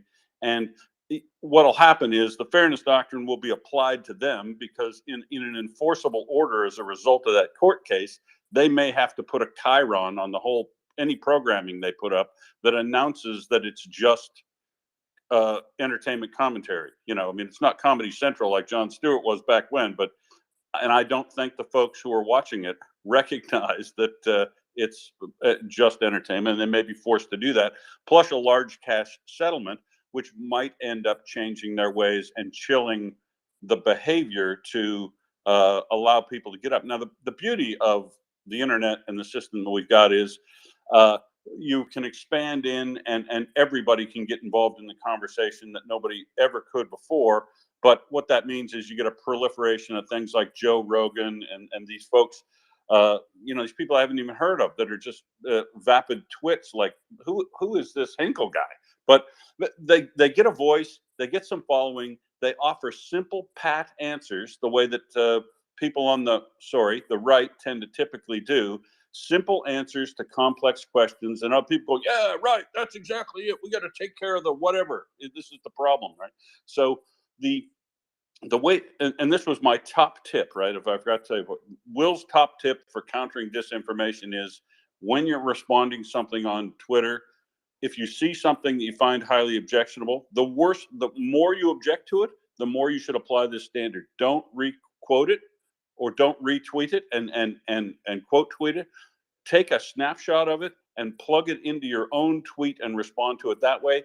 That way, the inflamer doesn't have the opportunity to get engagement numbers up, and Elon Musk doesn't get an opportunity to capitalize on a flame war about something, because you can put your view out there to counter this garbage without having to necessarily engage in a way that they want you to. Don't fall into playing their game, is, I guess, my message.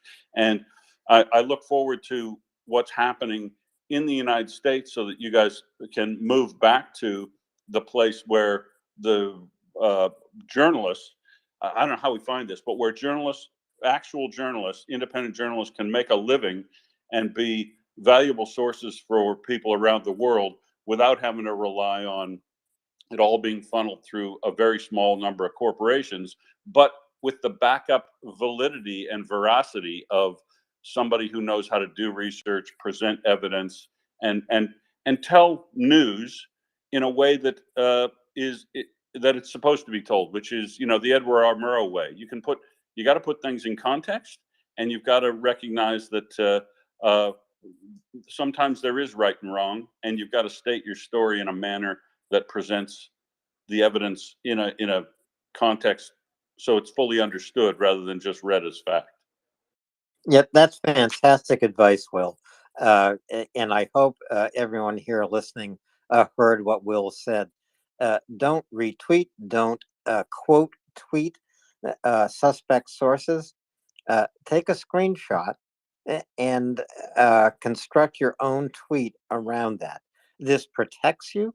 And as Will said, it denies this usually fraudulent tweeter followers and various other kinds of good things that the algorithm gives them. And you know, Will, you just mentioned Edward R. Murrow. And I was thinking about Edward R. Murrow as we've been having this discussion tonight. I'm not going to turn it into a discussion about journalism, although I would love to at some point, but not tonight, because the space of journalism, or the fourth estate, as Dr. Nick's partner pointed out,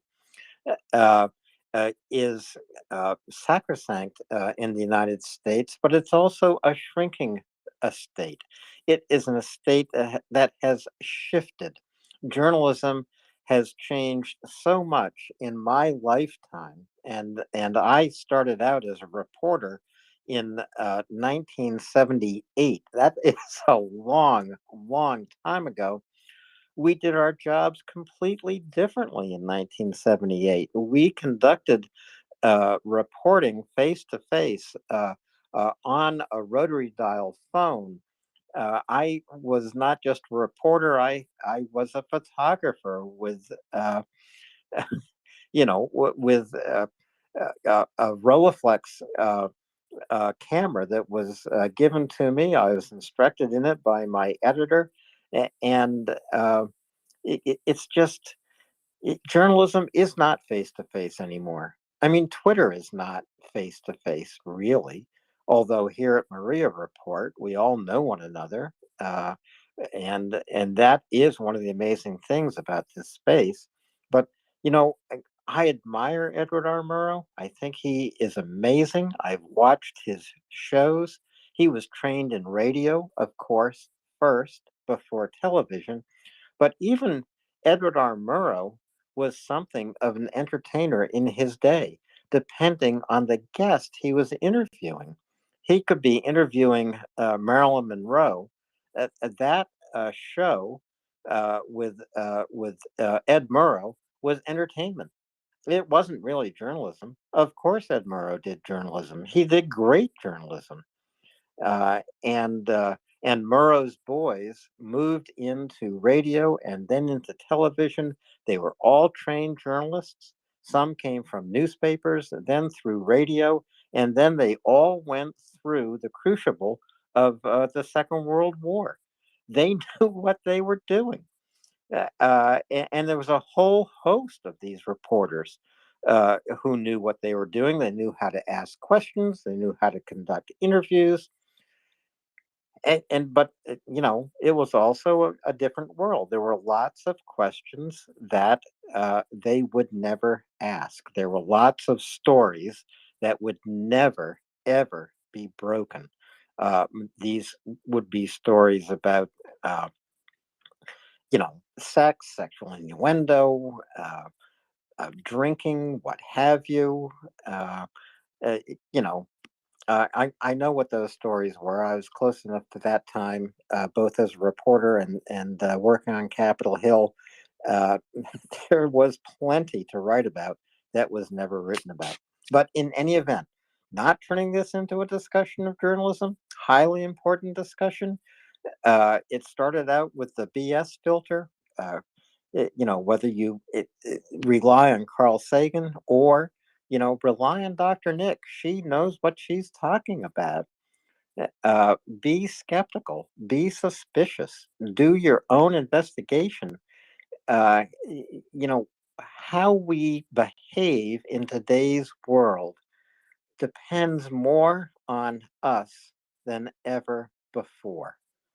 More on us than ever before, whether we're here on Twitter, whether we are delivering humanitarian supplies to Ukraine. We are more responsible than ever before just to be good people and good citizens and to stand up and seek facts. I don't like the word truth, but we need to seek out the facts, share them, and review them and discuss them. So I'm going to get off my soapbox. Dr. Nick and I have these side-by-side soapboxes right on the corner of the street, wherever you live.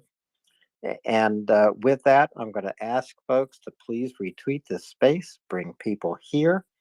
I think I've lost, a good 10% of listeners because I'm going on. I'll stop. No, I disagree. I disagree. I think it's an extremely valuable discussion for you as a 40-year journalist, Dr. Nick and her husband. This is the sort of thing that we want to hear from here. People who've got experience with this and know this kind of stuff. And I don't think there's anything wrong with having a 45, 50-minute discussion on journalism here, because it ties in directly to the context in which war in Ukraine is being reported. War in Ukraine is being advertised as disinformation, and some of the loudest speakers are pushing out disinformation, not just misinformation. And the tools and tactics that we who believe in liberal democracy can use in the interim until society gets to a point where we return to a point in time where credible journalism is respected and people can see views from around the world in different perspectives and make up their own mind on the basis. I think it's an incredibly important discussion, although I know you don't want to dive into journalism any more than like I did the other day when we were talking about chemical engineering or hockey. I mean, you can really get down a pipeline, but I think that's incredibly valuable to have that discussion, and I appreciate it from Dr. Nick, your husband, and Alan. Thank you very much, Will. The only other thing I will say before going to Luca, who is next, is that I do agree with you. It is important to have such a discussion, and the only reason I came back to Twitter after being gone for years and years and years was because I was dissatisfied with the news I was seeking from Ukraine. The major media outlets, and I don't watch TV. Basically, I listen to radio and I read newspapers from all over the world and various magazines. But I did not see what I needed to know about what was happening in Ukraine. And so one day I finally sucked it up and said, damn it. If you want actually to see what's happening, you're going to have to sign back into Twitter and find out what's there. And just by luck, I came across MriyaReport, which is truly a nugget of gold in the sewer that Twitter is, because Twitter is a sewer. And this is the most fortunate thing that's happened to me in years. Will, go ahead. Yeah, so sorry to cut in again and look right over to you afterwards. But you know what MriyaReport is to me? It's an organically grown voice of America, like occurred during the World War II. Essentially, it's people who are using the capability of what's available today to not wait around until somebody sets. I can't wait to come visit MriyaReport when we actually set up a station in in Kiev or someplace. I'd love to do that, but that's essentially what it is. It's freedom radio that is open for discussion, unlike the Twitter spaces that open up and fill with 13,000 bots. You get 500 people here all day long, even when there's nothing to talk about, news-wise. Sorry. We do, And interestingly enough, Will, Radio Free Europe and Voice of America is back on the air in Europe. That might seem like a strange thing, but boy, it really makes a difference. So, Luca, your hand is up, and Dr. Nick, after Luca, please come back into the conversation. Luca? Yeah, I just wanted to say I appreciate this discussion very much. It's time for me to go for dinner, so I'm going to step down. And I agree on everything you said about MriyaReport. That's why you see me here very often, and you'll see me back very soon, perhaps tomorrow. Thank you very much. Thank you, Luca. You're always welcome. Your contribution tonight was fantastic. Dr. Nick, go ahead. I was gonna say something and I don't exactly remember. I think it was, what was it? Something Will had said that. Um, Good Lord. Go ahead. I'll probably set you off with those yank comments, eh? No, no, I don't think so. I don't know, but I know one other thing I was gonna say was that I was the other thing I was doing the other day when I was talking about science with my students. I was showing them something because you had talked about Alan, the Cosmos show. You didn't mention the name of the show, but you had brought it up. But I showed them his speech. You remember the pale blue dot one, and the reason why I did that was because again, it was to just mention the point about how science, one of the myths of science, that it's supposed to be value neutral. And I said, it's important though to realize is that that doesn't mean that you're just taking a side and being biased. What it means is that your your non-neutrality comes from a place of data and information and understanding a correct course of action.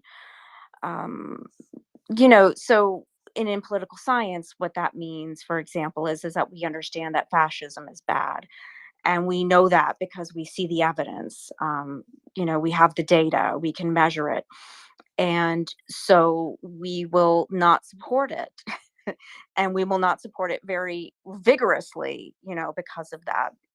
And so I showed them the pale blue dot thing. I said, and here he is. He was a world famous astrophysicist, and this was his first thoughts, reportedly, from what he said, upon seeing this image from space.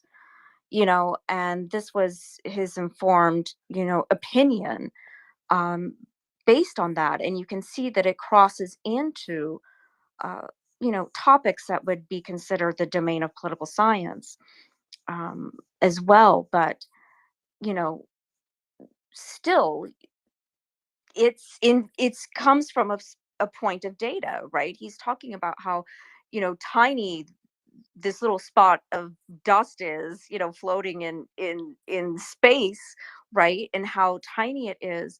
But it also strikes how you know um, ridiculous our arguments are with one another, how we would hate each other, and how we would war with each other and all of that. And I said, and it should also inform the current situation in Ukraine too, that the people are being genocided. And here we are, this tiny little speck, floating around in space. But anyway, so that was just one of the things I was kind of thinking about, because you had mentioned Carl Sagan earlier. And the other thing I forgot, it was related to something Will had said, and maybe I'll remember later. But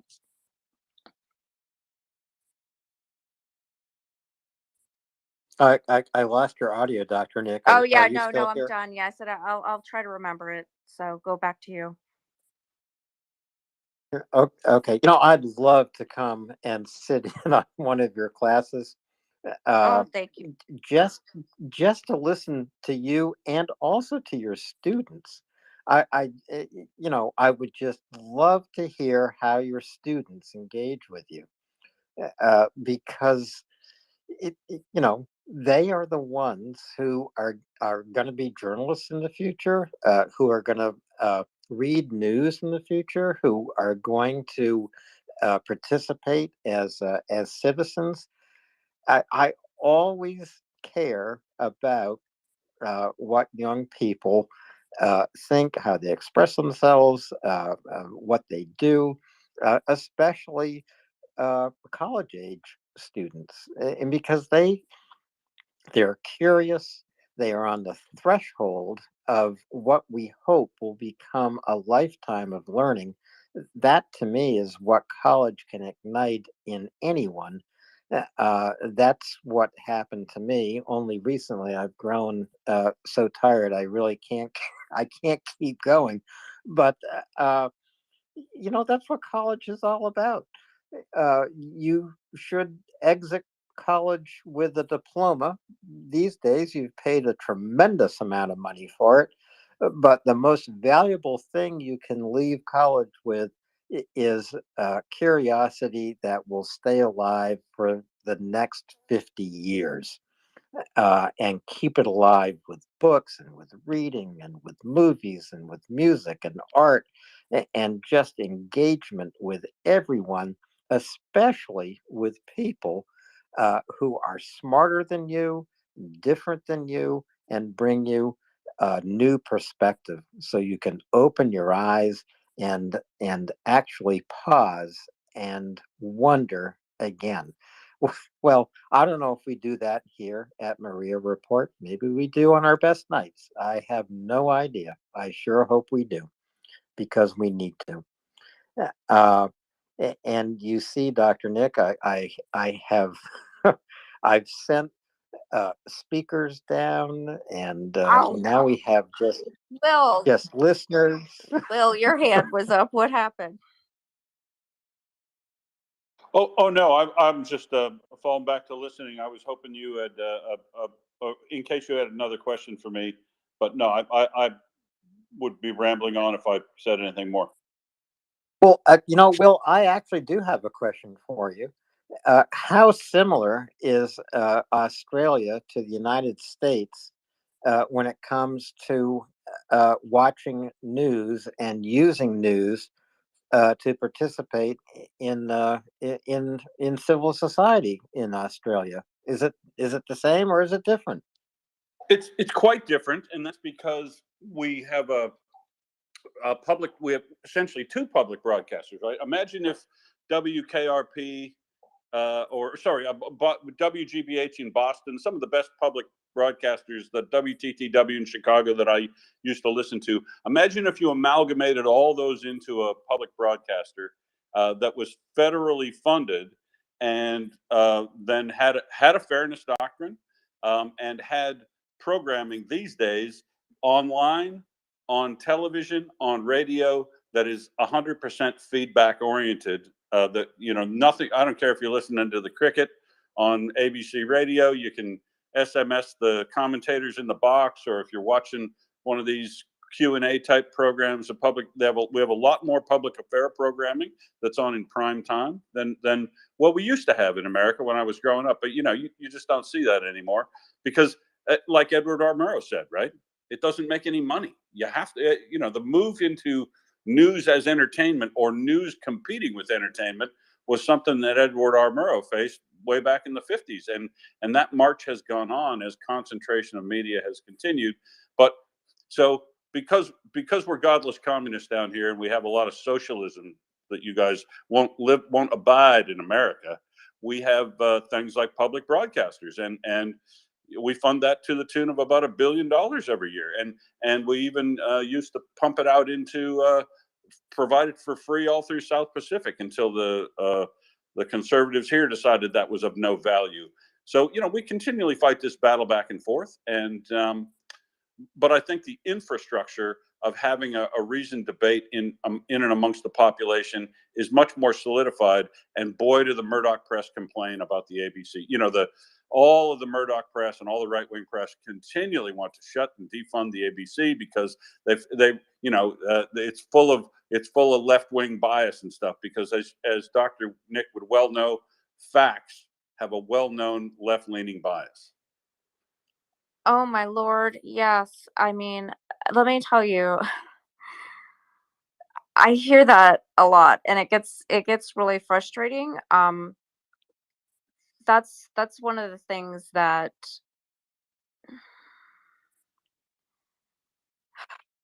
Sorry to cut in. Plus, Dr. Nick, and your husband will be interested in this, the libel and defamation laws in Australia are patterned after the British ones, which are phenomenally punitive. So if you say something that you want to hit out on a screed, boy, you better be ready to back it up in court with either the truth, factual conclusion based on evidence, or one of the other 6 defenses like public interest.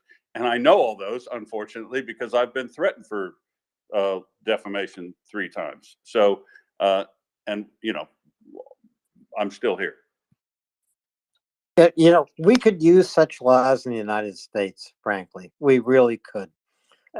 Maybe those laws were introduced in the United Kingdom to protect the monarchy. I don't know. But they sure go a long way to protecting the integrity of public speech. If you want to fix it all, Alan, in America, you need to start with Citizens United. If you're able to legislate that corporations are not citizens with the right to have an input like citizens actually are, living human beings, that will be the only way you'll be able to do it, because concentration of media and messages and convincing people that their vote doesn't make any difference has only accelerated through after Citizens United. And you've got to stop. The only way to correct the slide toward autocracy in America is to attempt to get money out of politics and return it to be representative government. You are correct. I never thought I would see the United States slide toward autocracy, but you are correct. Undoing Citizens United depends on the Supreme Court. It depends on a really courageous Congress to craft a law that will pass legal muster. I'm old enough, unfortunately, to say it's not going to happen in my lifetime. I do hope it happens in my daughter's lifetime, because the United States is walking a knife edge that it has never walked before in history, and it is frightening to see it. And the knife edge is autocracy on one side, democracy, and the continuation of this great experiment in self-government on the other side. It's scary up here, Will. It's scary up here on the knife edge that America is walking. I just want to go ahead, Will, and then I want to go to Anda, who I welcome up. Her hand was up, and I know she has something to add, but go ahead, Will, and then Anda. Yeah, it is a little scary, and I have to be very careful when I'm in America these days, because it is difficult not to have a conversation with Americans, because you guys tend to be a little bit insular, and it is difficult to have a conversation with Americans and not appear like I'm tearing scabs off you. The "Make America Great" is bullshit. America's always been great. I just want America to live up to its potential, and I got so sick of fighting it. I mean, this is back in Reagan's time. People, oh, if you don't like it, leave. So I did, and I'll tell you what, I am so much happier where I'm at than where I was. But unfortunately, that isn't available to everybody to do. And so I think, it's great that people are standing there and try to fight to make it better. But honestly, I'd have been a suicide 30 years ago had I tried to stay in America. Well, one of the failures of America, or really of individual Americans, is that Americans don't leave America to look back at their country from a different perspective. In other words, Americans don't travel enough. Americans take cruises in the Caribbean or someplace else, but they don't travel enough as real travelers on a journey. They're tourists. You want to see your own country. If you're an American, go to Europe and look back. Go to Latin America and look back. Go to Asia and look back. Go to Australia and look back. And for God's sake, read some international magazines, even if it's only The Economist, even if it's only the International Tribune that is published by the Washington Post and New York Times now as a partnership. Learn a foreign language. Americans do not know any other language than English, and frankly, neither do I. I fail there. But I have children who are fluent in other languages. When we travel in Europe, they say to me, you know, Daddy, you are not actually speaking any language whatsoever, because I will mix French, German, and Italian, the few words I know. It has something to do with beer, wine, and where's the bathroom. That's all the foreign language I can get through. Also, is this the right bus to go to the airport? But Americans need to walk across the world and look back at their own country. And again, I'm on the soapbox. So Will, Dr. Nick, Anda, save me. Unfortunately, folks I've tried to bring up are just cycling. I don't know what to do about that, but I'm going to take a look and see if I can help get you up here into the conversation. Someone, please come up. Anda. Good morning, first of all. Good evening, Dr. Nick. Hi, Will. Good afternoon to you.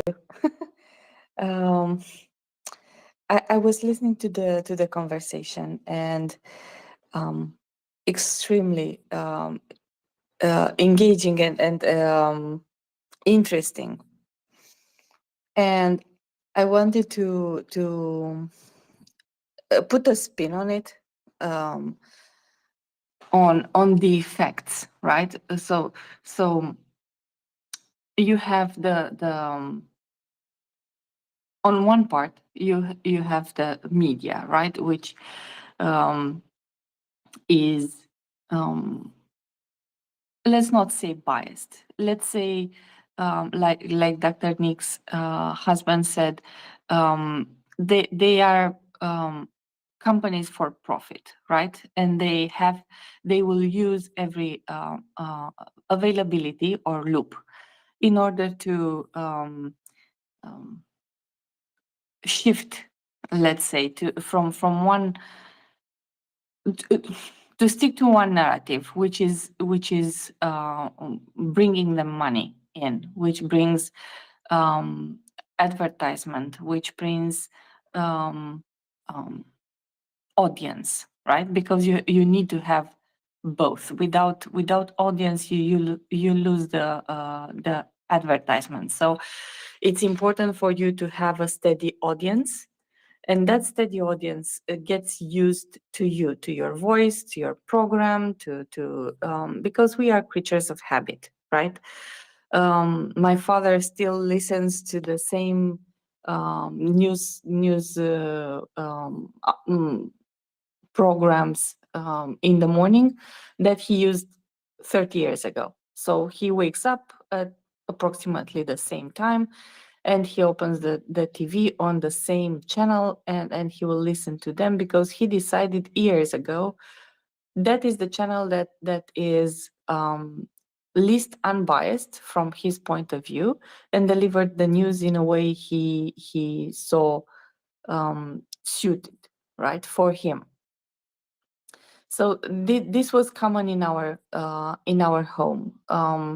He also reads newspapers, for example, but he reads the same outlet. So if the guys from that outlet choose to insert some information, which is from other sources, okay. If not, you will get basically the same narratives, right? Because generally the companies will stick to a certain narrative, and they very rarely change or switch from one to another. Maybe, I don't know, during campaigns or something like that. So having that influences the population. And I think we have discussed here in the space about the difference between age groups, and the fact that certain age groups still get their information from the TV channels, and certain age groups don't. They search information on social media one way or another, right? Not necessarily social media, but for example, they found out they can get the news they need to know fast enough on the social media, right? In Romania, for example, the leading platform is Facebook. This is a reality. And even, for example, and here comes the tricky part, right? Social media is not, it's even less filtered. So if to become a journalist, some of them don't, in some countries you don't need a faculty for that, in others you do.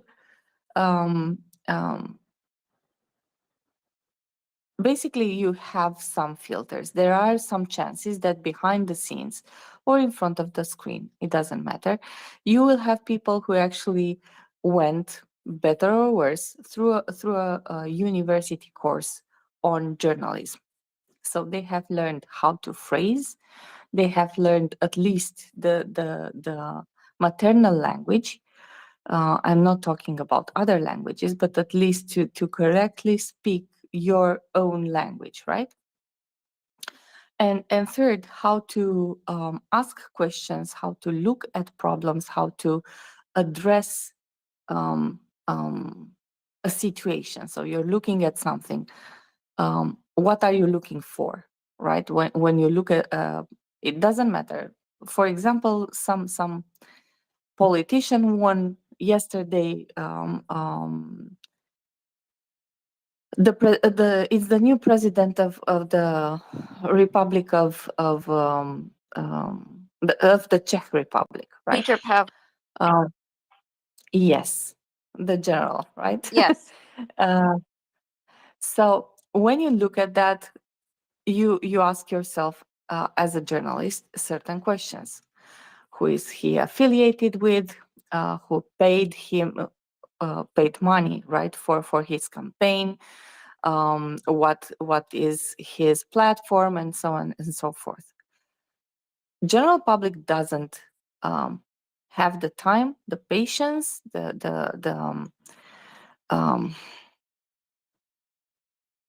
how should I say, the curiosity sometimes to dig deeper, right? He is an awesome guy, and actually he supports Ukraine, so it's a good thing for Ukraine, the fact that he was elected. But I was talking about the process, right? And I was looking, for example, at the Republic of Moldova, which is actually between Romania and Ukraine, and has a constant flow on media and on social media of interference from Russia. And if in the States, for example, you have a more, there is how should I put, a certain distance, detachment, right? Because you look with detachment what's going on over the pond. It's not affecting you directly. It's not in your backyard. It's not Canada, and it's not Mexico. You know more about those than we do, and it's natural because they are your neighbors. Moldova is a small country with a small GDP, with a lot of refugees at this point, with a lot of problems at this point, and they are pressured on every aspect to give up their new trend towards the European Union. So you will see there two things. One, big Russian narratives, which try to push them from the European Union, because European Union means helping Ukraine. And two, you will see people on the streets protesting, and this is actually, it's getting worse, protesting against the government. So you have first time in many years a government which is pro-European, a government which supported supported the Ukrainians who actually fled from Ukraine when the war started. A government which tries at least to break the ties with Russia, to including economic ties. And the pressure there, because they are so close to Russia, is tremendous. And I was wondering, what can we from outside, because I'm in Romania and you're in US, or Will is in Australia, for example, right? How can we push back on that? Because we don't want to use the same means as Russia, right? We don't want to use a hybrid war, it's called, subterfuge. So things that are not open, because this is not where we stand. So what are the means of fighting back? How can you fight back, for example, at country level, not only like we do right now on personal level or as a group supporting Ukraine? And this is a great question, and I know Dr. Nick is going to jump in here. And before I plunge in after Dr. Nick, I have just a couple of questions, and I also want to be sure people understand and recognize that Moldova is also a country under partial occupation by Russia. There is a fake republic called Transnistria, which lies between Moldova and Ukraine. There are a few thousand Russian troops here. This is a military zone that Russia has introduced into Moldova.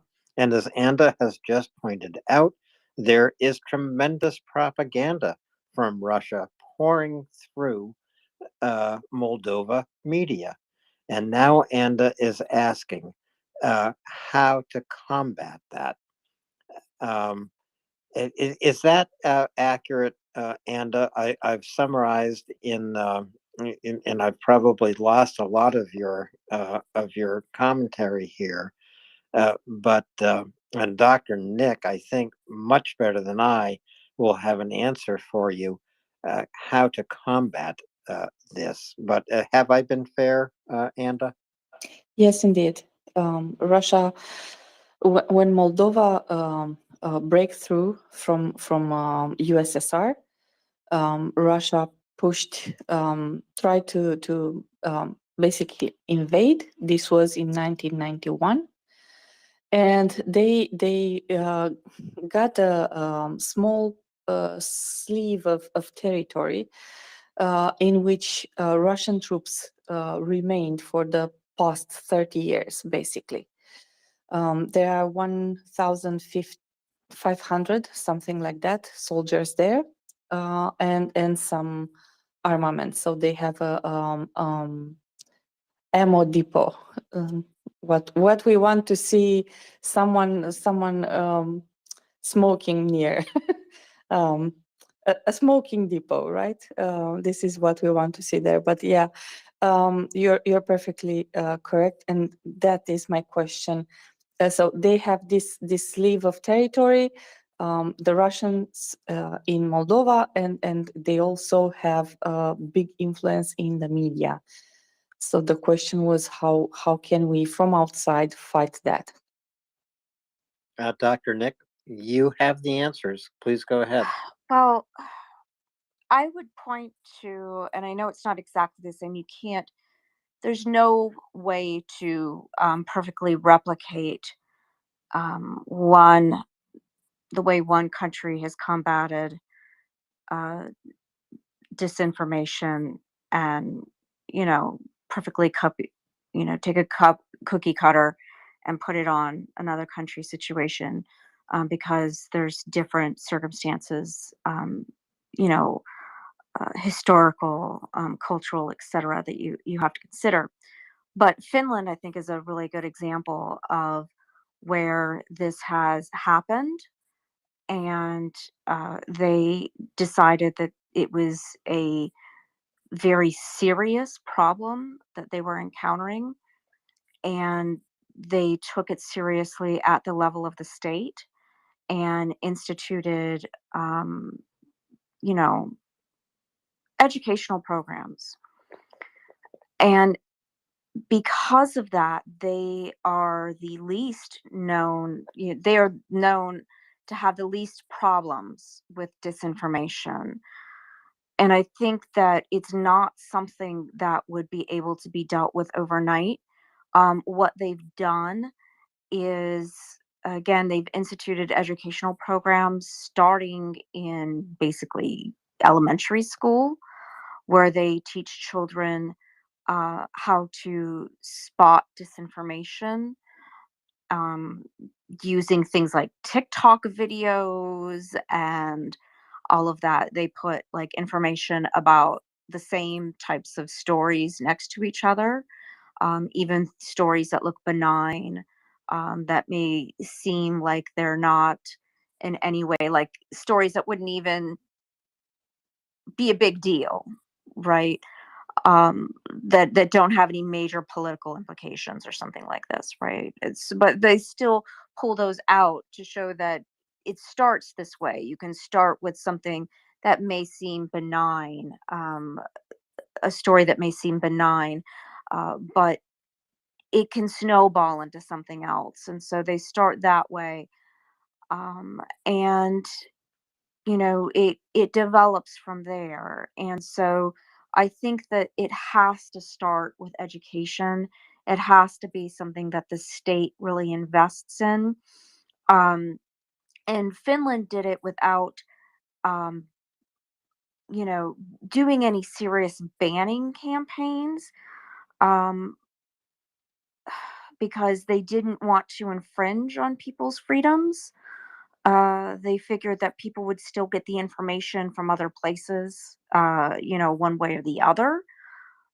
They felt that it was more important for people to be able to spot it themselves. And it's been very effective. Um, but again, it's more difficult, I think, when you're dealing with situations like, Moldova, who are currently in a situation where, as Alan very astutely pointed out, they are currently under a partial occupation.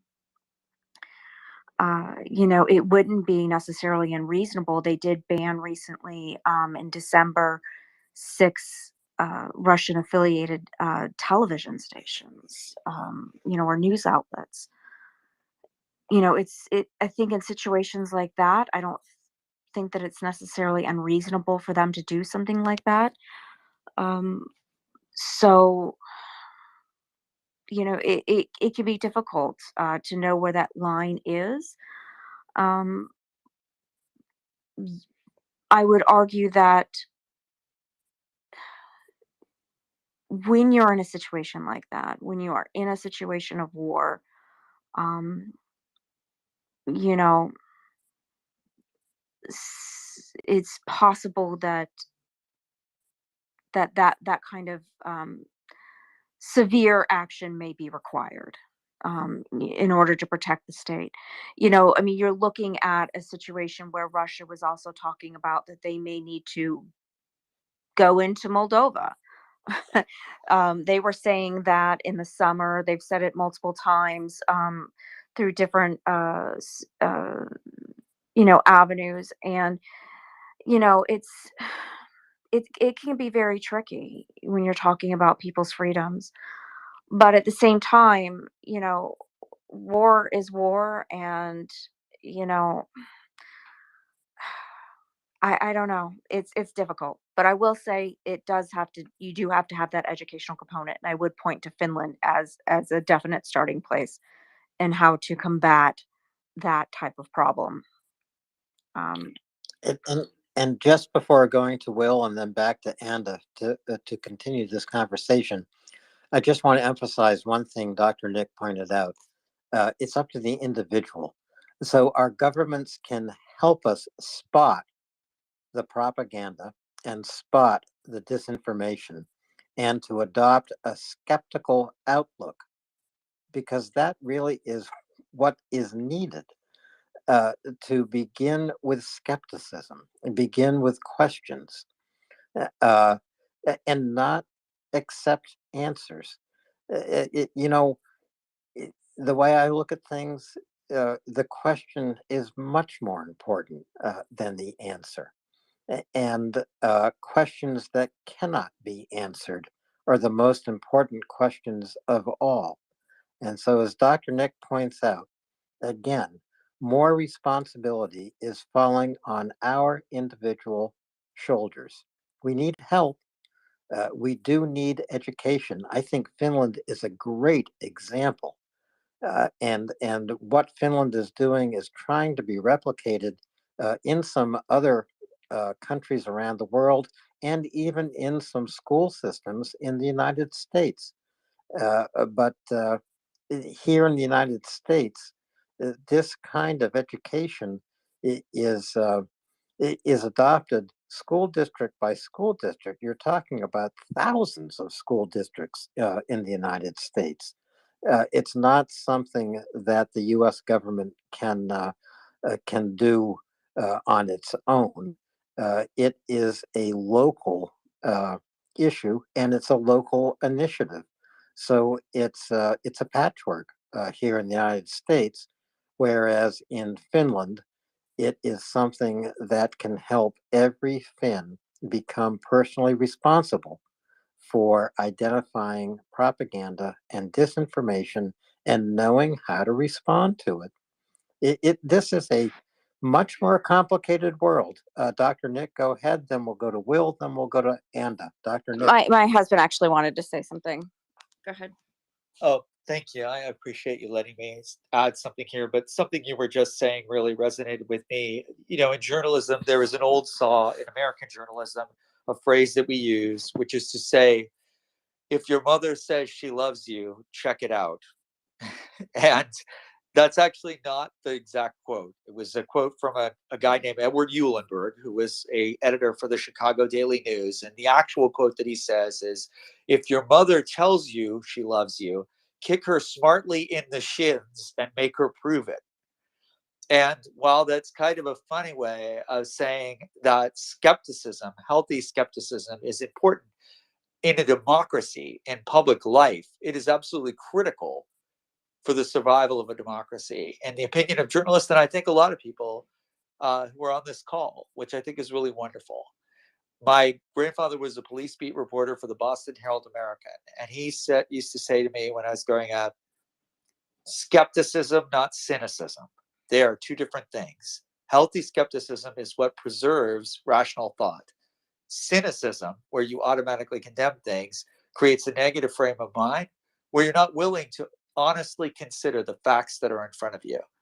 But healthy skepticism is how democracies survive. So thank you. I appreciate you letting me chime in with that. Yeah, and that is how a good reporter becomes a better reporter. And reporters actually have to protect themselves from cynicism because it is easy to become cynical. And reporters have to scrape the bottom of their shoes every day, because what collects on the bottom of your shoes, the BS that you collect every day as a reporter, and interviews and meeting people and that kind of thing. If you don't scrape it off, you're going to become a cynic. That's kind of the way I look at it. And the Boston Herald American doesn't exist anymore, to the best of my knowledge. It was a good newspaper. There are so many newspapers in the United States that have closed or have been gobbled up by chains and kind of made into ghosts of their former selves. In the big American cities, there always used to be 2 or 3 newspapers that people read every day. And this is going back a number of years. But, among the great newspapers, I remember the Newark Evening News disappeared. Um, the Los Angeles newspapers are down to 1. Um, Chicago lost its papers. New York has lost its papers, including papers from Long Island, and we can go on and on. Again,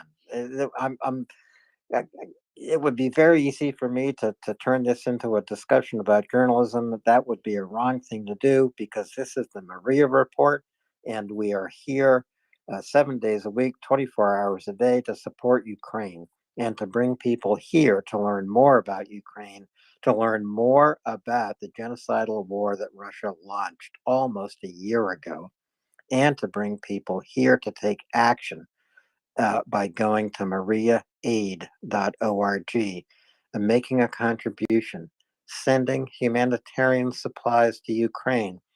As we speak here right now, Ukraine is fighting a war for its freedom and for its future. And that is something we will never, ever forget.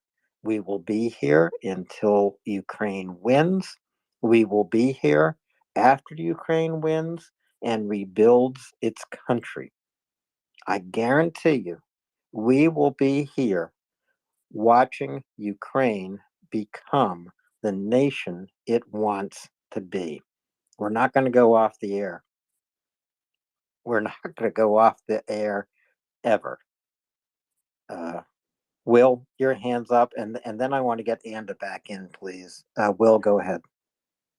So, Anda, to your question, I have 3 points, and the first of those is that I believe sometime in the next year, there is going to be an incredibly good opportunity for Moldova to rid itself of the Transnistria issue.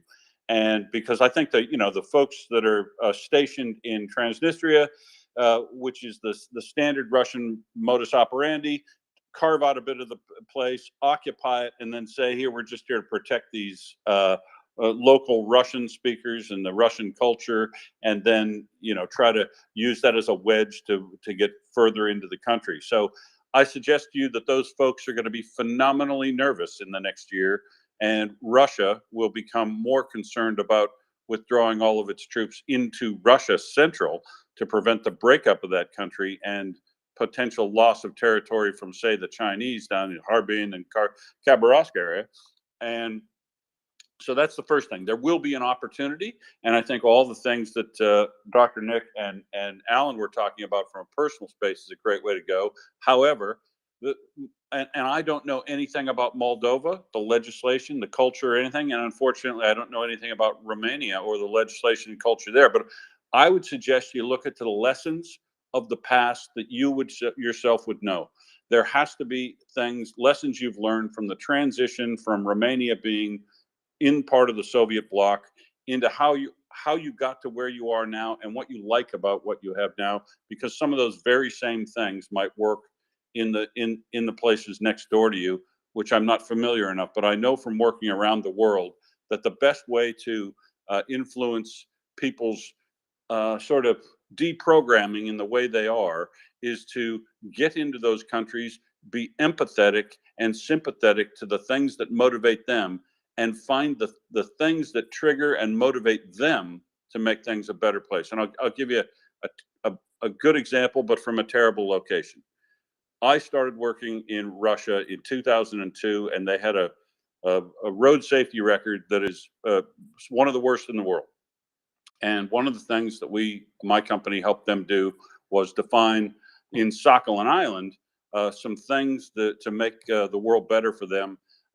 And the way we approached that was we found out the idioms, the local idioms that every message that we had, we tried to carve it out and present it in a local idiom. And we tried to have the folks that presented those messages be people that were from respected positions within those countries, so that they had a credibility that these outsiders, even if we're correct, had no capability of sharing.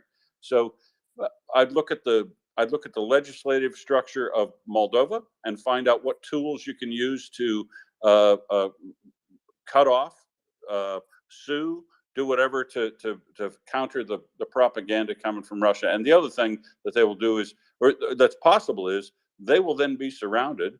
And like anything else in military area, where we look to find a single point of failure, where if we just take that out, it will cripple them. If they're doing it on paper, once they're isolated, find a way to cut off their printing paper, find a way to cut off their power, find a way to cut off whatever they're doing that help them to produce the propaganda in the way they are, and use all those tools that are available to you. The state, like you said, the state has capability to doing those things that individuals don't, and the state can justify doing things that we can't. Looking at the Finland experience, you look at the experience in Germany with hate law and stuff like that. They seem to be regressive, but they're regressive for a purpose, and until the population is deprogrammed, some of that might be necessary for a period of time. Thanks, Will. Anda, do you want to jump back in here? Yes, actually. So Moldova has one of the things that is common between Moldova and Ukraine is that they have gone through the same Russification process as Ukraine, not in the same way per se, because Russia started with Ukraine, I think 30, 40 years prior the Second World War. So they had time, let's say, from one point of view. They were what in Ukraine was called Holodomor, right? The Great Famine. Moldova didn't go past through that as in the same way like Ukraine, right?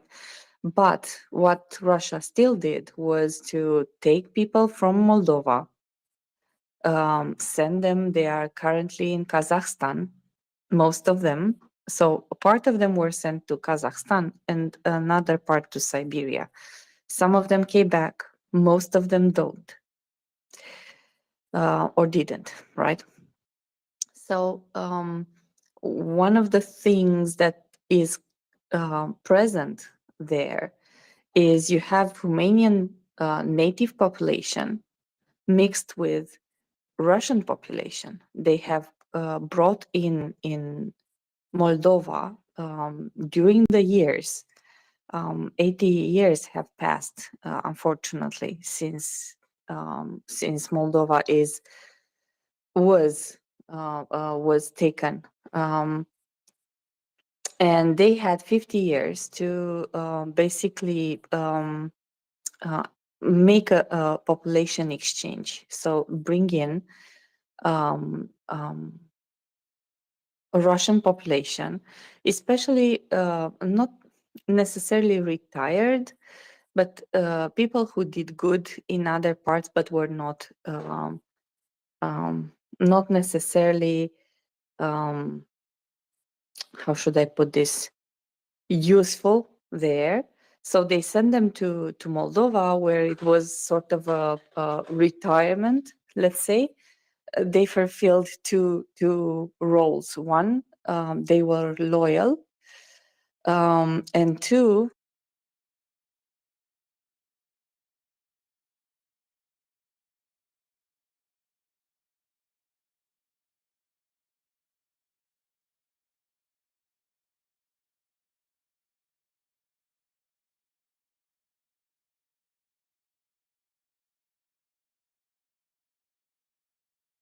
they had the required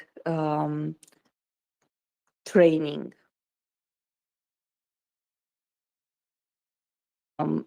As an independent country, it's a bit harder, but if you look at Moldova and the statistics before the Ukrainian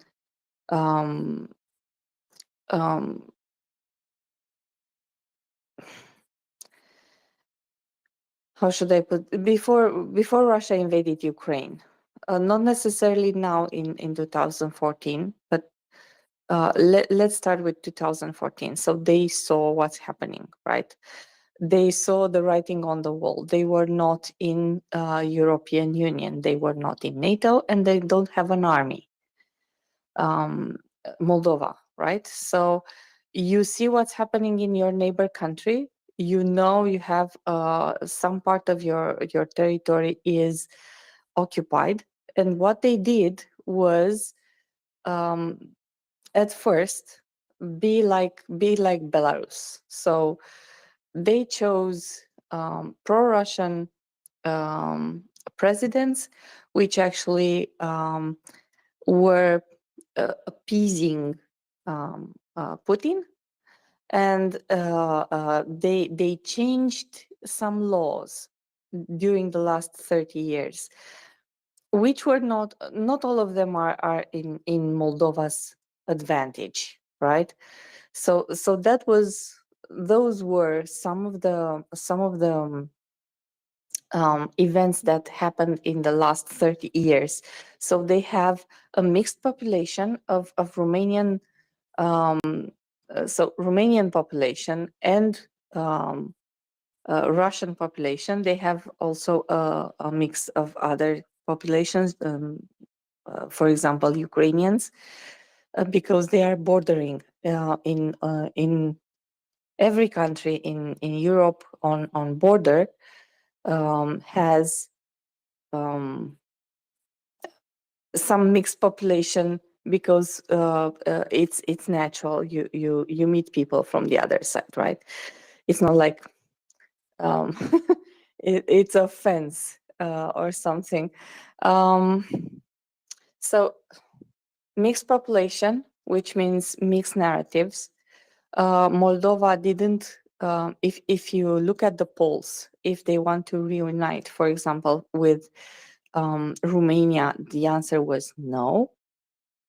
Even if since they separated from the USSR, Romania was a strong support for Moldova, financial support, information support. We offered them dual citizenship. They don't. They just have to apply for Romanian citizenship, and they get it.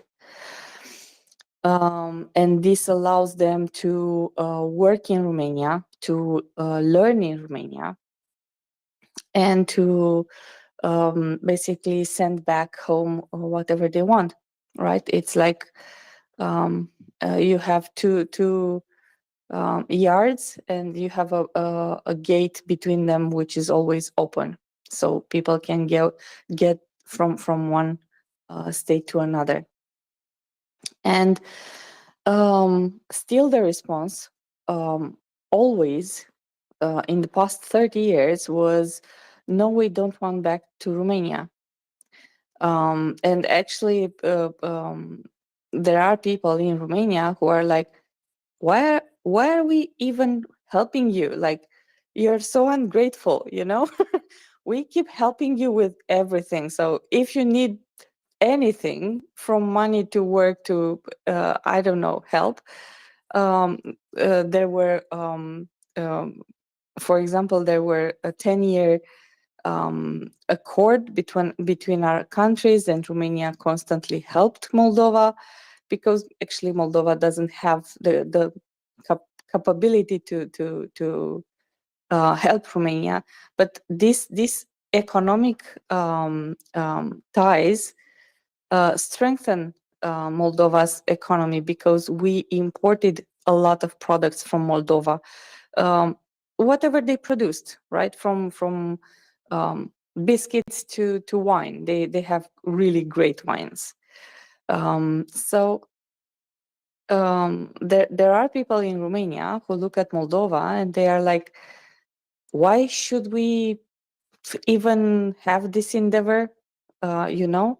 So even in Romania, you don't have a great number of people supporting Moldova coming back. Some of them do, but most of them don't. Most of them are either indifferent or against, because they are like, Moldova, it's an ungrateful country with ungrateful people who actually don't want, they are helped, and they don't say thank you, right? They don't show anything as gratitude back other than words. And this biased view on what's happening, and losing the focus and bigger picture of what's happening, because it's not about having Moldova back. Actually, Moldova, it's an independent state which has developed, and it's you know, like a, let's say, like a young boy of 18, 19, breaking through, right? First job, first everything, right? But they are on their own. And we, first of all, have to respect that, because this is the current state of affairs. We don't have to, from Romania's side, I strongly push back on this narrative that they are ungrateful. They simply get along with their lives. So they are in an independent country, getting along with their lives. If we want to help, okay. If not, we cannot. We could choose not to help them. But you don't help with the title of help and then ask something back, right? That's not helping. Helping is when you get something across with no cost, right? You don't help someone in order for them to do something for you. That's not help. That's a trade. And this is not what help is all about. So it's heartbreaking for me to see Moldova struggling. I see them like brothers, you know, like having a brother in another house, and you see them struggling. You cannot interfere because it's not your house, but you want to help, so you send money, you send goods, you pay their electricity bill, you pay for a cable, I don't know. But then what do you do when they come and tell you nonsense, right? So they are a separate individual than you. So you have to be mindful what you say. They are still your relative, right? So as from outside, I don't see many tools to actually influence what's happening there as an individual, or maybe as Will said, if you go there, if I go there, for example, as an individual or as a company, to be able to actually influence some of the narrative that is going on there, because why am I stressing this? This happens in Ukraine, right? This is you can go in Donetsk, right? Donetsk was and Luhansk were under Russian occupation for the last 80 years. And you will have there people who actually buy and believe every Russian narrative. You have people who push back, but you have people who don't. And actually, I think that would be the hardest thing to actually, I don't know how to say, break, change, because Ukraine at this point is, we want all our territory back, right? We want everything back. It's not just go back to what was in 2014. It's we want Crimea back, we want Donetsk back, we want everything back. So this is we are not joking anymore, and we are not accepting how should I put this, half measures, right? And can I just break in for a moment? Yes, please. And I agree with what you're saying. Ukraine wants everything back. They deserve everything back. And as you said, territory. Of course, when Ukraine reclaims its territory, it reclaims its people. 8 years is a long, long time. But as Ukraine liberates its territory, it will be liberating its people so they can come back and be embraced again by their country. And this is what we're working for, what Anda works for every single day here at MriyaReport. Anda, I'm going to bid you good night, although I'd like to stay up with you because I like talking about Romania, I like talking about Moldova, and I like covering the news with you in Ukraine. But it's late here. It's early for you. You have a cup of coffee, and Ryan is going to come up as co-host. Go ahead. Can I ask you to hold on for 2 minutes, because I have a small problem. I realize my mic is not closing, so I will need to cycle and come back up. Try the push it 10 times method. Perfectly all right. I have a small problem too. I cannot actually bring people up. Okay. And so you know, what a team we make, and your mic won't close. I can't bring people up. All of you get out of here. Okay. Gonna have to go to the quiet host on the left. We will let Alan then drop. I will continue talking. No, I will let Will, and I will be really, really, really silent. And after Ryan is coming up, I will recycle. So thank you very much, Alan, for everything you did and for all the hours you have put all these nights. You have done tremendous job. So thank you for being here. You're Well, my Edward R. Murrow of MriyaReport, buddy. thanks, Will. And Ryan, Will, you know how much I enjoy doing this. MriyaReport has focused my attention. Honestly, I can go so far as to say that MriyaReport has changed my life because of all the people I meet here and because of how much they care about Ukraine and what's happening in our world. So, Anda, Ryan, if I understand you, I'm the one who should drop first, right? Correct. You're going to get some rest. Okay, Anda, with that, I love to sign off this way. Slava Ukraini. Героям слава. Героям слава. Slava Nazi. Смерть москалям. And now Ryan comes up, and we get to count how many times he breaks the language doctrine in the next couple of hours. Is there a language doctrine? What language doctrine? I don't know.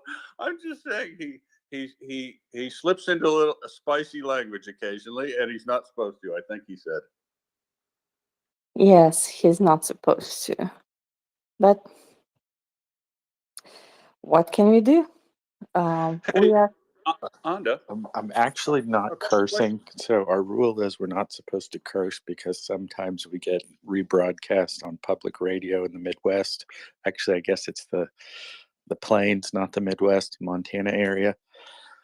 What I was saying there is Slava Ukraini is glory to Ukraine.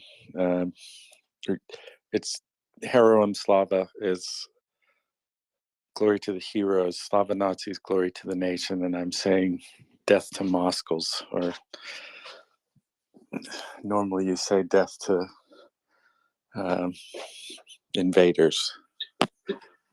Hey, Ryan, sorry to cut in, but Anda, what Ryan just described there is exactly the sort of tool and technique to get messages into Romania, Moldova, Ukraine, everything, right? The standard way to greet and say goodbye to each other currently during wartime is to say Slava Ukraini, to glory to Ukraine, and then glory to the heroes in reply.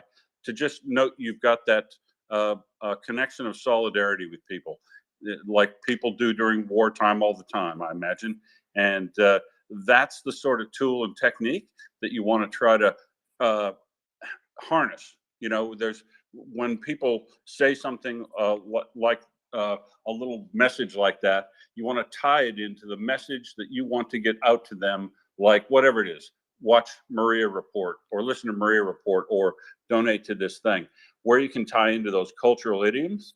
Those messages pervade much better and quicker, and where you can get people who are credible, known actors in the space to deliver those messages. You're on a winner.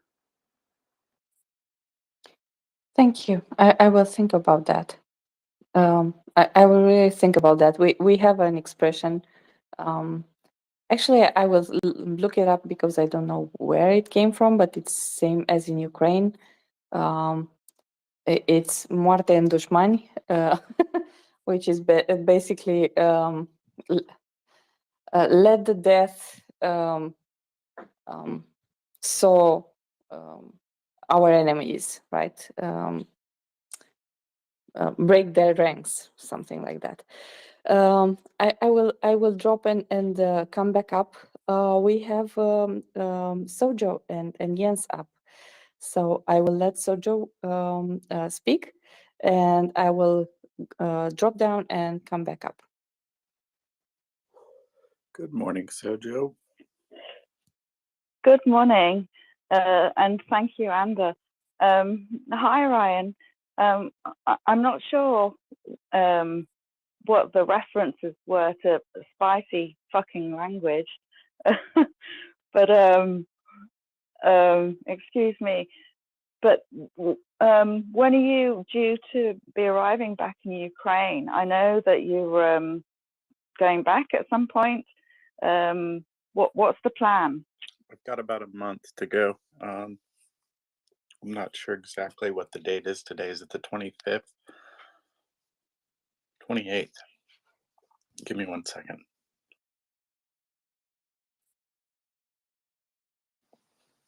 Sorry about that.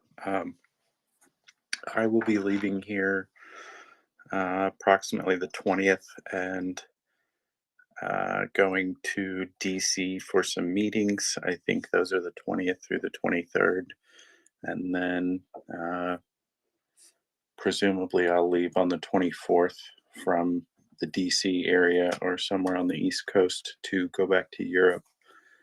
I may head to Salt Lake for a couple of days before I go to DC to visit some friends.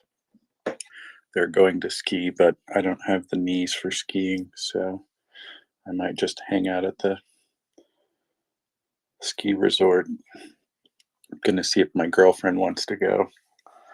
Not sure that will suffice for a vacation as far as she's concerned, but we'll see how it goes. Well, it sounds like a good plan, but what is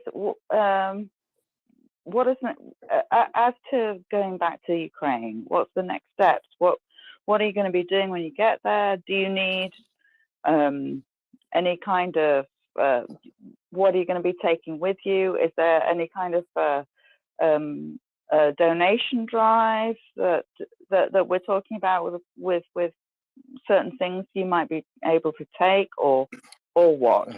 Haven't considered doing any donation drives. I guess I could possibly do one for headlamps. Hopefully I could just get some delivered into Poland easier than I could mule them over myself. I've got a few items here that some people have sent to me. Optical equipment, we'll leave it at that. Some stuff that I harvested off of my own boomsticks that I will be delivering over there. Also optical equipment for soldiers. And I'll probably take less stuff than I took last time. More warm weather stuff, more base layer clothes.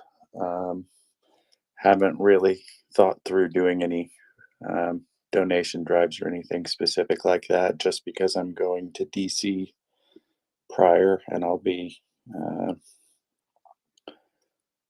traveling through. I guess that wouldn't be much of a complication. I just need to make arrangements for that. But if I'm going to be taking quite a few bags and going through DC, that might cost me some additional money in baggage fees. No, of course, I understand. But if you do kind of get a wish list from your contacts in Ukraine, do let us know, because it you know, perhaps you can arrange it in a way that as we people in Europe could perhaps coordinate something. Yeah. So you don't have to be like you know, hauling a load of stuff from the US for no good reason. I don't mind hauling stuff. I can carry quite a bit. I've got a very large canvas duffel bag that I can load up with an enormous amount of stuff and still have trouble getting to 50 pounds. I did that on the way over. It was much smaller on the way back, but one thing I've been very interested in figuring out is getting a bunch of headlamps for Kharkiv Humanitarian Center. I was hoping to get about 500 and distribute 3 to them directly, and then have another 200 for Renegade Relief to distribute out when they go to other areas. Well, that sounds really cool, Ryan. If you can let us know, and we can sort of send our money in a more direct way, where you don't have to haul a shitload of stuff. from the US. You know, if you can get that organized, that would be Somebody really cool. put me in touch with a headlamp manufacturer last night, and it was already after hours on a Friday because it's the weekend. I can't reach out to this company, but I think they have offices in Utah and somewhere in Europe, and I don't know where their manufacturing's done, but if I can get a hold of them and see if they can give us a volume price or some sort of bulk discount, that would be nice. I don't know if it needs to go through MriyaAid, or since we have MriyaReport formed as an organization now, how we could facilitate that. But there's been a lot of stuff going on in the background, so I haven't had a whole lot of time to put a whole lot of thought into that. Was also trying to figure out how we could do a cookout for some Ukrainians who might be training a few miles down the road from me, but I haven't had any luck there so far. Yeah, well, you know, we're all very proud of you, Ryan. So chin up, be cheerful, for goodness sake. Oh, I'm cheerful. I'm cheerful. You have a whole community behind you personally because of your affiliation with the space, you know, and of course we're all behind a lot of different the stuff that's going on in Ukraine. So, you know, chin up, young man. Thank you very much. I have a couple of plans. I know how quickly things can change. I have some expectations for how things might change. My tentative plan at the moment is to go back over and assist Chris and Julia and Anna with Renegade Relief in whatever way I can. They've got some good helpers at the moment. I think they've got some more helpers on the way, but I know some people affiliated with the MriyaReport and maybe some people from MriyaAid that are interested in helping Renegade Relief and a number of the other aid organizations coordinate their efforts and maybe streamline some of their storage and inventory capacity so they can make sure they're doing the most good and we don't have, you know, 3 people running in the same direction and no people running in the other direction. It makes sense. Anyway, it's lovely to speak to you. Thank you so much for giving me your time tonight. Anytime. As long as I have power and this adequate Wi-Fi or cell connection.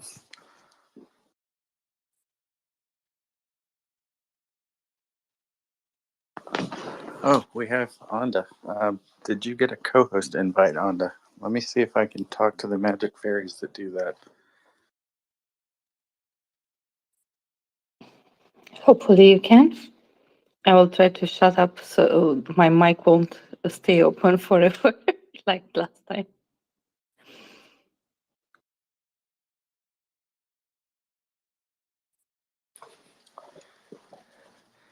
And just like magic, it happens. Yep. I don't know if my dog wants to go outside or get on the space, but she's usually not this active at this time of night.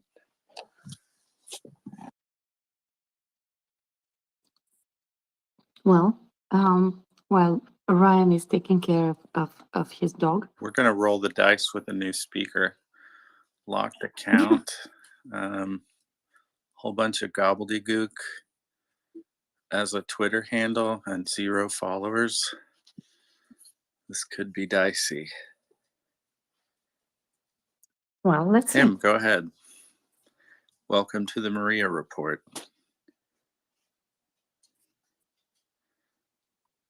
Know him? Him going once. Him going twice. Him, would you like to use your voice? We talk to one another here on the MriyaReport. I promise we won't bite. And guess not. You have on the left hand corner, you have a small mic. You have to push Yeah, it. it's the red button on the bottom left.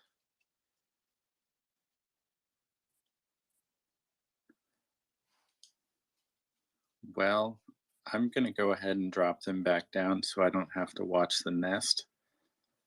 You have any objections to that, Onda?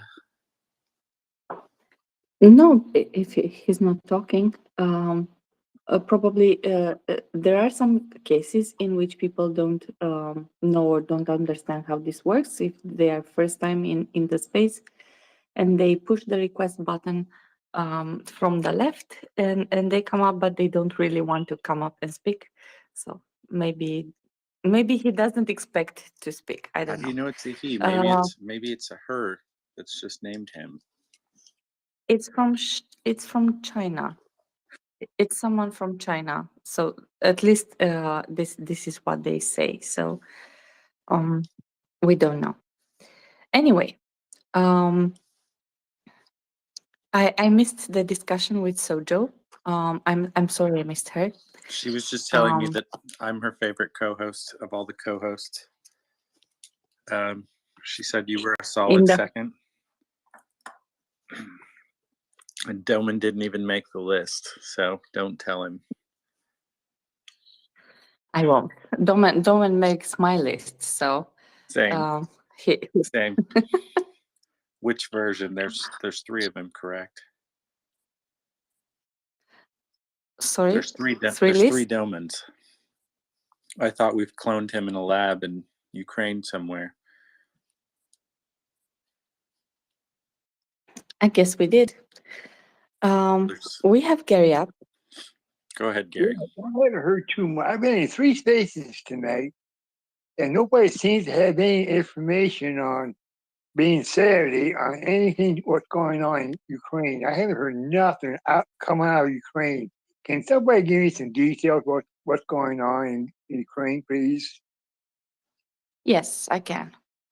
I am prepared. I can do that. But I wanted to, so I rolled with the flow and actually let the discussion going, because I think we had a really interesting discussion here on what's happening in Ukraine, and not only. And so you want to know what's happening in Ukraine. So in the last 24 hours, right, there have been a lot of shelling from Russia. So they attacked the border areas of the Sumy region and Chernihiv region. They also hit Nikopol and the Dnipropetrovsk region. They shell Konstantinivka.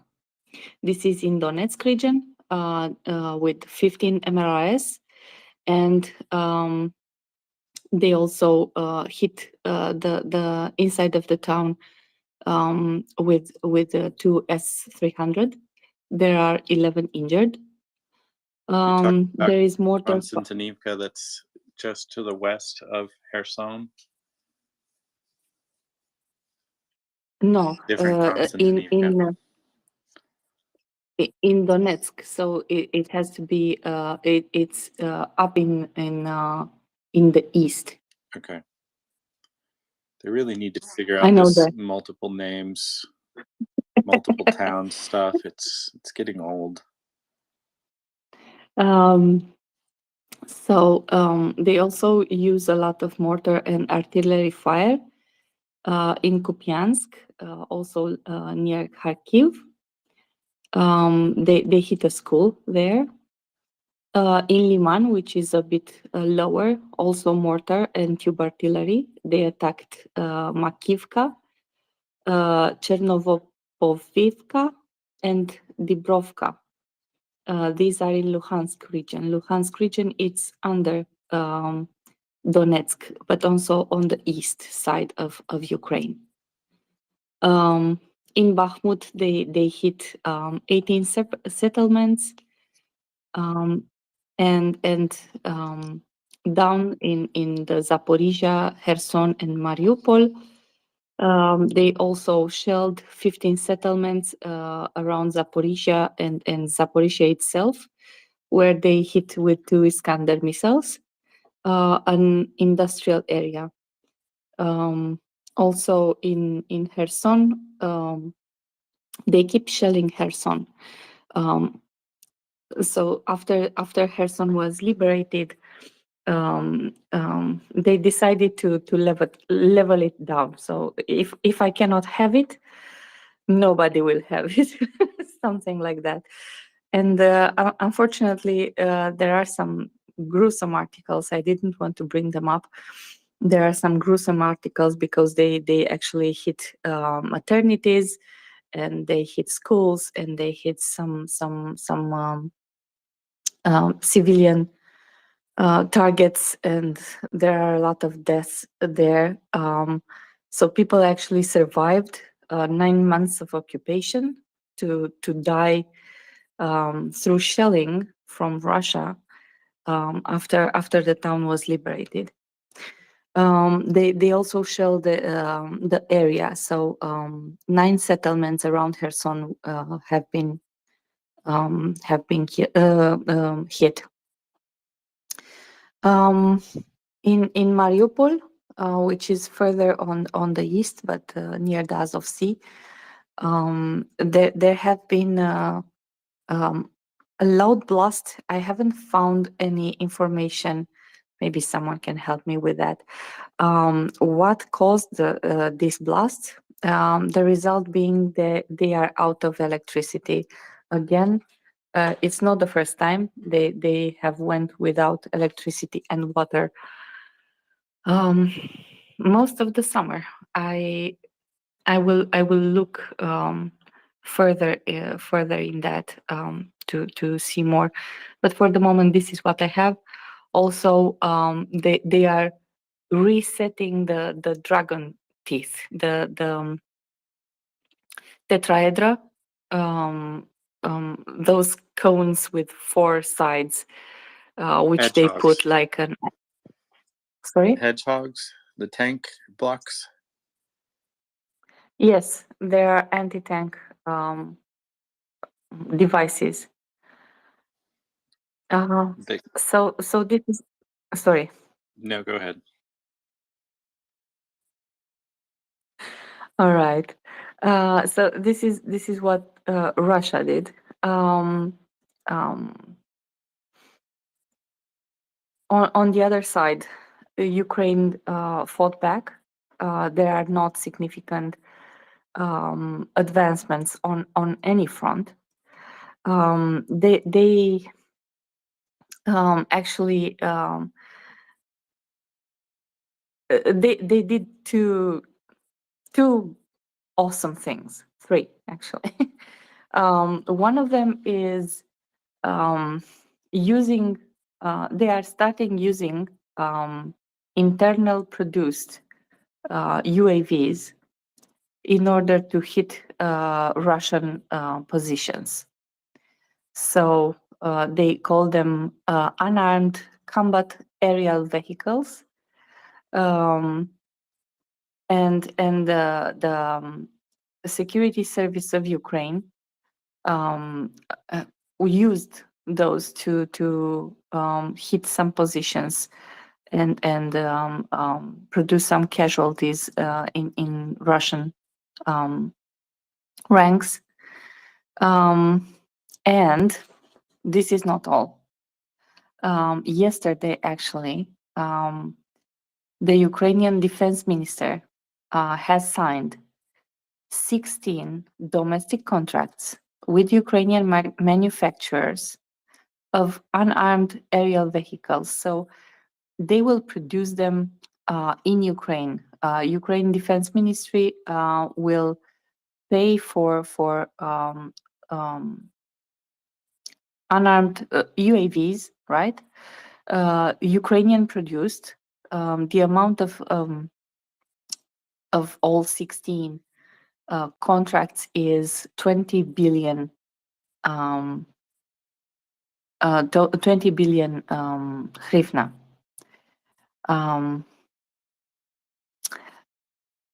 there are about the drones.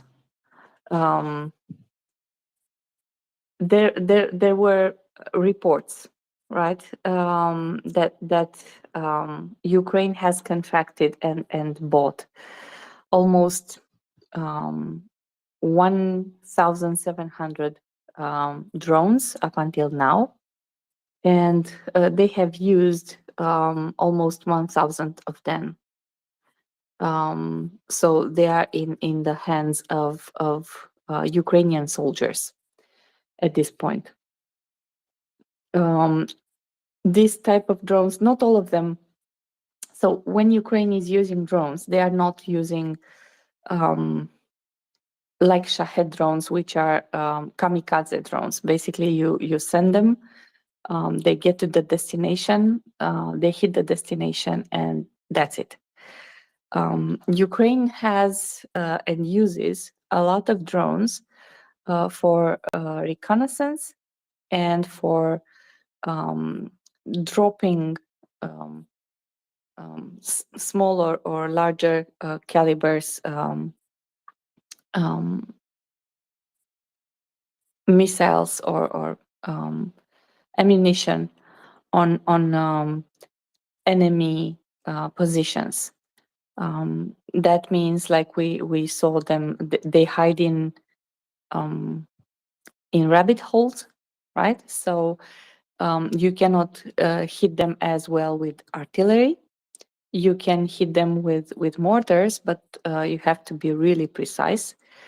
And it's much easier to fly a drone above and to get strictly above the designated target and to drop some type of drone, some type of missile on or like a small bomb, right? In on their position, so hitting their position, and they have been really efficient doing that. And this is actually not the only usage for the drones, but I can come back to this later. I'm really happy about this contract and about the fact the Ukraine industry, even if it's armament industry or technology industry, it's doing its part, and it's actually active in wartime, because no place on Ukraine's territory is safe, actually. So this would be some part of the news. There are two other interesting news regarding Ukraine and Ukrainians. I have mentioned earlier Kherson and the fact that it is shelled. Another not so happy news is that they have discovered in Kherson almost 600 Kherson and Kherson region, so where the Russian occupation was for almost 9 months. They have discovered almost 600 bodies. They have managed to identify about 200 of them, and 400 are still unidentified. So we will see what's happening, but it's clear it's not. Everything is not natural, right? They don't. All of them died on natural causes. on a brighter side, I do have, so I have two good news, right? The contracts with of the Ukrainian Defense Ministry with Ukrainian companies. This is one. And the other great news is the first numbers I've seen so far came about the number of servicemen who were trained in UK. So over the last year, since the program started, more than 20,000 Ukrainian soldiers have been trained in Ukraine, in UK, which is actually great. It's a great thing. Ryan, do you remember which are the countries which vouched to help UK in training the Ukrainian soldiers? I don't remember who came to help in the UK. Maybe New Zealand and the Canadians. I'm not sure, to be honest. I don't know who went over. That's a great question for Tim, and Tim's not on yet. I have read about the, so for sure I can say the Canadians. Bloke's up. He's Canadian. He'll know. Yeah. That's close enough to just be wanted to say that Operation Unifier has been restarted in the UK. Exactly. I have. This is the one thing that I have read for sure that they are there. Do you know how many? Because this I don't know. How many trainers or on what's the proving ground in the UK? It's not strawberry fields. Help me out, bloke. So, like, I really don't have all the details, and probably if I looked into them, I wouldn't even get all the details. But I will say that Operation Unifier has restarted in UK for sure, and it might be expanded to other NATO countries. That's what I know for sure. And I happen to know some members of the CAF who are who have publicly stated their involvement, right? So it's ongoing, but I don't have the details. I'm sorry. Okay, I know it was public at some point when the Brits committed to training artillery units and brought them over. There were other NATO members that agreed to go over and provide additional training resources or personnel. I just don't remember which countries it was. It doesn't surprise me that the Canadians never stopped Unifier, even if they paused it. They're training people here in the US as well. But back to Anda's question, we have no idea which country specifically sent trainers over during the British operation.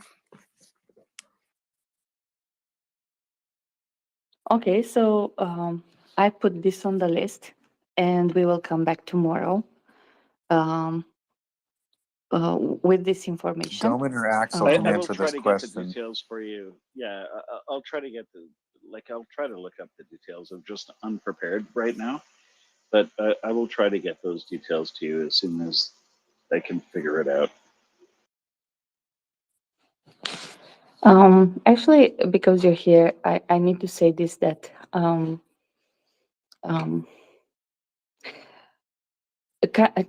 Canada, it has been really active in supporting Ukraine. It's so one of the things that that struck me was, we know UK is supporting and pushing for Ukraine, right? Even before the war, we have had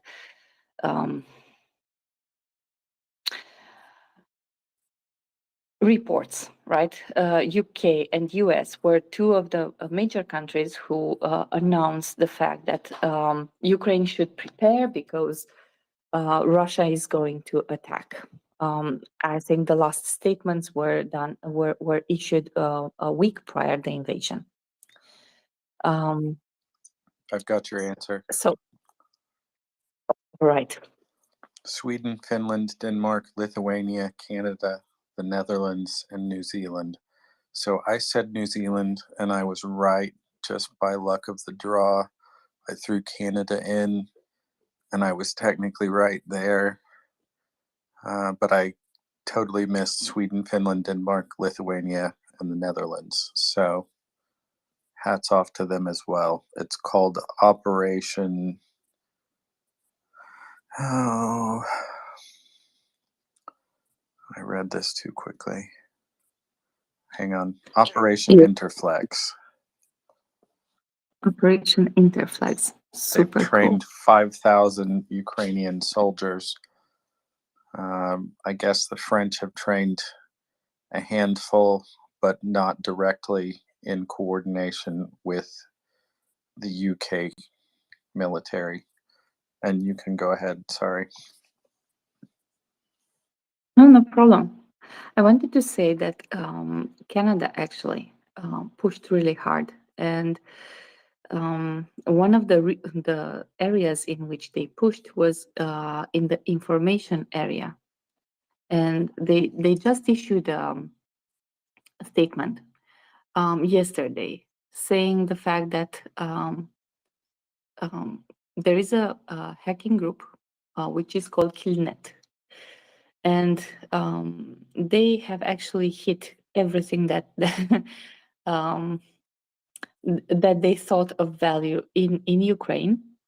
They have hit all the countries that announced. So after a country announced help for Ukraine, they will have their major websites down. This also happened with Romania. I don't know, it was April or May when one of our ministers said we are considering sending the MiG-21s to Ukraine. Literally the next day, we had a major hit from Killnet and all our major websites. So the Parliament website, and the government website and other websites from important institutions were hit and put down. They actually tried to break through, but I will share with you. I'm looking for a picture, but I will share with you how Romanian databases look like. And yeah, good luck. So if I don't find a picture really soon, I need to explain my joke. We have almost everything on paper. So yeah, it's not working. The web pages are mostly static with some information on them. So you cannot get through them to a real database usually, because unfortunately we are not Estonia from this point of view. But what Canada actually announced was the fact that they increased and seek to compromise and disrupt all Ukrainian allies, allied countries or allied groups. So every ally, every group which supports Ukraine is now officially a target for Killnet. Bloke? Yeah, thanks for pointing that out. I think that's great. But I will say that Canada can do a lot more. I'm really disappointed with our country's contribution of only for Leopard 2A4s, these are not even our best tanks, right? We could send a squadron of 2A6s, at least 14 tanks. That's the minimum we should send to Ukraine, in my opinion. And so I contacted my MP by the telephone.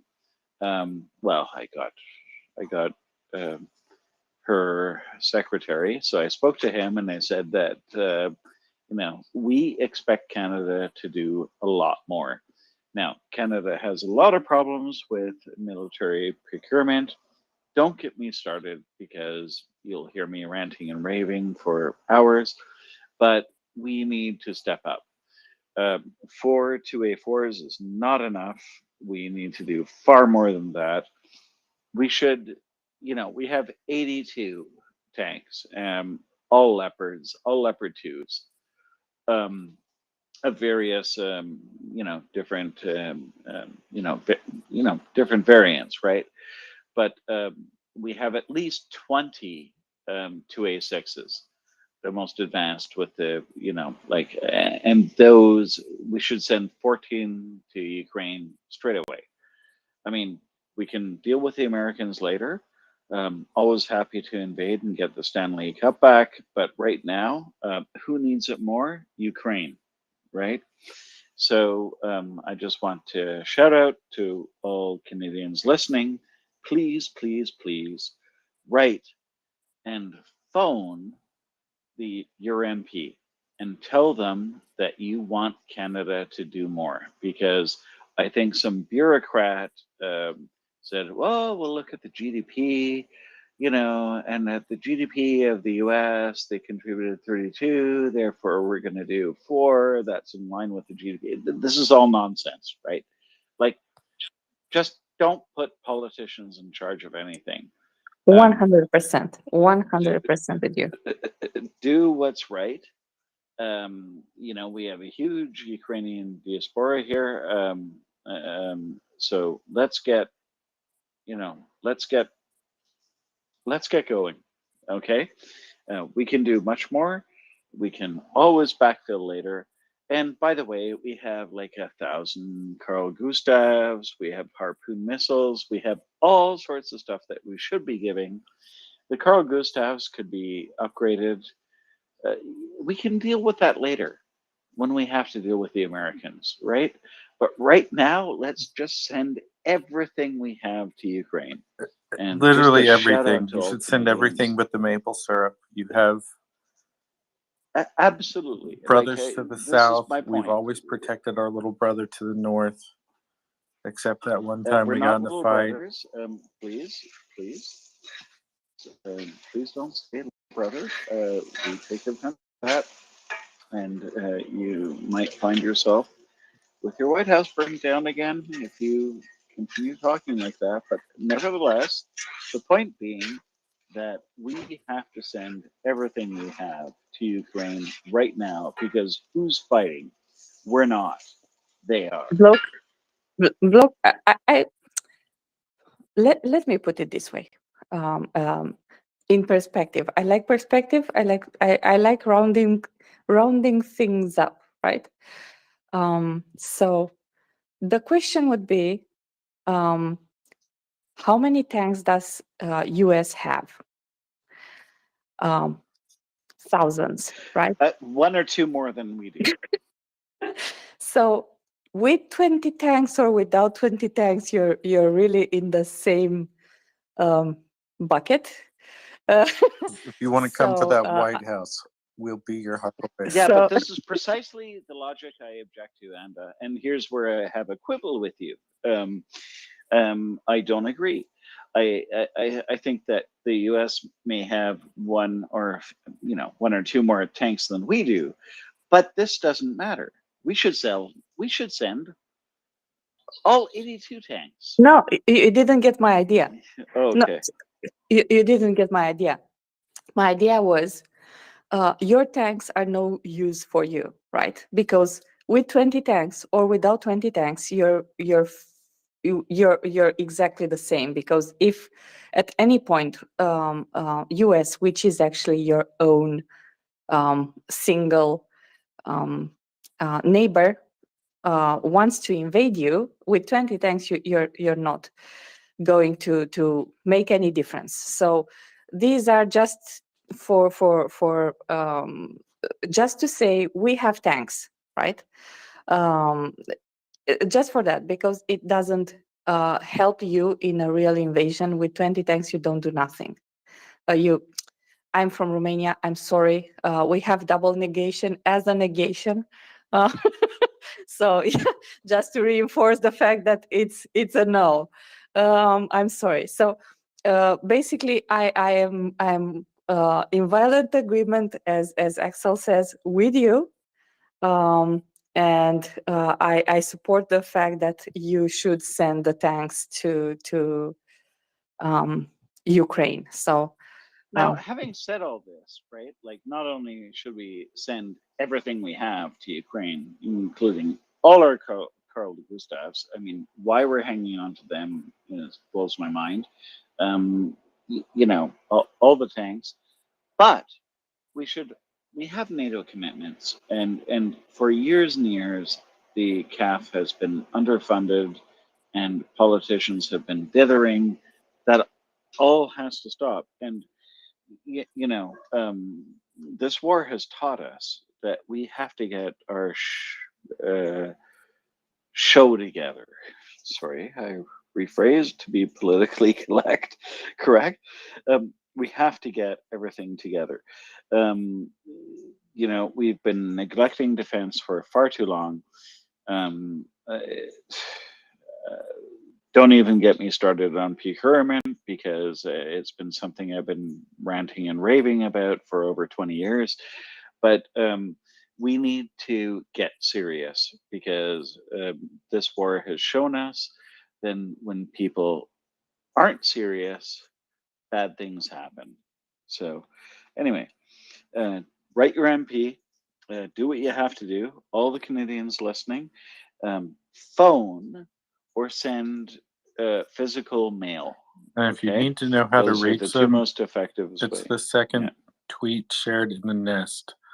If you know your postal code in Canada, you can contact your MP. Okay, I live in the United States. Thank you so much for putting that together, Ryan. It's really appreciated. I live in the United States, and I'm disappointed in my government. We have Abrams stored in warehouses collecting dust and spider webs. They should have had those tanks sent over there months ago, but like everything else, politics seems to be getting in the way. Stop the politics, worry about the cost later, and send those tanks over. Ukraine requested 500 Abrams. You're only going to get about maybe 150. Send the 500 or more, and don't worry about the cost, because you can always make that up later on. Right now, the important thing is to support Ukraine. Our government is slacking off a little bit. Most of these other countries are doing more than what we are doing, which I'm ashamed. I have tried to call my representative. Gary. Gary. In all fairness, the Americans are leading the pack. We're sending right? 31. So fair enough. Yeah. We've got way more than 31 already sitting in Europe, so we can send more as needed. No, but I just wanted to say to Gary that we appreciate everything Americans are doing. You are leading the cause, right? So just don't beat yourself up too bad. Yeah, 31 tanks. No, you got 1,000. Send 100, right? But I just want to express my appreciation to Americans who have really stood out here and led, them in the UK. And I just want to express my gratitude. That's all. Thank you, Bloke. Gary, to reinforce what Bloke said, almost half of everything that's been sent it's been sent from the US. Not tanks, right? We were waiting for the tanks, and it was a really big push because Ukraine needs tanks to win. We have had here Thomas Steiner on the space, and he explained why tanks are important for Ukraine, especially in the south, in all the southern region. So yes, they are important. Yes, we push for them. Yes, for the time being,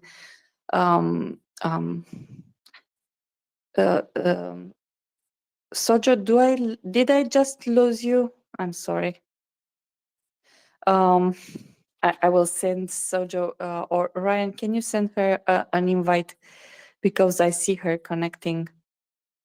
I'm sorry. So what I wanted to say is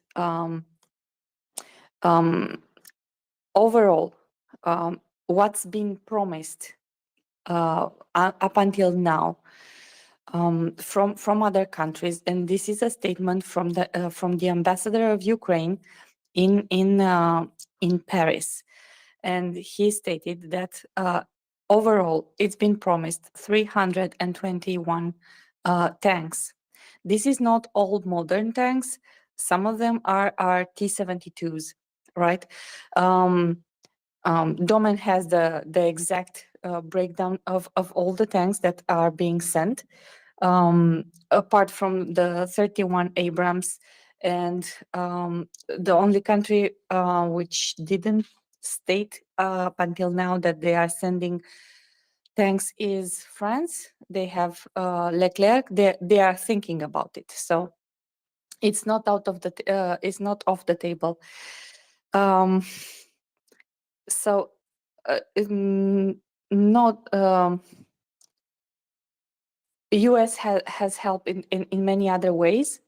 One of the things that you need to consider is that in Germany, in Grafenwehr, you have a NATO base, which is actually conducted by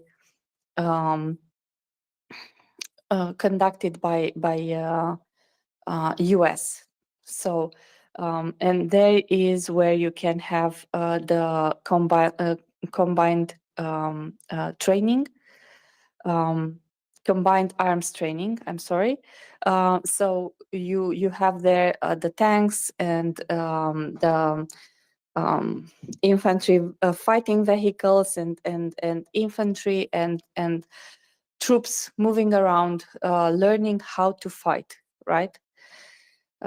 So US is doing a lot. You cannot, you should not be ashamed of your country. Just on the tank topic, because that's not the only topic, right? Bloke. Yeah, just to reiterate, it's really time for Europe to step up, right? The tank for Ukraine is the Leo 2, because I won't get into it, but there's ease of maintenance. It's in Europe. All the maintenance facilities are there. All the European countries operate it. We had to get over that hurdle. We had to get the Germans to let up and, release the leopards. That's the most important thing. The US has been steadfast in their support of Ukraine. It's now time for the other allies to step up. That includes us. And I take responsibility as a Canadian to write my MP and make sure that we step up. We'll do our part. We've always been there. We will do it again. We just have to kick some politicians' butts. If everybody wants to look up into the nest, I provided a useful infographic that shows exactly how much aid has been provided by which country and what type of aid that is, whether it's humanitarian, military, or financial. Makes things real easy to compare donor countries and everything you want to know there. But the U.S. leads the EU by 50%, give or take. The EU's given about 30 billion flat. The UK's a solid third at 7 billion, but only because they left the EU.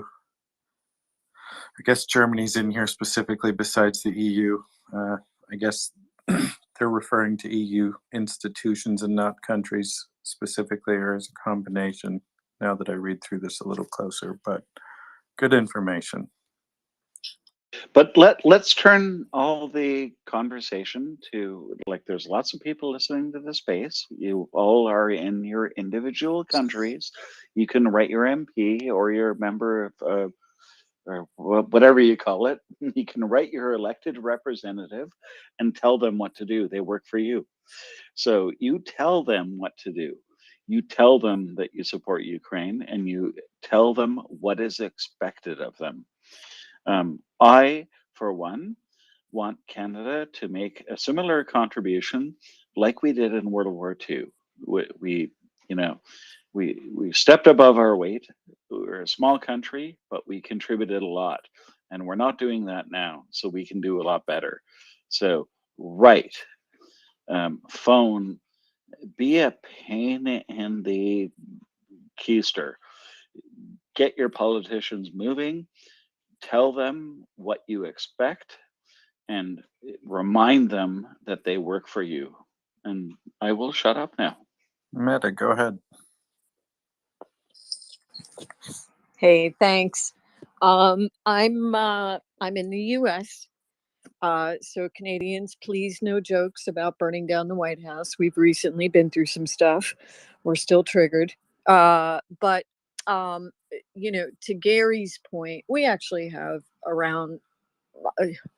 They think the number is 3,700 Abrams, but the point was made. Those are on the move, right? They're not stored in one particular place. I did see a video the other day of tanks moving across I believe it was Poland, and they're still wearing like desert camouflage, right? So a lot of the problem with these tanks and the problem with getting them out there and getting everybody on the same page with supply lines and Germany's agreements that were written in 1940. I mean, there's a lot that had to be worked through. I think the thing that we need to focus on, besides pushing for more, because Ukraine needs those F-16s. What we should focus on is where we stand today in as NATO and as the world and the UK, the United States. That I don't think any of us could have imagined 3 years ago what we're seeing today and the support behind Ukraine. I mean, they've just been heroic, and it's totally turned the table on years and years and years of just that underlying threat. So I totally agree. We should send everything we have, but a lot of what we have needs to be retrofitted. It needs to be shipped. It's all over, Europe at this point. But the one thing that I did want to throw in is, there's big talk right now. It's like, okay, we've got some Abrams, we got the Leo 2s coming. We got France. We've got a lot of folks pitching in those tanks. The funny thing is, our F-16s here are able to be privately owned. So we are seeing a big increase in privately owned F-16s flying off coasts. I live in Florida. And there was recently 30 F-16s flying off the coast, most of which were private, but they were being escorted by the United States Air Force. And that's a big message. That's training, and so all of it matters. Training matters, humanitarian efforts matter, donations to the families, safety, everything that anybody can donate, that it all counts, right? So, I think we just keep our eye on the ball, and our politicians are moving because they are listening to us. Those Leos weren't going if it wasn't for the outcry that they heard. Exactly. You're totally right. And speaking of training, what training do the Ukrainian get, Ryan, in Oklahoma? Patriot training. And what is Patriot good for? Shooting down airborne threats in Ukrainian skies. All right. So not only is Ukraine getting Patriots, they are getting trained on Patriots, right? So that is an awesome endeavor, and not only that. Correct me if I'm wrong. Up until now, the training in US and I think it was until November in Germany, the number of soldiers which were trained there was limited, like hundreds, 100, 200 people. What I understood, I haven't seen anything put in motion yet, but what I understood was that US wants to ramp up and to increase the number of soldiers they train this year to match what's happening in UK. And therefore, you basically will gonna have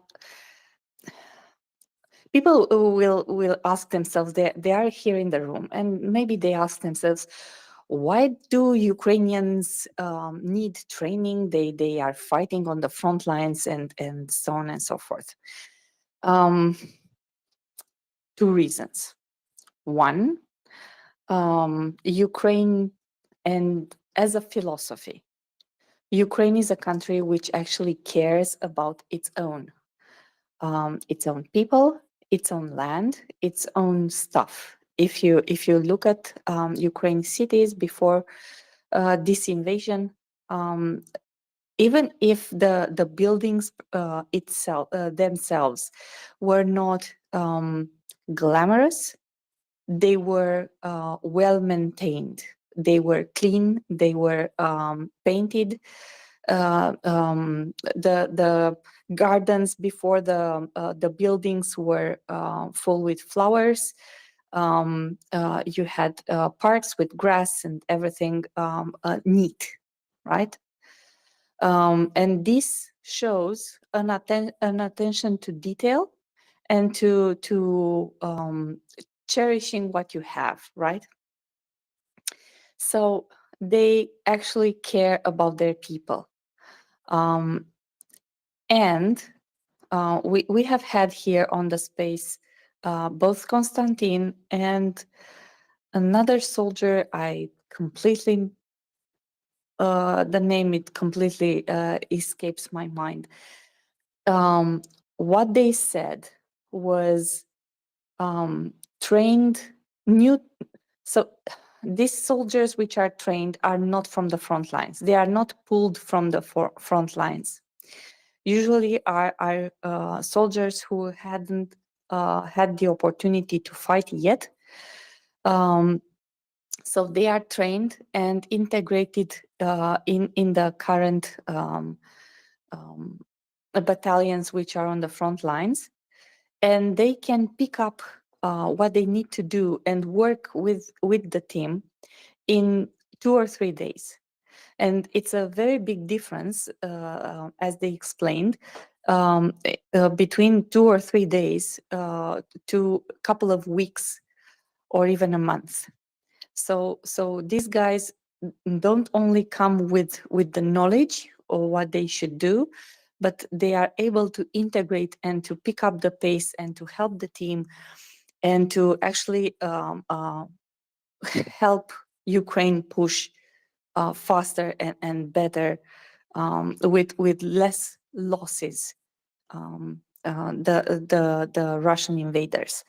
So this is the point of the training. One, to have them skilled on new technologies. Two, like in the case of infantry, because I looked up in the Operation Unifier in UK, the Canadians who are there are part of them are from the infantry, so they are training the soldiers how to fight, not only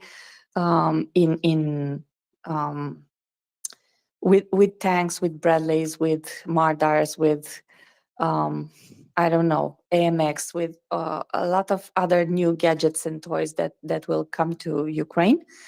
But they are training soldiers how to fight as infantrymen, right? Because you need them. They are on the front lines. They are in the trenches. They need to know how to protect themselves. They need to know how to hunt. It's a very accurate description, even if it sounds really, really bad. But this is basically what they do, The right? Kyiv Independent reported that they repelled 16 attacks in Donetsk and Luhansk last night alone. So they have to be able to protect themselves and Ukrainian citizens.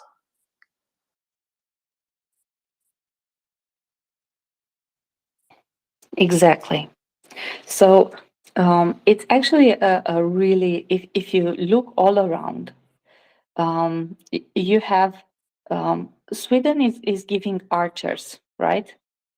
Did they decide on the archers? I remember they did. Yes.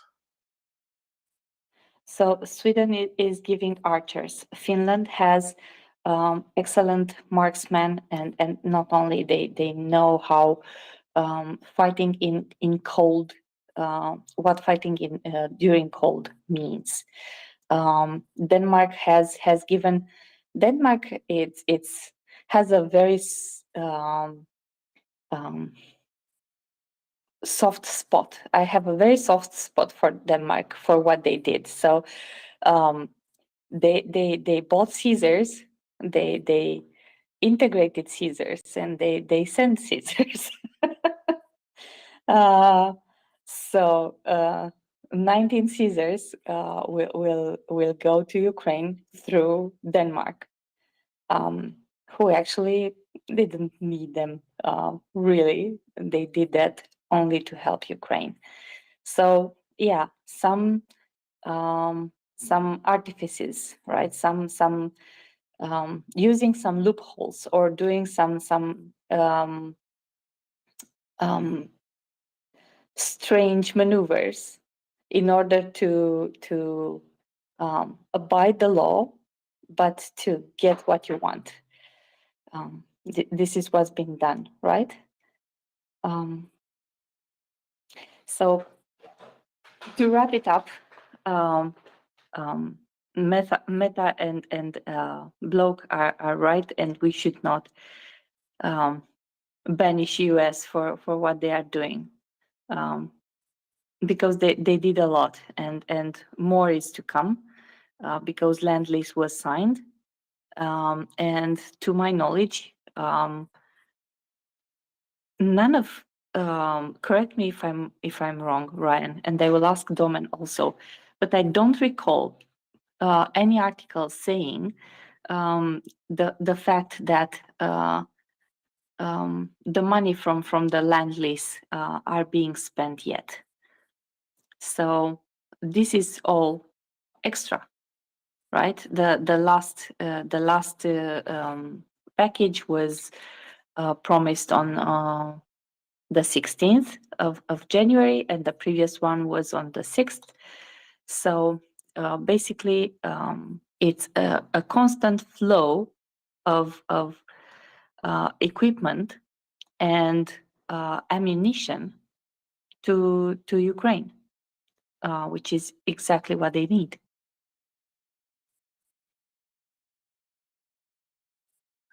Meta, do you have Exactly. something Sorry, else I to add? was a little busy trash talking Russian propagandists. I'm back now. Sorry for the absence. Ryan, Yes. focus on the task at hand. It's so easy to get distracted. I apologize. I have ADHD, so don't tell me about that. Oh my God! Don't get me started on that. I saw a squirrel. I am, just now. Easily distracted by shiny I objects literally and saw. furry animals in my immediate presence. I saw a Block. tanky say "Liberate Canada, not Ukraine." Sorry? Yeah, I just saw a tanky say "Liberate Canada, not Ukraine." Yeah, I saw the same guy. He's an idiot. Yeah, that guy He's got a is very punchable face. fucking. Sorry, fine Block. idiot. Block. I'm sorry. I have to cut you off and to ask something because I remember this and I was mortally offended because I didn't know about this. What's with the beaver army? What's with the beaver army? Oh, Block. the beavers are great. That's a top secret operation. We can't talk about it. But as you will see, I am a member of the beaver division. I'm a fella. So just full disclosure, I'm a member of NAFO, but we have formulated a beaver division. Now, so here's the interesting point. Beavers are very beautiful, industrious creatures, and they have flooded vast lands. Well, they were left alone for a little while, and beavers do what beavers do. They build dams. That's what they do. They flood lands because that's how they catch their prey. You know, beautiful. Oh, you can get into the way beavers live their lives. It's actually fascinating. They build dens, they build dams. They're quite industrious creatures. Ukrainian beavers are even busier than ours. They understand that their country is under attack, and they have flooded basically all the land north of, well, that's an exaggeration, not all the land. They have flooded land north of Kiev, making it very, very difficult for any invading force to try to conduct an invasion, from Belarus into Kiev. So I want to give a shout out to all my fellow beavers in the Beaver Division. Top secret operation. Can't talk about it too much, but let's just say we have prevented the Belarusian invasion of Kiev from the north. Perhaps many would argue they didn't need our help, but we do our part and we work hard and we will continue to do so. And I'm a proud beaver and member of NATO and NAFO. NAFO. Let's leave it at that.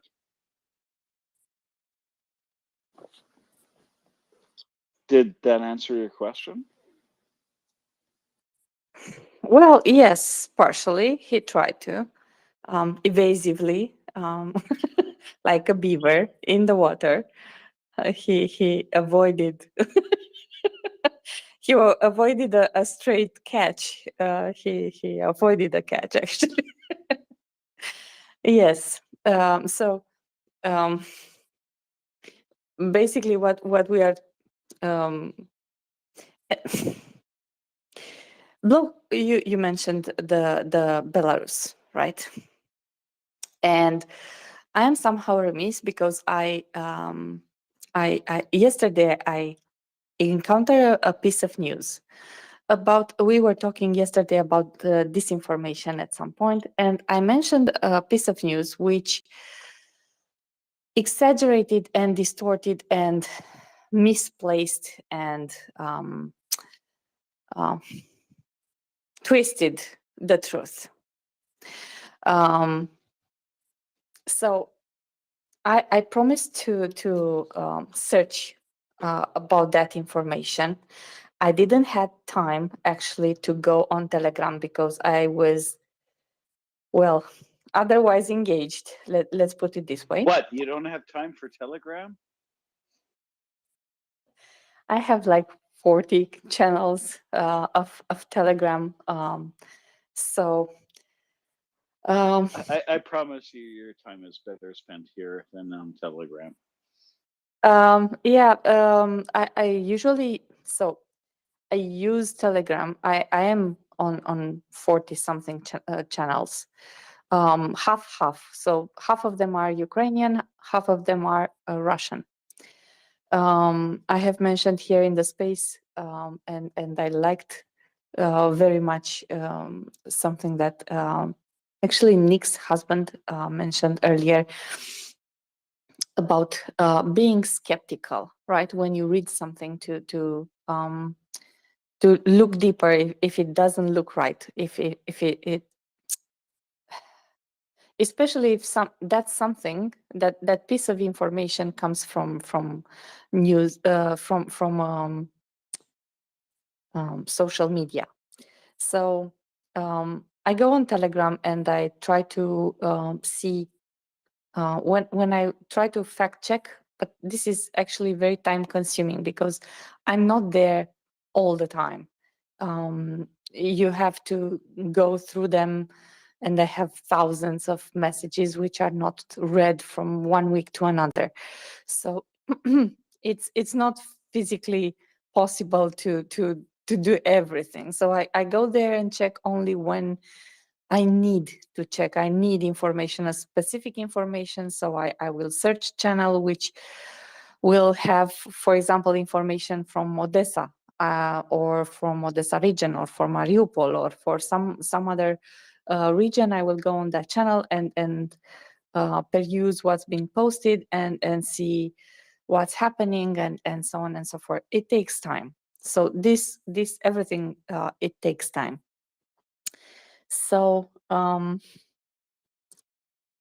haven't. There is a channel. Someone shared with me a channel of Belarusian forces which actually fight alongside Ukraine to help Ukraine win and be liberated. And they are actually fighting in the south, which yesterday I doubted. And President Zelensky actually commended them for a job well done. Sometimes back. So I not only stand corrected on the assumption that that part of the news was wrong, but they actually are there. So my next task for tomorrow is to go on that Telegram channel and to actually see what are they doing, and hopefully tomorrow to come back with more information on how that particular group is helping Ukraine, because there are some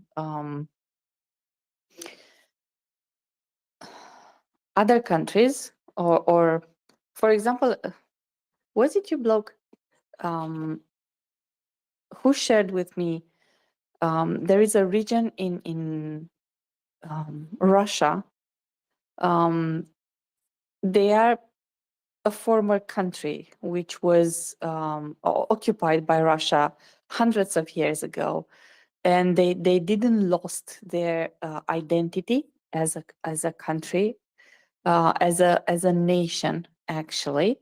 And they started a Telegram channel, and they are currently in Ukraine. They wanted to fight for Ukraine, and hopefully if Russia is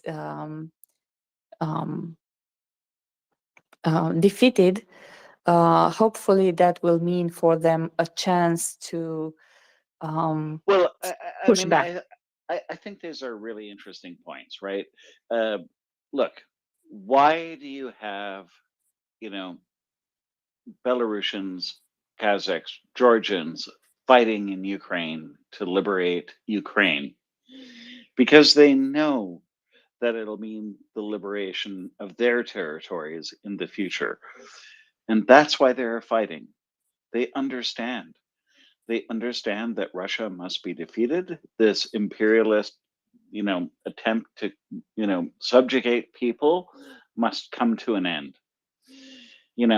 Uh, Chechens tried to fight against Russia, maybe a bit too early. They're under, Karadov, like that's not going to last long. Eventually, all these nations will be free. And they see Ukraine, they see the bravery of Ukraine fighting for their freedom, and they identify. And that's why they're fighting. It's beautiful to see, right? They see the future. They see the ability to be liberated, the ability to choose their own destiny, to make their own mistakes, even, to just do what they need to do to be a free people. And I circle back to the statement I made earlier tonight. You cannot defeat a free people with an army of slaves. And that's what Russia is trying to do. They will fail. And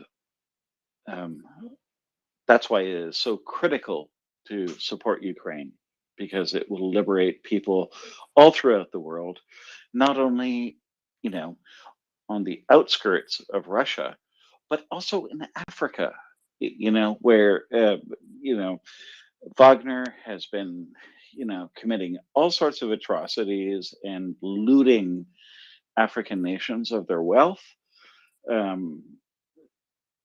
Ukraine must win. That's all I'll say right now, and I will shut up because I'm finding myself inarticulate at the moment.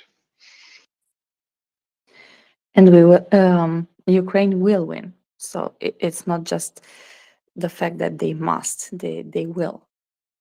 And we have had last week, I think, we have had here Dave talking about hope, and his idea was it was a parallel between sick people and when I say sick people, really, really sick people, um, um, the ones who have help and faith in themselves that they're gonna beat the illness and they will get better, they do.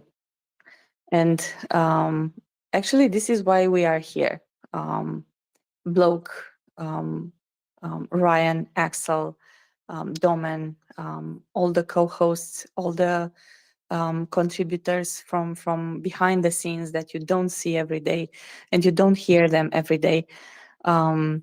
We are here to lift, right? To do the lifting and help hope take root. Because we really believe this is possible. We really believe Ukraine will win. It's not a doubt in our mind. It's a matter of when and how. And this when. Yeah. And I would just like to point out that even when the war began, and there was a lot of fretting about, almost 2 weeks into the war, I was certain that the Russians were doomed because they came in with 190,000 troops, well armed, but I mean, with this ridiculous idea that they would just steamroll a country and subjugate a people with no effort. And they were delusional. And just to remind everyone, Ukraine had an identity long before the Russians ever even existed. It goes back hundreds of years, right? They knew who they were and they knew what they wanted. And Ukraine wants freedom. They want democracy. They want to decide their own future. And no one is going to deprive them of that. And that's what they're fighting for. And even if the West didn't supply weapons, now I think we absolutely should, and we should have supplied more at the very beginning, but even if the West didn't supply weapons, there is no way that Ukrainians would cave to.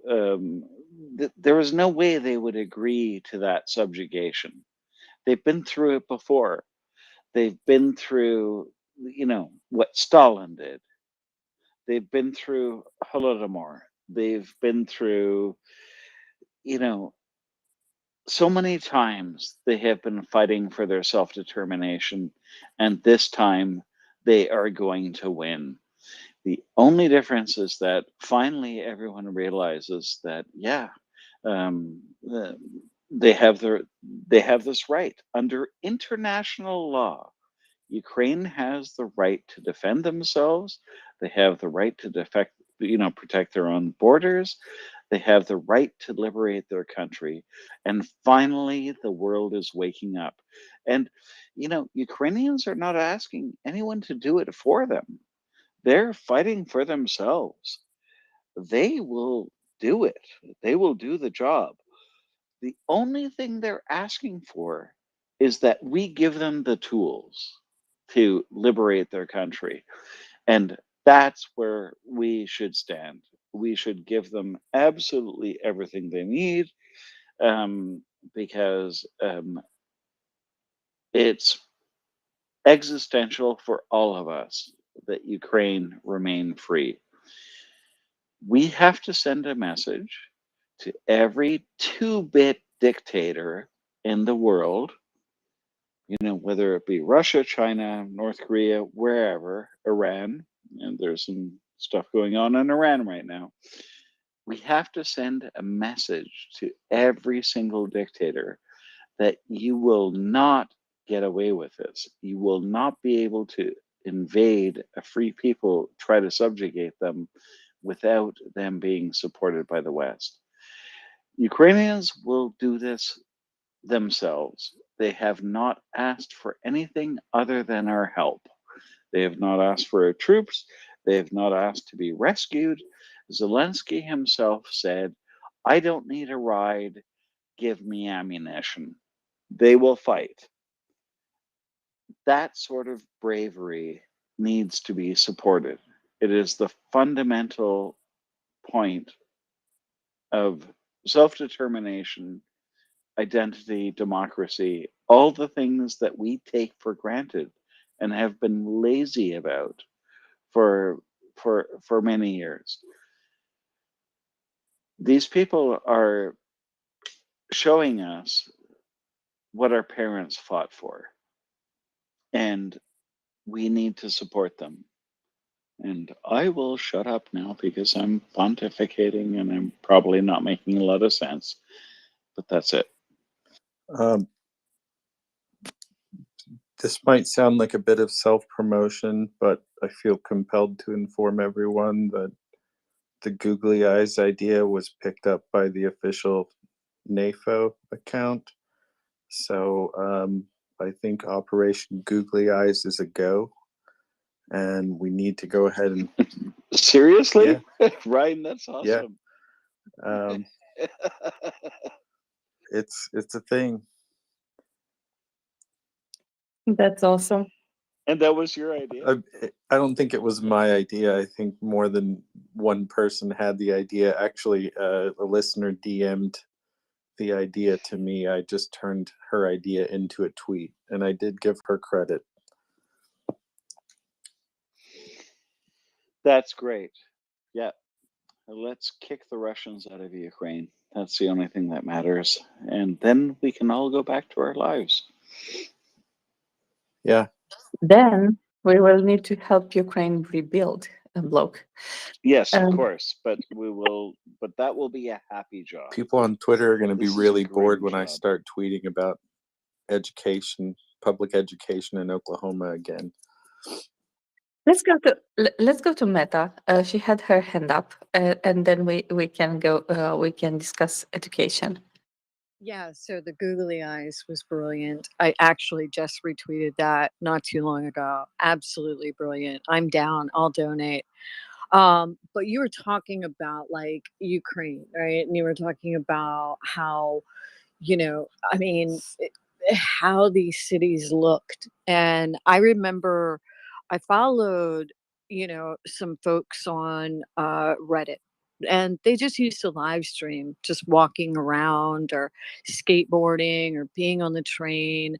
And so when the war broke out, like a lot of us here in the States were just heartbroken because we saw a really beautiful country.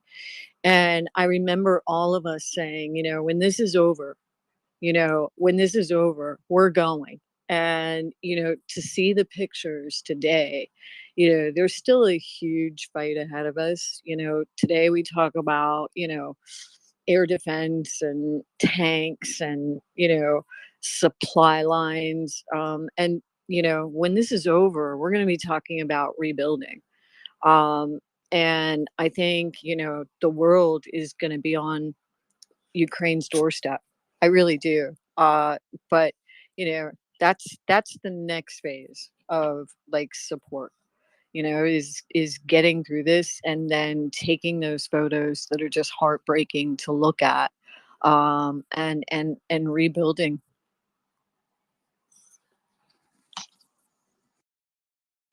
Thank you, Meta.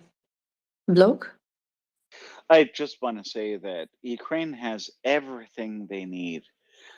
Once they liberate their territory, they have everything. They have some of the most fertile soil in Europe. They have an educated population. They are in solidarity. They know what they want. They have industry. They have gas. They have Bloke. oil. They have everything they need. Yeah, sorry? Permit me to allow me to push a little big back, and I will tell you why. Why I don't say they have everything they need, is not because Ukrainian people are not awesome or the soil is not rich. It is. But because the land is and the towns are shelled and they will need investments.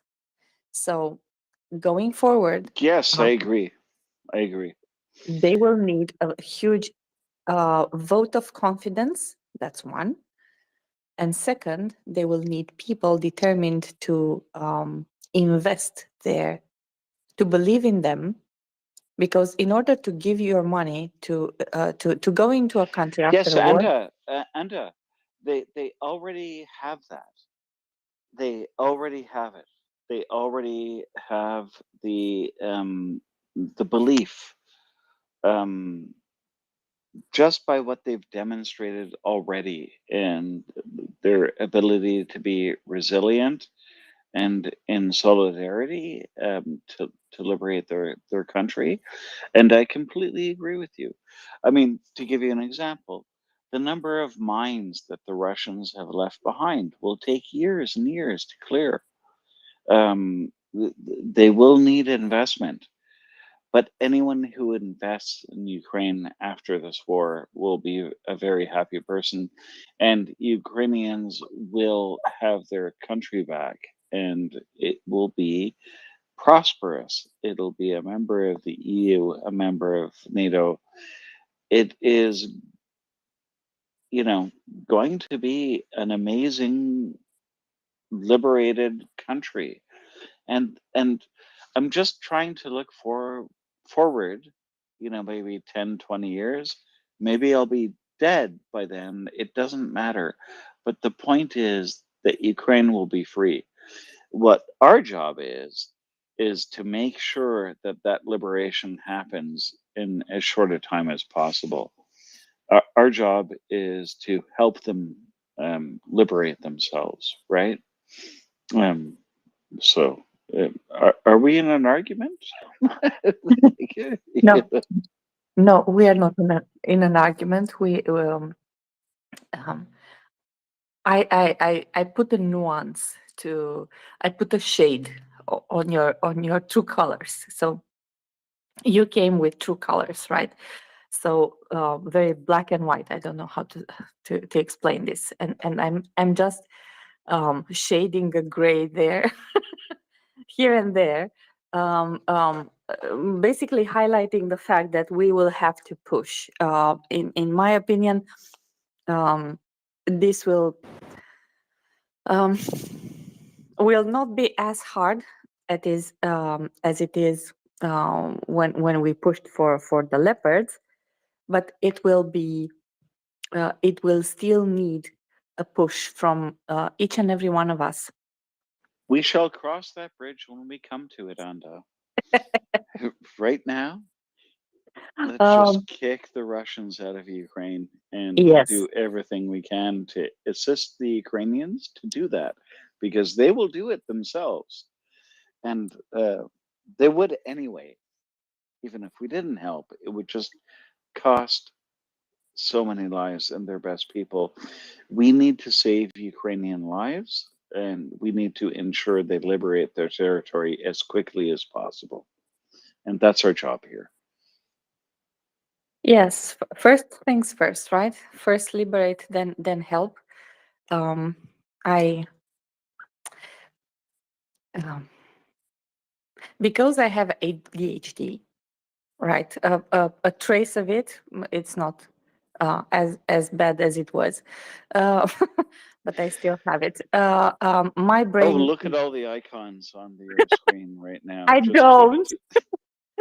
Truly, I don't. So when I talk, especially when I want to focus on what I'm talking, I'm staring at a blank wall in order to be able to stay focused um, on a single thread of a single thought. And you're actually breaking my train of thought, and that's very bad of you. Look. What? What? What are you talking about? I've got a story about this when you're done, Anda, but I don't want to break your train of thought. Yeah, neither do I. I have a complete, other subject to bring up, but I'm trying not to break Anda's train of thought. She has ADHD. So do I. Well, I can empathize with her situation. I went and took a test for that, and I went to a local psychiatrist to get confirmed on ADHD diagnosis. And when I finished taking their exam, they told me I scored the highest they'd ever seen. I asked him if that meant I won a prize, and he started laughing and said it's not that kind of test.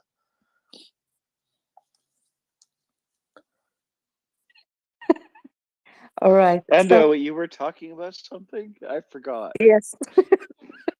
So what I wanted to say is, while we focus on helping Ukraine win and getting Ukraine as much all the equipment that they need, right? So when we say send everything, it's not they don't want everything. They want 500 tanks, and they up until this point they are only getting 300. So on their estimates, they still need 200 more, right?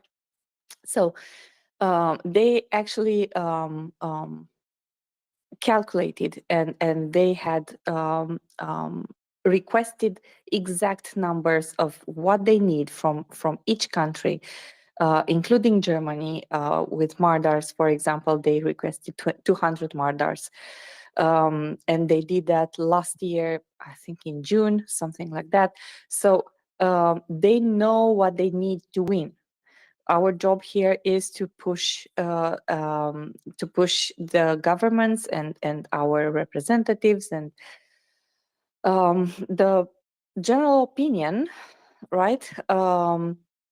And make them understand what's happening there, Yeah, why this is legit, And just one second, why this is legit, and why it's not an absurd request, right? So this is on one side. The other side I was talking about, the reconstruction, that has to the discussions for that have to start now, and actually some countries did start the discussions with Ukraine for the future reconstruction, not because they liked to talk, but because you need to budget some things for the reconstruction. So you need to foresee and to set aside and to make some plans on what you start when and in what order. And Ukraine also does that already, because otherwise, when you're done and everything, the Russians are out of your country, you risk to have a gap between that point and the moment when actually the reconstruction starts, and you don't want that. I don't know if it makes sense what I said, and I'm sorry, I cut you, Block. I'll add to that, but we have Carlo coming up, who's just raised his hand. Yes. But I just want to say that I just don't want to diffuse the message. Yes, absolutely, there are going to be investments in Ukraine. A lot of people will make a lot of money when Ukraine is liberated, and they can, help Ukraine rebuild. But right now, our only job is to help Ukraine liberate their territory. That's it. End of story. And that means that, and you're completely right. Zaluzhny is brilliant, right? The Ukrainians have conducted themselves militarily with absolute brilliance. The offensive in Kharkiv was one of the best military operations that has been seen since World War II. They're brilliant. They will liberate their land. When he says that he needs 500 tanks, he's not kidding around. You have to remember the scale that this is on. The front is huge. They need everything. They need armored personnel carriers, infantry fighting vehicles, and tanks. They're coming, and they will get there. But that's what they need to liberate their country. And when they do, um, I have complete confidence in the Ukrainian general staff. They have already defeated the Russians. They've basically already defeated them. All they have to do now is mop up and kick them out of their country. And for that, we need to give them every tool they need. And I will stop.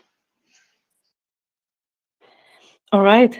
Carlo, thank you for your patience. Sorry about that, Carlo. I was battling. Don't worry, don't worry, don't worry.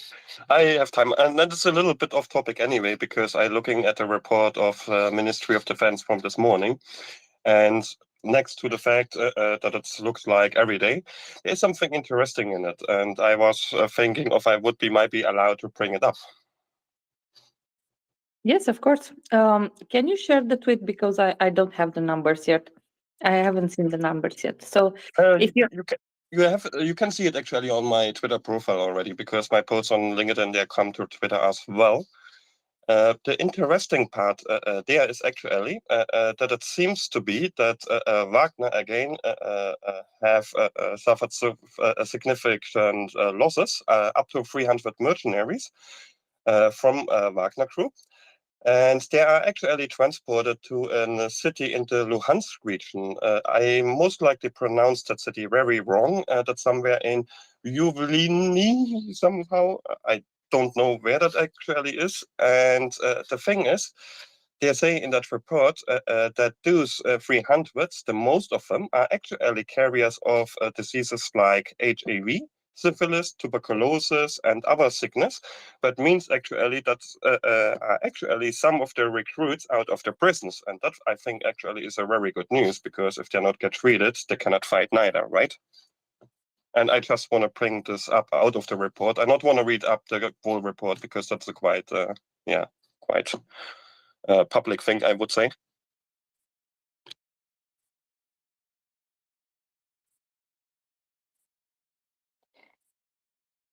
Except you want to read me the whole report, but I'm not so good as a public speaker, to be honest. Not that, but you have mentioned. I probably didn't understood you correctly.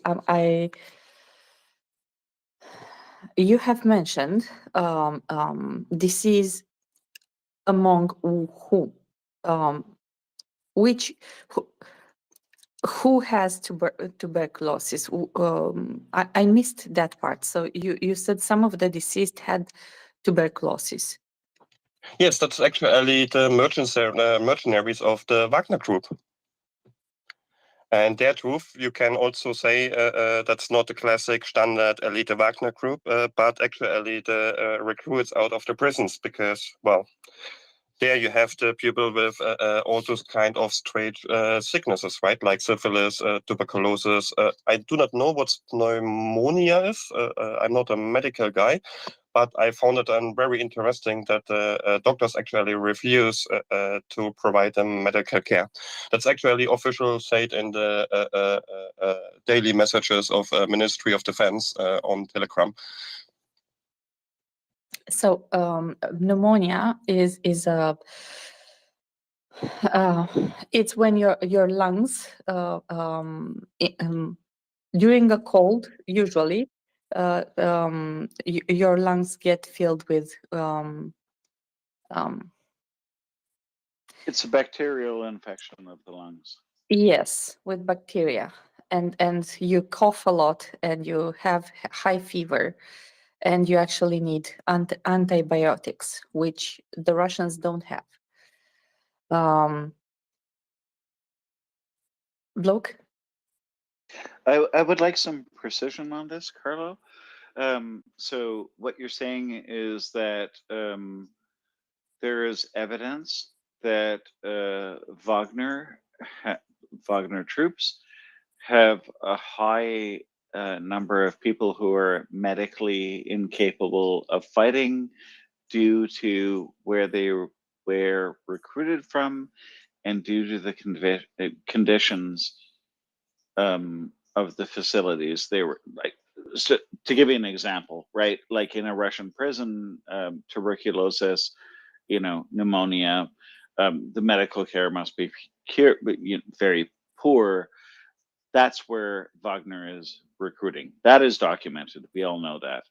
So what you're saying is that these troops are so ineffective, they've been taken off of the front lines, and the last part I didn't quite understand, but you're saying that they're not even being treated by the Russian military?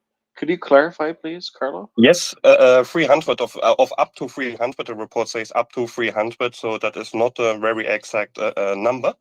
But indeed, the doctors refuse to provide them with medical care.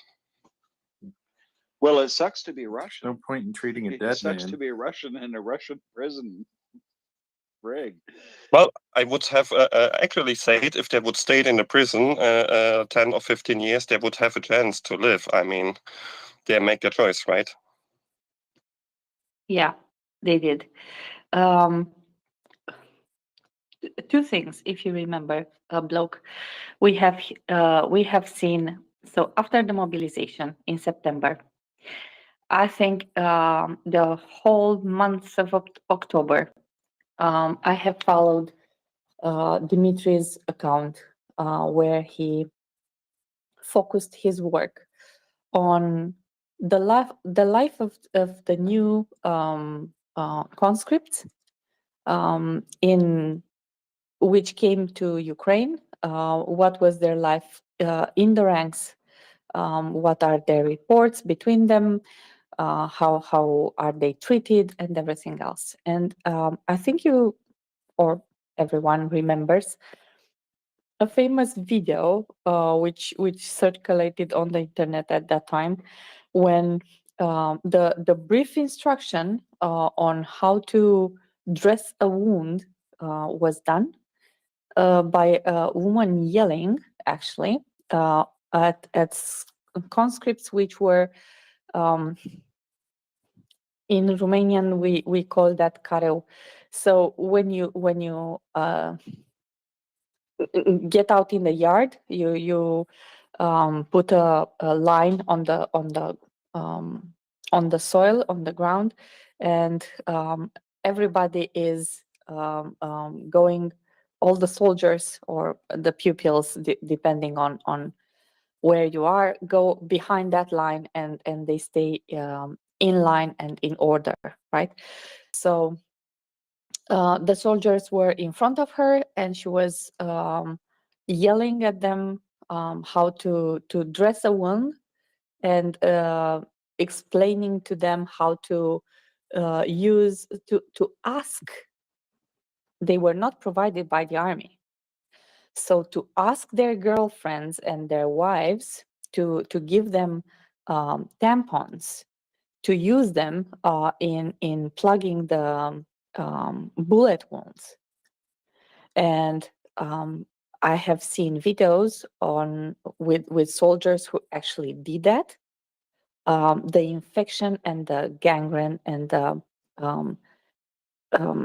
basically the hand, the arm, part of the arm had to be amputated because it was so badly infected, not because of the bullet, but because of that. It's not meant to be inserted in a wound, right? Yeah, there have been documented cases of gangrene in the Russian army, which is beyond belief. But yes, it's true. And basically this is because they are not provided. Also, we have seen I have seen on YouTube actually Russian soldiers and Ukrainian soldiers presenting their kit. So presenting what is the first aid kit, presenting the what it contains, and what they have basically all the time with them in order to um, um, uh, dress a wound if it's needed, right? Starting I remember in April, May, June, we were collecting. We were pitching here in Maria Aid in MriyaReport for Maria Aid because there was a crowdfunding for tourniquets, right? And we were explaining why tourniquets are important, why it is important to have a good tourniquet, and so on and so forth. And you could see in the Russian first aid kit, there was it's a rubber, it's a small rubber cord from a stronger rubber. Which It made me sick when I saw it. It just absolutely made me sick. You know, that was the tourniquet.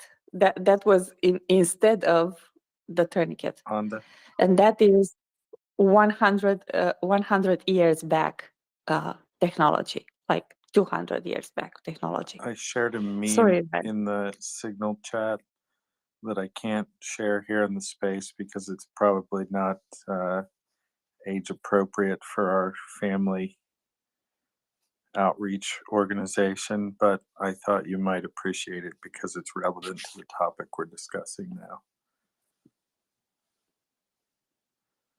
now. Yes. It's let's say not age appropriate for everyone, and it's not to be used as a it's not to be posted on the internet. It's not appropriate. Yeah, But I may yes, have found it on the it's a internet, but I won't be posting it on the internet. That's for sure. but basically, what it explains is the fact that Russia is So desperate to supply their troops that they're using feminine hygiene products that are not intended as surgical gauze, and meanwhile, the United States and other allies Wow. of Ukraine spend more money on training fuel than any other consumer of unleaded or jet fuel in the entire world. And we're happy to spend a small portion of that supporting Ukraine to make sure that they can defend any young fledgling democracy's desire for freedom moving forward. We're beyond an era when colonialism rules the world. People won't be subjugated by despots and dictators any longer. And genocide is not okay, even if you do have the second largest stockpile of nuclear weapons on the face of the planet. You can't murder, rape, and pillage your way into having a larger border or more people under your thumb.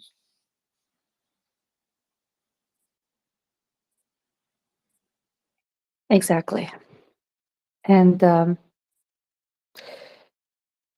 back to the differences we were stating yesterday, and this is the ugly truth.